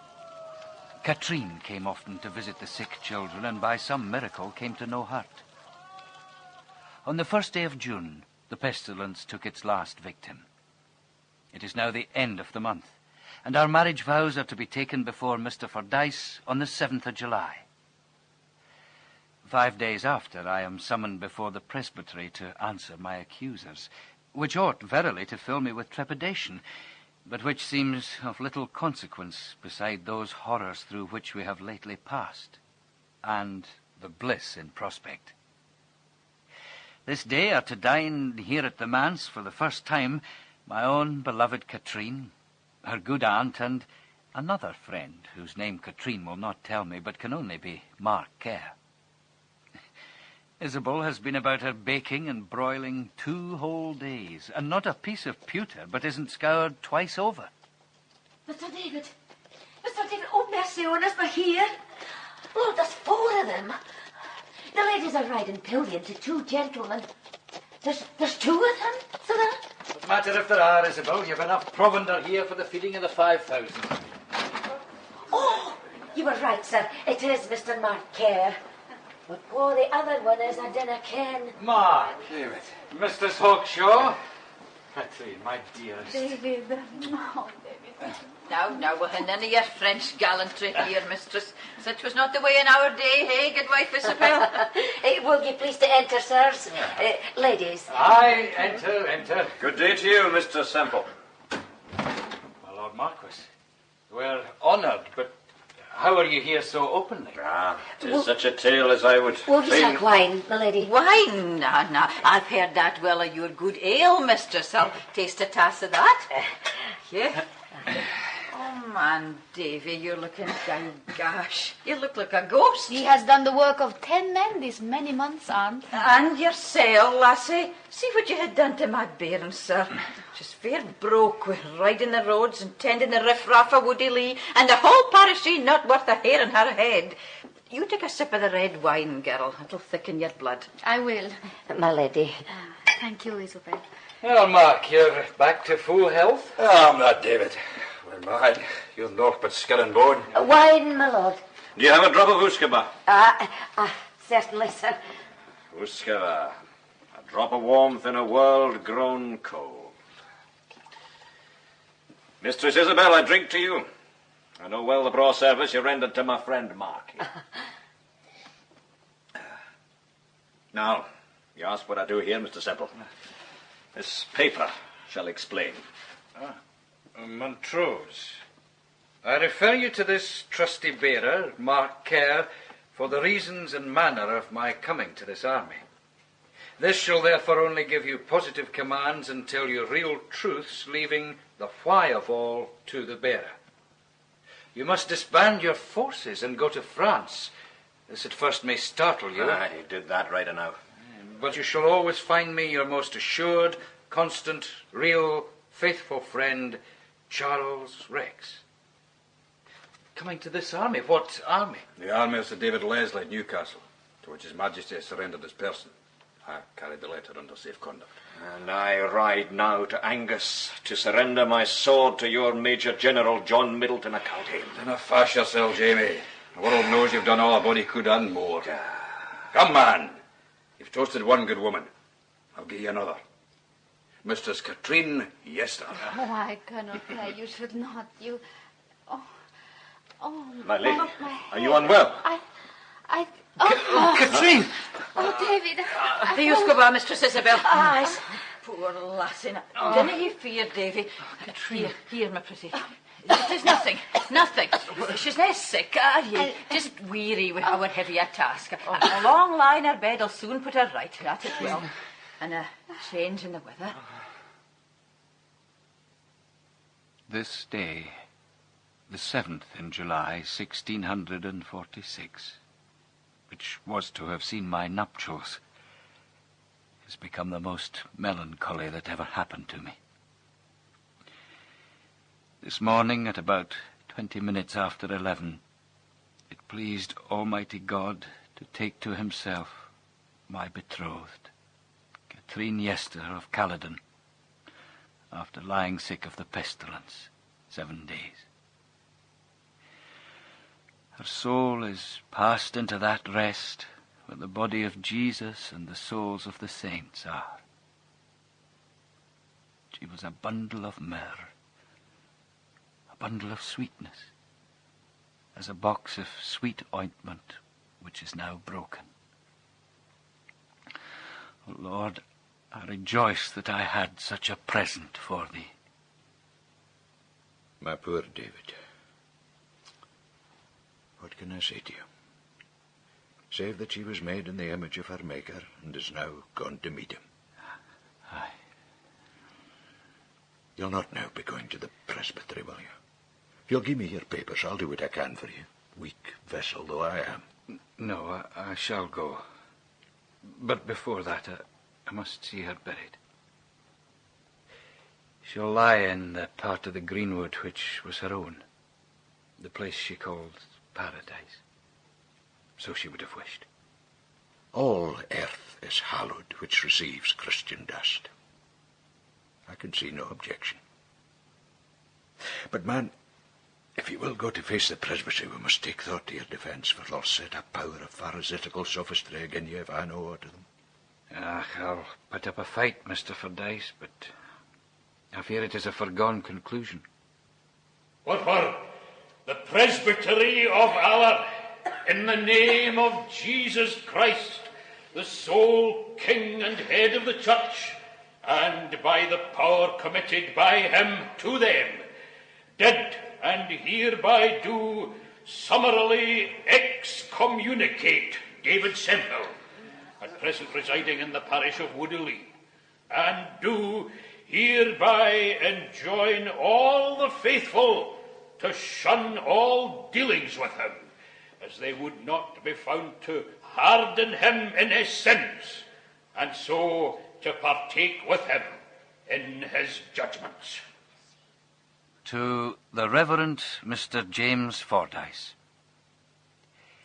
It is of great regret to me that I could not meet with you ere I quit Woody Lee, but I was told you were sick of a flux and could admit no visitors.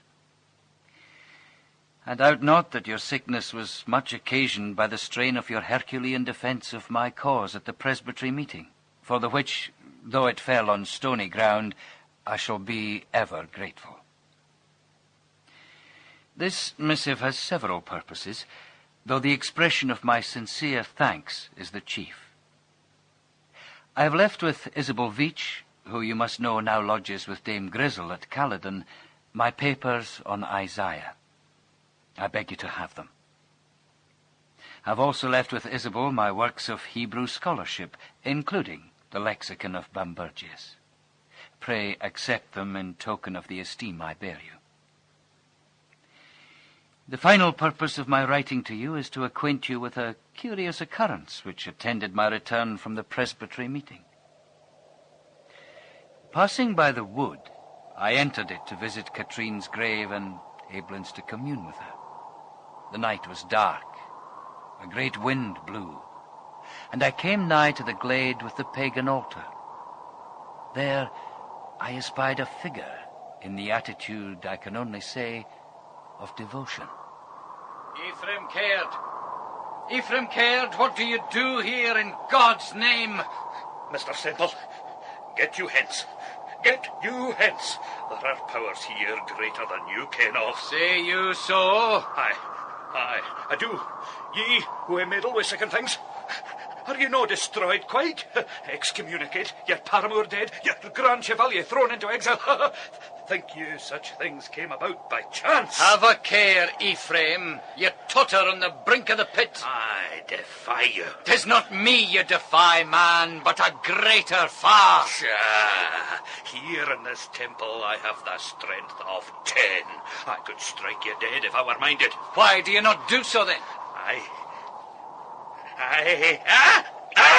Come on, man! Repent! Your sin is proven and acknowledged. You hate me? I have never hated you. I love you so dearly I would save your soul. I say to you, if the Lord be God, follow him. But if Baal, then follow him. No man may serve two masters. Renounce Christ or renounce Satan. Adorne! Renounce your master.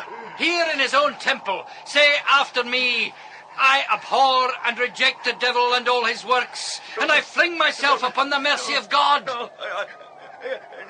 I abhor. I beg ye in the bowels of Christ, repent! It's too late. They come, the dogs, the red dogs.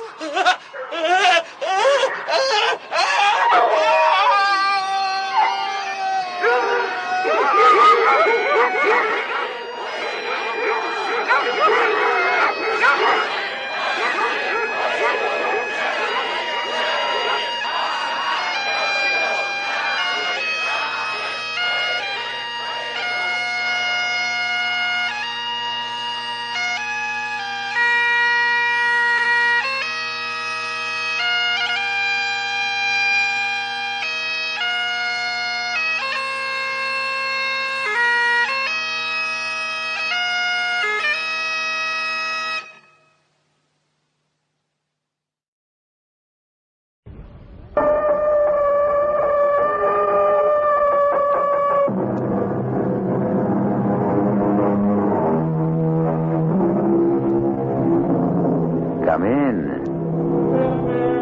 Welcome. I'm E.G. Marshall. A triptych is defined in Webster's Unabridged Dictionary as a picture or carving in 3 parts, side by side, especially an altarpiece consisting of a central panel and 2 flanking panels that fold over it. Thus, by definition, it represents a sacred figure, and usually 3 aspects of that figure. This story concerns a triptych that represents a wholly profane and baleful figure in all its different aspects. Our mystery drama, Triptych for a Witch, was written especially for the Mystery Theater by Ian Martin and stars Margaret Hamilton. It is sponsored in part by Listerine Lozenges and Buick Motor Division. I'll be back shortly with Act 1.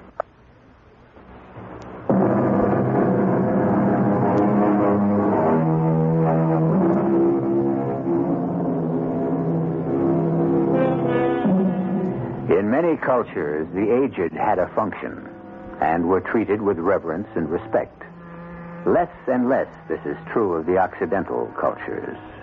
I enter no discussion of whether this is right or wrong. Frequently, the elderly would prefer to be left alone to pursue their own destinies. And yet, when the moment comes and some very ancient relative is left alone, particularly a woman, some atavistic instinct, or is it just plain guilt, drives many of us to open at least our homes, if not wholly our hearts, to them. This is the story of 2 such people, But may heaven protect you from the strange and awful experience they unwittingly laid themselves open to.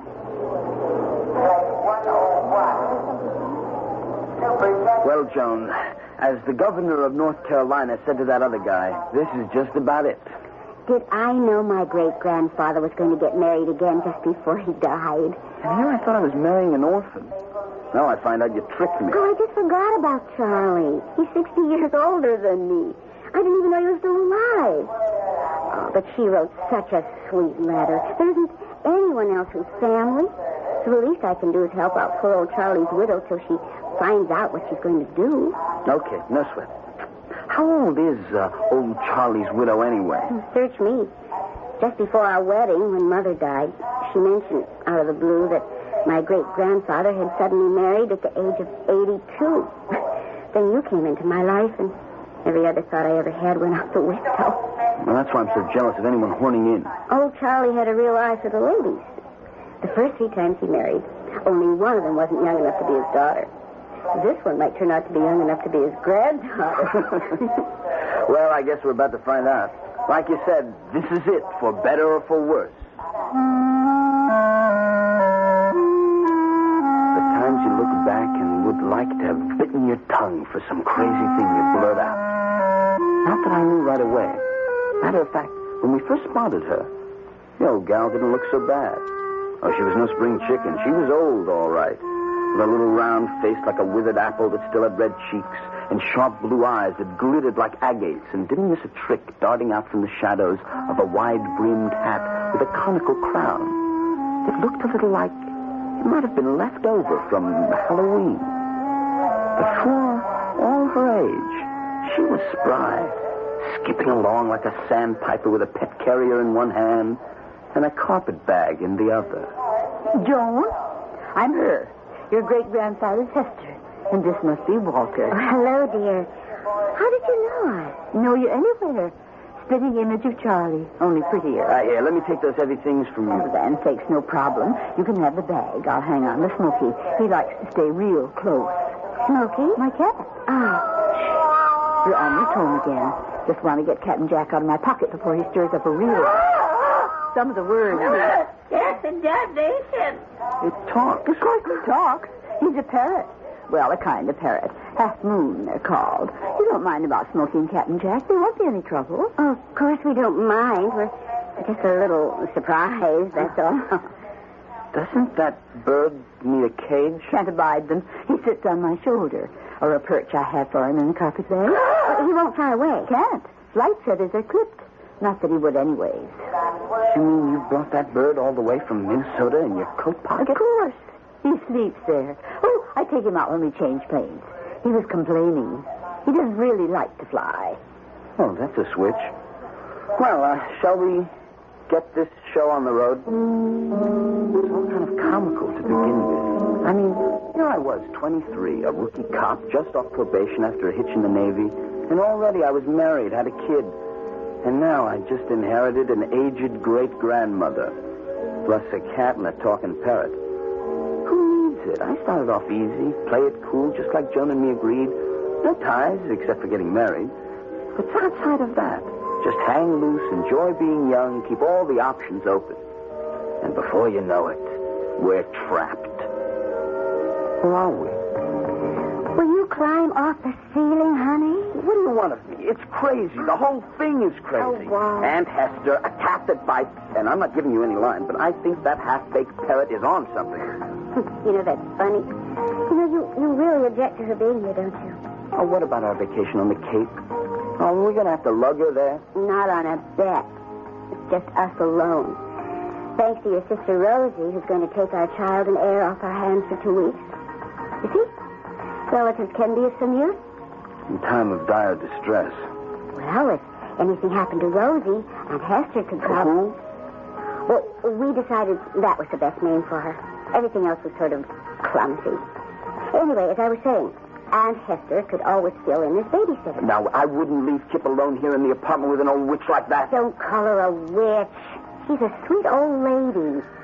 Oh, you have something special against Aunt Hester? Oh, no, baby. Now, what could I have against... Well, like you said, A nice, sweet old lady. But for once, and I guess the first time, I wasn't telling the wife I loved the truth. On the surface, everything was nice about Aunt Hester, even that spiteful cat and the cockamamie bird. But the vibes were wrong somewhere. Maybe it's the reason I became a cop. I got this special thing about people. All I got to do is meet someone. Within a minute, some buzzer goes off. Wrong guy, right guy. It's never failed me yet. Of course, Rosie, I understand. No, we couldn't take a chance at Kit's age. Oh, please don't worry. We'll work it out. Is there something wrong, Joan, dear? Oh, well, nothing earth-shaking, I guess. It's just that our vacation's messed up. Oh, what's the matter? Oh, Rosie's oldest child has just come down with measles. That changes all our plans, doesn't it? Oh, not yours. We'll see you off back to Duluth the end of the week. I'd be happy to put things off and stay here until you've had your vacation. Oh, I couldn't do that. Kip would be too much for you. Unless what? Oh, unless you wanted to come along with us to the Cape. It's lovely there, and then Walt and I could have our cake and eat it, too. If you're sure Walt wouldn't mind, I'd be happy to. How could I object or complain? It seemed the perfect solution. Then why was I ridden with doubts and fears that I concealed from Joan? They only began to take shape when we finally did go to the Cape. The cabin was right on the beach, up on a sand dune facing the Atlantic. Joan and I had lots of time to swim and surf, while Aunt Hester kept an eye on Kip. But every so often, Joan would have mother's guilt feelings and decide that this particular morning would be just for Kip and her. And on one of these mornings, I had gone beachcombing, and on the way back had stopped for a rest, half covered by sea grapes, and had fallen asleep. Of a sudden, some inner time clock woke me, and I was looking towards the beach where I saw Smokey the cat prowling and pawing in the receding tide as if he were harvesting. Got to my feet. My eyes, even after sleep, were still partially sun-blinded, and headed down to the water. As I came near him, that cat looked around and, seeing me, suddenly billowed out to Aunt Hester's plumpness. Barefoot and bare-legged, her skirts kiked up to her knees. Aunt Hester! Why, hello, Walt. What on earth are you doing here? Me?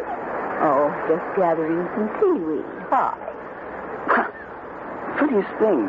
From a distance, well, it seems silly to say it, but you look like Smokey. My cat? For land's sake. How would a cat go near seawater? You look pretty sunburned. Maybe you got a little too much sun. You feel all right? Yes, I guess so. What do you want the seaweed for? One my little secret. Maybe we better get on back up to the house and let you and your pretty Joan go picnicking while you got the chance. The chance? You know what I mean. Summer is growing short. Not much time left.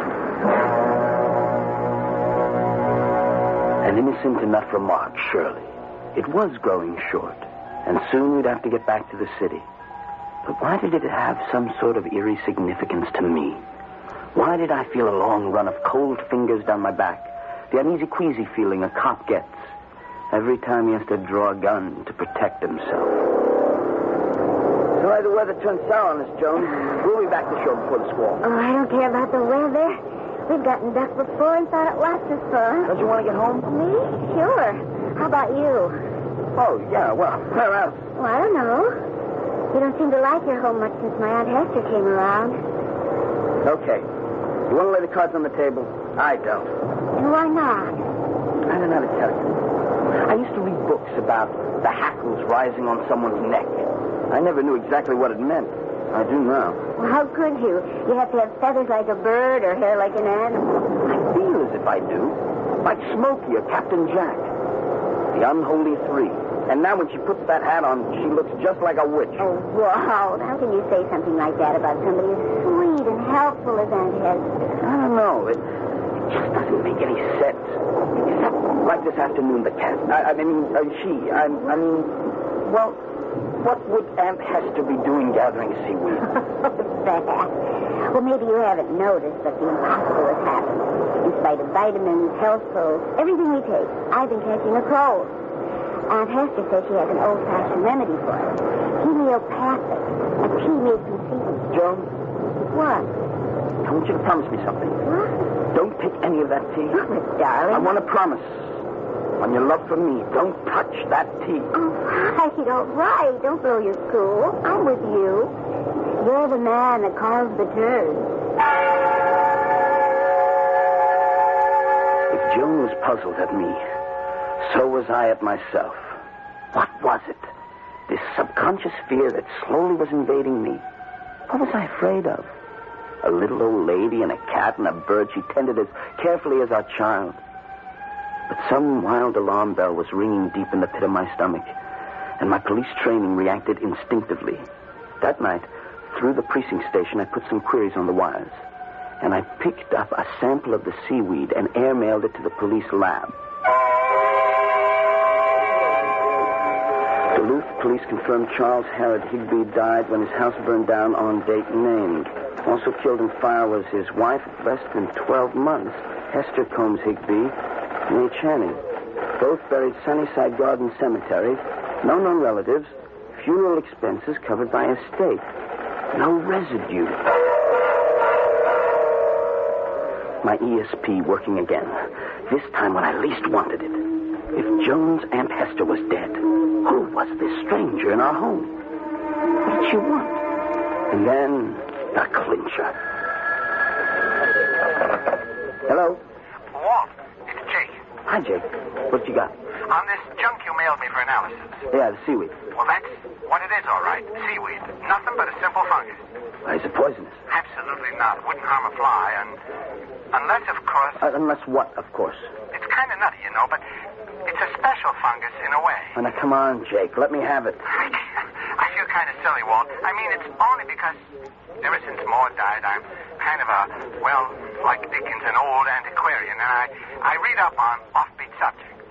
Like what? Well, this particular seaweed. In the Middle Ages and all like that, it was like, you know, frog's eyes and bat's fur and all the junk that got boiled up in a cauldron when someone wanted to mess around with black magic. I mean, kind of crazy even to mention it, but since it worries you so much, there's no chance you got a witch somewhere in your house, is there? The first side panel of the triptych. Hester Higby, from Walt's point of view. A hazy picture, not yet formed, but an icy fear gripping at his vitals. Truth or fancy? That will have to wait Joan's evaluation, at least, and events beyond that. I'll return shortly with Act 2.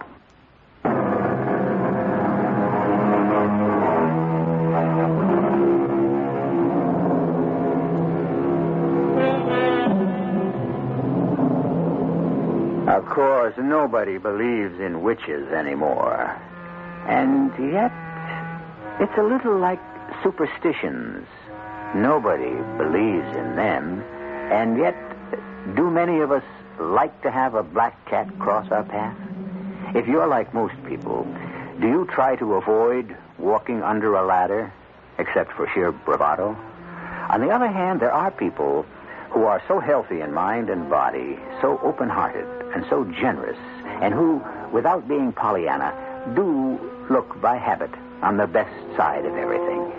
People like Joan Madden. I should have known not to give in to my old-fashioned sentimentality. Ever since I could walk, I've been a sucker for every stray dog and lost kitten. It wasn't fair to Walt. I knew he didn't want to take on any extra burden. And it was stupid not to remember that he was just really only getting his nerves back in shape after that freaked-out war he got stuck in. But Great-Grandpa's letter was so sweet and so sad.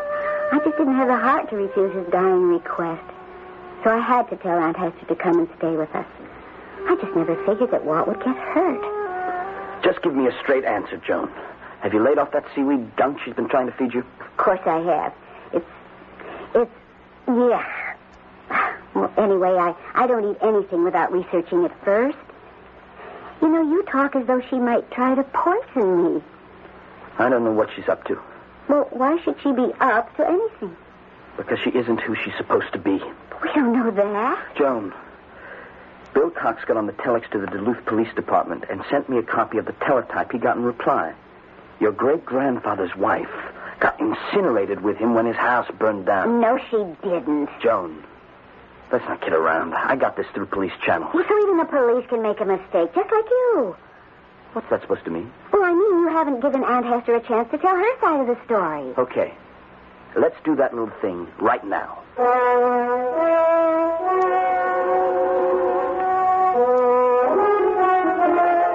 Now, let me get this straight, Aunt Hester, or whoever you are. You weren't in the house when it burned down? Then, sakes, Walter, of course not. How could I be here if I had been? Oh, dear. What's the matter? I think I dropped a stitch. Let me see now. Now, look, if you weren't in the house, where were you? I don't think I want to say. Why not? It's sort of important. I suppose it could be made to be. Dear me. He was such a good man and kind, but weak and terribly careless. Oh, it's beginning to get dark, isn't it? I'll turn on some lights. Oh, no. First the windows, the drapes, and the shutters. Oh, I'm sorry, I forgot. There. There, you see? You like that better? Ever so much.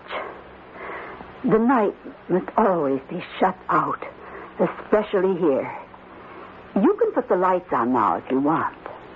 I'm still waiting for an answer. From me? Oh, yes. About the house burning down. Oh, dear. I hoped I wouldn't have to go into this, but... Now, Walter, don't look so grim. It's all perfectly logical, if terribly unpleasant. I'm afraid when Charlie wrote that note about me, he wasn't quite telling the truth. He did say he had lupus erythematosus disseminatus, didn't he? Yes. We didn't know what it was. That's the bad kind, terminal. Only it wasn't true. He was just trying to cover up. Cover up what? Well, that even though I loved him, I'd had to take Smokey and Captain Jack and leave him. Why? Oh, my. I guess I can't pull any punches. You see, Charlie was a chaser. A chaser? He was woman crazy. It had gotten so bad I'd had to move out. Little did I realize how lucky I'd had, or I would have been burned up in that house. Are you trying to tell me that a man of 82 was still, was still messing around with other women? You better believe it, son. And he had another woman with him when the house burned down? I'm sorry to blacken his name for you, Joni, but that's about the size of it. Oh, the times I used to warn him about smoking those cigars in bed. Wait a minute. You don't actually expect me to believe all this stuff. Why not, when it's the truth? Because it doesn't hold water. I mean, what about this other woman? She must have friends or relatives or something. You can't just leave them wondering what's happened to her. Well, what good would it do them to know that she'd been burned to a crisp? Besides, Darlene was a drifter and a deadbeat. She was also a professional. Nobody will miss her. Well, but, Aunt Hester, what about the estate and... Well, there wasn't any estate. What money we had was mine. Yes, but the house, the insurance... I didn't own it. Charlie had no insurance. Yes, but you've thrown away your identity. You can't even get Social Security or... I won't be needing any of it. You see, I'm the one who hasn't much longer to live. The pains have begun already. I'll be all right, though. The doctor said it would be quick. If you'll just keep a roof over my head till the dark angel comes to fold me in his wings. Poor Walt. His face was a study. I felt almost as sorry for him as I did for poor Aunt Hester. But I managed to get him out of the room and out of the house for a long walk on the beach. Just as well. Because we had what amounted to our first quarrel. And the way he carried on really scared me. And I'm telling you, she's a fake. She's lying through her teeth, and I want her out of this house. Darling, please calm down. I can't just throw my poor old aunt who's sick. Don't you listen to what I'm trying to tell you. She's not your poor old aunt. All right, dear, all right. Don't get yourself so upset. And even if she isn't, she's a sweet old lady with nowhere to go. I know where she can go as far as I'm concerned. And as far as I'm concerned, it's right where she belongs, the old witch. What? It's silly. There's no such thing as a witch. Yes, there is. I'm going to tell you something about that sweet old lady of yours. I think she burned the house down. Wow. And by me, the only reason she took a plane here was to make things look good. She could just as easily have made it on a broomstick. Darling, please. Now, look, I want you to try and relax. It's just like it was after you came back from overseas. Maybe we ought to call Dr. Paul Damon. I don't need Dr. Damon. All I need is the evidence of mine own eyes and ears and my police instincts. What do you mean, evidence of your eyes and ears? I told you. Right down about there, on those rocks. That's where I saw the cat pawing about in the water. And then all of a sudden, the cat changed into Aunt Hester. Walt, you've been asleep. That was just a hallucination. I don't hallucinate. Well, not anymore, anyways. And it isn't only that, but she talks to that bird, Captain Jack, all the time. And sometimes there's a third voice, like the cat. And he talks back. I hear them. Don't you? No. So now you think I'm hearing things, too? Oh, darling, Captain Jack says a few little words. But how could a cat talk? Because they're not just a cat and a bird. Any more than she's your Aunt Hester or even human. I tell you, she's a witch. And the other two are her familiars. Her what? I went to the library and read up on it. There were two kinds of minor spirits that witches had, or have, called familiars. One was a divining familiar, and the other was a domestic one. Well, honey, look at me. Now, you can't honestly believe all this bilge. Suppose I do. Then I think you're sick, and you ought to see a doctor. Listen, I just want that woman out of the house and out of our lives. Don't ask me to do that to the poor old thing. Look, what could she want from me? How could she hurt me? I don't know. You can see from the way she treats Kip how harmless and well-meaning she is. Kip? Oh, good Lord. Maybe that's what she's after. The baby, and we left her alone with him. Oh, you lights are scared me to death. The two of you, running like that and bursting into the house. I thought you'd wake up poor little Kip. Look at him, having a little afternoon nap with Smokey in his arms and Captain Jack perched on the edge of the crib, keeping... 4 bells and all's clear. Oh, dear. When the sun goes down, my old bones have an ache. And I look at you, Joan, darling, and think to myself, what a wonderful thing it is to have a young, healthy body at one's command. How much you make me long to be just as you are now.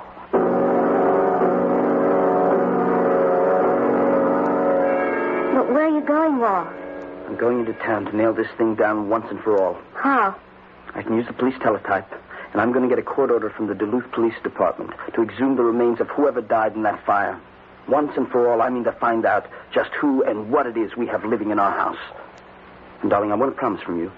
What? Don't you leave Kip alone for 1 minute while I'm gone. Oh, Walt, you're not really serious about this. I was never more serious in my life. Because if that woman represents a threat to you or our future, I wouldn't hesitate for a moment to wipe her off the face of the earth. And that's the reason, just as soon as Walt was gone, I called Dr. Damon. Because the way I saw it, what was wrong around our house was my poor husband. He was back in a tailspin just like after the war. He was round the bend. Somehow I had to find a way to bring him back.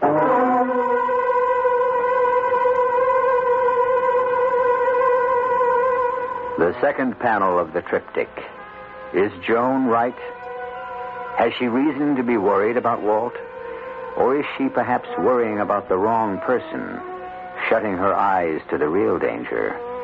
Is Aunt Hester what she seems to Joan, or what Walt is convinced she is? And if, wild as it seems, she were a witch, what is it she's after? I'll return shortly with Act 3.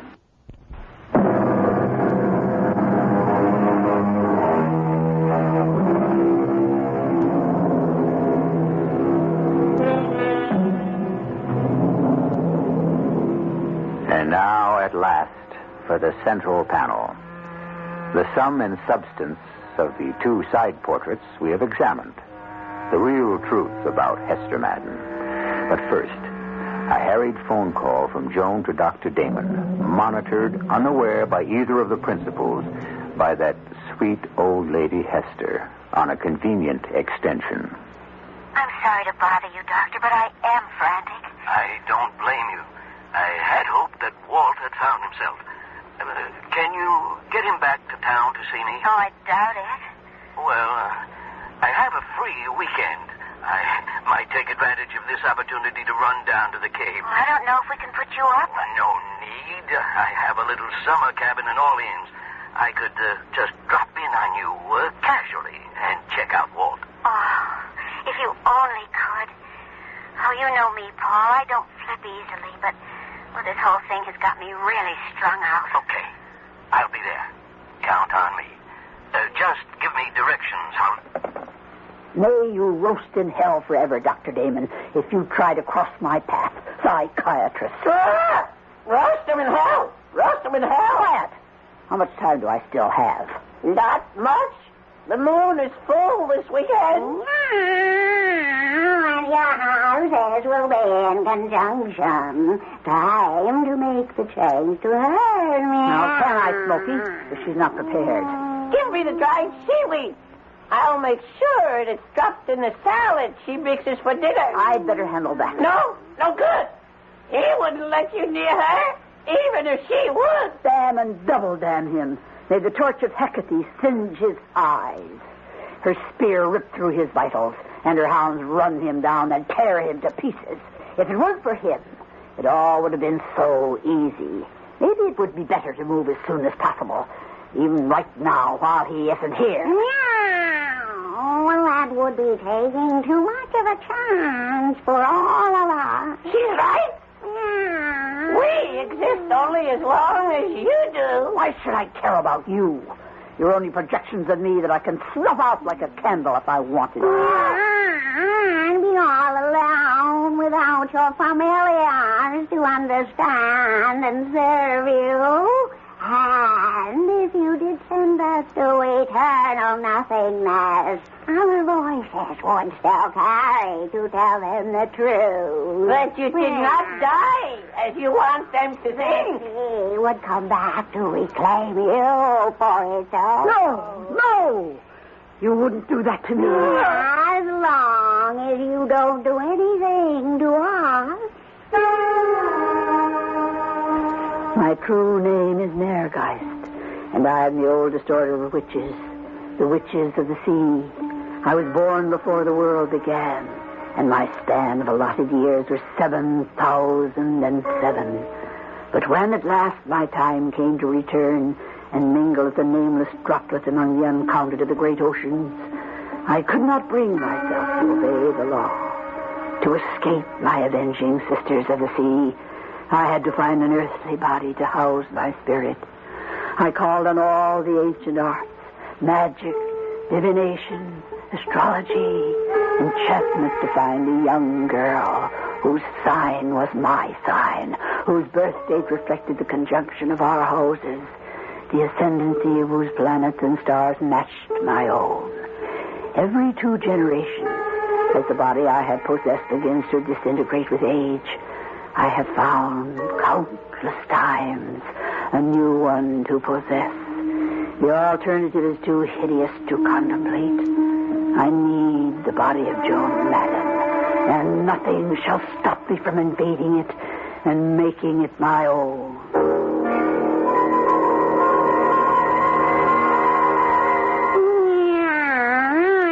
Nothing shall stop you, mere guy. Don't call me by that name. Forgive me, yes, darling. How can I afford to wait? Divine me now, Alebka. What is the man Walter Madden doing? He is arranging for an order to exhume the bodies, to examine the one of the woman who died in the fire. You want me to see any further? As far as you can. The skull was not destroyed. They will find where you struck her and killed her. And by the teeth, they will know her as someone other than you. They will look further and find the fire was set by someone, and they will start to look for you. I knew it. Margaret, what is the girl doing now? I'm guarding her child because her husband told her to.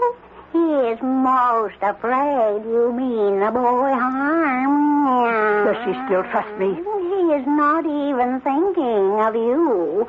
She worries about her husband, that he is losing control of his mind as he did once before. She does not think that I am a witch. She doesn't believe such things exist. So much the better. Let us do everything to make her think he has gone mad.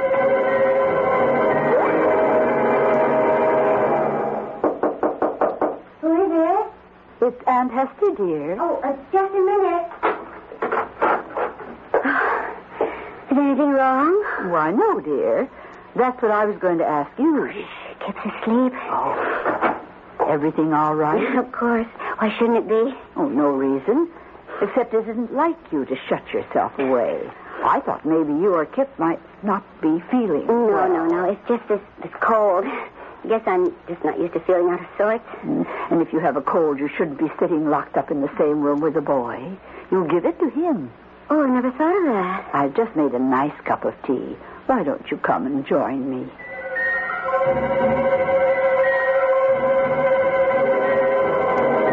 Following her downstairs, I could feel the saliva thicken in my mouth with envy. I was never more conscious of arthritic joints, the sagging flesh, the muscles that barely had vitality enough to respond to the message of the brain.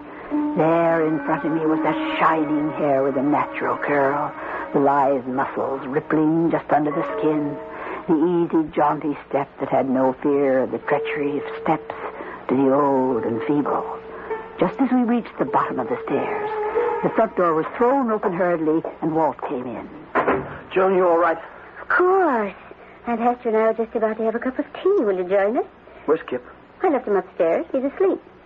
Maybe since it won't be too long till dinner, you'd rather have a drink, huh? No, I want to talk to you. Why don't you let me attend to dinner, dear? Why don't you just go in the back, Aunt Hester, and stay in your room? Walt.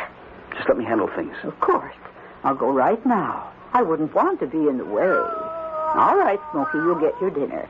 But we're all going to have to wait. Walter just isn't feeling himself tonight. Put him in Section 8. Put him in Section 8.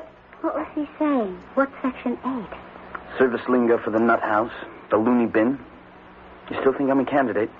Walt, don't talk like that. Just leave me alone. By this weekend, we should know the truth about who that woman is. If she is your sweet old great-grandmother, I'll apologize. But if she's what I think she is, if she means any harm to you or Kip, so help me, I'll murder her.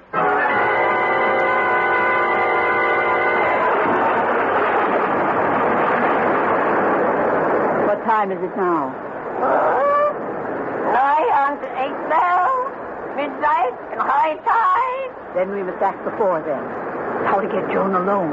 How to subdue her so I can have the power to take possession. Someone's at the door. Wait. Walter is answering, and Joan is in the kitchen alone. This may be our chance. Shh. I want to hear what they're saying. Walt Damon, what are you doing? Well, come in. Come out of that terrible weather. Come in the living room. Joan's in the kitchen. She'll be right out. What brings you here? Did Joan send for you? Never mind that now, huh? Come on. Don't try to sidestep. I suppose she thinks I'm blacking out again. If you'd shut up for a moment. No matter what brought me here, the weather is all that matters now. I've been listening to the radio driving up. Blackwater Dunes here is headed for the highest tide in history. There's more danger to you and your family from the elements outside than any foreign element you fear may be loose inside. Shh, watch it. Let me close the door before we talk any further. They're in the living room. And your place in the kitchen.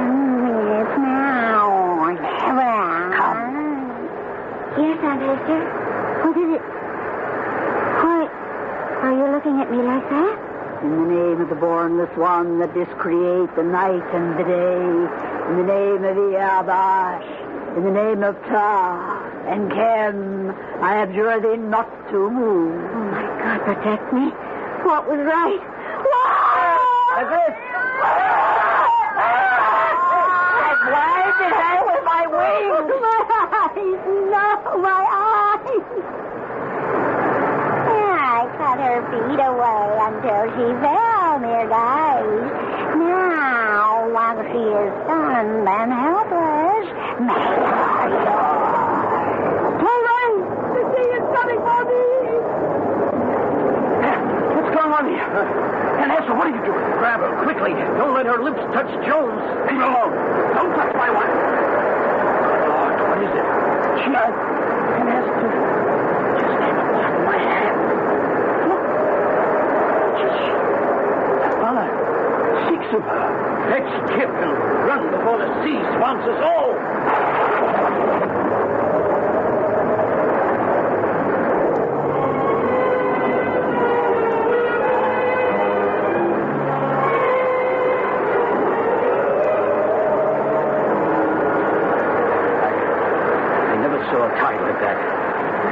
Like a giant hand and swept everything away. You all right, Joe? Oh, I think so.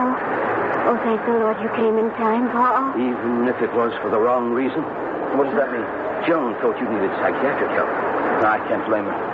Anyone who wanders the labyrinths of the mind has to be familiar with ghosts and witches and everything that haunts our dreams, waking and sleeping. There is a phenomenon I know from all my reading that never ceases to haunt me. Even me, who has to deal with the fragmentation of personality so much. Fragmentation? You mean what happened when I tried to grab Hester or whatever she was? I'll never forget that sight. A little, black, rusty woman who broke up into countless numbers of other little, rusty women in black dresses, all mirror images, running in every direction at once. Projection of image. The magic secret of only one kind of witch. The sea witch. Old as her Celtic heritage and beyond. Perhaps as old as time. That's what Joan was saved from. Becoming another of those faceless bodies she possessed and used up. You mean it was Joan she wanted? Then that she's still in danger? Not anymore. What do you mean? Look at where your house used to stand. Wiped out by a cataclysmic tide that reached from the sea like a monstrous god hand. You and Joan are safe now. The sea has reclaimed its own. It was the great German poet Goethe who wrote of a mystic goddess who came from the sea, Meergeist, which means simply sea ghost. The sea ebbs and surges, timeless and inexorable. But what it sucks away in the undertow does not always return with the succeeding wave. Eventually, it swallows up what it wills. And no hand, natural or supernatural, can stay it.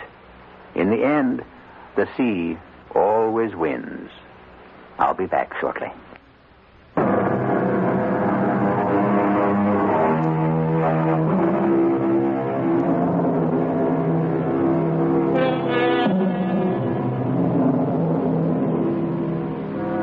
It was Malcolm in Macbeth who said of the end of the Thane of Cawdor, "I saw him die. Nothing in his life became him like the leaving it." The context of the remark, of course, was somewhat different. He meant it as a tribute. Hester, or Meergeist's death, was a long-delayed blessing for Joan Madden and all the world. No young girl listening to this story, born under the sign of Virgo, can help but sleep easier tonight and other nights. Our cast included Margaret Hamilton, Christopher Tabori, E.V. Juster, and Gilbert Mack. The entire production was under the direction of Hyman Brown.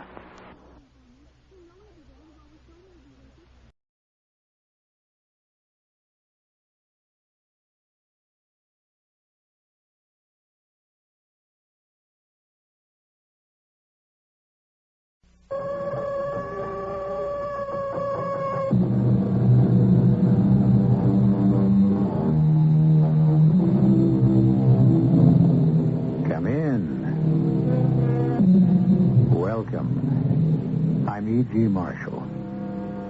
In the year 1692, an American town went mad, or at least that part of it known as Salem Village, beginning with accusations of 10 young girls that a West Indian slave had bewitched them.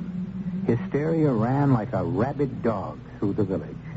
Within 4 months, hundreds were arrested and tried, 31 of whom were hanged or burned, and one pressed to death with stones. And the man generally blamed for the hideously bigoted persecution of the innocent and the helpless was a name reviled in our history, Cotton Mather. Hear me, witch maids. If you do not confess your unholy wickedness, you shall not even be accorded the mercy of being hanged. Instead, we will burn you alive. Or perhaps, hands and feet tied together, we shall lay you on the ground, while the villagers shall come and heap stone upon stone on you, until the life is driven from your body as you are pressed to death. No! Merciful God, please!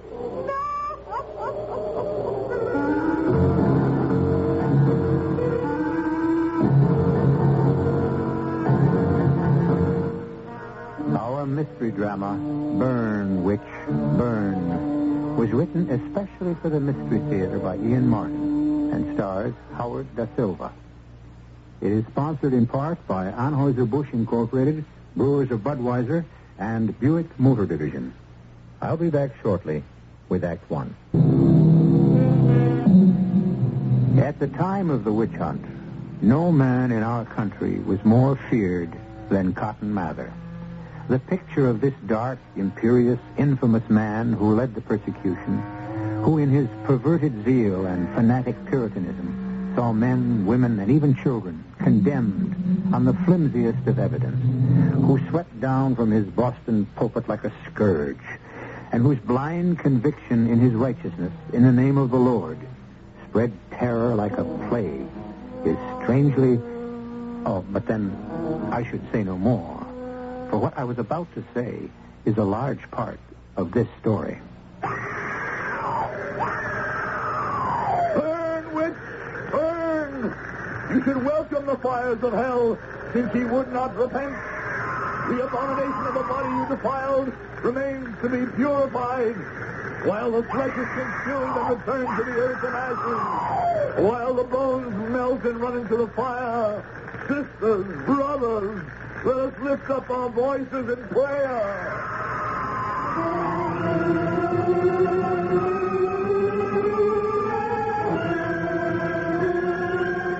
Let the mischief of their own deed fall on their own heads. Let hot burning coals fall on them. Let them be cast into the fire that they never rise again. The righteous also shall give thanks unto thy name, and the just continue in thy sight. Amen. Amen. Now let ye all return to your homes and meditate upon the grace of our Heavenly Father, and return tomorrow, so that ye may see the other witch perish as she deserves. The fire has almost burned itself out. Yes, Judge Sewell, and the evil it wringed. Would it not have been more humane to hang her? Humane? Speak you about a witch? This is a pestilence whose deadly poison spreads as relentlessly as the pox itself. This witchery business weighs heavy on my soul. Why? The women were both guilty in your mind, were they not? They were so found by a jury. Well, then, what choice had you? I don't know. The times are running at such fever, I cannot breast the tide even if I wanted to. What worries me most is that I cannot see an end to it, or who will be next cried out against. The truth will ever out. Where the evil lies, the finger will point, and justice shall mete out the rest. Come, I must get to the tavern for a flagon of wine to cleanse the taste in my mouth. Will you join me? Shortly, good judge. For the moment, I think my good offices may be needed by a young member of the cloth who appears to be ill. Know you him? The great hulking fellow in the long coat with a thick cape and the wide-brimmed hat? He is a papist, think you? Nay, but near as bad. An Episcopalian, quite recently here from England. Were it not for his formidable strength and his skill as a blacksmith, he might have fared badly here in Salem village. Go to the tavern. I shall join you shortly. I would speak with this young man. Do not anger him. He has superhuman strength. I am clothed in the Lord's armor. I have no fear, and I have no intention of angering him. I only want to help him. Have it your way. I shall meet you at the tavern. Shortly. I shall not be long. You appear in trouble, good sir. May I be of help? I can find no help, kind sir, except within myself. And from my God, I pray. The second with the strongest staff to lift you up. I speak as a man of God. As you are, I understand. I pray I still am, or can be, after what I have witnessed today. Have a care what you say. It has the reek of blasphemy. There is another kind of blasphemy in theology, sir. The crime of assuming to oneself the rights of God, as the people of this town have done. By trying a witch and burning her? Do you not believe, when the devil has taken possession, that the evil must be purified by fire or destruction of the diseased body and soul? I think there are other ways of casting out the devil. You were at the trial? All through the long horror of it. And you did not find these witches guilty? I found the evidence circumstantial and more than easy to comprehend two ways. I looked upon the face of that sweet young woman and upon the dignity and breeding of the older one, her grandmother, and I could see their innocence. What? Will you claim us wrong in our trial and judgment? Is it because you are not either a true colonist or of the true faith? As to being a colonist, this is my chosen country. I have left England behind me. As to the true faith, my religion is a matter I prefer not to argue. There are many faiths, but most of them lead to God. You are a strange young man. What is your name? Gilbert Caton. And may I ask yours? The Reverend Cotton Mather of Boston. You? If I'd been in my right senses, I would scarcely have passed the time of day with you. What does that mean? Turn around, sir, and look at your handiwork. A few smoldering ashes containing what once was the body of another human being. Are you proud of your work? I did not find this woman guilty. That was for the court to decide. I believe in justice as firmly as I do in the threat of Satan. But where the fiend is proven to flourish, he must be stamped out. But where was this fiend and these women? What were they guilty of? I am but recently here from Boston. I am not familiar with all the transcripts. But would you question the word of a man such as Sir John Jameson? Does his title give him immunity? The facts do that, Mr. Caton. That these women drew his body from his bed in the night, brought him by occult means to their cottage in the forest, to try to lure him into lechery and original sin with the younger of the two witches. Is Sir John so good a man? Has he led so good a life? Is it not possible? Quiet, sir! You do yourself no service by even thinking such a thought. Have a care with your words, or fingers may go pointing your way.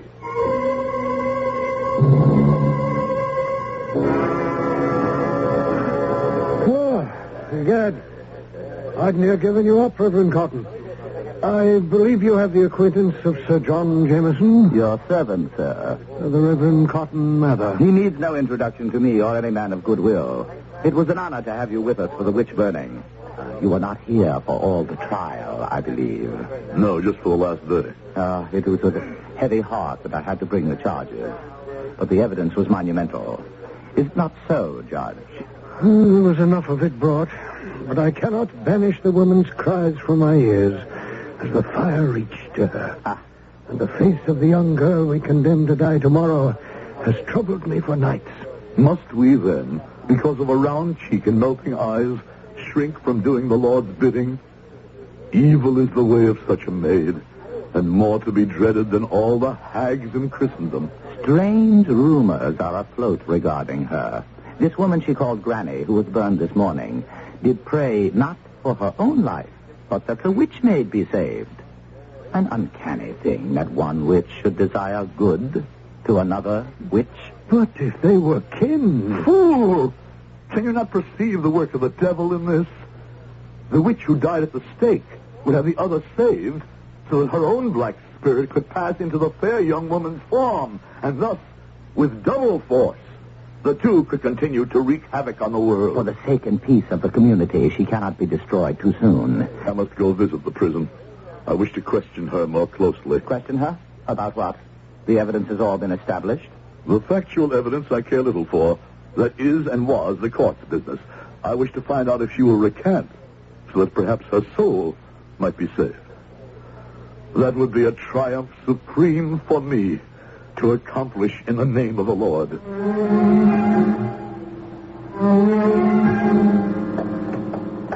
Are you not somewhat aged for such a job, my friend Turnkey? 81, going on 82. Just the man for the job. She don't get around me with any of her witch's blandishments. Are we near the cell? Almost there, Your Reverend Lordship. Why?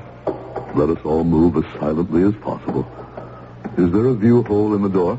Aye, there is. Good. Then I can look in on her and perhaps surprise her in some evil doing. There it is. I'll open it soft. Can you see the harpy? Yes. Is she weaving some spell? No. She sits on the pallet knitting. Why, she's a frail little thing. Not much more than a child. All part of the enchantery. I was taken in myself. But she is tricks, all tricks, as I learned when she tempted me to ruin. Ah, very well. Jailer, let us go in. As your Lordship desires. Hey, my little she-devil. Here's two gentlemen of quality to see you. One is of no quality. I know him only too well. The other, I believe I recognize as the Reverend Cotton Mather. You may leave us, jailer, but wait outside. Yes, sir. It is true. I am who you say. And what would you have with me, sir? I have come to pray with you, Luna Claire, and to exhort you to confession. There is no confession. I am no witch. Will you kneel with me in prayer at least, daughter? I cannot, sir. Why not? I am not of your persuasion. Do you believe in God? Oh, yes. Then we have that in common, and can try to pray and wrestle the demon from your bosom. No. You do not wish to be delivered? Obstinate of heart I may be, but Sir John holds me from prayer. I cannot kneel in company with him. I prithee, Sir John, go outside and stand in the corridor. We shall see if the witch maid, relieved of your presence, will pray. I had hoped to listen on the chance that she should confess, so that I might make some valuable notes. The Lord granted me a ready pen. I shall make my own notes if it be necessary. If you will excuse us, Sir John. You have only to command, Pasta, and I to obey. If you should need help of any kind, I shall be just beyond the door. Let us kneel together, my daughter, and pray to God. Minister? Yes? What shall I pray for? My life? That I may be delivered from the burning and death? Your death is already ordained by the court. We pray for you to recant. Your body cannot be saved. The only hope is to find God's mercy on your immortal soul.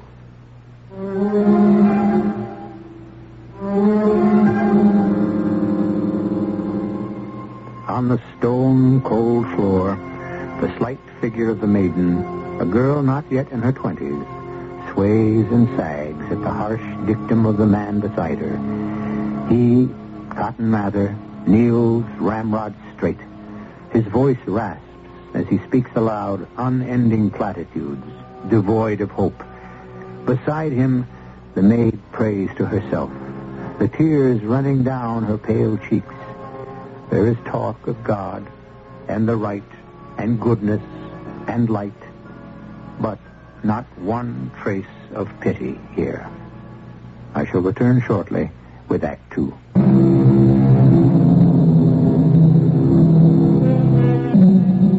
Sir John's attitude outside the jail cell is less unconcerned than it seems. He paces only a short stretch of the passageway, always within earshot of the endless prayer from the cell. The full-voiced exhortations of the minister he pays little heed to, but he stretches his ear to the fullest for any whisper from from the maid. In the name of the Father, and of the Son, and of the Holy Ghost. Amen. You do not even say amen. I beg your worship's pardon, but I am not familiar with your prayers, and I do not understand the God you pray to. You refuse to recant? How can I recant? I'm innocent. I beg of you, sir, to listen to what I was not allowed to say in court, and you will understand that neither Granny nor I had... Sir John? Aye, Reverend Mother. You may return. I request your favor, sir, but I believe I heard that your prayers had ended. Mine, sir. The witch maid was not moved to pray.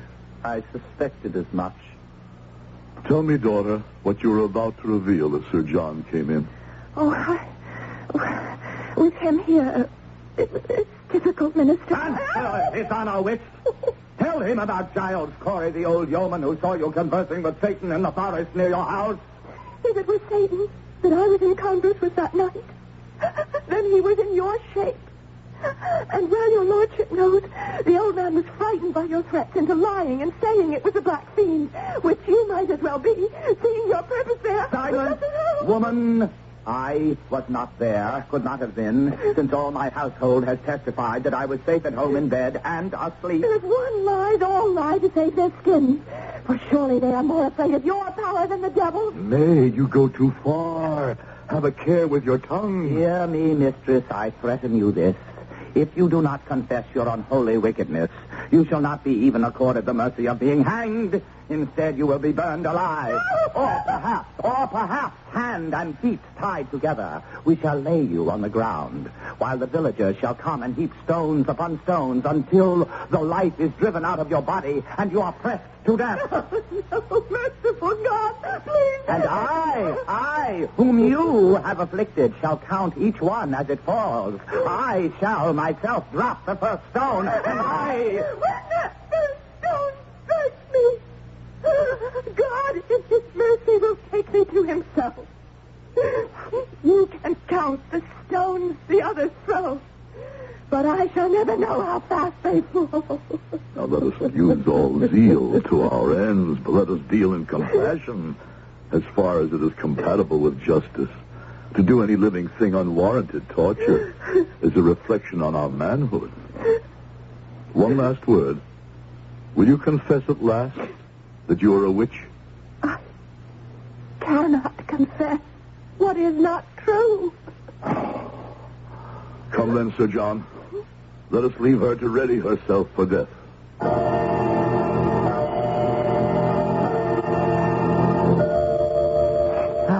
This November wind whistles through the bones. It will snow soon. I welcome the walk and the wind to blow some cobwebs from my mind. You are troubled by something? This affair savors ill. Her last cry awoke strange feelings, and my heart turned within me. You are a man of God and compassion, but have a care. Her powers of enchantment are strong and wicked. If only I could have reached her. No one can do that. Perhaps. Perhaps not. You intend to return to question the girl again? No, let her rest in what peace she can find in the little life left to her to lead. Are you then for your room as soon as we reach the inn? No. I have an errand I must pursue. I have my coach at the inn yard. I should be honored to take you anywhere you desire. Thank you. But I prefer to travel on this one by myself.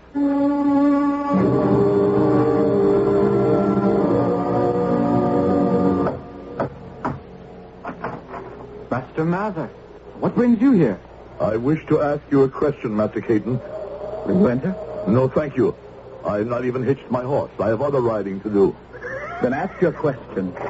Were you aware that the witch maid who is to die is an Episcopalian? Yes, I was aware. Then that prompts others. Why did you not go to her to bring her comfort or to help her cleanse her soul? I would have gone to bring her comfort, but they barred me from entering the prison. If I arrange it so you can enter, will you go to her? With all my heart. Why do you extend her this comfort, convinced as you are that she is a witch? I have failed to bring her comfort myself or release from bondage. Perhaps because we are of different denominations, that is of no matter.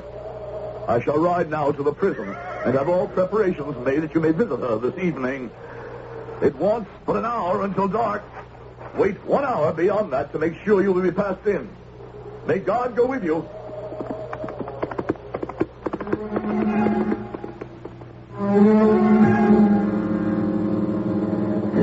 All these comings and goings over a little snip of a girl whose heels might as well be dancing in the wind and snow already. It sounds as though you were already celebrating this spectacle. Well, a man has little enough to amuse him with winter upon us. Here, when you come out, do you lock up tight behind you? And bring me the key in the common room. 'Tis too cold to wait upon you priests in your eternal preaching in these freezing hours. In you go. You, a witch, visitor to see you.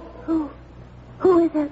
Give me the torch, turnkey. Well, how am I to find my way back to the common room? 'Tis known ground for you. Feel your way, if not else. How could I, a stranger, find my way without one? Oh, Lord of mercy. Well, hold it then a moment till I find my way to the stairs. Go then, and hurry. Have no fear. The cold will move even my old bones like the young. So?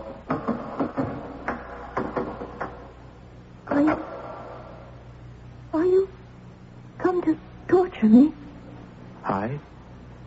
Look at me in the torchlight. Can you not recognize I am of the clergy? God be with you.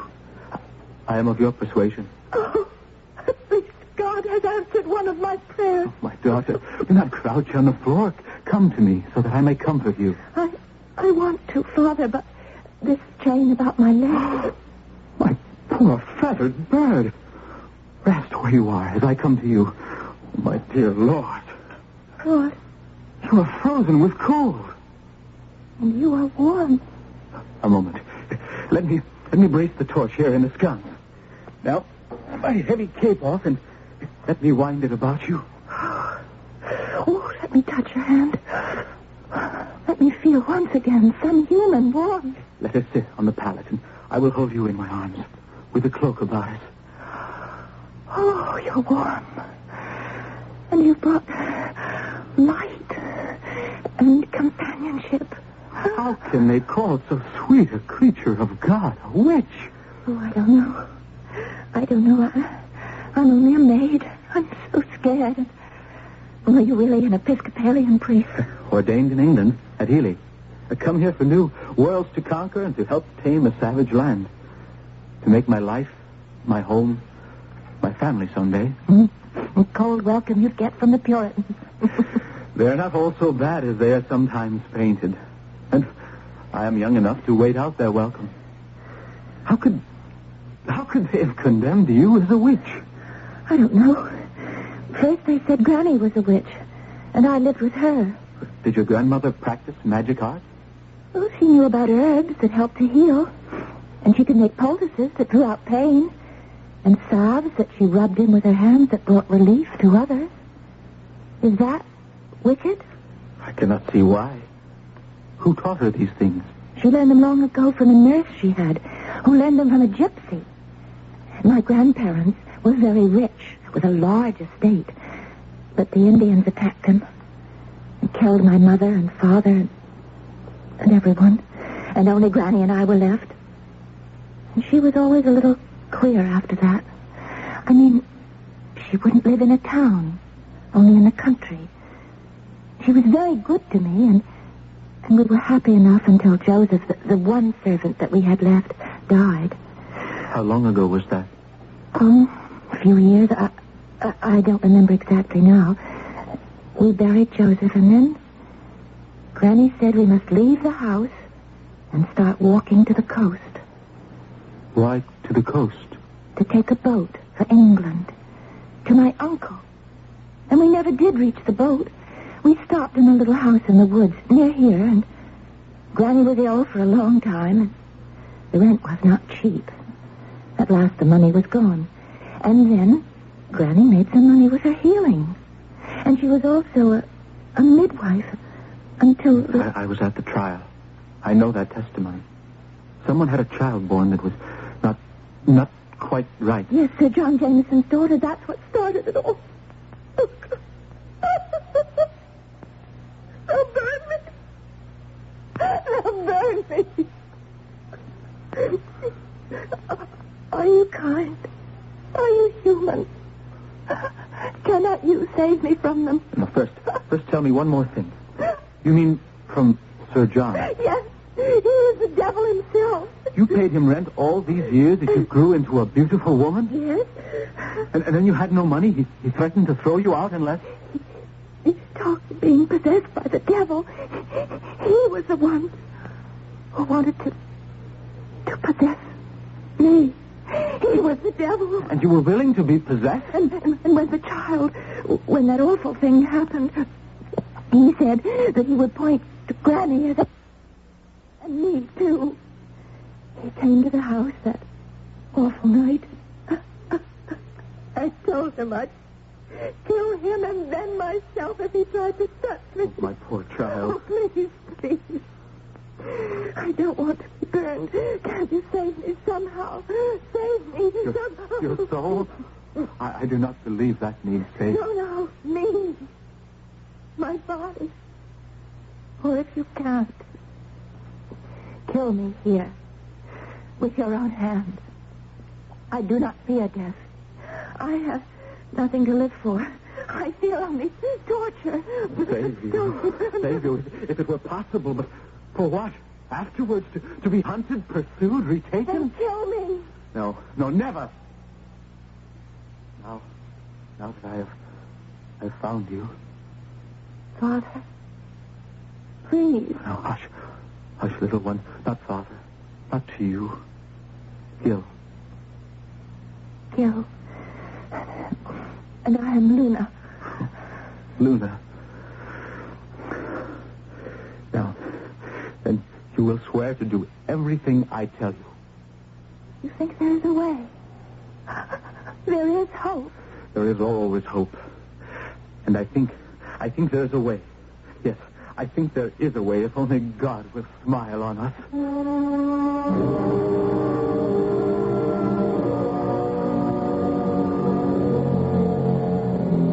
A man and a maid.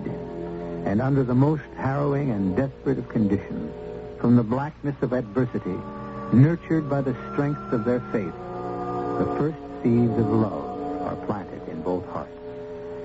But can this compassionate and tortured young man free this ill-starred maid? And even having done so, where can they find safety or sanctuary? I'll return shortly with Act 3.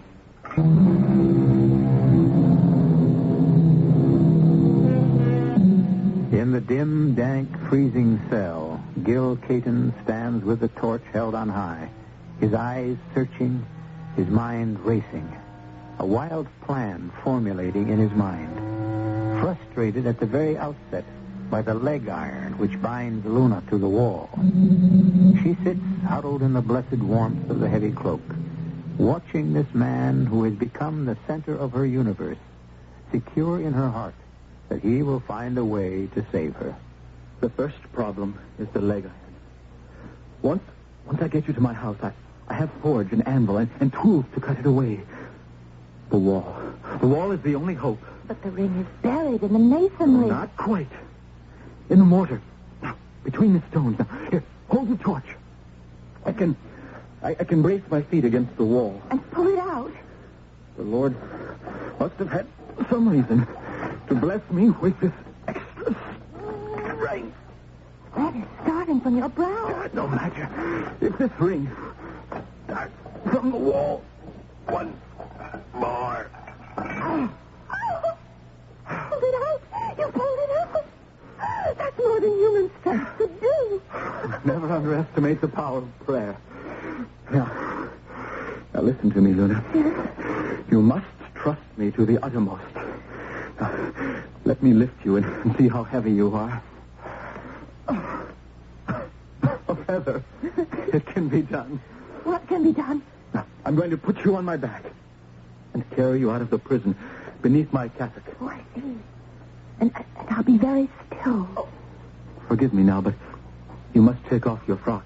My frock? Well, you must arrange it in the corner with a stuffing of straw to look like you. Oh, of course. I'll do that. While I take off my sash and cassock. Oh, if I can just arrange it so they'll believe it to be me, it might give us more time. Oh, what is it? What have you done? Oh, I have to slip my cassock all the way from below the waist to the neckband to make room for you. How clever you are. Adversity sharpens the brain.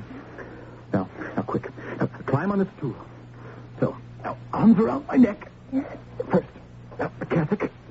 Help me slip it over our heads. Oh, that's fine. Fine. Room for us both. Now, to help support you, I bind my sash tight around us both. Oh, too tight? Can you breathe? Now, I must lock the cell door. There. I must douse the torch. The more we are in darkness, the safer we are. I trust in you, and your strength, and your belief. And in the Almighty. Jailer! Jailer! Oh! Guard! Sentry! What to do? Is it the pester? Where's your light? The witch has blown it out and left me in the darkness. I had to lock her back in the cell against the danger to us all. Stand me if I'll come down again in this darkness. You say you locked the cell? Is she secure? As secure as she can be. Well, then, find your own way up in the shadows to the prison door. The light there is poor. It's just what I wanted. Now, if you ever prayed, my little one, pray now. Freedom is just a few short steps away.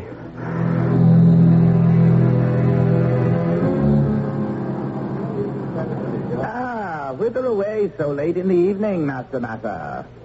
You still at the inn, Sir John? I should have thought you were ridden home by now. I had some business on my mind. I should have thought you might be abed. I've been in my chambers reading the transcript of the trial, which my friend Judge Sewell was kind enough to make available to me. Why would you wish to read all that? The thing is fait accompli. There are some questions I would ask the maid, and I feel in duty bound to make some last attempt to see if she has repented. Then you go to the prison? This moment. I shall be glad to drive you there. No, I ride there myself. Nor do I think you should go near her again. For some reason, you inhibit her. As you said. But the visit is useless. By law, the die is cast, and she will hang or burn tomorrow. I have no power to free her body. I still may have hope to free her soul and bring her comfort. Good night, sir. Are you all right? Do you want rest? I think we've got... Of all the luck. I can just make the shadow of the tree. Brother Caton, is it not? Oh, why, yes. Yes, Master Matter. I thought I recognized that giant bulk, even in the shadows. By Harry, you seem even larger than I remembered. Just the bulk of my cape. Are you from the prison? Why, yes. Did you see the maid? Yes. Did she recant? No, sir. She will never recant. Because she is innocent. A matter of opinion, we shall see. You're bound for the prison. I am. I beg you in the name of him we worship in our own ways to disturb this wretched girl no further. She is mercifully asleep now. Leave her the last few hours in peace in the name of compassion and humanity. I have certain questions for her, but if I... Let God ask them when she is sent to face him tomorrow. Well, we shall see. If she be asleep, perhaps I will not wake her. Good night, Master Caton. Oh, what misfortune. Hold fast. We must make all haste now and hope all is not lost.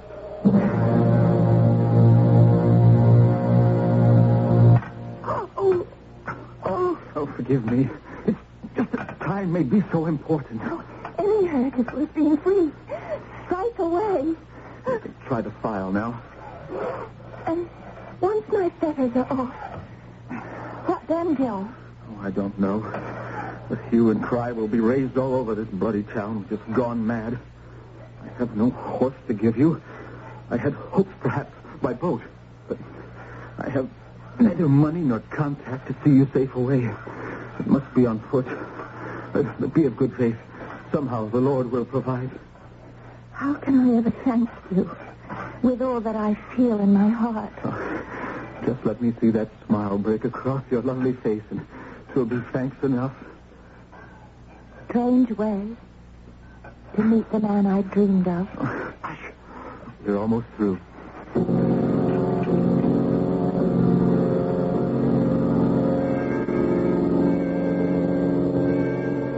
I cannot eat more.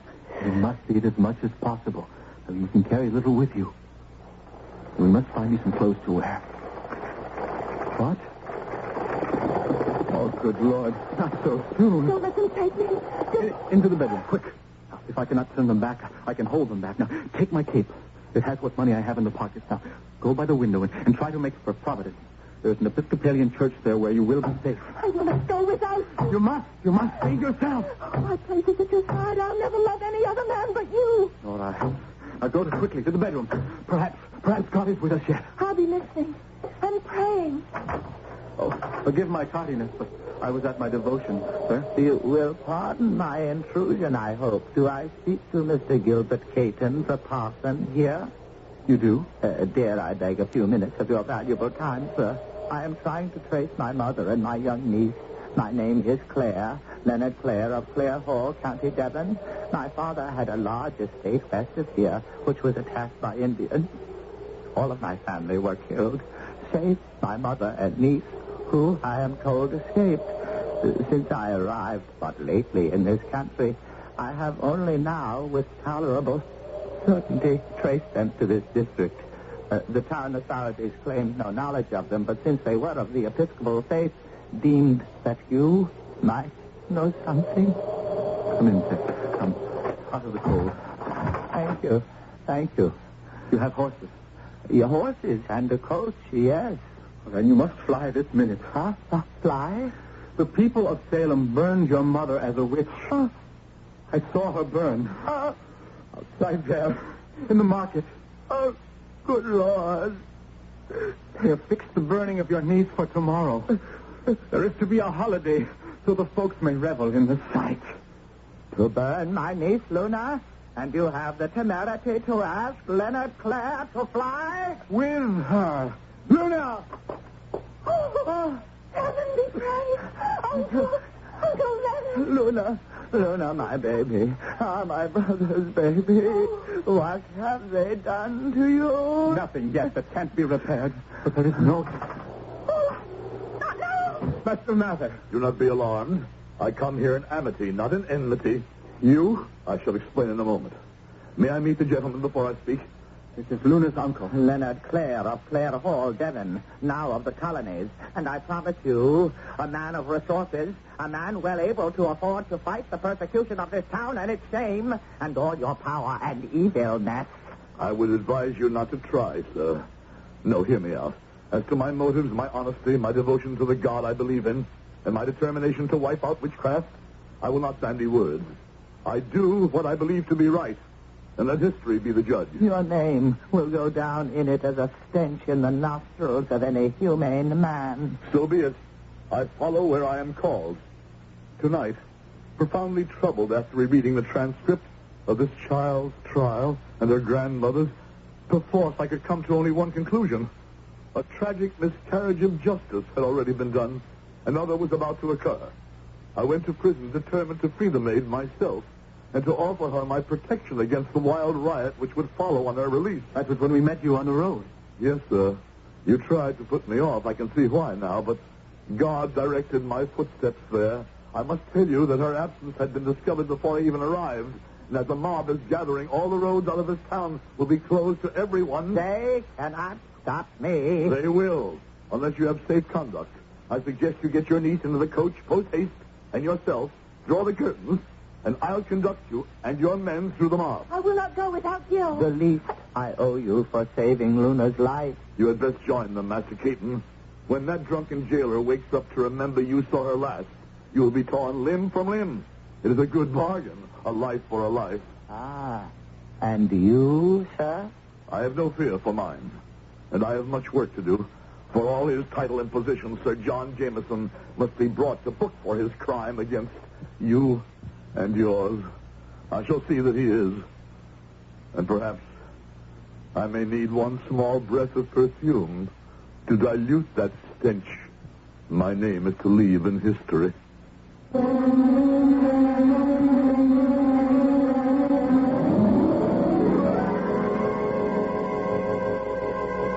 While the account you have heard is a fictional one, it is a somewhat sad thing that Cotton Mather is painted as black as he is. Even in his obsession against witchcraft, he was a scrupulous defender of all he thought unjustly accused. He was a scholar, in some sense a scientist, and for all he was a fanatic, it was without thought of personal gain. He was also a family man, and perhaps would have allowed himself one frosty smile of pleasure at the outcome of this whole affair. I shall return shortly.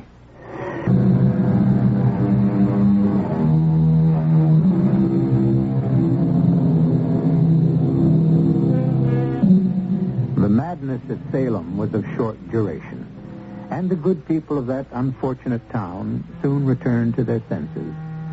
Gil Caton and his wife Luna did not return, mostly because of tragic memories, but also because the first of a long line of little Catons was well on its way.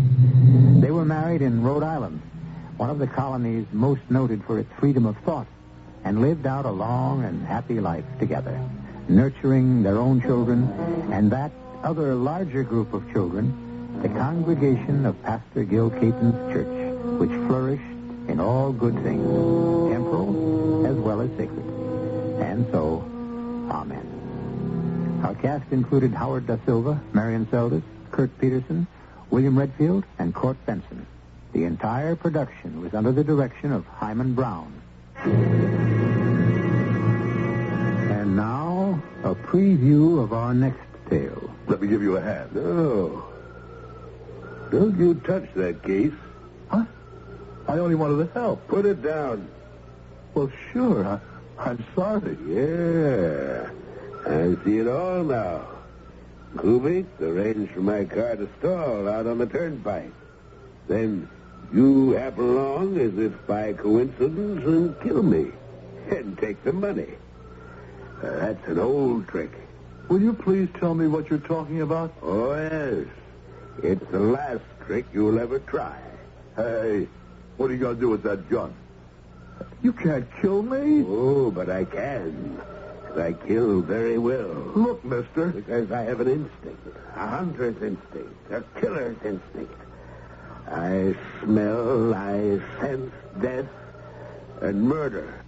Radio Mystery Theater was sponsored in part by Buick Motor Division and Anheuser-Busch Incorporated, Brewers of Budweiser. This is E.G. Marshall inviting you to return to our Mystery Theater for another adventure in the macabre. Until next time, pleasant dreams.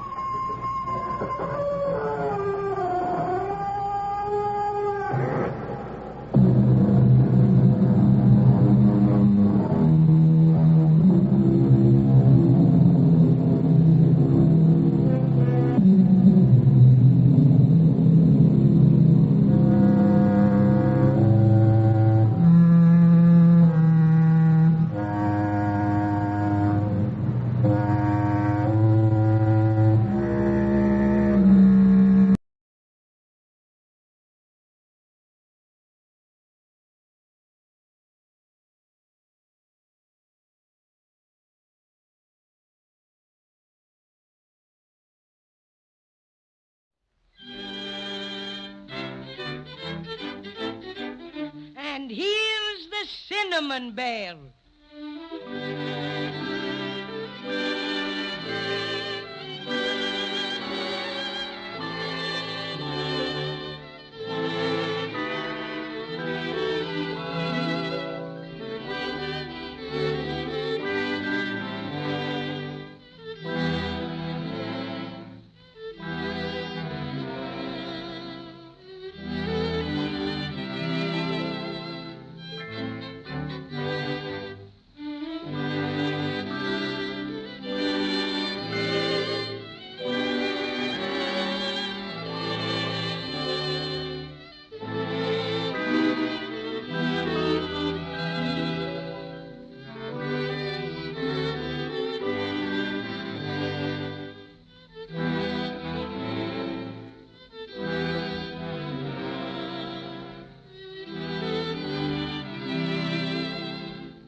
Well, Judy and Jimmy and the Cinnamon Bear were in a pretty pickle when we saw them last. They found the Crazy Quilt Dragon all right, but he'd been thrown into a short trance, as he called it, by the Wintergreen Witch, who made off with the Silver Star. So there was nothing to do but to try and find her. But what do you think? Nobody knew how to get out of the magic forest and back into the witch's house. Then Jimmy remembered the little whistle which Fee-Fo, the gentle giant, had given him, with instructions to blow it 3 times if help was needed. But Jimmy couldn't blow it loud enough, so Crazy Quilt volunteered for the job and took such a deep breath that he swallowed it. And as Jimmy says, "This is the limit. What'd you have to go and swallow the whistle for?" Couldn't help it. Slip. Oh, dear. Now we'll just have to walk, and maybe we'll never be able to get out of this old forest. What's the matter, Crazy Quilt? He's got the hiccups. And every time he hiccups, it blows the whistle. Quick, Crazy Quilt, do it again. That's swell. You blew it 3 times. Good. Maybe Fee-Fo will come to our rescue. Bless my stuffing, I can hear him now. That's enough, Crazy Quilt. Fee-Fo heard you. Can't stop. It just keeps... Here I am, my little friends. Just as I said I'd be. But my gracious, you don't have to blow the whistle so many times. We're not doing it on purpose, Fee-Fo. The Crazy Quilt Dragon's got it caught in his throat. And every time he hiccups... it whistles. Well. Ho, ho, ho, ho, ho. I'll fix that. Just a pat on the back. There it is. Oh, what an ordeal. Why does everything happen to me? Because you're always sticking your Crazy Quilt nose in somebody else's business, that's why. So this is the Crazy Quilt Dragon you were looking for. And did he give you back your silver star? No, he didn't, Fee-Fo, because the Wintergreen Witch did something magic to him and made him bring it to her. Crazy Quilt says she's a terrible old witch. Does she scare you, Fee-Fo? It all depends on what color she is. That's right. Didn't you say she changed colors, Crazy Quilt? Definitely. And you didn't believe me, Smarty. She changed from green to purple to red. Oh, that's bad. When she's all right, she stays green. But when she gets a notion to practice magic, she goes all sorts of colors. Well, no matter what color she gets, we've got to find her. Yes, and that's why we called for you, Fee-Fo. We thought maybe you'd be real nice and take us back to the place where we came through the picture frame. We don't know which way to go. I'd be glad to, only I'm sorry to see you leave the magic forest. It's awful lonesome here. Maybe you can come back and see me again, huh? Willikers, I don't see how we can, Fee-Fo, on account of we've got to get our star and get back home before Christmas. Oh, well, maybe someday you can. All right, everybody. I'll put the dragon on my left shoulder and the rest of you on my right. Up you go. We're way up in the air again. My, this is something new for me. My, you are a whopper of a giant, Fee-Fo. Simply a whopper. Hold tight. Here we go. Here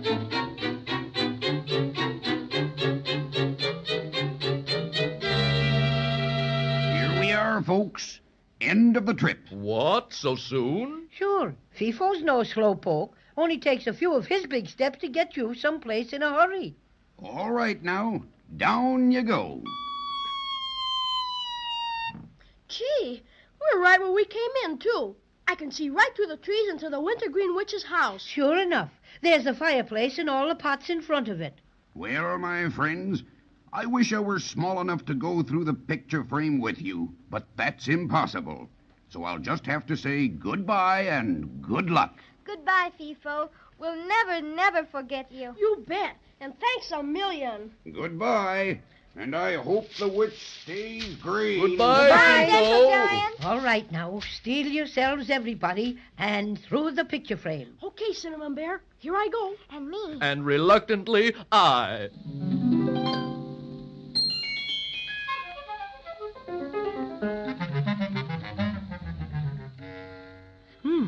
The room is empty. Not a soul here. Splendid, splendid.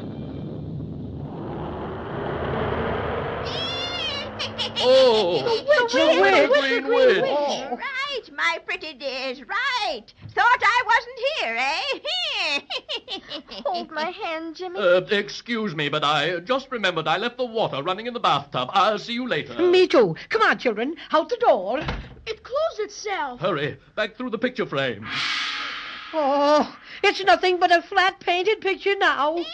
Oh, trapped, doomed. This is the end. Jiminy crickets. Look at the witch. She's changing colors. Green and blue and purple and red. Sit down, my dainties. Sit down and make yourselves comfortable, because you'll be here a long time. A long, long time. What are you going to do, Mrs. Witch? You'll find out. And don't call me Mrs. Witch. Please, Mrs. Wintergreen, give us our silver star and let us go. Yes, please give it back. We've come an awful long ways to get it. And after all, madam, what does a wonderful sorceress with your great power want with a paltry Christmas tree ornament? I want it for my magic forest. That's something I've never had before.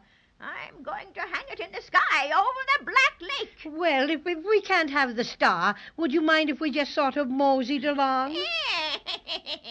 No, you don't. I have other plans, my pretties, other plans. Well, I bet you can't do anything to Judy and me, because we belong to the USA. And I bet you can't magic any American citizens, so there. Besides, we don't believe in witches anyhow. They're just to scare people on Halloween. So you don't believe the Wintergreen Witch can magic things, eh? I shall demonstrate. First, I open the door. Now, see how beautiful and clear it is outside? Indeed, and how I'd like to be outside. Now I'll close the door. And mumbo, jumbo, hubba dubba, ooh. Now I open the door again. Gee willikers, look! It's raining cats and dogs.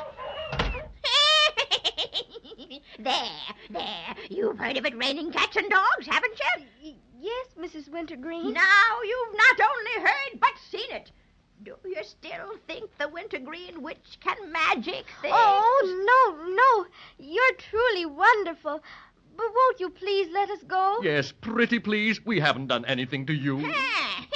No, but I'm going to do something to you. Oh. There are several things I need around the house or in the magic forest, and you pretties have come just at the right moment.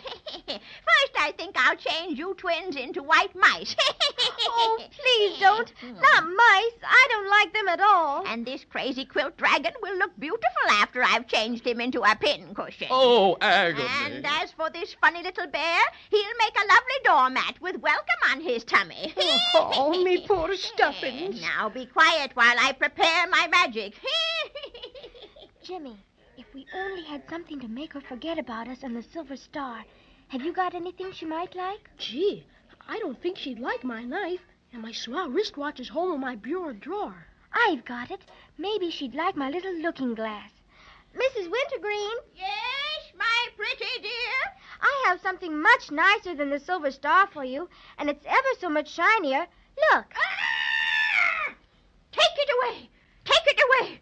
Don't you know witches can't stand to see their own faces? Take it away. What a break. Keep on showing it to her, Judy. No.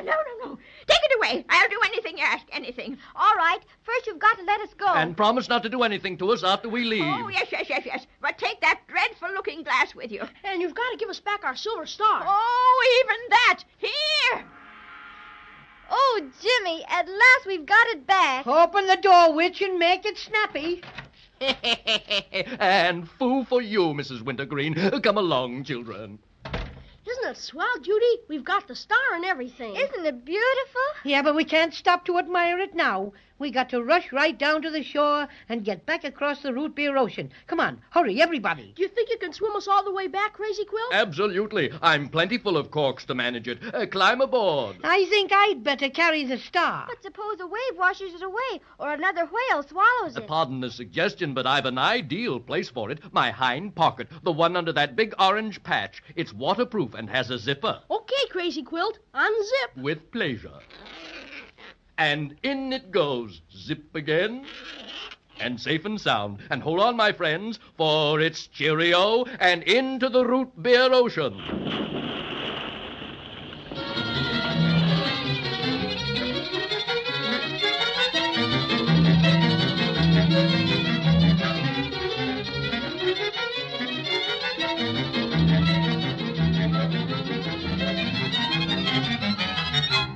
You sure made good time, Crazy Quilt. Here we are back on the Maybeland mainland. I can hardly believe it. We're ever so grateful, Crazy Oh, Quilt. not at all. But now that we're all hunky-dory, I must ask you to excuse me while I sit down and rest a bit from my strenuous swim. Sure. You got it coming to you, all right. Uh-huh. I think this would be a lovely spot right here in the lee of this rock. There. Now I'll just lean back and... What was that? Oh, I fear my friends. Oh, I'm blushing red. Well, behold the star. Willikers, it's busted. In a dozen pieces.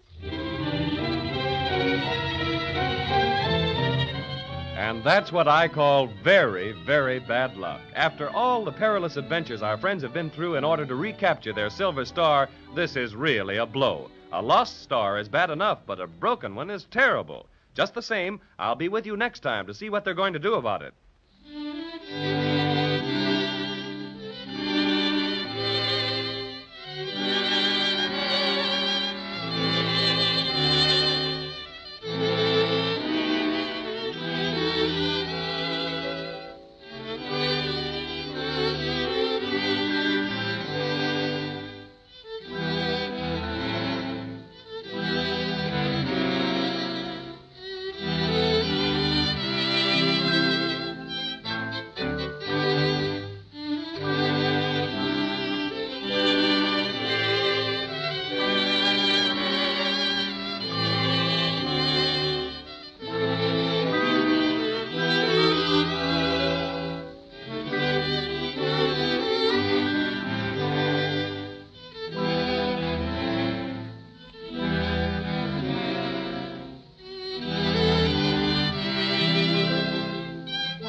Marshall.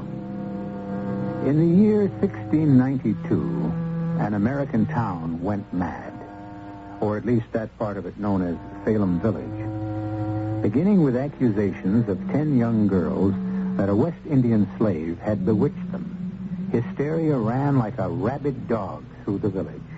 Within 4 months, hundreds were arrested and tried, 31 of whom were hanged or burned, and one pressed to death with stones. And the man generally blamed for the hideously bigoted persecution of the innocent and the helpless was a name reviled in our history, Cotton Mather. Hear me, witch maids. If you do not confess your unholy wickedness, you shall not even be accorded the mercy of being hanged. Instead, we will burn you alive. Or perhaps, hands and feet tied together, we shall lay you on the ground, while the villagers shall come and heap stone upon stone on you, until the life is driven from your body as you are pressed to death. No, no! Merciful God, please.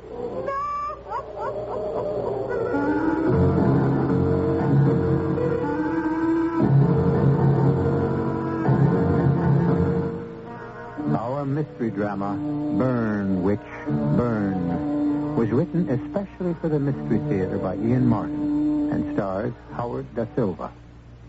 It is sponsored in part by Anheuser-Busch Incorporated, Brewers of Budweiser, and Buick Motor Division.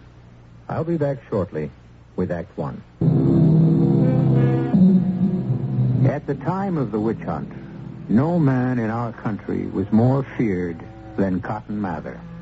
The picture of this dark, imperious, infamous man who led the persecution, who in his perverted zeal and fanatic Puritanism saw men, women, and even children condemned on the flimsiest of evidence, who swept down from his Boston pulpit like a scourge, and whose blind conviction in his righteousness in the name of the Lord spread terror like a plague, is strangely...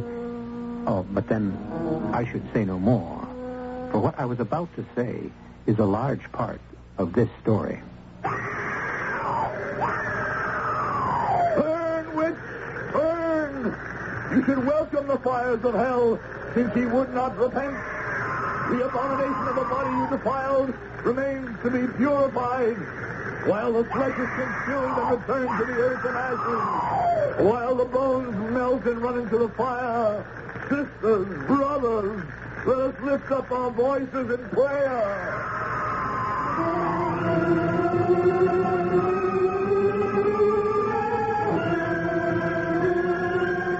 Let the mischief of their own deed fall on their own heads. Let hot burning coals fall on them. Let them be cast into the fire that they never rise again. The righteous also shall give thanks unto thy name, and the just continue in thy sight. Amen. Amen. Now let ye all return to your homes and meditate upon the grace of our Heavenly Father, and return tomorrow, so that ye may see the other witch perish as she deserves. The fire has almost burned itself out. Yes, Judge Sewell, and the evil it wringed. Would it not have been more humane to hang her? Humane? Speak you about a witch? This is a pestilence whose deadly poison spreads as relentlessly as the pox itself. This witchery business weighs heavy on my soul. Why? The women were both guilty in your mind, were they not? They were so found by a jury. Well, then, what choice had you? I don't know. The times are running at such fever, I cannot breast the tide even if I wanted to. What worries me most is that I cannot see an end to it, or who will be next cried out against. The truth will ever out. Where the evil lies, the finger will point, and justice shall mete out the rest. Come, I must get to the tavern for a flagon of wine to cleanse the taste in my mouth. Will you join me? Shortly, good judge. For the moment, I think my good offices may be needed by a young member of the cloth who appears to be ill. Know you him? The great hulking fellow in the long coat with a thick cape and the wide-brimmed hat? He is a papist, think you? Nay, but near as bad. An Episcopalian, quite recently here from England. Were it not for his formidable strength and his skill as a blacksmith, he might have fared badly here in Salem village. Go to the tavern. I shall join you shortly. I would speak with this young man. Do not anger him. He has superhuman strength. I am clothed in the Lord's armor. I have no fear, and I have no intention of angering him. I only want to help him. Have it your way. I shall meet you at the tavern. Shortly. I shall not be long. You appear in trouble, good sir. May I be of help? I can find no help, kind sir, except within myself. And from my God, I pray. The second were the strongest staff to lift you up. I speak as a man of God. As you are, I understand. I pray I still am, or can be, after what I have witnessed today. Have a care what you say. It has the reek of blasphemy. There is another kind of blasphemy in theology, sir. The crime of assuming to oneself the rights of God, as the people of this town have done. By trying a witch and burning her? Do you not believe, when the devil has taken possession, that the evil must be purified by fire or destruction of the diseased body and soul? I think there are other ways of casting out the devil. You were at the trial? All through the long horror of it. And you did not find these witches guilty? I found the evidence circumstantial and more than easy to comprehend two ways. I looked upon the face of that sweet young woman and upon the dignity and breeding of the older one, her grandmother, and I could see their innocence. What? Will you claim us wrong in our trial and judgment? Is it because you are not either a true colonist or of the true faith? As to being a colonist, this is my chosen country. I have left England behind me. As to the true faith, my religion is a matter I prefer not to argue. There are many faiths, but most of them lead to God. You are a strange young man. What is your name? Gilbert Caton. And may I ask yours? The Reverend Cotton Mather of Boston. You? If I'd been in my right senses, I would scarcely have passed the time of day with you. What does that mean? Turn around, sir, and look at your handiwork. A few smoldering ashes containing what once was the body of another human being. Are you proud of your work? I did not find this woman guilty. That was for the courts to decide. I believe in justice as firmly as I do in the threat of Satan. But where the fiend is proven to flourish, he must be stamped out. But where was this fiend and these women? What were they guilty of? I am but recently here from Boston. I am not familiar with all the transcripts. But would you question the word of a man such as Sir John Jameson? Does his title give him immunity? The facts do that, Mr. Caton. That these women drew his body from his bed in the night, brought him by occult means to their cottage in the forest to try to lure him into lechery and original sin with the younger of the two witches. Is Sir John so good a man? Has he led so good a life? Is it not possible? Quiet, sir! You do yourself no service by even thinking such a thought. Have a care with your words, or fingers may go pointing your way.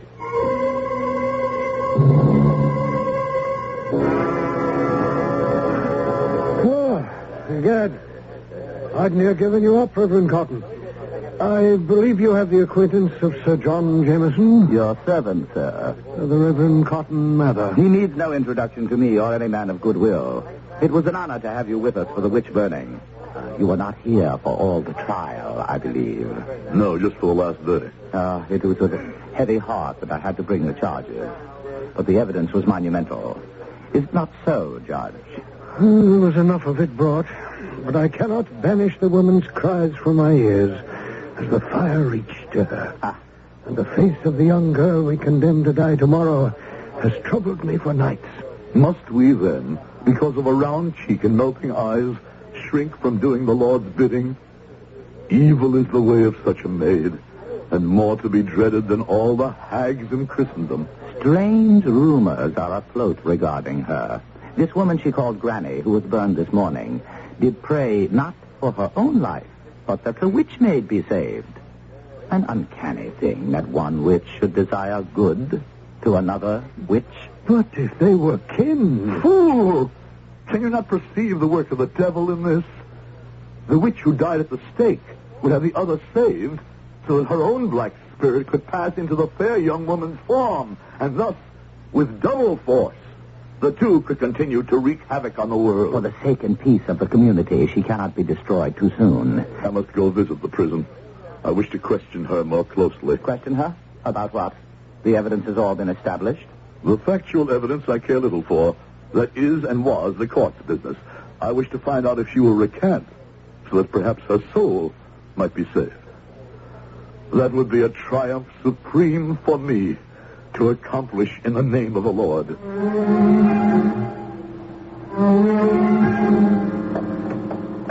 Are you not somewhat aged for such a job, my friend Turnkey? 81, going on 82. Just the man for the job. She don't get around me with any of her witch's blandishments.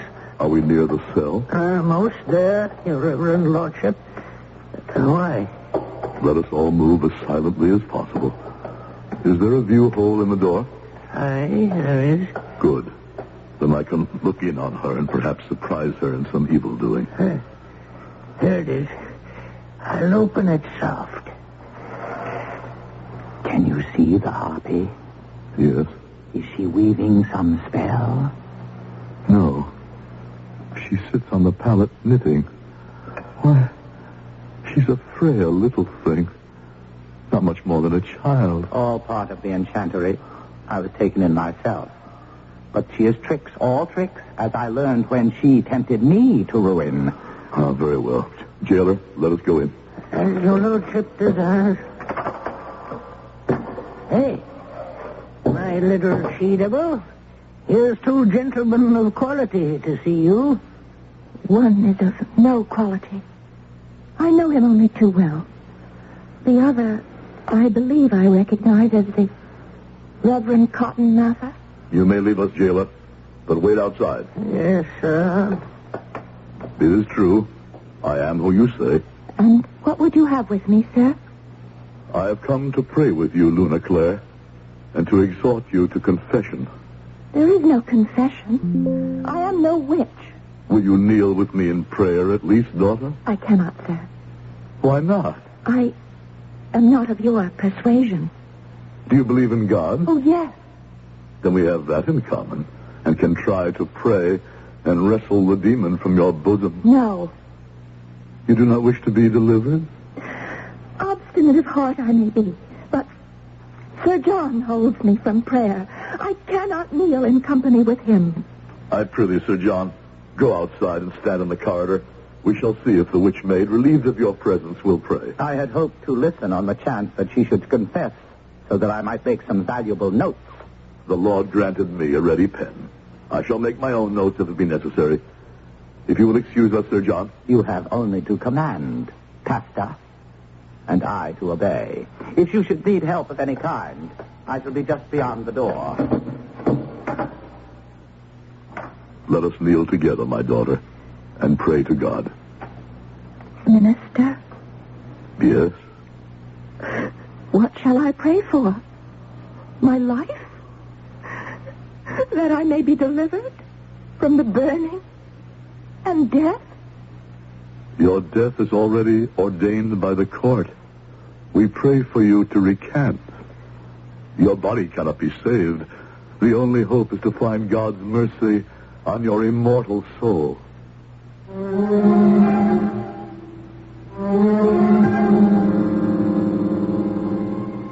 On the stone cold floor, the slight figure of the maiden, a girl not yet in her 20s, sways and sags at the harsh dictum of the man beside her. He, Cotton Mather, kneels ramrod straight. His voice rasps as he speaks aloud unending platitudes, devoid of hope. Beside him, the maid prays to herself, the tears running down her pale cheeks. There is talk of God and the right and goodness and light, but not one trace of pity here. I shall return shortly with Act 2.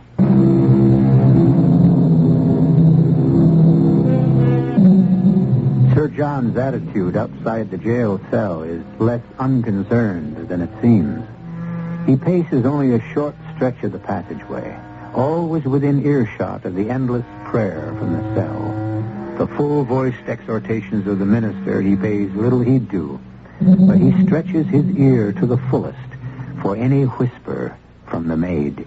In the name of the Father, and of the Son, and of the Holy Ghost, amen. You do not even say amen. I beg your worship's pardon, but I am not familiar with your prayers, and I do not understand the God you pray to. You refuse to recant? How can I recant? I'm innocent. I beg of you, sir, to listen to what I was not allowed to say in court, and you will understand that neither Granny nor I had... Sir John? Aye, Reverend Mather. You may return. I request your favor, sir, but I believe I heard that your prayers had ended. Mine, sir. The witch maid was not moved to pray. I suspected as much. Tell me, daughter, what you were about to reveal as Sir John came in. With him here, it's difficult, Minister. Answer, dishonor witch. Tell him about Giles Corey, the old yeoman who saw you conversing with Satan in the forest near your house. If it was Satan that I was in converse with that night, then he was in your shape. And well, your lordship knows, the old man was frightened by your threats into lying and saying it was a black fiend, which you might as well be, seeing your purpose there. Silence, woman. I was not there, could not have been, since all my household has testified that I was safe at home in bed and asleep. If one lies, all lie to save their skins. For surely they are more afraid of your power than the devil. Nay, you go too far. Have a care with your tongue. Hear me, mistress, I threaten you this. If you do not confess your unholy wickedness, you shall not be even accorded the mercy of being hanged. Instead, you will be burned alive. Or perhaps, hand and feet tied together, we shall lay you on the ground, while the villagers shall come and heap stones upon stones until the life is driven out of your body and you are pressed to death. No, merciful God, please. And I, whom you have afflicted, shall count each one as it falls. I shall myself drop the first stone, and I... When that first stone strikes me, God in his mercy will take me to himself. You can count the stones the others throw, but I shall never know how fast they fall. Now let us use all zeal to our ends, but let us deal in compassion as far as it is compatible with justice. To do any living thing unwarranted torture is a reflection on our manhood. One last word. Will you confess at last that you are a witch? I cannot confess what is not true. Come then, Sir John. Let us leave her to ready herself for death.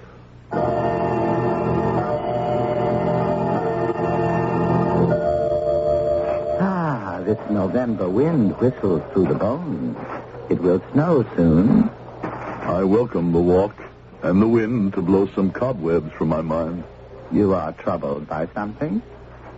This affair savors ill. Her last cry awoke strange feelings, and my heart turned within me. You are a man of God and compassion, but have a care. Her powers of enchantment are strong and wicked. If only I could have reached her. No one can do that. Perhaps. Perhaps not. You intend to return to question the girl again? No, let her rest in what peace she can find in the little life left to her to lead. Are you then for your room as soon as we reach the inn? No. I have an errand I must pursue. I have my coach at the inn yard. I should be honored to take you anywhere you desire. Thank you. But I prefer to travel on this one by myself.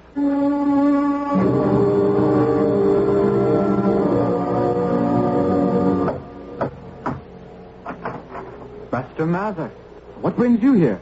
I wish to ask you a question, Master Caton. Will you enter? No, thank you. I have not even hitched my horse. I have other riding to do. Then ask your question. Were you aware that the witch maid who is to die is an Episcopalian? Yes, I was aware. Then that prompts others. Why did you not go to her to bring her comfort or to help her cleanse her soul? I would have gone to bring her comfort, but they barred me from entering the prison. If I arrange it so you can enter, will you go to her? With all my heart. Why do you extend her this comfort, convinced as you are that she is a witch? I have failed to bring her comfort myself or release from bondage. Perhaps because we are of different denominations, that is of no matter. I shall ride now to the prison and have all preparations made that you may visit her this evening. It wants but an hour until dark. Wait 1 hour beyond that to make sure you will be passed in. May God go with you.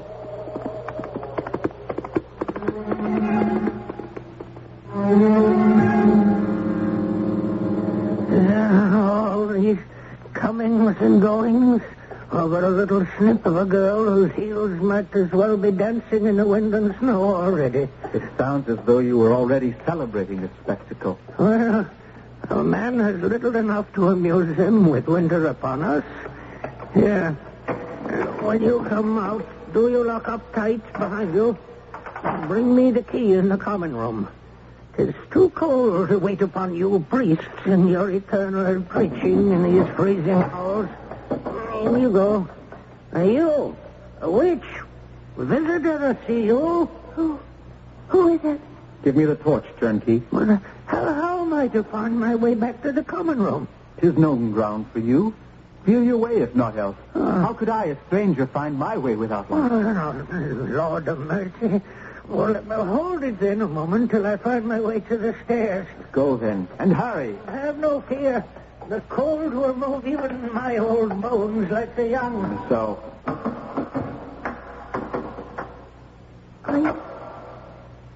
Are you come to torture me? I? Look at me in the torchlight. Can you not recognize I am of the clergy? God be with you. I am of your persuasion. Oh, at least God has answered one of my prayers. Oh, my daughter, do not crouch on the floor. Come to me so that I may comfort you. I want to, Father, but this chain about my leg. My poor fettered bird.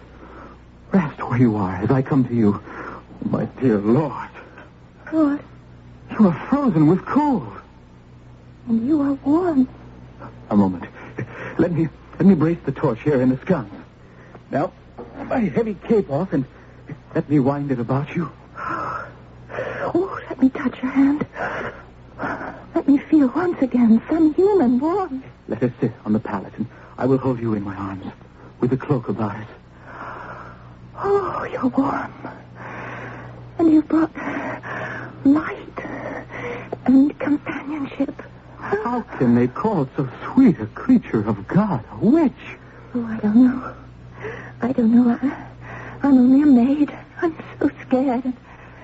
Are you really an Episcopalian priest? Ordained in England at Ely. I come here for new worlds to conquer and to help tame a savage land.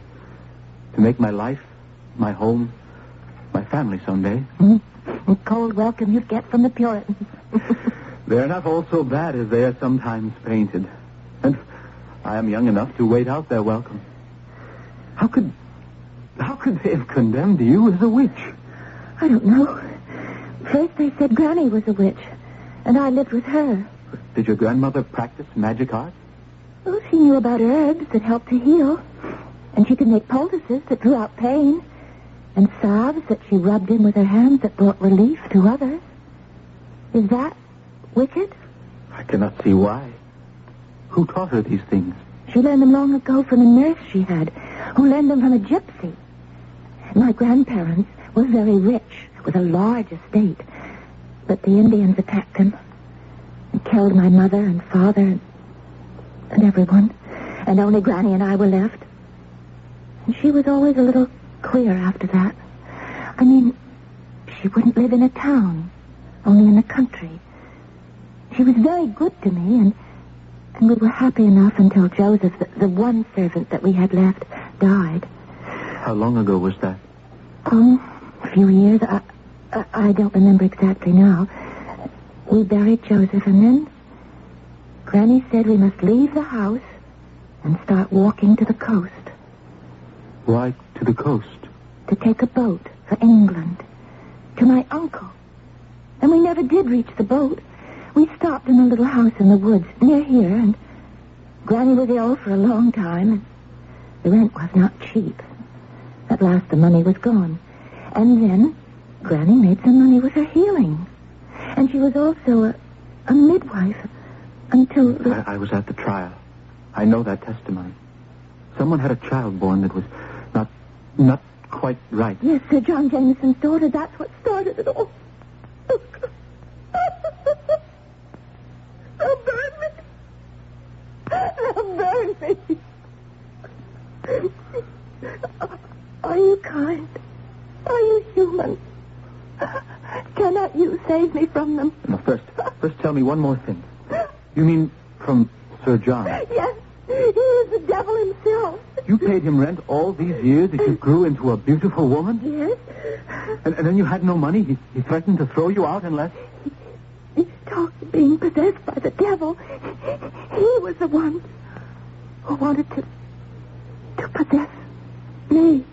He was the devil. And you were willing to be possessed? And when the child, when that awful thing happened, he said that he would point to Granny as and me, too.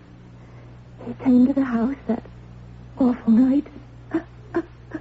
I told him I'd kill him and then myself if he tried to touch me. My poor child. Oh, please, please. I don't want to be burned. Can't you save me somehow? Save me somehow. Your soul? I do not believe that needs saving. No, me. My body. Or if you can't, kill me here with your own hands. I do not fear death. I have nothing to live for. I feel only torture. Save you. Save you if it were possible, but for what? Afterwards, to be hunted, pursued, retaken? Then kill me. No, never. Now that I've found you. Father, please. Now, hush, little one. Not Father. Not to you. Gil. And I am Luna. Luna. Now, then you will swear to do everything I tell you. You think there is a way? There is hope. There is always hope. And I think there is a way. Yes, I think there is a way if only God will smile on us.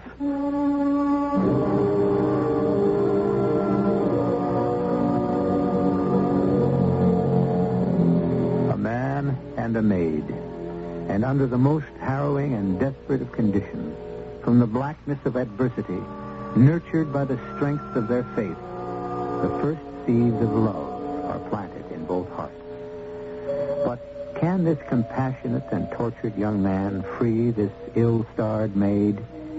And even having done so, where can they find safety or sanctuary? I'll return shortly with Act 3.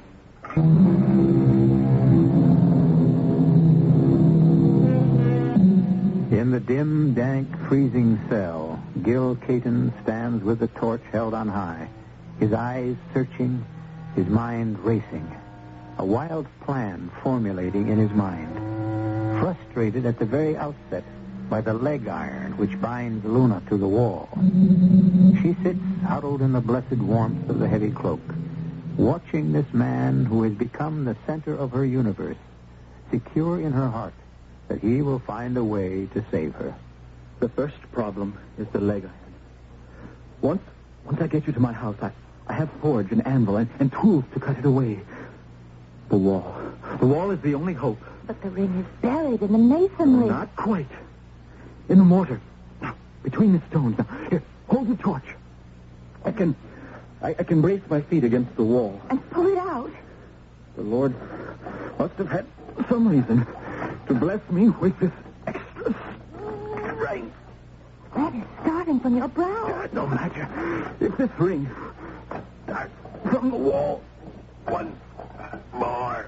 Pulled it out. You pulled it out. That's more than human strength could do. Never underestimate the power of prayer. Now listen to me, Luna. Yes? You must trust me to the uttermost. Now, let me lift you and see how heavy you are. A feather. It can be done. What can be done? Now, I'm going to put you on my back and carry you out of the prison beneath my cassock. Oh, I see. And I'll be very still. Oh. Forgive me now, but you must take off your frock. My frock? You must arrange it in the corner with a stuffing of straw to look like you. Oh, of course. I'll do that. When I take off my sash and cassock. Oh, if I can just arrange it so they'll believe it to be me, it might give us more time. Oh, what is it? What have you done? Oh, I just slipped my cassock all the way from below the waist to the neckband to make room for you. How clever you are. Adversity sharpens the brain. Now, quick. Now, climb on this stool. So, now, arms around my neck. Yes. First, now, the cassock. Help me slip it over our heads. Oh, that's fine. Fine. Room for us both. Now, to help support you, I bind my sash tight around us both. Oh, too tight? Can you breathe? Now, I must lock the cell door. There. I must douse the torch. The more we are in darkness, the safer we are. I trust in you and your strength and your belief. And in the Almighty. Jailer! Jailer! Oh! Guard! Sankey! What should do? Is it the pester? Where's your light? The witch has blown it out and left me in the darkness. I had to lock her back in the cell against the danger to us all. Damn me if I'll come down again in this darkness. You say you locked the cell? Is she secure? As secure as she can be. Well, then, find your own way up in the shadows to the prison door. The light there is poor. It's just what I wanted. Now, if you ever prayed, my little one, pray now. Freedom is just a few short steps away.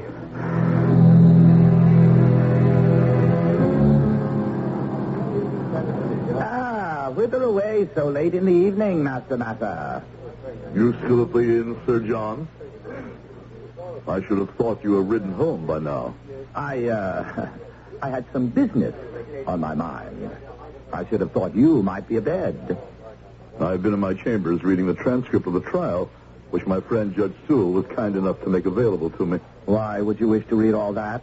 The thing is fait accompli. There are some questions I would ask the maid, and I feel in duty bound to make some last attempt to see if she has repented. Then you go to the prison? This moment.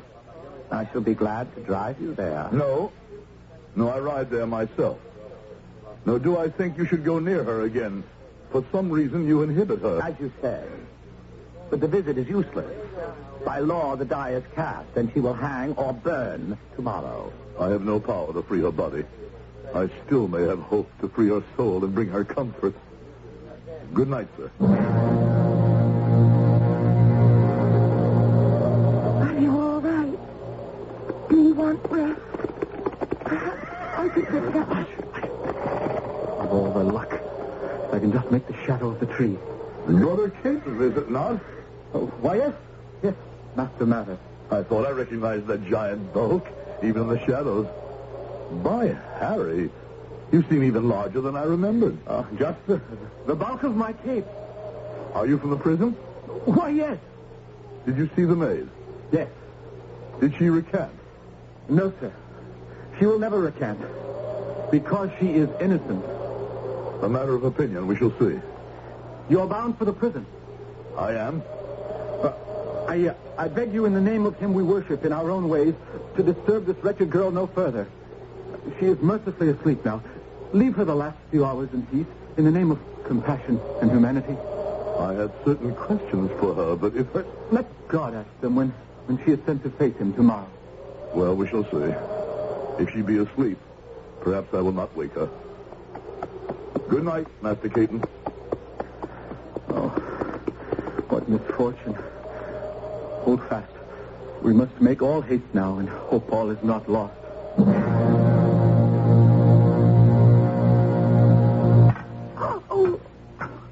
Oh, forgive me. It's just that time may be so important. Oh, any hurt is worth being free. Strike away. Try the file now. And once my fetters are off, what then, Joe? Oh, I don't know. The hue and cry will be raised all over this bloody town, just gone mad. I have no horse to give you. I had hoped, perhaps, by boat. But I have neither money nor contact to see you safe away. It must be on foot. But be of good faith. Somehow the Lord will provide. How can I ever thank you with all that I feel in my heart? Oh, just let me see that smile break across your lovely face, and 'twill be thanks enough. Strange way to meet the man I dreamed of. Hush. We're almost through.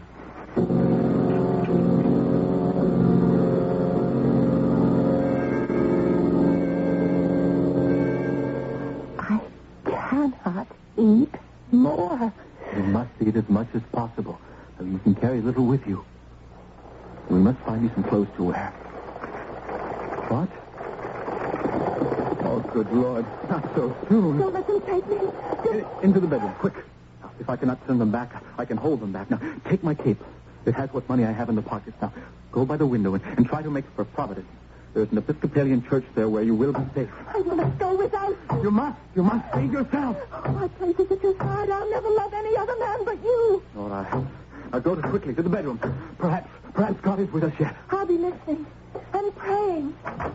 Oh, forgive my tardiness, but I was at my devotion, sir. You will pardon my intrusion, I hope. Do I speak to Mr. Gilbert Caton, the parson, here? You do? Dare I beg a few minutes of your valuable time, sir? I am trying to trace my mother and my young niece. My name is Clare, Leonard Clare of Clare Hall, County Devon. My father had a large estate west of here, which was attacked by Indians. All of my family were killed, save my mother and niece, who, I am told, escaped. Since I arrived but lately in this country, I have only now, with tolerable certainty, traced them to this district. The town authorities claimed no knowledge of them, but since they were of the Episcopal faith, deemed that you might know something. Come in, sir. Come. Out of the cold. Thank you. You have horses? Your horses and a coach, yes. Well, then you must fly this minute. Huh? Fly? The people of Salem burned your mother as a witch. I saw her burn. Outside there, in the market. Oh, good Lord. They have fixed the burning of your niece for tomorrow. There is to be a holiday, so the folks may revel in the sight. To burn my niece, Luna? And you have the temerity to ask Leonard Clare to fly? With her. Luna! Oh, heaven be praised. Uncle Leonard. Luna, my baby. My brother's baby. What have they done to you? Nothing yet that can't be repaired. But there is no... Not now. What's the matter? Do not be alarmed. I come here in amity, not in enmity. You? I shall explain in a moment. May I meet the gentleman before I speak? This is Luna's uncle. Leonard Clare of Clare Hall, Devon, now of the colonies. And I promise you, a man of resources, a man well able to afford to fight the persecution of this town and its shame, and all your power and evilness. I would advise you not to try, sir. No, hear me out. As to my motives, my honesty, my devotion to the God I believe in, and my determination to wipe out witchcraft, I will not bandy words. I do what I believe to be right, and let history be the judge. Your name will go down in it as a stench in the nostrils of any humane man. So be it. I follow where I am called. Tonight, profoundly troubled after rereading the transcript of this child's trial and her grandmother's, perforce I could come to only one conclusion. A tragic miscarriage of justice had already been done. Another was about to occur. I went to prison determined to free the maid myself and to offer her my protection against the wild riot which would follow on her release. That was when we met you on the road. Yes, sir. You tried to put me off. I can see why now, but God directed my footsteps there. I must tell you that her absence had been discovered before I even arrived, and as the mob is gathering, all the roads out of this town will be closed to everyone. They cannot stop me. They will, unless you have safe conduct. I suggest you get your niece into the coach post-haste, and yourself draw the curtains, and I'll conduct you and your men through the mob. I will not go without Gil. The least I owe you for saving Luna's life. You had best join them, Master Caton. When that drunken jailer wakes up to remember you saw her last, you will be torn limb from limb. It is a good bargain, a life for a life. Ah, and you, sir? I have no fear for mine, and I have much work to do. For all his title and position, Sir John Jameson must be brought to book for his crime against you and yours. I shall see that he is. And perhaps I may need one small breath of perfume to dilute that stench my name is to leave in history.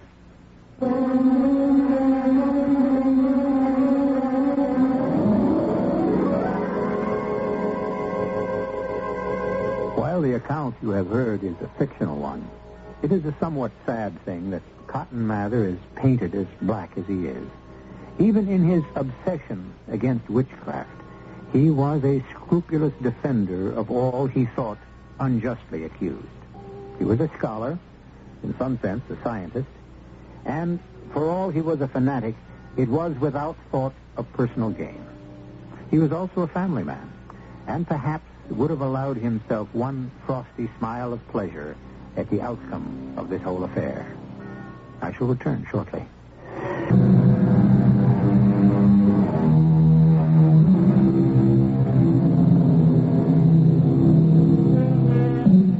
The madness at Salem was of short duration, and the good people of that unfortunate town soon returned to their senses. Gil Caton and his wife Luna did not return, mostly because of tragic memories, but also because the first of a long line of little Catons was well on its way. They were married in Rhode Island, one of the colonies most noted for its freedom of thought, and lived out a long and happy life together, nurturing their own children and that other larger group of children, the congregation of Pastor Gil Caton's church, which flourished in all good things, temporal as well as sacred. And so, amen. Our cast included Howard Da Silva, Marion Seldes, Kurt Peterson, William Redfield, and Court Benson. The entire production was under the direction of Hyman Brown. And now, a preview of our next tale. Let me give you a hand. No. Don't you touch that case. Huh? I only wanted to help. Put it down. Well, sure. I'm sorry. Yeah. I see it all now. Kubik arranged for my car to stall out on the turnpike. Then you happen along as if by coincidence and kill me and take the money. That's an old trick. Will you please tell me what you're talking about? Oh, yes. It's the last trick you'll ever try. Hey, what are you going to do with that gun? You can't kill me. Oh, but I can. I kill very well. Look, mister. Because I have an instinct. A hunter's instinct. A killer's instinct. I smell, I sense death and murder. Radio Mystery Theater was sponsored in part by Buick Motor Division and Anheuser-Busch Incorporated, brewers of Budweiser. This is E.G. Marshall inviting you to return to our Mystery Theater for another adventure in the macabre. Until next time, pleasant dreams.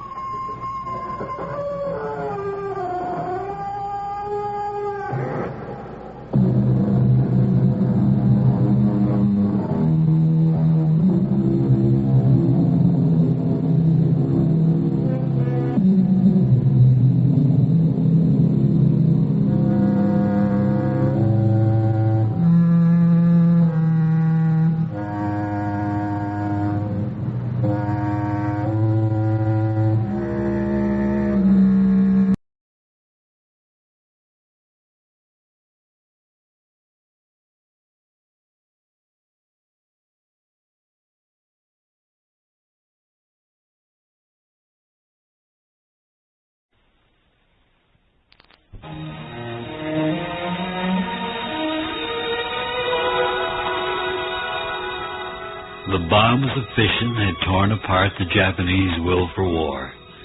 But there were other Japanese Americans who had lived here honorably as Americans, whose sons had fought for all of us in the European war theater.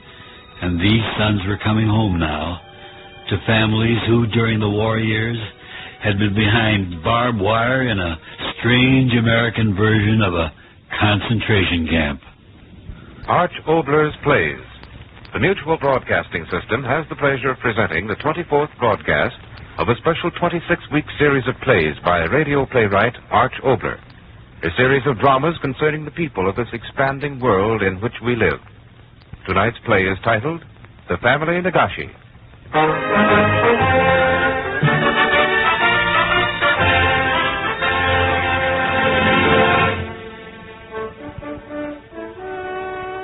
He's home.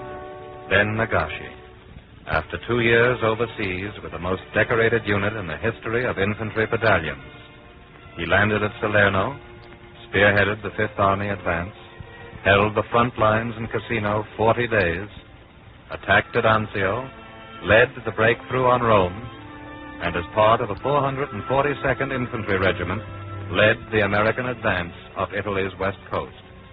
Then to the 7th Army in France, charging up the Vosges Mountains and breaking the Nazi lines with cold bayonets. He's home, Ben Nagashi, with a Purple Heart, a Silver Star, a Division Citation, and a Distinguished Service Cross.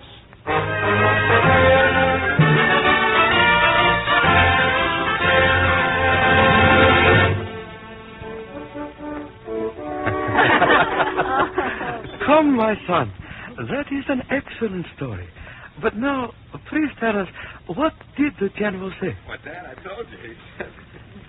Oh, the general didn't say a darn thing. He just saluted and handed over the citation to our company commander, and we all broke ranks and went back to eating those thick steaks and kissing those pretty Italian girls. My son has uniform of warrior and imagination of poet. Oh, Mama. Oh, gosh, Ben, which general was it? Eisenhower or Patton? Neither my brother. It was General Mark Clark, a great guy. No, Mama, you make rice like nobody else in the world. Thank you, my son. Mitsu, you don't eat, you don't say anything. I thought sure that by the time I'd get home, you'd have lots to say. She has not changed. Thank God for that. As far as I can see, nothing's changed. Mitsu, all of you, the house, fields. How many Germans did you shoot all together? How many, Ben? George. Yeah, that's Taboo George, you remember? He has been waiting for you so eagerly, Ben. Sure, Mitsu. Someday I'll tell you all about it, kid. Right now, well, how did the tomatoes do this year, Pop? It was so dark driving up, I was so excited I didn't even look or anything. Oh, you haven't answered me. How went the tomatoes this year? We did not have time for much crop. Why not? Your father and mother and brother just got back, Ben. Back? Where? Oh. The concentration camp. Relocation center. Behind barbed wire, what's the difference? So much has been happening, I'd forgotten what had been happening to all of you. Manzanar was not bad. I know that country. Desert. My father and my brother and my mother and my girl stuck out in the desert. I tell you, when I first heard about it, I almost went crazy. Took it out of me killing Germans. It's a good one, huh? We have no bitterness. Why not? We're second-generation citizens of German and Italian origin thrown out of their homes and stuck behind barbed wire in the desert? There was a problem, a panic. They did what they thought was best at the moment. Fine, Mitchell, fine. Turn the other cheek. The meek shall inherit the earth. They flew a squad of us from Italy to Belsen, and we saw the ashes of 50,000 of the meek. I saw the meek piled up like cordwood with the children of the meek in neat little piles of their own. I saw them all. Oh, my son. Oh. I'm sorry. Please, chicken, rice. Please eat. We have been home 24 hours. 24 hours? Yes, only a day. But as you yourself see, everything is as it was. Now we can stay here forever. No bitterness, only future. May we drink one more glass of wine and then go out into the fields? All right. Taka? Ben? Mitsu? No, my glass is full. Huh? My eldest son returned one. The words to be said are yours. All right. Someone else said them before me. To the United States of America, right or wrong, my country. Get dirty, Jack! We don't want you here! Get out! Tucker! Mama, what? I am all right. Oh, the devil! Ben, where are you? Let go of me! Ben, My gun! No. I gotta get my gun! Ben, no!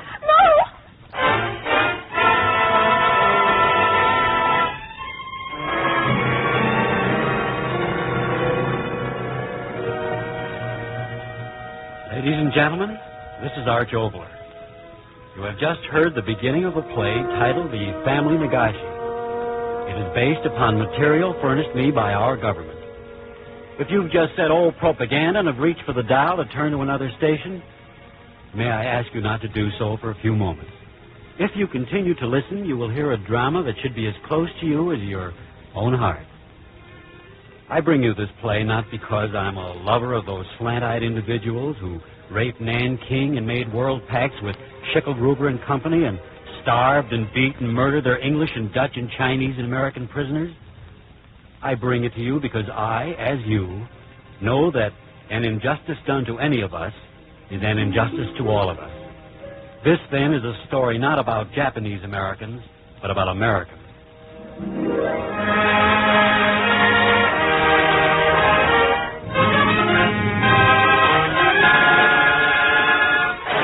Let go of me.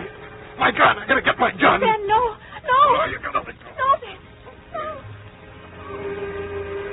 As my son struggled against me to myself to reach his gun, to reach those outside, even as I struggled with him, my thoughts were, why this? Why this? And suddenly, the years were there again. It was as if I were alone.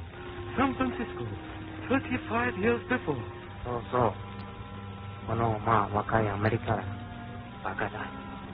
One of my countrymen saying, I remember, yes, this is America, you young fool.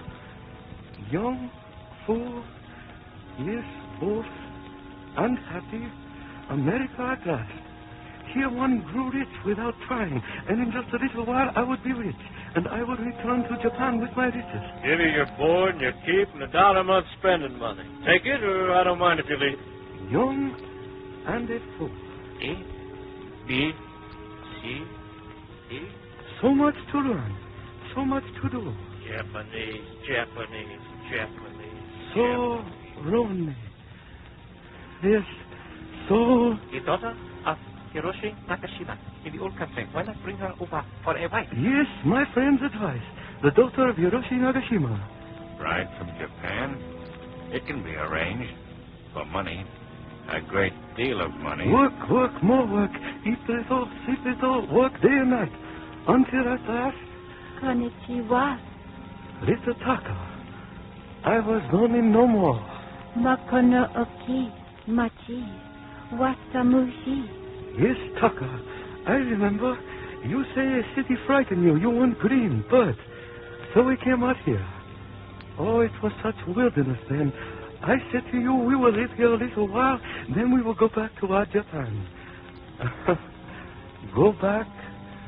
With each year, our hearts went further into the land. 35 years into the land. Into America. The land was wilderness, barren. My wife and I and my son made it fertile. Our life. That is why there's so much fury in my son. He knows. Oh, God help him. Let go of me. My gun. I gotta get my gun. Ben, no. You've gotta let go. No, Ben. I am not frightened. At my son's anger, I feel only pain. If I was another mother, this would not be.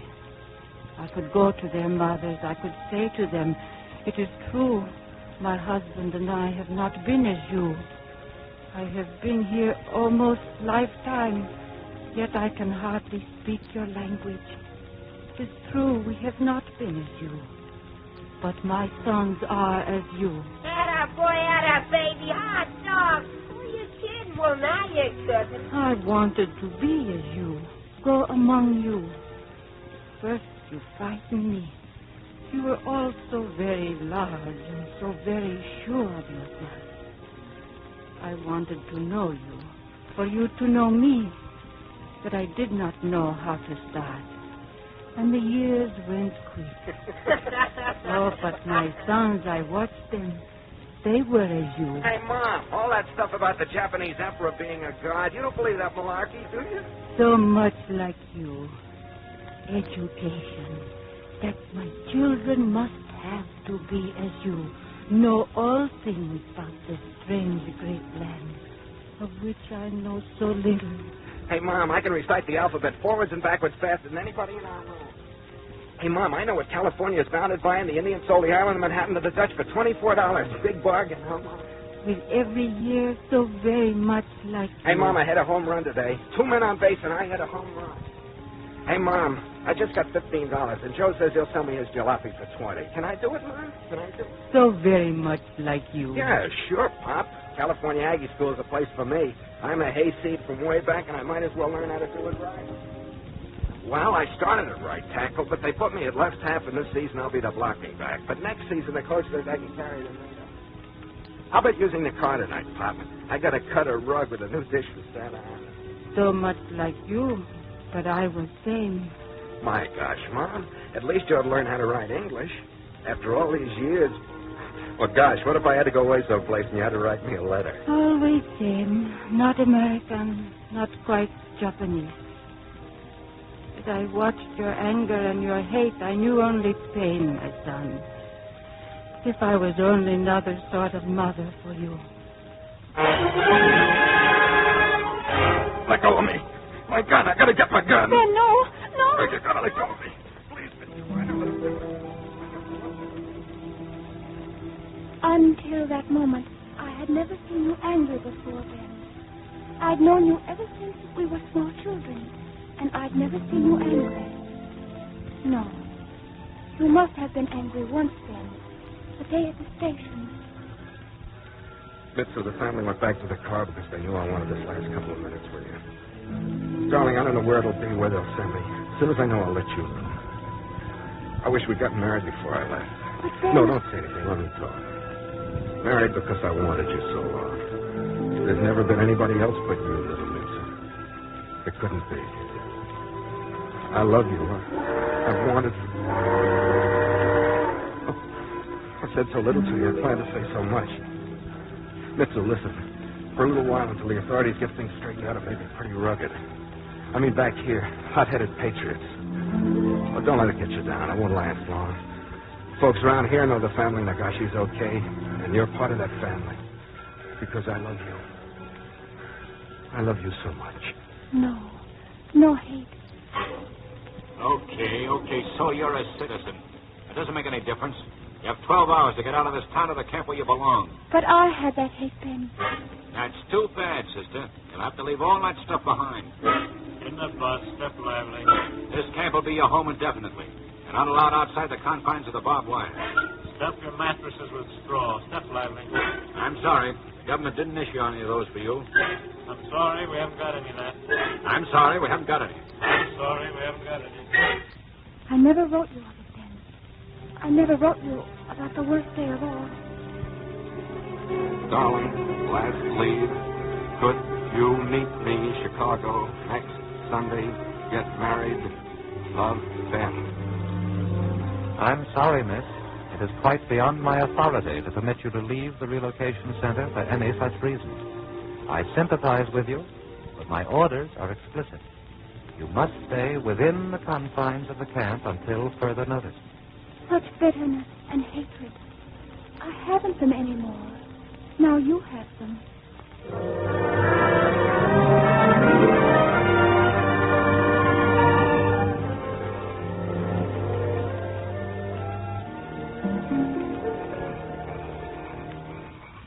It is very late, my son.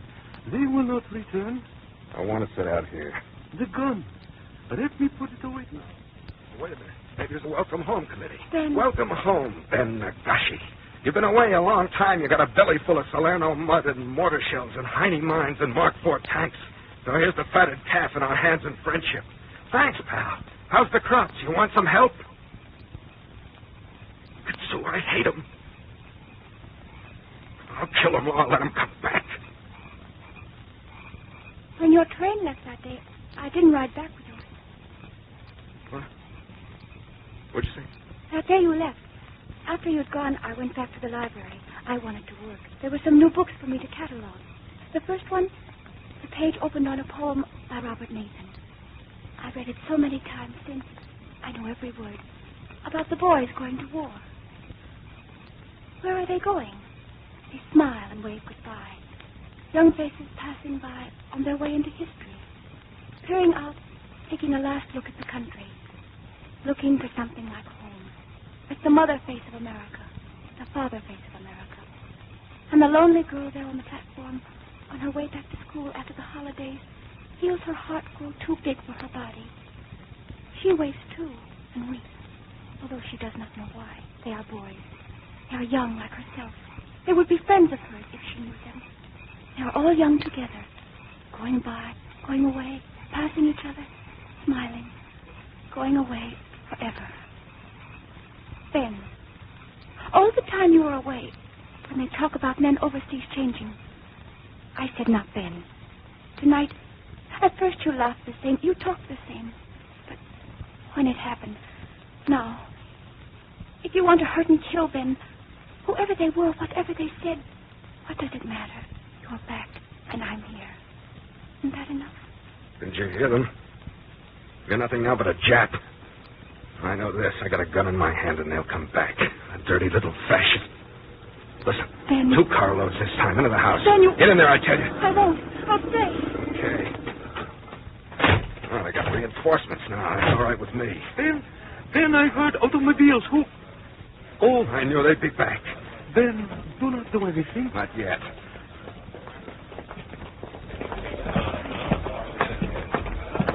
Let's turn on the porch light. I want to see their faces. Turn it on. You see? They're not strangers at all. Our neighbors, tried and true. Did you ever return the stone hammer I lent you, Mr. Greer? How are you, Mr. Randall?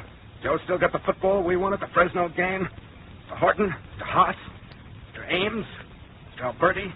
Fred Knox? How are you, Mr. Parks? Maybe you'd like me to come over and save your fruit trees again. Ben. No, I've been waiting 3 years to get home and talk to you. What's your hurry? Why not be sociable about it? The Nagashis have been here for 30 years. A couple of minutes more won't poison your purity.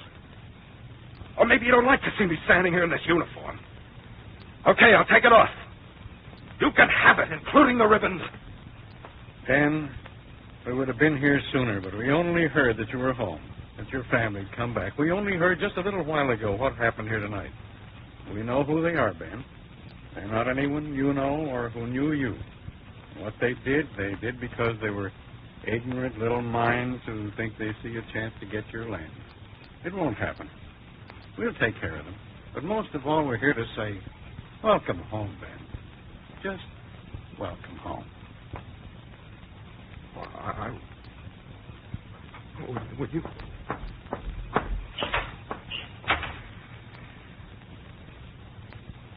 You will forgive my son for going away. His heart is too full. Perhaps tomorrow...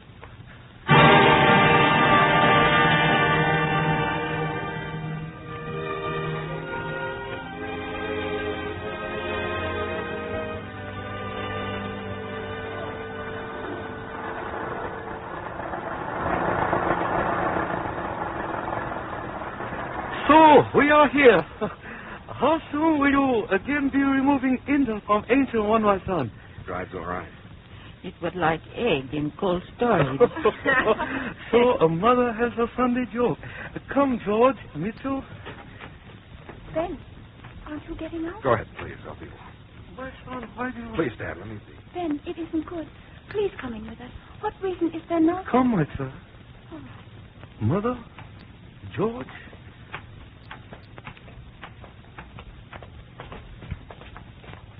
Isn't Ben coming to church? I do not know. Why doesn't he come? We are so late. Services have begun. It is an ill-used word. A word weary with repetition, with misuse.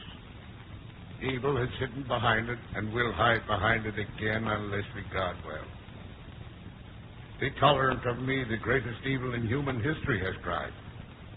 And we who were tolerant and saw evil begin to cover the earth with its swastika and rising sun, began to question not our foolishness but our tolerance. And so we began to give some of our hate to tolerance. And so tolerance became a word of softness, of soft things, and an easy indulgence that cost the world a bloody toll. My friends, the time has come for re-examination and re-application of tolerance. Now we must have a tolerance with strength, a tolerance that denies the very right of existence to evil, but that grants to every man the right of existence if that right is based in a common brotherhood of man. What took place last night... Gee, Pop, everybody's looking at us. Come in, my neighbors. We were hoping you would join us. Come, we will take our seats. Welcome home. Thank you. Welcome back home. Thank you. Thank you. We have seats up front for you. Please, if we might sit in our old places. Of course, just as you like. Thank you. In here, Mama first. George, Mitchell. Welcome home, Mrs. Nagashi. Glad to see you back. Good to see you. Welcome home. May we quiet down, please? From all of us, Mr. and Mrs. Nagashi, a hearty welcome home. May God grant that you and yours will never leave us again. Thank you. Each of us has a personal debt to Ben. Ben is not with you? He is outside. Outside? Mr. Gardner, Mr. Jackson, would you go out and ask Ben Nagashi if he would come in? Mr. Nagashi, I shall go out help him. No, Mitchell, no. Sit here. But I... Because I wish it. Papa, he's coming in.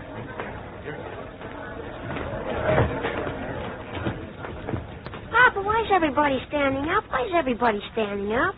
Why? They are honoring your brother. Ben, would you come up here, please?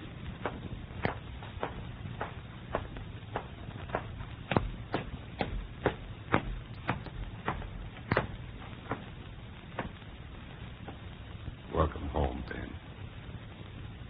Thank you, sir. Ben, I was talking about intolerance before you came in. I don't know if I'm qualified to speak about it. All my life I've been accepted. My family, pioneer stock, my skin, my religion. Everything conforms, so I've never really known intolerance. After last night. Talk to us, Ben. Say whatever you want to say to us. You have the right to speak to us in any way you see fit.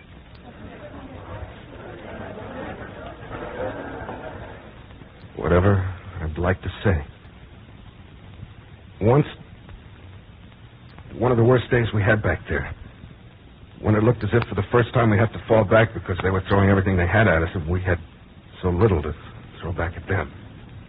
For just, well, maybe it was a few seconds, there wasn't anything coming at us, and I lay on the ground and I thought, when I get home, if I get home, no trouble will ever mean anything deep in me anymore.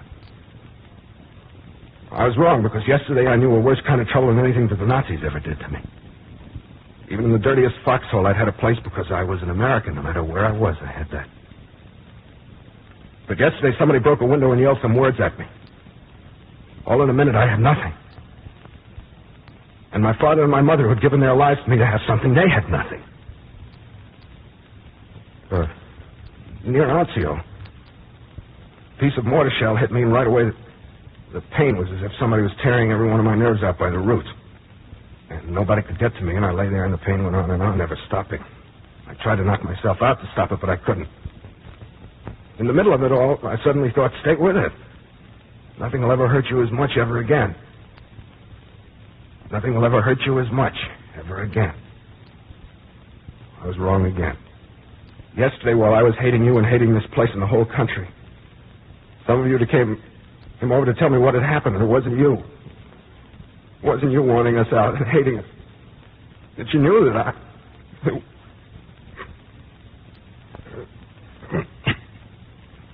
that was when it hurt the most, because I hadn't believed in you the way I believed in the fellows in my squad, in my battalion. That you knew that inside we were the same. I mean, the same. I'll never think any differently as long as I live. No matter what happens from here on in. How many windows break, what words they throw at me. I'll believe in you. And that's all I've got to say.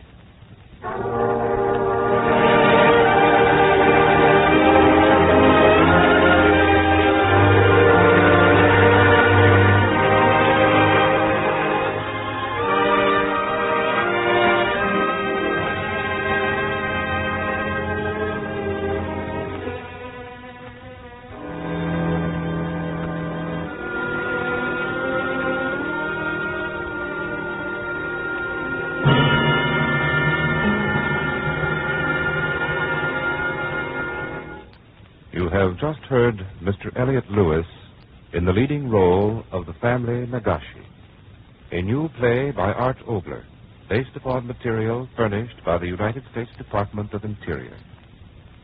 The cast included Lou Merrill, Barbara Eiler, Joseph Granby, Tommy Cook, Lynn Whitney, Bill Shaw, Mary Jane Croft, Norman Field, Bill Johnstone, Alan Hewitt, and Sergeant Harry Conaway of the illustrious 100th Infantry Battalion. Announcer Dick Wynn. The original music was composed and conducted by Jack Meakin.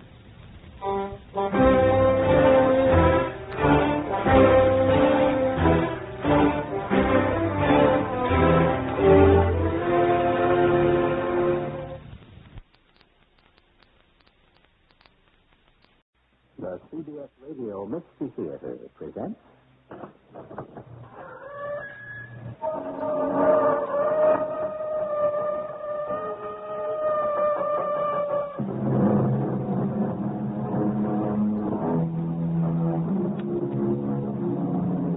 Come in. Welcome. I'm E.G. Marshall. It's a rare person who remembers what it was to be a child.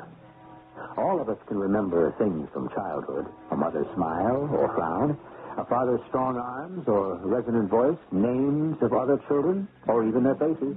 But who of us can remember accurately the feelings that flooded our small bodies? Feelings of weakness and helplessness, and the countervailing ones of power and omnipotence. I am the master of everything. I can start things and I can stop them anytime I want. I tell everybody where to go and what to do, and they have got to go there and do it because I say so, and nobody is allowed to answer me back.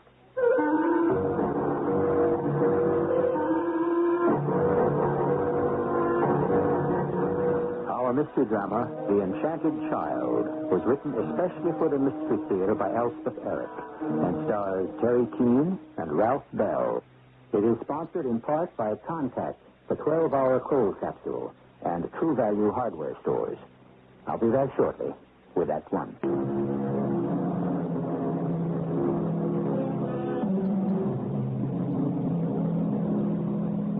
Each one of us is born a savage.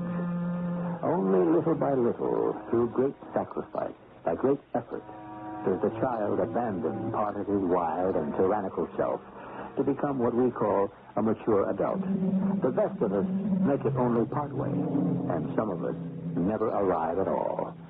Our story concerns a boy who has scarcely begun this arduous journey. Nice to see you this fine morning, Mrs. Lloyd. Beautiful sermon, Reverend. So glad. Ah, good morning, Mrs. Bristol, isn't it? That's right, and this is my husband, Ed, and my mother, Mrs. Bates. Oh, yes, indeed. Little by little, I'm getting acquainted. I hope you're going to like it here, Dr. Everett. I already do, Mrs. Bates. A fine sermon, Dr. Everett. Oh, thank you, sir. Let me see. You and your lovely wife have a small son, have you not? Yes, that's Mark. He was in church with us, but he's gone off to Sunday school. Your wife's class, I believe. Yes. Mrs. Everett has the 6 to 10. Well, now, we mustn't keep you, Reverend. Others of your flock are waiting. We have to get home and start dinner. I have to make the gravy. Maida hasn't cut the mat. Mother always makes the gravy. You coming in? I think I'll stick around and talk to some of the fellas. Anything to get out of helping in the kitchen. Don't forget the ice cream. Neapolitan, is that what you want? That's Mark's favorite. Come along, Mother.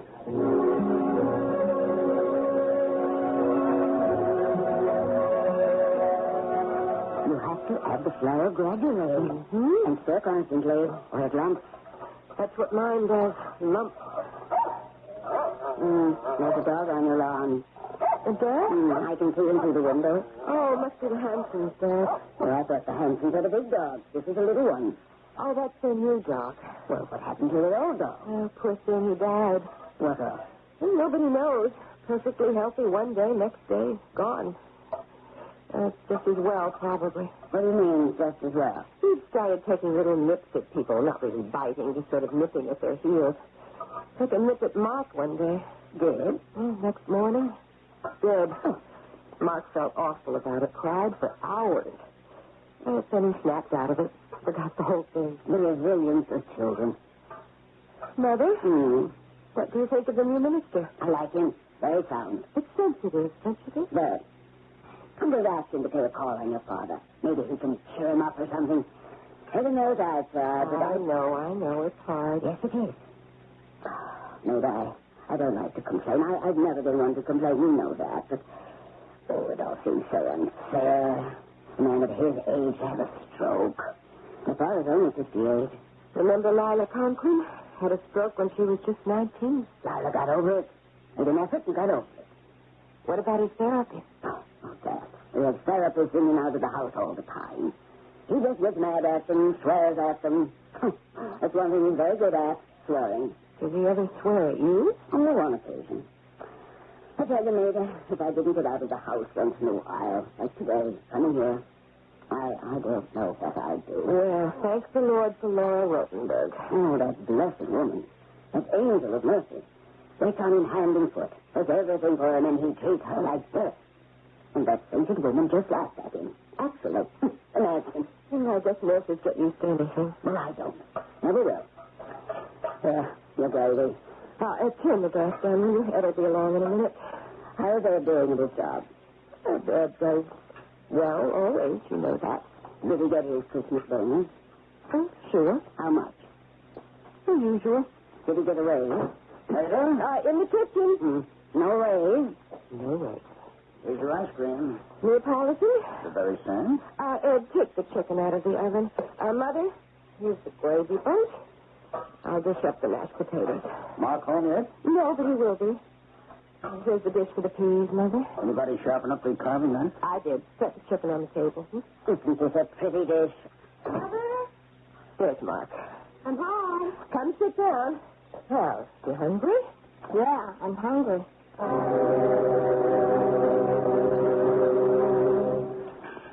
Well, everybody had enough? Oh, goodness, I certainly have. Well, then I'll clear. Everybody stop, and I'll clear. What did you think of Dr. Everett? Oh, I like him. Like him a lot. Mother's going to ask him to pay a call on Father. How's he coming along? He isn't. He's not worse, is he? And I don't see how he could be much worse than he is. He's depressed, Mother said. Well, he's got plenty to be depressed about. What's he got to look forward to? He can't talk. He can't walk properly. Doctor told me he had to learn the alphabet all over again. Had to learn to count like a 3-year-old. He gets his words all mixed up. He still does. Well, that's enough to make a man depressed. That's enough to make a man... Well, it's enough. There's just no sense to it, Mother. You have to have faith. Faith in what? He's never going to be any better. I know that. You know that. He knows that. What's the good of faith? It's just pretending. We have to have faith because... Why do we? Where does it say we have to?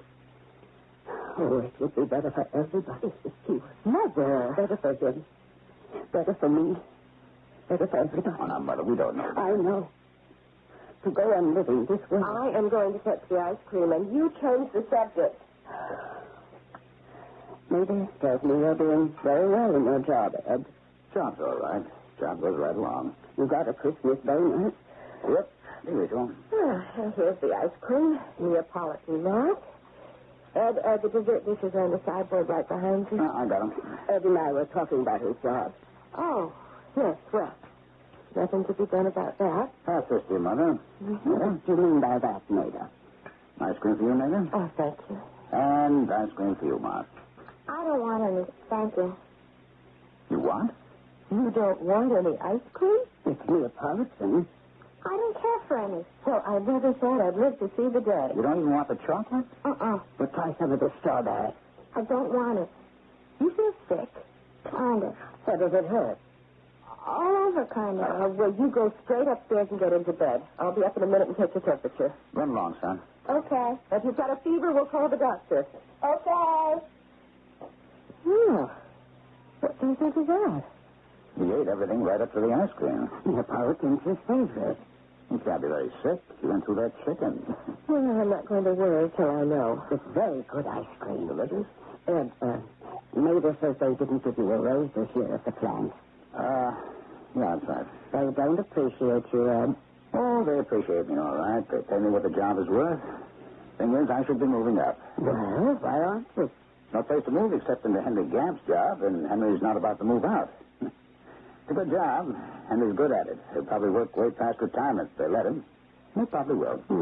How old is he? Oh, not even 60. No. Never been sick a day in his life. Not that I wish old Henry any bad luck, but, well, you know, we all have to go sometime. Yes. Just seem a shame. Yes. Well, I should be getting on home. I'd like to stay and help with the dishes, Mater, but You know I never let you do that. It's your father. I should get home to him. Maybe I'll do the dishes. Laura Roden would like to get out for a few hours in the middle of the day. It's all right, Mother. Are you sure? I'm sure. See you at church next Sunday. And I'll be over during the week. Maybe we can go shopping or something. Oh, that would be nice. Are you sure you don't want me to drive you home? Get the car out for 2 blocks. Certainly not. I'll walk. Bye, dear. Bye, Ed. Let me know how Mark is. I'll call you. Think I should go up and check on Mark? Well, let's have some coffee first. All right. I don't know if we ought to be discussing my job with your mother like that. Like what? Well, you know, all that stuff about Henry Gamp. It was you told her about Henry Gamp, not me. No, hope it didn't sound like I'm after Henry's job. Well, aren't you? Oh, in a way, maybe. If you're not, you should be. Put the coffee on, why don't you? You get there. All right. Hello? Mr. Bristol, this is Laura Rotenberg. Yes, Laura. Laura Rotenberg? Terrible news, Mr. Bristol. Mr. Bates is dead. Who what? It must have been another terrible hemorrhage. I went into his room to take him some dinner. He was lying on his bed. I thought he was asleep. Oh, I'm so glad I got you on the phone because I thought you or your wife could tell Mrs. Bates so much better than I could. Yes. Mrs. Bates is there with you, isn't she? No, she's on her way home. Look, I'll try to catch her before she gets there. Thank you for calling us, Laura. What is it? Your father's dead, Maiden.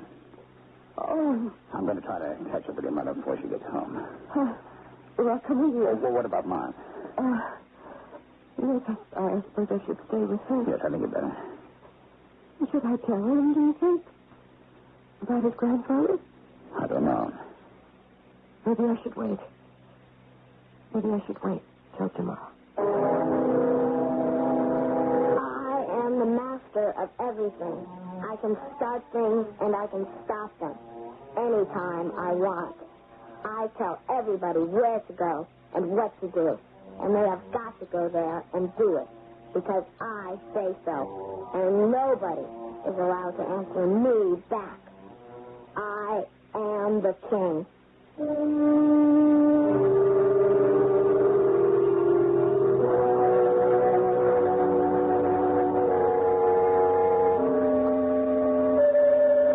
Omnipotent thinking, they call it. And it's very common in the lives of small children. It's compensation, I suppose, for the evident fact of their own lack of any power at all, of any kind. A tiny consolation, and a pathetic one, but one that may have most disastrous consequences. We shall return with Act 2.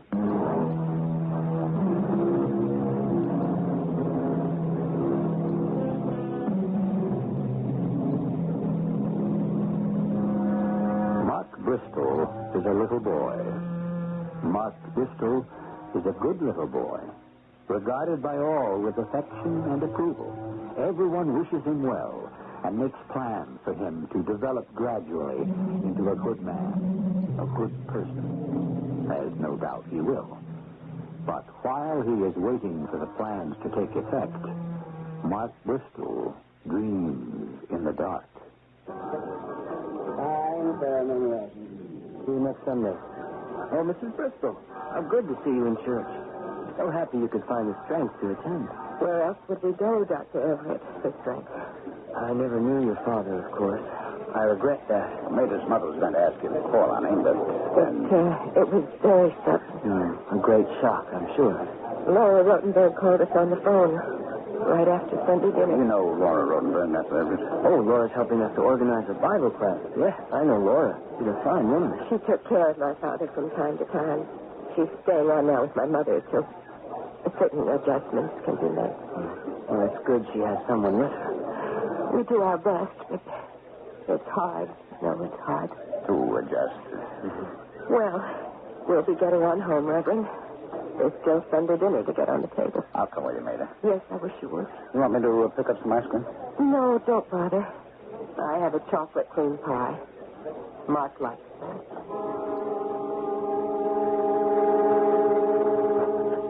What are you doing, Maida? Calling Mother. What for? I'm going to insist on her coming over here for dinner. It's a good idea. Hello? Laura, this is Maida Bristol. Oh, yes, Mrs. Bristol. How is my mother? Well, she's all right, you know. Laura, I want to get her to come over here for dinner. Oh, I wish she would. She didn't come to church with us. I know. Now she just must stir herself and come for dinner. She's always had Sunday dinner with us. I know, but she simply won't like Mrs. Bristol. You think she'd at least want to see Mark. He'll be home right after Sunday school lets out. She's very fond of Mark, and he adores his grandma. I know. What is she doing right now? Could I talk to her? She's upstairs, lying on her bed with the shades drawn. Just lying there. Her friends have called. Some of them have stopped by, but she won't talk to anybody. She talks to you, doesn't she? A little. She did last night. And what did she say? Mostly that she's all alone in the world now. She's got us. Yes, but of course, she feels she wasn't nearly kind enough to your father while he was alive.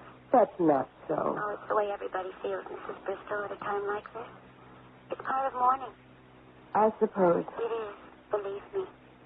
Well, if she changes her mind, you hustle her right over here, Laura. Oh, I will.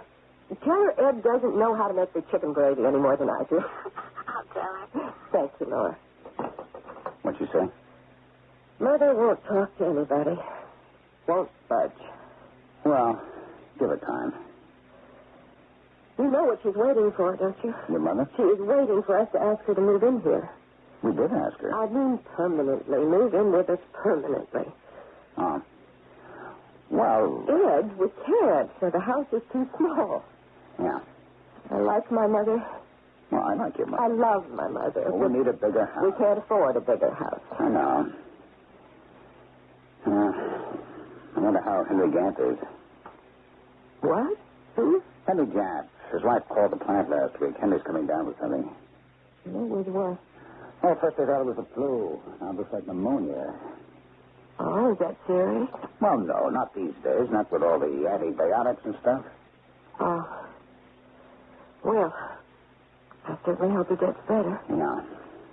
I'll give his wife a call later. Mother? Oh, there's Mark. I'm home. Come sit down. You hungry? Yeah, I'm hungry. You want the wishbone, Mark? Please. There's not much meat on it. I want to hang it up to dry. Then we can wish on it. That's right. Should I hang it on the radiator? That's as good a place as any. Mm-hmm. Mark, what would you think if your grandma moved in here with us? Grandma? Now that your grandpa has passed on, she has to live someplace. She could live here. You wouldn't mind? You love your grandma, don't you, Mark? Sure. Now, if she came here to live with us, we have to think of where she would sleep. Now, where do you think she should sleep, Mark? On the couch. Oh, your grandma isn't a young woman. I don't know how she'd like sleeping on a couch in the living room. Where would she put her things? What things? Oh, all the things ladies have to have. Where would she put them? She could put them in a little box. And where would she put the little box? Under the couch. Why don't you just tell the boy straight out, Maida? I can't. Oh, stop beating about the bush. What your mother's trying to say, Mark, is that if your grandma should come here to live with us, you'd probably have to sleep in your room. Sleep with me? In my room? Wouldn't that be possible, Lee? Maida, that room's 8 by 9. We couldn't even get another bed into it. No, Mark, I think your grandma would have to have that room all to herself. Then where would I sleep? Well, on the couch in the living room, I guess. Where would I keep my toys? Oh, someplace. I don't know. I made a... Don't look at me. I don't know. Now, the whole thing's hopeless, I guess. It's just hopeless. She can't stay where she is. She can't come here. We had a bigger house. We could work it But out. we haven't got a bigger house, and we're not going to have a bigger house. So just put that out of your mind. If you had Henry Gant's job, we could have a bigger house, but you haven't got it. So let's just forget the whole thing. The chocolate pie's right behind you on the sideboard. All right, I got it. The plate. We use the same fork. Right. How big a piece do you want, Ma? I don't care for any pie, thank you. No pie? It's chocolate. I don't want any. Are you sick? Kind of. Ed, you think he's sick? Oh, a kid doesn't need it. Go upstairs, dear, and you get into bed. I'll come up soon and take your temperature. If you have a fever, we'll call the doctor. Okay. I'll be up in a minute. Okay. Well, I think he's just upset about his grandpa. He was fine till we... Till we what? Till we started talking about his grandma moving in here. Yeah. Giving up his room. Well, that's a lot to ask from a kid. I know, and I hated to ask him, but what could I do? Nothing, I guess. We just had a bigger house. You finished with your pie? I've had all I want. Me too. I'm going to call and see how Henry Gant is. Aren't you going to make the call? Yeah, I better do that. Aren't you going to go up and see how Mark is? Yes, I better do that. Well, go ahead. I'll go check on him, and you make your call. Yeah. Be sure and give my very best to Mrs. Bear. Yeah, I will.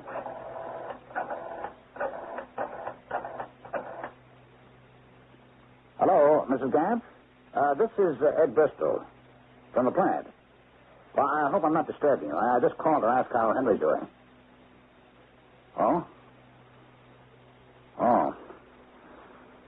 I see. Well, I'm sure you haven't got anything to worry about. Doctors have got pneumonia pretty well under control these days. Oh, that's so. Well, look, you give your husband my very best and tell him we miss him at the plant and we expect him back any day now. We miss him, we really do. Oh, and Mrs. Bristol sends her very best. Now, bye. Well, he's sleeping like an angel. Doesn't look fleshed or anything. I think he's all right. That's good. How's Henry Gant?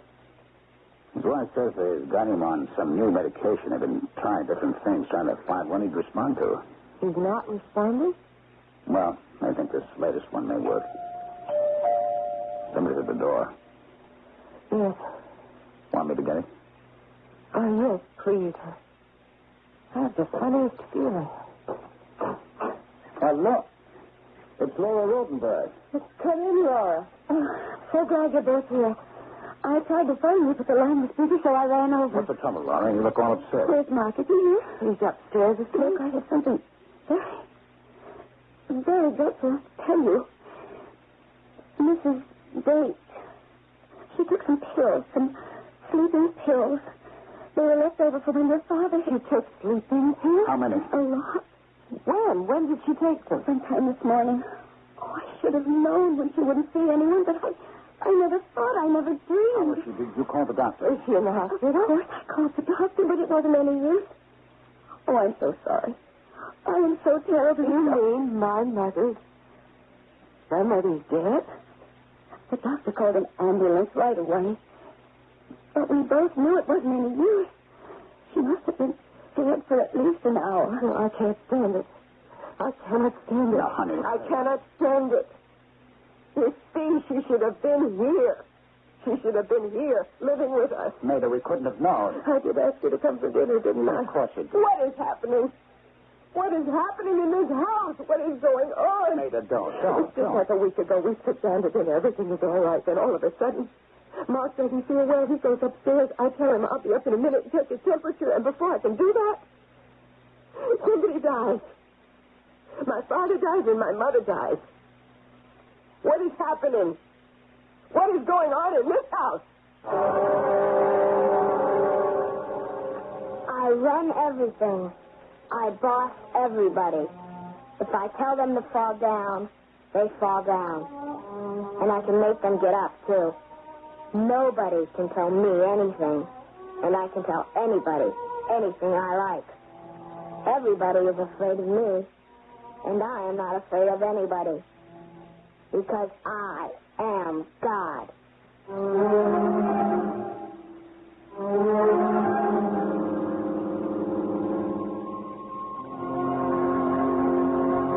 You must know by now that we're examining not the conscious mind of a small boy, but its dark, hidden depths and the occult desires that lie buried there.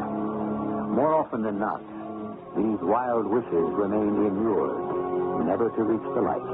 Sometimes they emerge and play havoc with the life of the man that small boy is destined to become. We'll return with a final act shortly.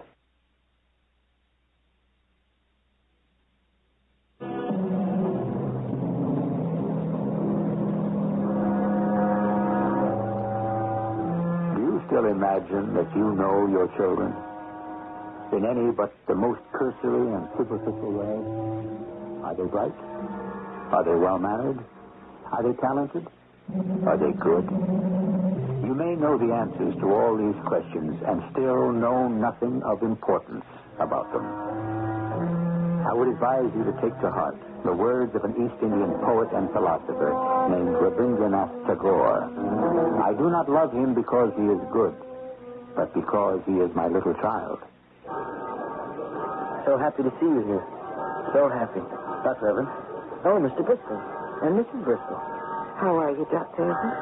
I should be asking you that, Mrs. Bristol. Tell me, is there anything I can do for you? Any way I can be of help? I should be only too glad, believe me, if there's anything at all. I don't think there's anything anyone can do, Reverend. I'd like to try if you'd let me. There's nothing. Reverend, there is something. Ed, don't. If you could find some time to talk to me. Ed, please, Oh, of course. Oh, any time. When would be... This morning. You mean now? Ed, I wish you wouldn't. The sooner the better, if that's all right with you.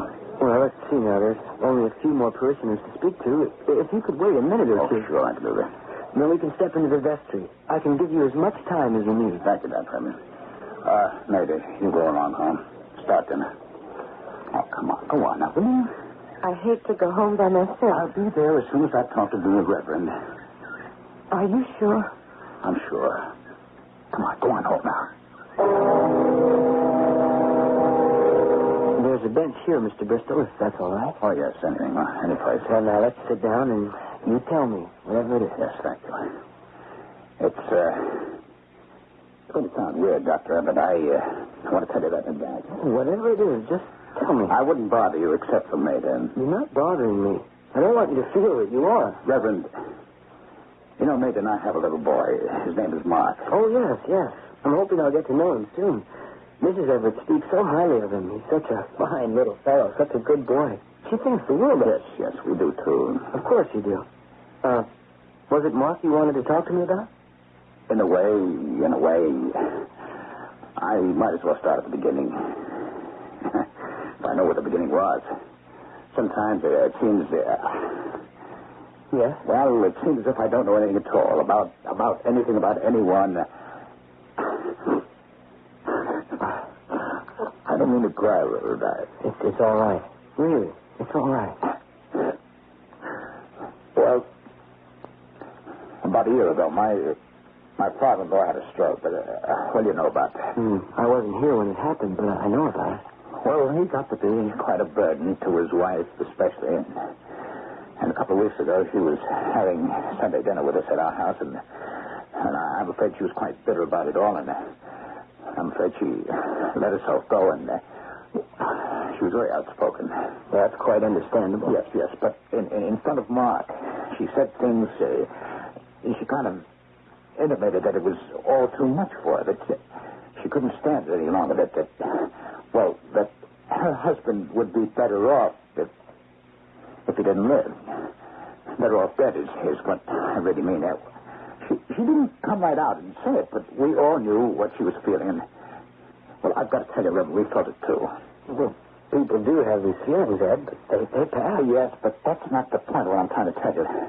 Maida brought on the dessert.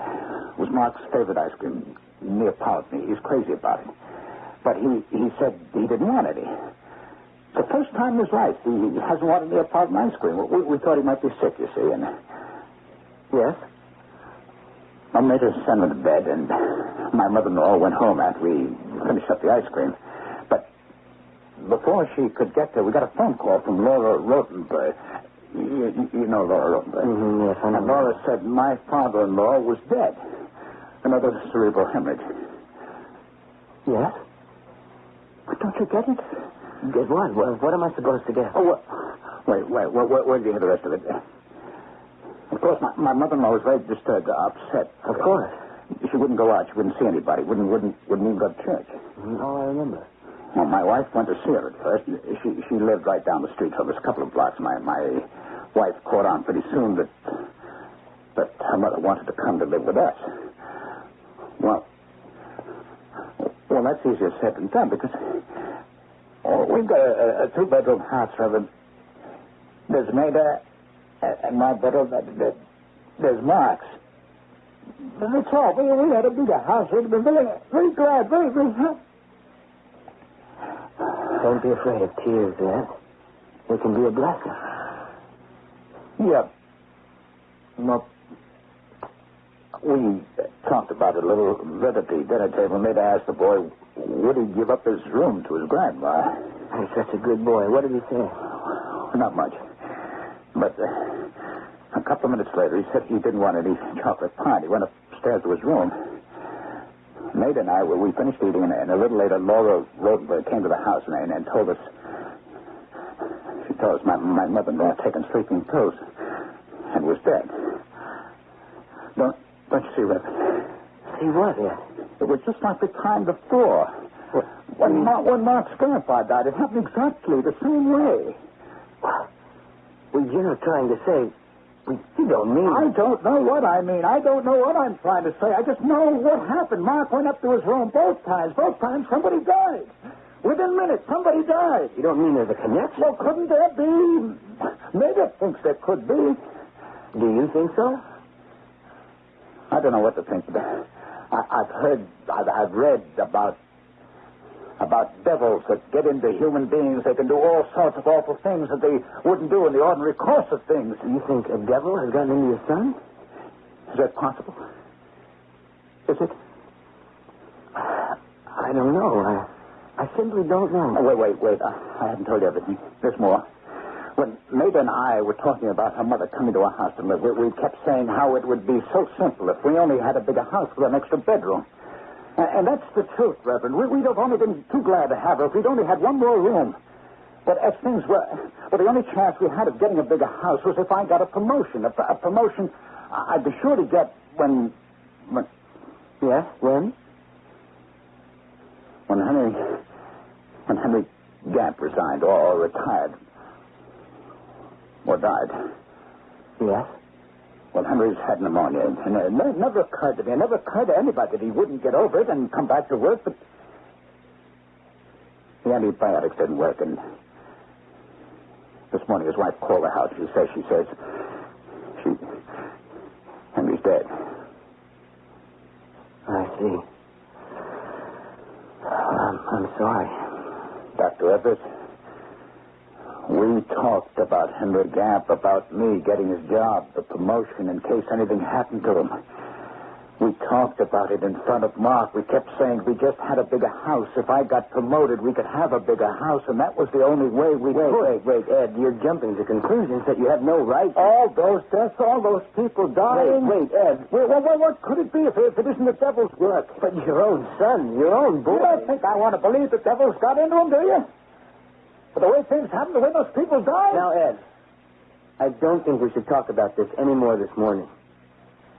I think you should go home now and be with your wife. Oh, poor Maida. She's worse about this than I am, believe me. Well, you tell her that I'm going to come to the house and talk to her. All right, I will. Probably tomorrow. Yes, definitely tomorrow. All right. Thank you. Thank you, Reverend. Are you all right now? Oh, yes, sure. Come, I'll walk you outside. You're very kind, Reverend. Oh, not at all. If I can't minister to my flock, then what am I doing here? Right. Oh. see what a beautiful day it is? It's beautiful, yeah. Makes you believe in God, doesn't it? And His infinite kindness. Yeah. Watch the steps, Ed. Are you all right? Yeah, I'm all right. You want me to walk home with you, Ed? No, I'm all right. Thank you again, Evelyn. And tell your wife I'll call her in the morning. I'll tell her. Watch out! Ed, watch out for the truck!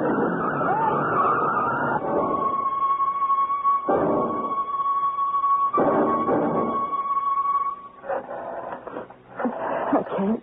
Like you said, I can't go on.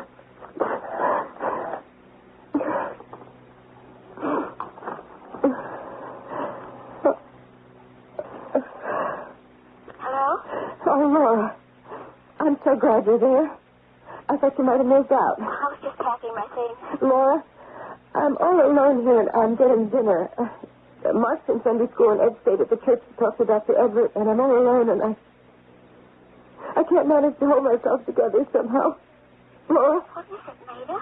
What can I do for you? Could you come over here? And maybe help me get dinner on the table and maybe stay for dinner.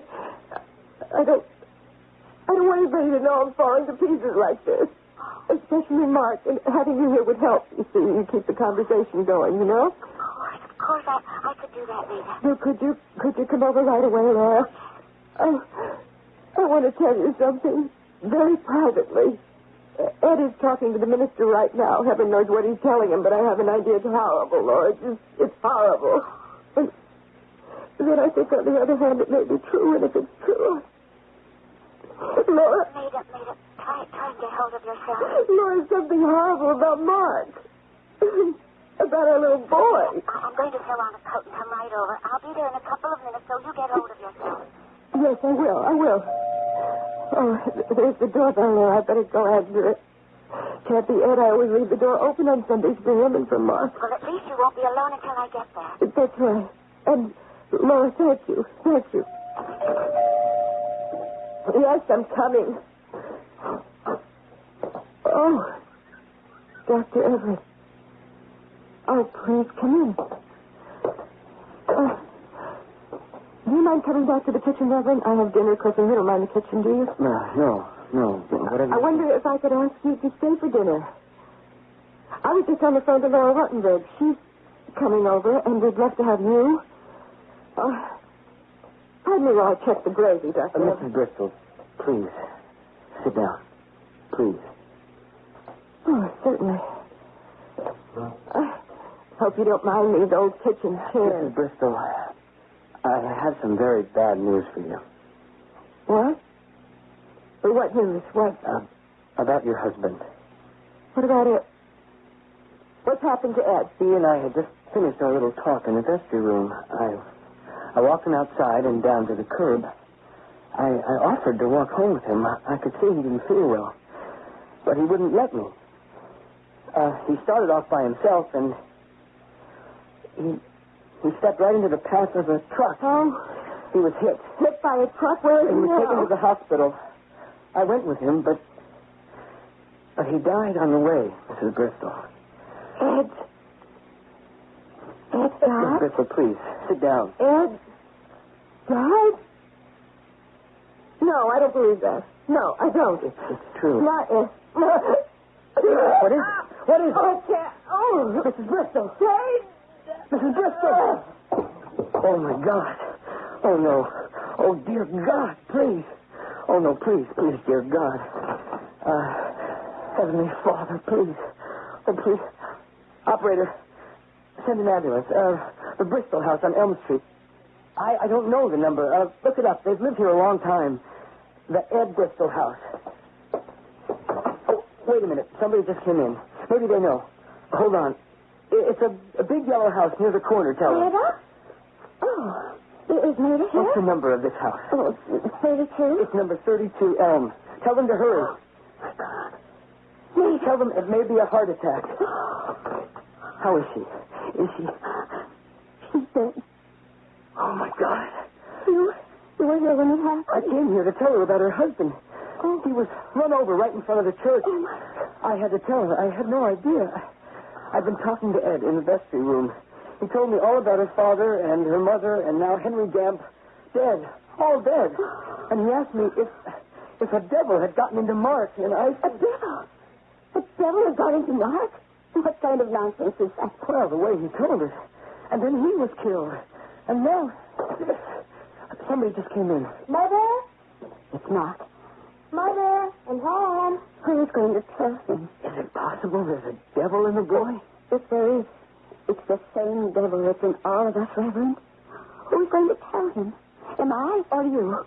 I think better you. Mother, Father, where is everybody? Mark, where is everybody? I'm hungry.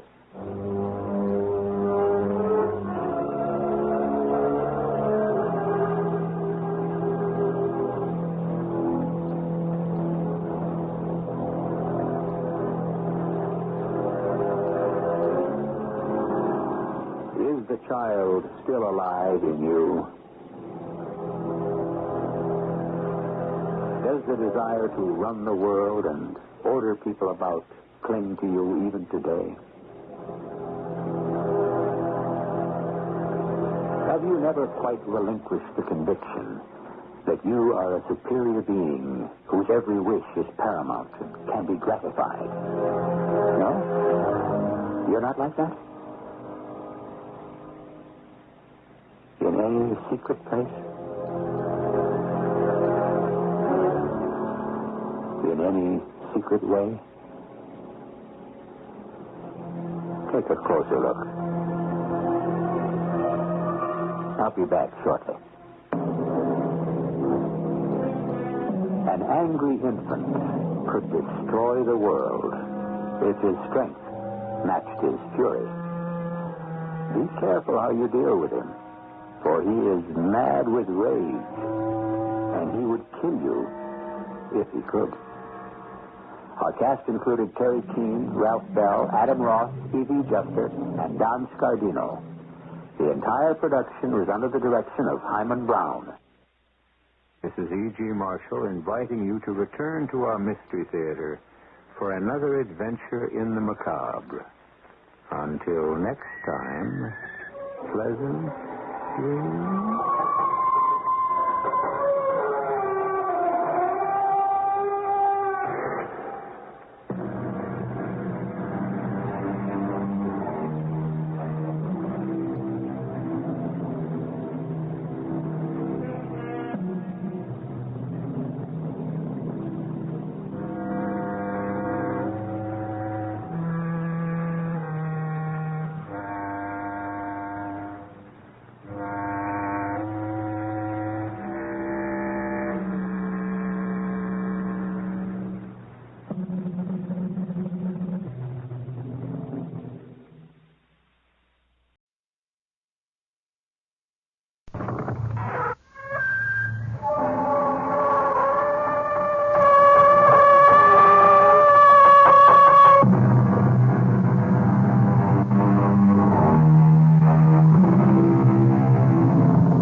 Come in.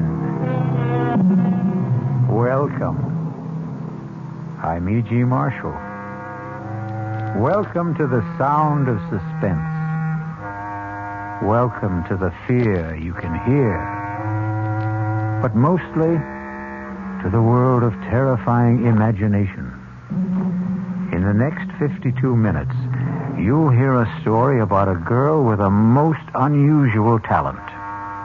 A talent for finding lost dolls or dead bodies.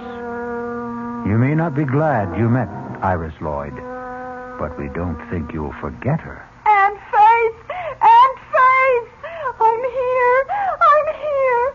Come and find me! Where are you? Oh, my poor darling. Where are you? Help me! Help me! It's so dark, and I'm afraid.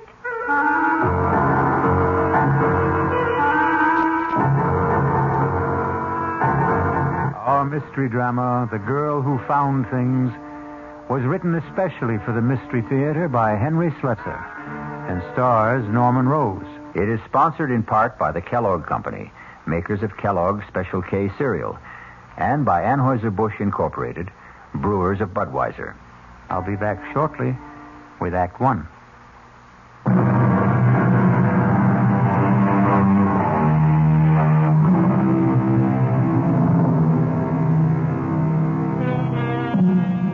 And now, Act One of The Girl Who Found Things. It begins serenely enough in the pleasant little town of Medvale, but with a woman who is preparing to leave it just as soon as her taxi arrives. Come in, Lucas. The door is open. Oh, for heaven's sakes, that man's dead. Oh, evening, Miss Wheeler. I hope I'm not too early. No, I'm all packed. You can take that trunk in the hallway first. Then I've got a few small suitcases, but they can go on the back seat with me. Yes, ma'am. That all you're taking to Europe? I sent the rest ahead to the ship. Well, go on, Lucas. Start loading that taxi. Yes, ma'am. Yeah, I was just wondering if there was something you wanted me to do in the house for closing it up, you know. It's all been done, Lucas. You sure you turned off the gas, electricity? How about the fireplace? I see you had a fire this morning. Are you sure it's good and cold? Oh, I suppose you could check it again just in case. Better safe than sorry, they say.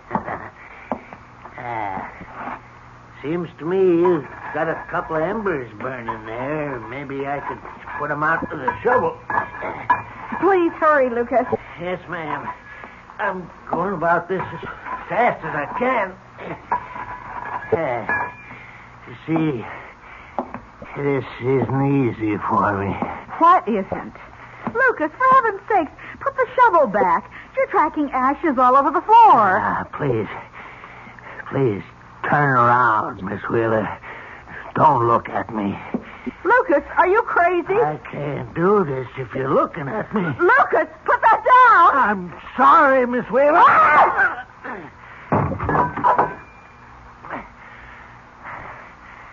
Had to do it, Miss Wheeler. I had to. Now I've got to pick you up. Take you outside through the woods. That's where I got to bury you, Miss Wheeler.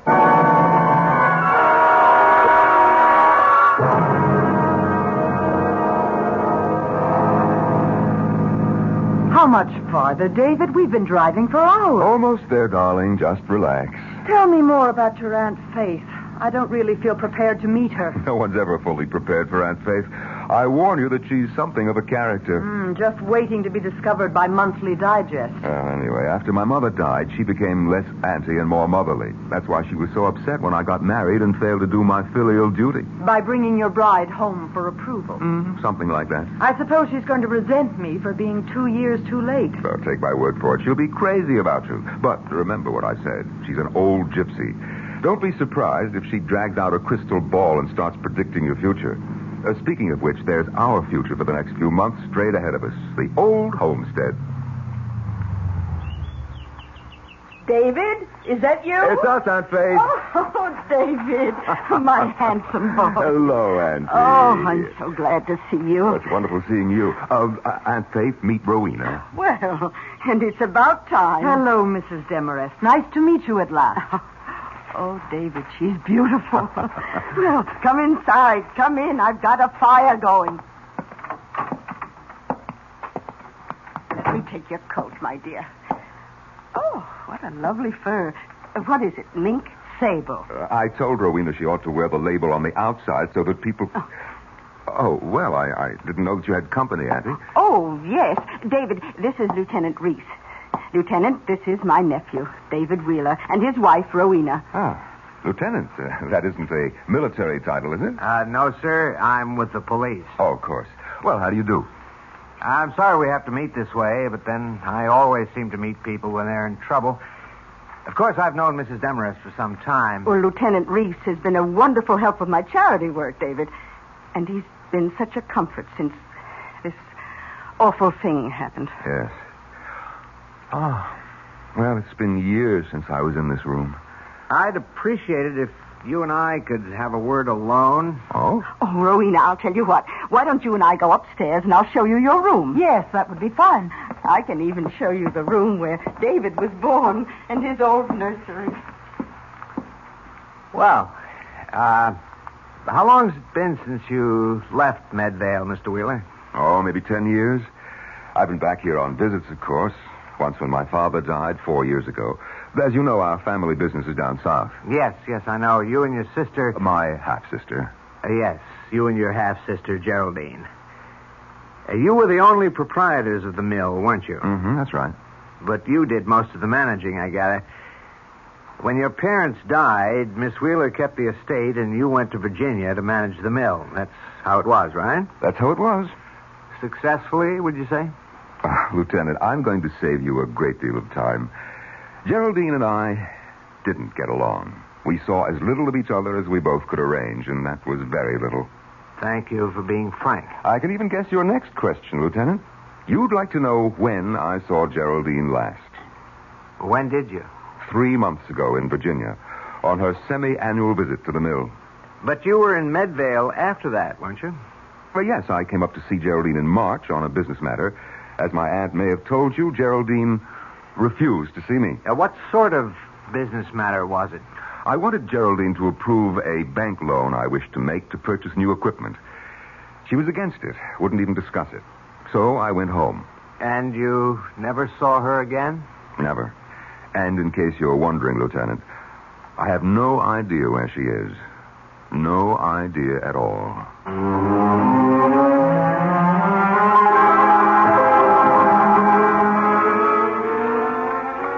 Sure you don't want some tea, Rowena? No, thank you, Aunt Faith. I'll stick to scotch. Oh, have some tea, darling. Auntie wants to read your future in the leaves. Oh, I wish I could read the future. Or rather, the past. You're thinking about Geraldine. I simply can't understand what became of her, David. She was all set for that trip to Europe.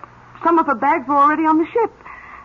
You remember Lucas, the taxi driver? Oh, yes, of course. Well, he came out here to pick her up, take her to the station, but she wasn't here. She wasn't anywhere. Well, I suppose the police checked all the usual sources. Hospital, morgues, everywhere. Lieutenant Reese said anything could have happened to her. She might have been robbed and murdered. She might have lost her memory. She might even have... Well, this I'd never believe, but Lieutenant Reese said she might have disappeared deliberately with some man. I know what happened to her. Do you? She just left. She just walked out of this big, gloomy house and this crawly little town. She was sick of living alone. David, I have an idea about how we can find Geraldine. Really? I'm going to ask Iris Lloyd where Geraldine is. Ask who? Iris Lloyd. Now, don't tell me you've never heard of the child. For there was a story in the papers about her only 2 months ago, and heaven knows I've mentioned her in my letters a dozen times. I remember. She's the one who's psychic or something. Some sort of orphan? Yes, Iris is a ward of the state, a resident at the Medvale Home for Girls. I've been vice chairman of the place for donkey's years. That's how I know her. Well, she's 16, David, and absolutely uncanny. And what makes her such a phenomenon? She's a seer, David. A genuine clairvoyant. Oh, not a medium at 16. Oh, no. I suppose you could call her a finder. She seems to have the ability to find things that are lost. People, too. How does she do it? I'm not sure Iris knows herself. The gift hasn't made the poor child happy. Such talents rarely do. You know, one day, the home had a picnic at Crompton Lake. They discovered an 8-year-old named Dorothea was missing. They couldn't find her until Iris Lloyd began screaming. Screaming? These insights cause a great pain. But she was able to describe the place where Dorothea could be found, where the girl had sprained her ankle. Oh, you're right, Auntie, darling. I don't agree with you. Let's just leave the search to the police. David, I've arranged with the home for Iris to spend some time with us. Are you serious? You invited that girl here? Well, she has to become acquainted with Geraldine's aura. Don't you see? The aura that's still in this house. Well, I won't have it. I'm sorry, Auntie, but the whole thing's ridiculous. Oh, I knew you would object, David, but I'm afraid I have to insist. We're picking up the girl this afternoon. Oh, really now, Aunt Faith? You understand, my dear, don't you? Yes, I understand, Mrs. Demarest. And I'm looking forward to meeting Iris Lloyd.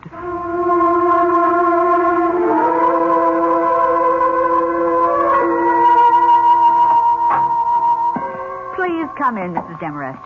I suppose this is the nephew you told me about. Yes, sister. This is Mr. David Wheeler. David, this is Sister Clotilde, who runs the home. How do you do, sister? How do you do? In case your aunt hasn't told you, Mr. Wheeler, I'm not at all in favor of this move. I think it's wrong to encourage Iris in this delusion of hers. Well, then you and I agree with each other, sister. Oh, it's not a delusion, Sister Clotilde. It's a gift from God. She's undisciplined. You might even say wild. But you are letting us have her, sister. She can come home with us. Did you think my poor objections carry any weight, Mrs. Demarest? One moment. Sister Pauline, would you send Iris Lloyd in now? Shall I come in? Yes, Iris, come in. Iris, you know Mrs. Demarest. This is her nephew, Mr. Wheeler. Hello. Hello. You remember me, Iris. I've been coming here at least 3 or 4 times a year to see all you girls. Yes, Mrs. Demarest. Now, the directors have been good enough to let us take you home with us for a while. We need your help, Iris. We want you to see if you can find someone who is lost. Yes, Mrs. Demarest. I'd like to come home with you. I'd like to help you find Mrs. Wheeler. Oh. Then you know about my poor niece, Iris? The Secret Service couldn't have secrets here, Mrs. Demarest. You know how girls are. Well, I guess we can get started any time if Miss Lloyd is ready. Please call her Iris, Mr. Wheeler. Remember that you're still dealing with a child.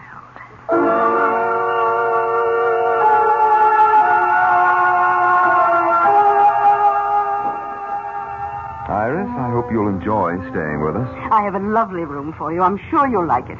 You know what I'd really like? What's that? A cigarette. Iris. Don't tell me you smoke, Iris. Only when I can get away with it. Well, you're not getting away with it now, for heaven's sake. Oh, never mind, never mind.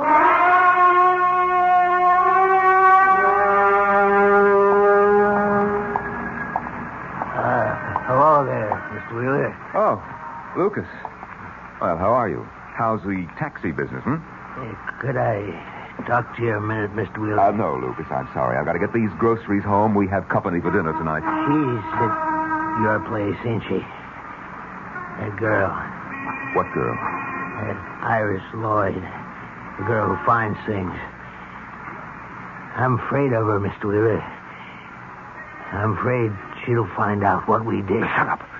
Don't you ever say anything like that to me again. I'm scared, Mr. Wheeler. I'm telling you, that girl is peculiar. She knows what you're thinking, they say. She knows where you can find anything, even dead bodies. Get away from me, Lucas. I told you to keep away from me when I came here. Now, get away from my car before I run you down. But I'm scared. I'm scared of that little girl.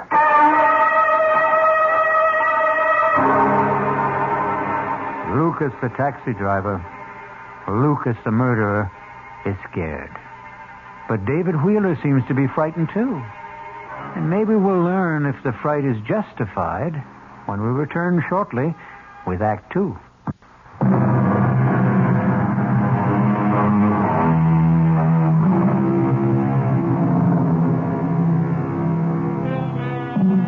Now let's go back to the little town of Medvale for the second act of The Girl Who Found Things.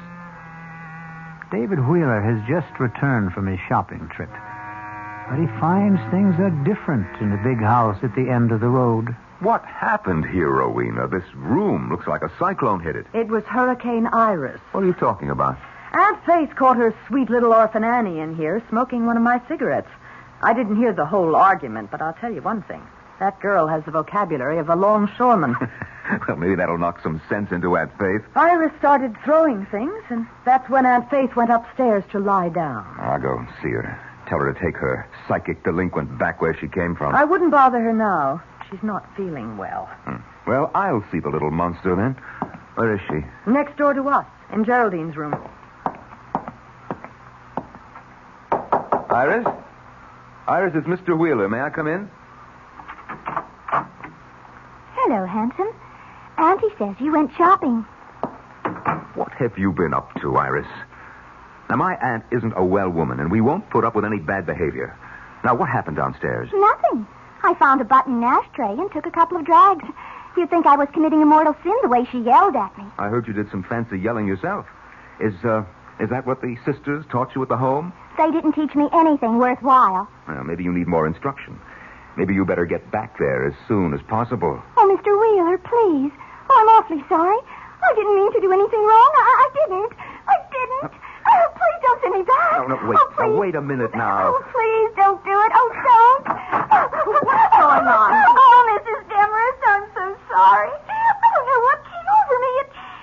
It was the devil. I'm sure it was the devil trying to take my body into... Oh, there, Iris. It's all right, dear. I know you didn't mean what you said. No, it's a gift that makes you this way. And don't worry about what I asked you to do. You take your time about Geraldine. Take as long as you like. Oh, but I want to help. I really do, Aunt Faith. Now, wait a minute, Auntie. You're not going to fall for this... Oh, listen. Listen. Do you know something? I can feel your niece in this house, Aunt Faith. I really can. I can feel her in this room, whispering to me, trying to tell me where she is. Can you, Iris? Can you really? For heaven's sake, Auntie, can't you see that I can. I can. I can feel her everywhere.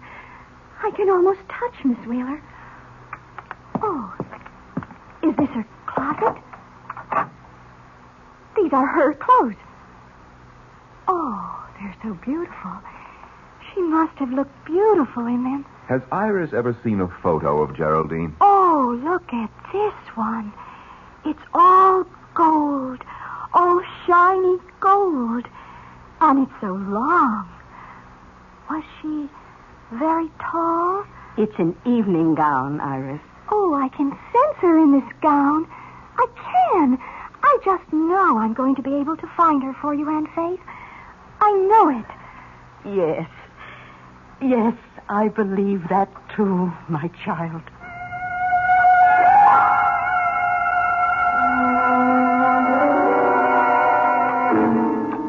Won't you have some more of the beef, Rowena? No, thank you. And we'd better save some for Iris. Something tells me that little girl has a very big appetite. Well, I wish she'd come downstairs. I told her dinner would be served at 7:30. Would you like me to go upstairs and see if she's all right? No. I'm sure she'll be down in a moment. You've really forgiven her completely, haven't you? Of course. Oh, you don't understand psychic personality, David. It wasn't her swearing at me this afternoon. It was this demon which possesses her. The same spirit that gives her the gift of insight. David, your fork.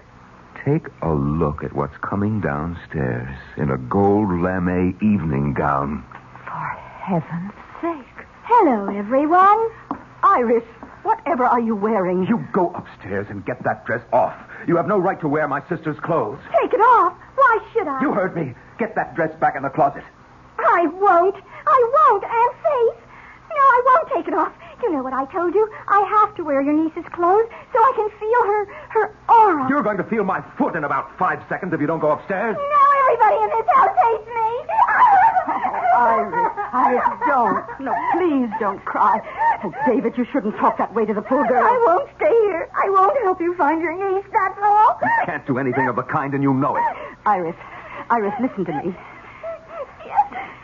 Iris, you remember those things you did at the home? The way you found things for Sister Therese? Yes.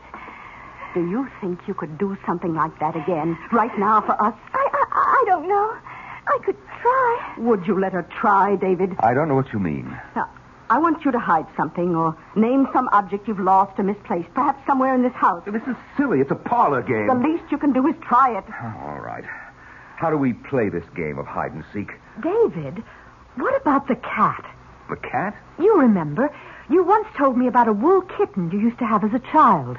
You said you lost it somewhere in the house when you were 5, and you were so unhappy about it you wouldn't eat for days. Well, that's 30 years ago, Rowena. All the better, David. Iris, do you think you could find it? Could you find David's claw kitten? Oh, I'm not sure. I'm never sure. Just try, Iris. We won't blame you if you fail. It might have been thrown out ages ago, but try anyway. All right. I will. But You'll have to shut off the lights. And then what? Burn incense and chant? David, please, turn off the room. I'll do it. There, Iris. The room is dark enough, isn't it? Yes. It's dark enough when I close my eyes. What's she doing? Breathing, obviously. I think she's going into a trance. It's so hard to know if she's faking or not, isn't it? Not for me, darling. She isn't, David. I know she isn't. She's in a genuine trance. Listen. Hot. Oh, it's so hot. She's sweating. So hot. She isn't faking that, David. Oh, so hot back here. Oh, please. Oh, please. Kitty is hot. Hot Kitty is hot. Kitty, she could be talking about the wool cat. Well, what if she is? Oh, please. Please, somebody. Help. Help Kitty. Help her. Please help Kitty. Dear heaven, the girl is in pain. It's an act, I tell you. Hot. Behind the stove. So hot. Kitty, so hot. Behind the stove, is that what she said? Iris, darling, are you all right? David, turn on the lights, quickly. Oh, Auntie, it was all gibberish. Rowena, it's just nonsense. You're so stubborn, David. Well, she said it clearly. The kitten's behind the stove. Well, you probably stopped it when you were a little brat of a boy. We could find out, couldn't we? Is the same stove still in the kitchen? I suppose so. There's a microwave oven, too, but they've never moved the old iron monster. Let's look, David, please. I can't feel anything behind here. Well, try the other side, David. No, this is ridiculous. Well, look, my hands are getting filthy. Here, use this ladle. But it's no use, Rowena. It simply can't... It can't... David, what is it? Did you touch something? Huh? Oh, yes. Something. I don't know what. Well, can you get it out? Well, yes, I think so. Oh, good Lord. David! It's a cat. A wool cat. Yes. It's so filthy and old, but it's still a cat, isn't it? Is it the one you lost? Is it? Yes, it's the one. David, you look so strange. You look frightened.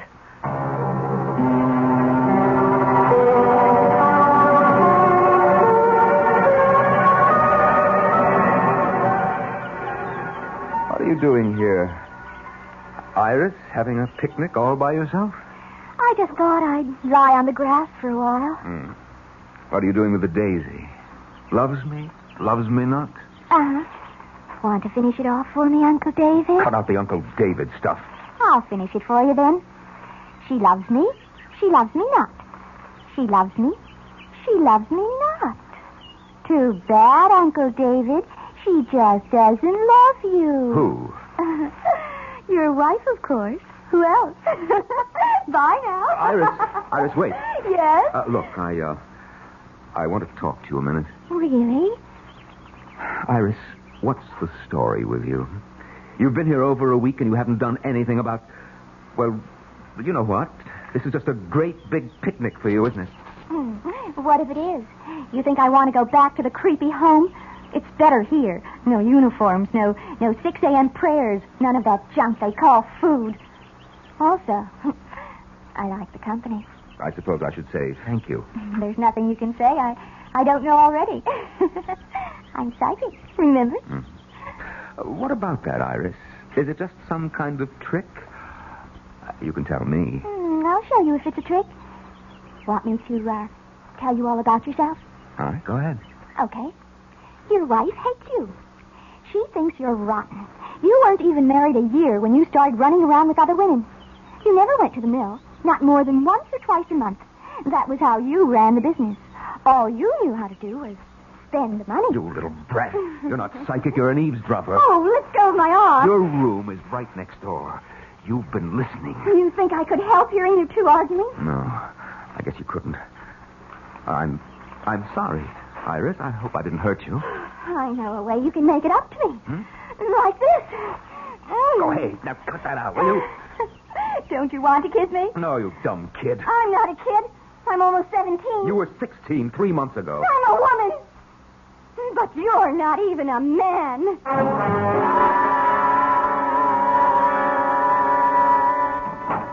David? Yes, Auntie, it's me. Oh, did you call for a taxi? A taxi?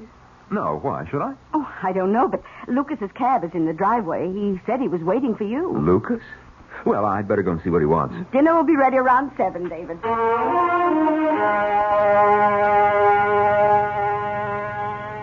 All right, Lucas.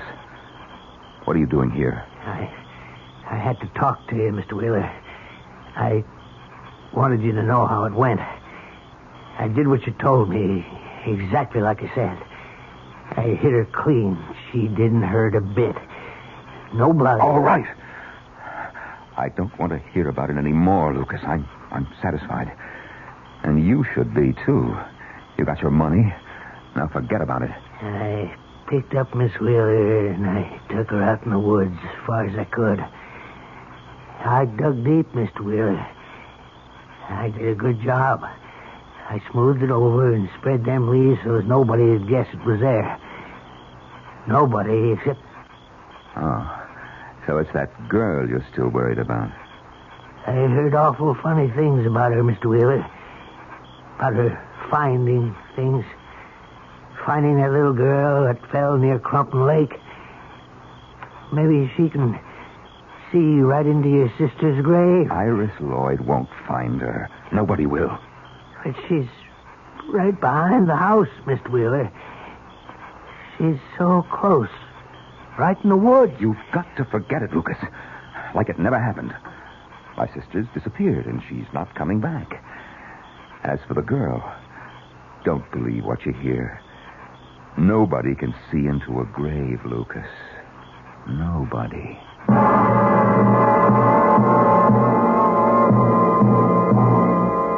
Is David Wheeler really as convinced as he sounds? Or can Lucas detect the doubt in his voice and the fear in his eyes?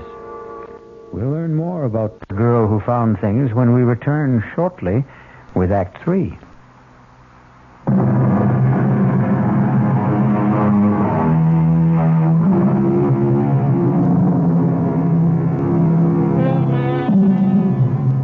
Now let's return to the Wheeler house in the town of Medvale. A house filled with people waiting for a psychic revelation from the girl who found things. But that revelation appears to be very slow in coming. That girl has been here for how long? 2 weeks? It seems like 2 months. And she hasn't done a thing but enjoy herself. David, what's the point of our staying on? You said you had some affairs to settle. You don't seem to be conducting any business at all. Well, I haven't been in the mood for business. That's nothing very new, is it? How long are you going to keep that light on? I'd like to get some sleep. If you think Iris Lloyd is indulging herself, what about you? Be quiet. I told you that she can hear every nasty little quarrel in this room. That's why I asked for a truce. Well, she doesn't have to eavesdrop, does she? Can't she read minds? Well, she's not the only clairvoyant around here. I can read her mind, too. Oh, she's a child, for heaven's sake. She's in love with you. Of course, there's a minor obstruction in her plans, a small matter of your wife. But then I've never been much of a hindrance to your romances, have I? I thought you agreed to that truce. You are a pacifist, David. That's part of your charm. That's why you came up here in March, wasn't it? To make peace with Geraldine. I came here on business. You came to keep Geraldine from sending you to prison. That was the business. You know nothing about it. I have eyes, David. I know you were taking money from the mill. Too much money. Geraldine knew it, too. How much time did she give you to make up the loss? All right. If you won't let me get some sleep here, I'll sleep in the library. David?